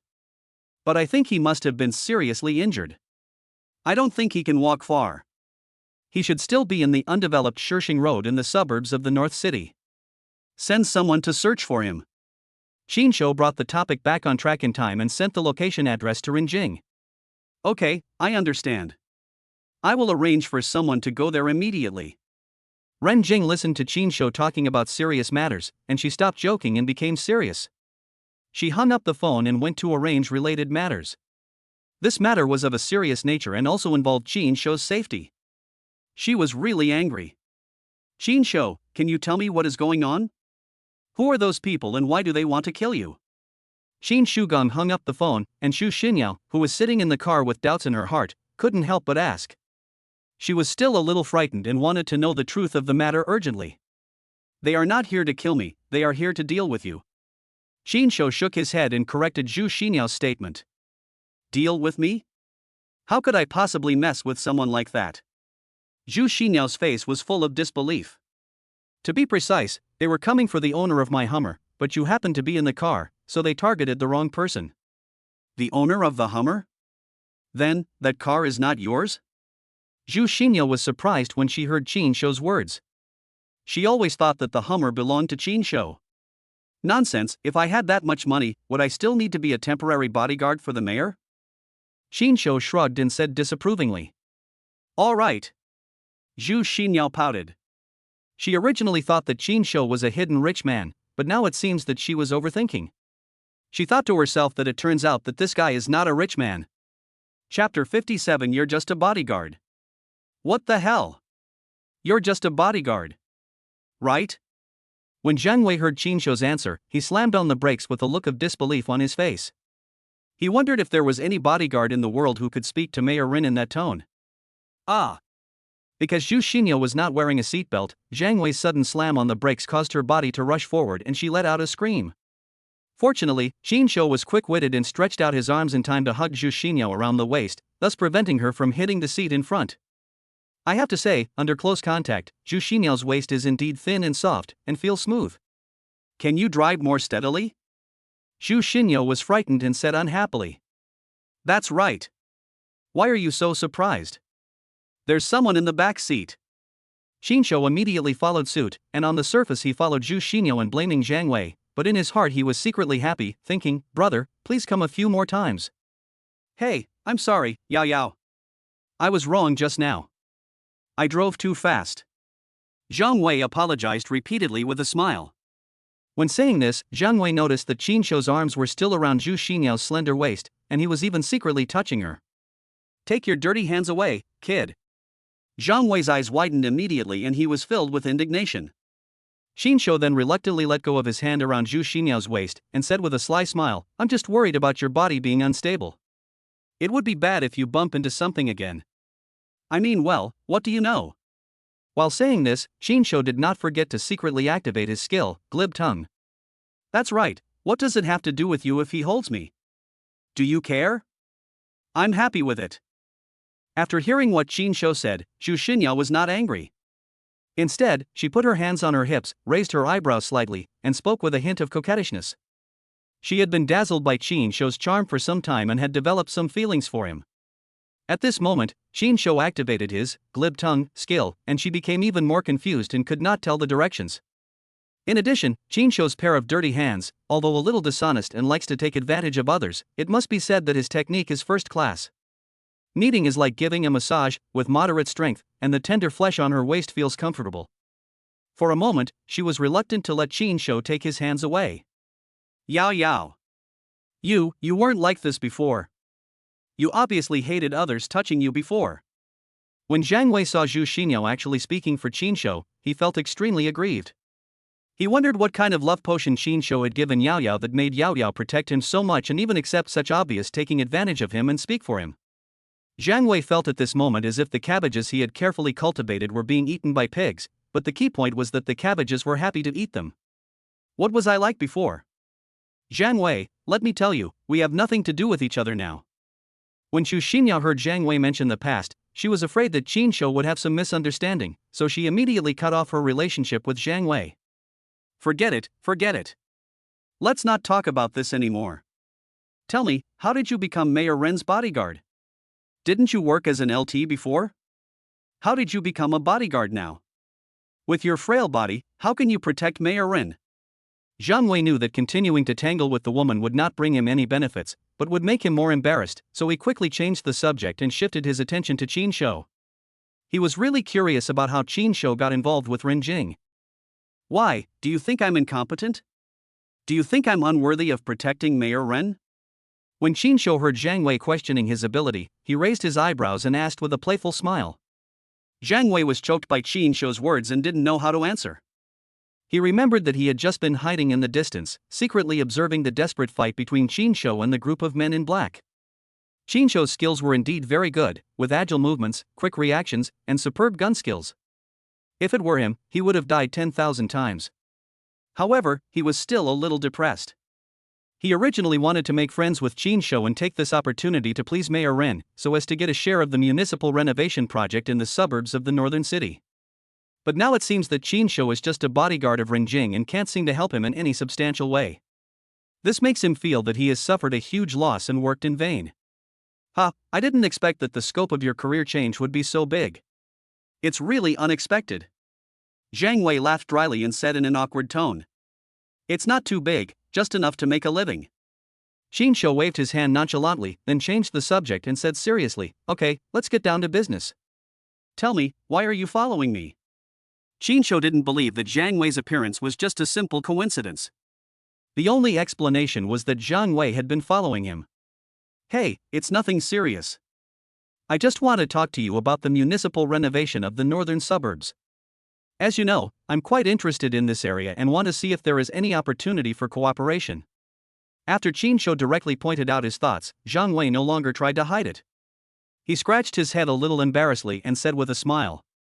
What? The suburbs of the northern city are going to undergo municipal renovation? Didn't you swear before that you bought this house for your parents' retirement? Why are you talking about municipal renovation now? Zhu Xinyao, who had been silent, was surprised when she heard Zhang Wei's words.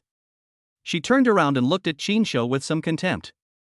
I thought to myself, this guy, it turns out that he bought the house not to honor his parents, but to wait for the demolition. He actually kept it a secret from me and ate it all by himself. He. This, you have to make up a reason. Otherwise, how could the landlord under you sell the house to me so easily? Qin Shou also smiled somewhat awkwardly. No wonder you were in such a hurry to buy the house. You didn't even check the quality of the house carefully before signing the contract in a hurry. After listening to Qin Shou's explanation, Zhu Xinyao rolled her eyes at him unhappily, with a hint of anger in her tone. What the hell? Isn't that house bought for Yao Yao? It was then that Zhang Wei suddenly realized that Qin Shou was not here to pick up girls, but to speculate and was purely after the demolition money. Why should I buy her a house? And are you crazy? Who the hell would spend a lot of money to buy a house that is waiting to be demolished and give it away? Do you think I am you rich but not smart?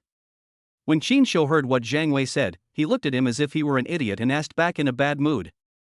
Zhang Wei slapped his forehead when he heard this, and immediately felt that he was so stupid. Why didn't he think of this? Qin Shou was right. This place was obviously waiting to be demolished. Who would be stupid enough to buy it and give it away? This is totally illogical. He was indeed too concerned before. Then, there is actually no special relationship between you and Yao Yao. You are just ordinary friends, right? But soon, Zhang Wei caught another important message from Qin Shou's words and realized that he seemed to still have a chance, so he immediately stared at Qin Shou with a smile, his eyes full of expectation. Chapter 58 Yi Wu 1. Zhang Wei, let me tell you, even if there is nothing between Qin Shou and I, it's not your turn. We're done for a long time. Do you understand? Zhu Xinyao was afraid that Qin Shou would misunderstand that she was still involved with Zhang Wei, so she spoke in a resolute tone. Okay, just stop the car here and let me out. Although Zhu Xinyao was indeed good-looking, and Qin Shou didn't mind taking advantage of her occasionally, he was too lazy to get involved in such a complicated triangle relationship. He had no shortage of women around him, and as for completing the task of taking down Zhu Xinyao, he was not in a hurry at all, and everything would be fine if it went naturally. Ah? You're leaving now? When Zhu Xinyao heard that Qin Shou was leaving, she suddenly felt an inexplicable reluctance in her heart. I have something urgent to do, so I'll skip the meal today. I owe you a meal and I'll pay you back later. After saying that, Qin Shou said to Zhang Wei who was driving, Zhang Wei, please let me down quickly. Tisk, if it weren't for Mayor Ren's sake, do you think I would be happy to send you off? Zhang Wei muttered with disdain on his face, and without saying a word, he pulled over to the side of the road, fearing that Qin Shou could not get on. He was counting on the space for himself and Zhu Xinyao. I owe you a favor for this matter. Thank you. I've kept the matter about the North City suburbs in mind. I'll help you when I have the chance. Qin Shou patted Zhang Wei on the shoulder with a sincere tone, then opened the car door and got out. Although Zhang Wei was obviously somewhat hostile towards Qin Shou was not a petty person, and he clearly distinguished between gratitude and resentment. If Zhang Wei had not suddenly appeared today, Qin Shou thought that he would be in great danger, so he accepted this favor. Qin Shou doesn't like to owe favors to others, and he must repay them when he has the chance. However, Zhang Wei obviously didn't appreciate it, and said with disdain, Come on, I don't expect a bodyguard like you to help me. Put me down here. I want to go back too. Seeing that Qin Shou had left, Zhu Xinyao lost interest in staying in the car and prepared to get off. Hey, Yao Yao, how about I take you back? I don't have anything to do anyway. Seeing this, Zhang Wei immediately seized the opportunity and asked tentatively. Zhang Wei, please stop pestering me, okay? Let me make it clear today. I don't like you, and there is no possibility between us. In the past, I did have my eyes on your money and thought that I could live a comfortable life with you, but now I think differently. I no longer want to rely on a man to support myself. I want to live by my own efforts. Although it will be very hard to rely on myself, at least I feel at ease and can live in peace of mind. Zhu Xinyao looked at Zhang Wei and said calmly and firmly that she didn't want to give Zhang Wei any more illusions and hopes. After that, she also got out of the car. However, after she got off the car, she wanted to find Qin Shou to say something, but found that Qin Shou had already left in a flash, and there was no trace of him at all. She felt a little lost and had some indescribable emotions in her heart, and finally she could only take a taxi back in disappointment. Fuck, what the hell is going on? I'm so unlucky. Zhang Wei looked at Zhu Xinyao's departing back, cursed with a depressed look on his face, and then punched the steering wheel hard, thinking, am I really that bad? I am not even as good as a bodyguard in Zhu Xinyao's heart. Just as Zhang Wei threw the punch, his cell phone suddenly rang. Zhang Wei picked up the phone and saw that the caller ID showed it was his father Zhang Jicheng. Zhang Wei did not dare to delay and immediately answered the phone. Hey, Dad, what's up? Where the hell have you been? Why haven't you been seen for so long?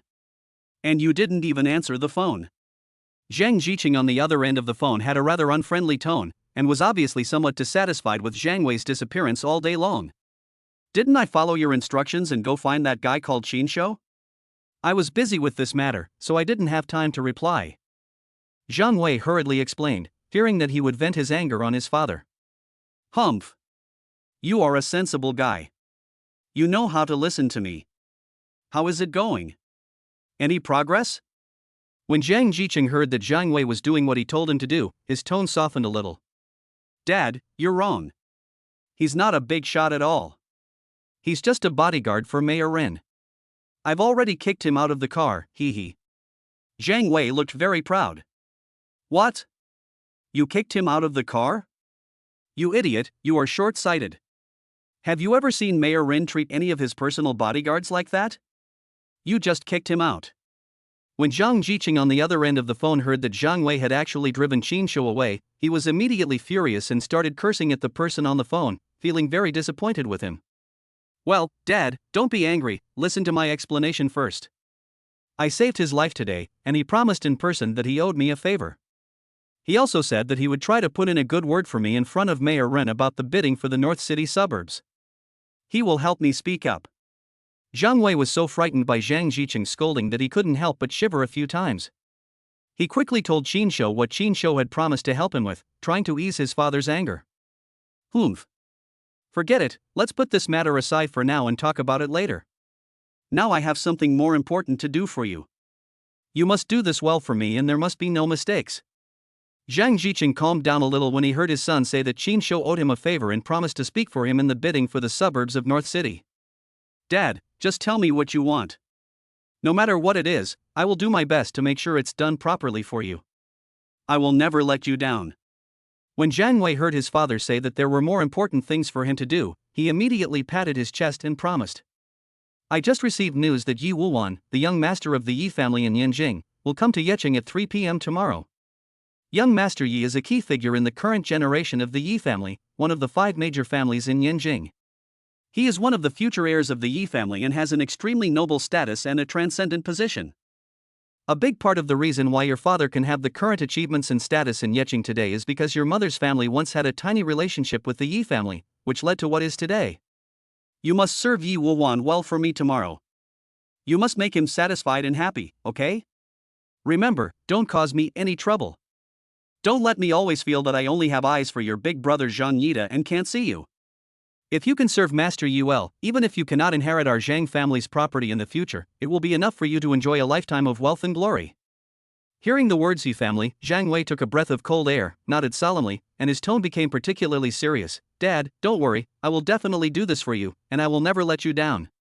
The Yi family in the capital is an absolute superfamily in the Dragon Kingdom. It has a profound foundation and tremendous power. It is truly an existence standing at the top of the pyramid. The reason why Zhang Jiqing's wife, the mother of Zhang Wei's eldest brother Zhang Yida, has such a high status in the Zhang family is because her family is related to the Yi family and they have an extremely distant relationship as distant relatives. Just based on this relationship, Zhang Jiqing jumped from an unknown small businessman to one of the few wealthy people in Yecheng. This shows how powerful the Yi family is and how great their influence is. Zhang Wei knew very well that most of the Zhang family's assets would belong to his eldest brother Zhang Yida in the future, there was no doubt about that. After all, Zhang Wei was the son of a mistress, so he was naturally at a disadvantage. And the one who had the final say in the Zhang family was not his father Zhang Jiqing, but Zhang Jiqing's wife Yuan Xiulan. Because Zhang Jiqing was able to become rich and have his current status and achievements in Yecheng, it was largely due to the meager relationship between Yuan Xiulan's family and the Yi family. Therefore, it goes without saying that Zhang Jiqing's special arrangement for him to receive Yi Wuwan, the eldest son of the Yi family, was definitely to plan a way out for Zhang Wei's future and pave the way for his future development. Zhang Jiqing wanted to use this opportunity to let Zhang Wei show his face in front of Yi Wuwan and try to leave a good impression on Yi Xiao. If he could gain the appreciation and support of the Yi family, Zhang Wei's future would be limitless. Even if he could not inherit the main assets of the Zhang family in the future, it would be enough for him to live a life of wealth and prosperity and a life without worries of food and clothing. He understood that this was one of the few opportunities for him to change his destiny, and he must seize it firmly. Chapter 59, Dressing as a Woman? After Qin Shou got off the car, he called a taxi and rushed to the city government building in Yecheng. Normally, Ren Jing should have gotten off work at this time, but because of the incident in which Qin Shou was being hunted, she is now very busy and is stepping up the deployment of the encirclement and suppression operation against the Blood God cult. Half an hour later, Qin Shou arrived at the city government building and the door of Mayor Ren Jing's office. He raised his hand and knocked on the door. "Come in." Hearing Ren Jing's voice, Qin Shou pushed open the door and walked in, only to see Ren Jing with a frown on his face, flipping through information about the Blood God cult. "You're back, are you okay?" Seeing Qin Shou coming in, Ren Jing put down the documents in her hand and asked with concern. "It's okay, nothing happened." Qin Shou shook his head. "How is the situation going? Have the gang that was chasing me been caught?" "No." Ren Jing shook her head somewhat disappointedly. "I have requested the mobilization of all nearby police forces and set up layers of checkpoints along their possible escape routes. However, when our people rushed over, there was nothing left except a few scrapped vehicles, and not even a single person was caught alive." Qin Shou was shocked when he heard this. "Nothing? How is this possible? Except for the leader, all the others have become puppets. The leader was also seriously injured. There is no way they could escape so quickly. How did they do it? It's not like there was nothing left. In fact, we found several pools of smelly blood at the scene," Ren Jing added. "Blood?" When Qin Shou heard the word blood and water, he frowned and thought of a possibility. "In fact, we have almost captured the core members of the Blood God cult several times, but every time, just when we were about to succeed, the result was like this. When we rushed to the scene, we found nothing but some blood and water, but no living person, not even a corpse. It was as if they had disappeared out of thin air. I'm afraid the corpse has been corroded by the poisonous insects." Qin Shou expressed his guess. Although he didn't know much about witchcraft, he had read a lot of horror novels. Since Uncle Fu had reminded him before that the Blood God cult's methods were likely related to the Southeast Asian witchcraft, then the bodies of these people were likely to have been eaten clean by the poisonous insects. Uncle Fu has the same guess as you. But no matter what, if we can't catch any of their living members, our clues will be completely cut off. Our understanding of the Blood God cult is still very limited. We don't even know their specific organizational structure. This makes our next actions very difficult."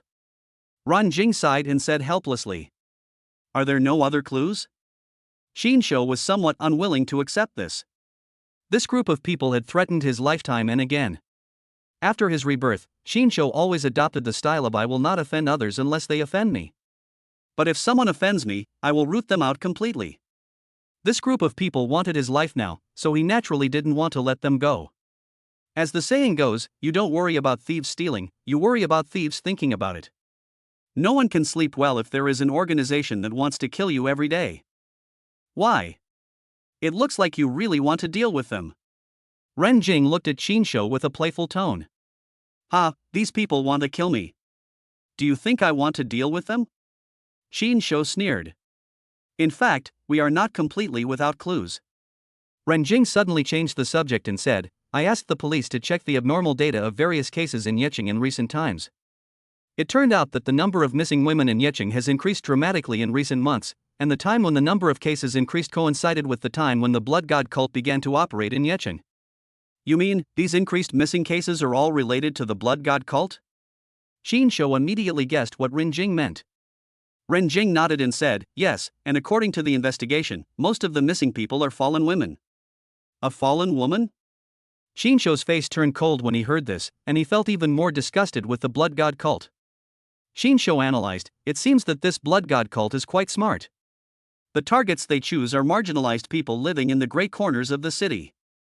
Most of these fallen women are far away from their hometowns and have simple social relationships. Even if they suddenly disappear, no one will notice it in a short time. Yes, it seems that you are quite smart and your analysis makes sense.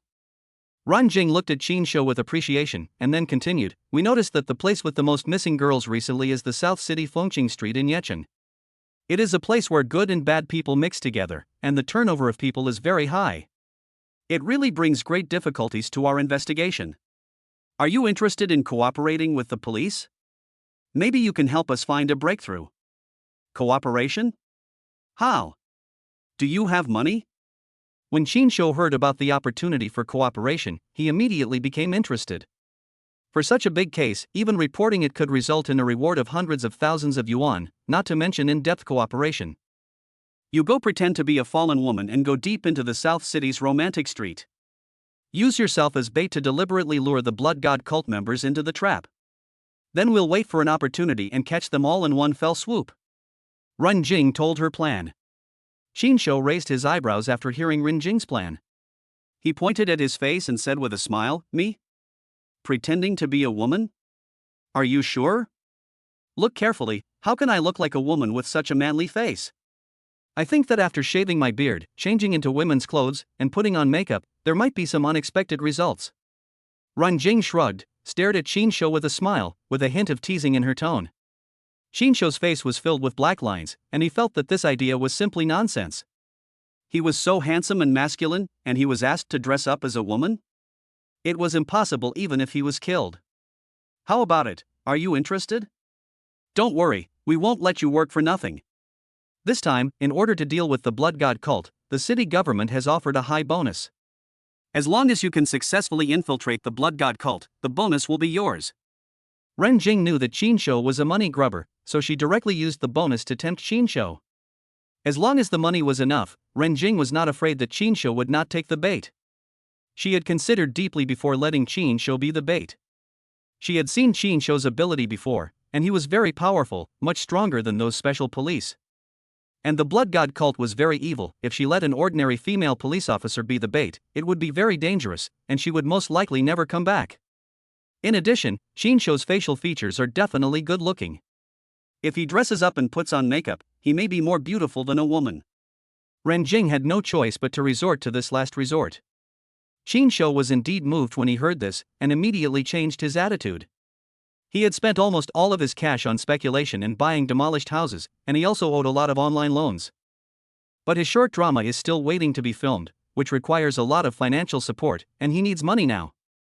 Qinshu showed a sly smile on his face, rubbed his hands, and asked, "Hee, it's not impossible, but it's very dangerous for me to go deep behind enemy lines.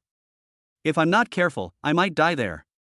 I wonder how much bonus the municipal government can give me." Qinshu looked at Ren Jing expectantly.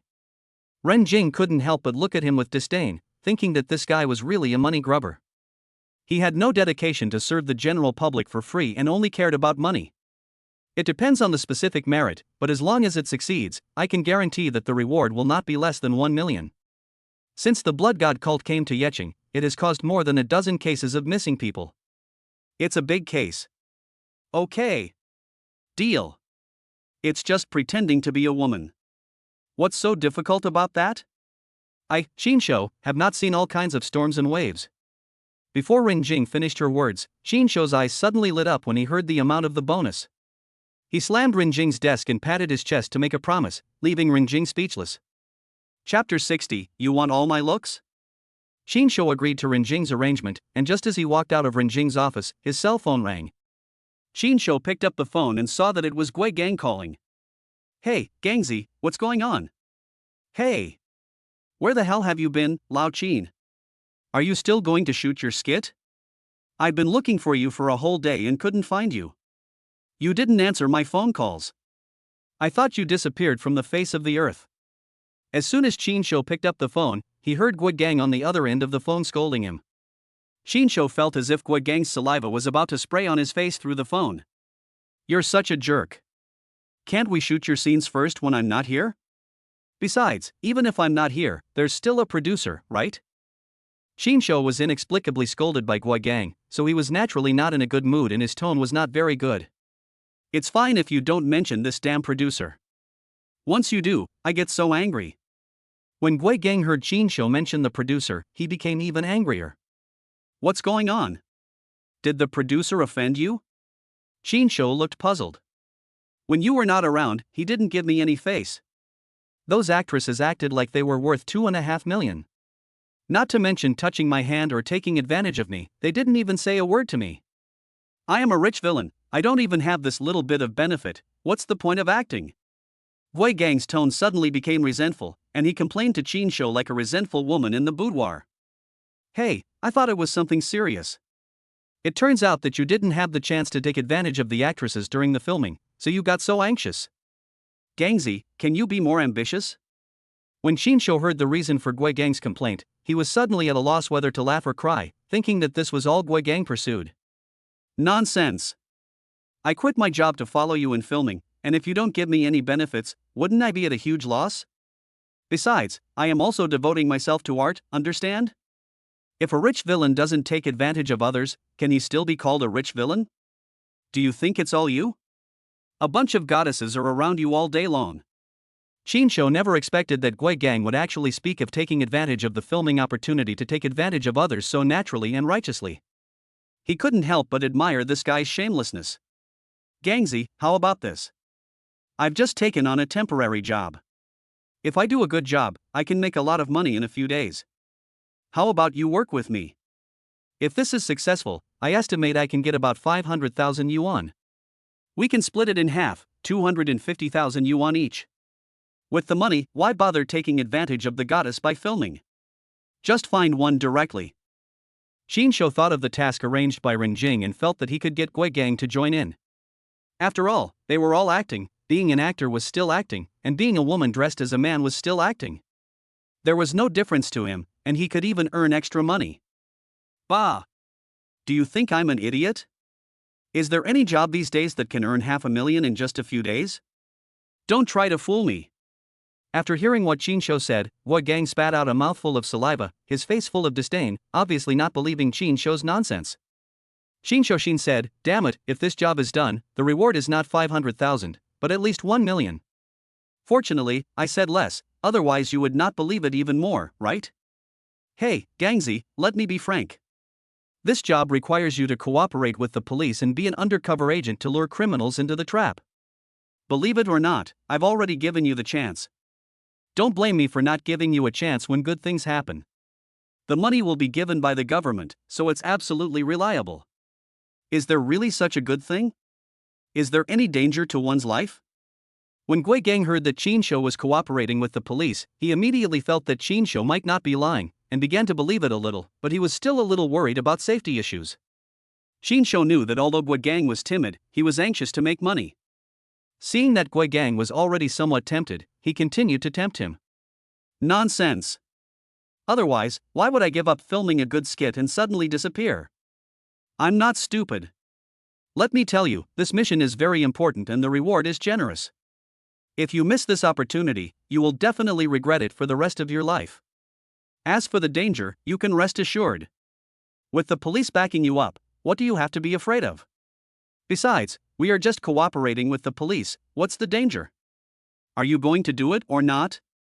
If you are afraid of death, then just ignore what I said and go by myself. Anyway, I can make the money by myself. Okay. Damn it, since you said so, then I'll go crazy with you. But you have to make it clear in advance. If you don't have 250,000 by then, you must make it up to me. Otherwise, I will never let you go. After hearing what Qinshu said, Gui Gang felt a little itchy. After weighing the pros and cons, he finally decided to take a gamble. After all, 250,000 is not a small amount of money. Gui Gang knew that Qinshu would not cheat him. Don't worry. If the police don't give you the money, I will find a way to make it up to you. When have I, Qinshu, ever broken my word? Qinshu patted his chest and assured. The next day, two new ladies suddenly appeared at the Tiandi Rinjian Club, a street in the South City. One of the two ladies is 1.85 meters tall and has a sturdy build, but has a delicate face, just like a Barbie doll. She is Qin Shonan dressed as a woman. The other one had a round head, fat ears, wore revealing clothes, and had a bulging chest with two big papayas stuffed inside. It was Gui Gang who was dressed up. He looked very much like Duo Long, who dressed as a man in Stephen Chow's movie The Deer in the Cauldron, which made people laugh. Top-level clubs like this are different from the streetwalkers in ordinary urban villages. This kind of club does not directly provide special services. They usually choose to cooperate with some experienced moms who have a dozen beautiful girls under their command. When these mommies were young, they were usually the top princesses in bars or clubs.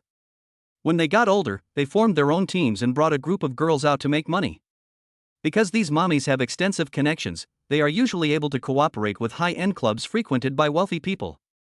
Doing this is a win-win situation. The ladies can raise their value through the platform of the club and earn more money. Some of them can even use this platform to find a stable rich man as a meal ticket, that is, become the mistress of a rich man and live a life without worries about food and clothing. And because of this special service, the club is able to retain some long-term customers, and at the same time can get a commission from the money earned by the ladies, which can be said to be a win-win for both fame and fortune. Generally speaking, for such a special service, the lady can earn at most 40% of the money, and the remaining 60% is divided equally between the madam and the club, with each of them taking 30%. Of course, there is another benefit. That is, if something goes wrong, the owner of the club can completely shirk responsibility, because they have no direct employment relationship with the ladies who provide services. It can be said that these people secretly provide services through their venues, and they can just manage it more strictly in the future. Over time, this has become an unwritten rule in this industry. The reason why Qin Shou and Gui Gang were arranged to stay at the Tiandi Renjian Club today was because there was a mama in the club who had been a police informant for a long time, collecting information about drug trafficking for the police. Moreover, by coincidence, 2 girls under the mama's command had disappeared recently. Fuck you, you son of a bitch Qin Shou, you asked me to do this job? To dress up as a woman? And to wear such disgusting clothes, I really want to vomit. Gui Gang complained as he walked. He looked down at the revealing clothes he was wearing and the 2 heavy fake balls on his chest. He felt a chill and his stomach churned. As he spoke, Gui Gang discovered that the 2 fake balls he had placed on his chest seemed to have collapsed a little, so he hurriedly and secretly lifted them up and adjusted their positions, fearing that they would be discovered. His action made Qin Shou and the guests passing by feel nauseous and they couldn't help vomiting. Several guests who had originally planned to come for fun, after seeing Gui Gang's face, couldn't help but turn around and leave, hiding as far away as possible. That's enough of that. You've already vomited so many times. It's so insulting. Seeing that Qin Shou vomited again, Gui Gang said unhappily. It's okay, I'll get used to it after spitting it out. Qin Shou wiped his mouth and felt like he was about to vomit out the food he had eaten the night before. His stomach felt empty and he felt very uncomfortable. 30 yuan for the whole night, is that okay? Just after Qin Shugang finished vomiting, an old man came and walked up to Gui Gang, rubbing his hands, and asked about the price with a lewd look on his face. Fuck you. You want my whole appearance? Are you blind? How hungry are you? Gui Gang got angry when he heard the old man's words. Damn it, only 30 yuan a night, it's too insulting. Hee hee, it's because of your appearance that I'm sure you're cheap. Those pretty ones are obviously expensive at a glance, and I don't have that much money. The old man said this with a lewd smile on his face, and his words made Gui Gang even angrier.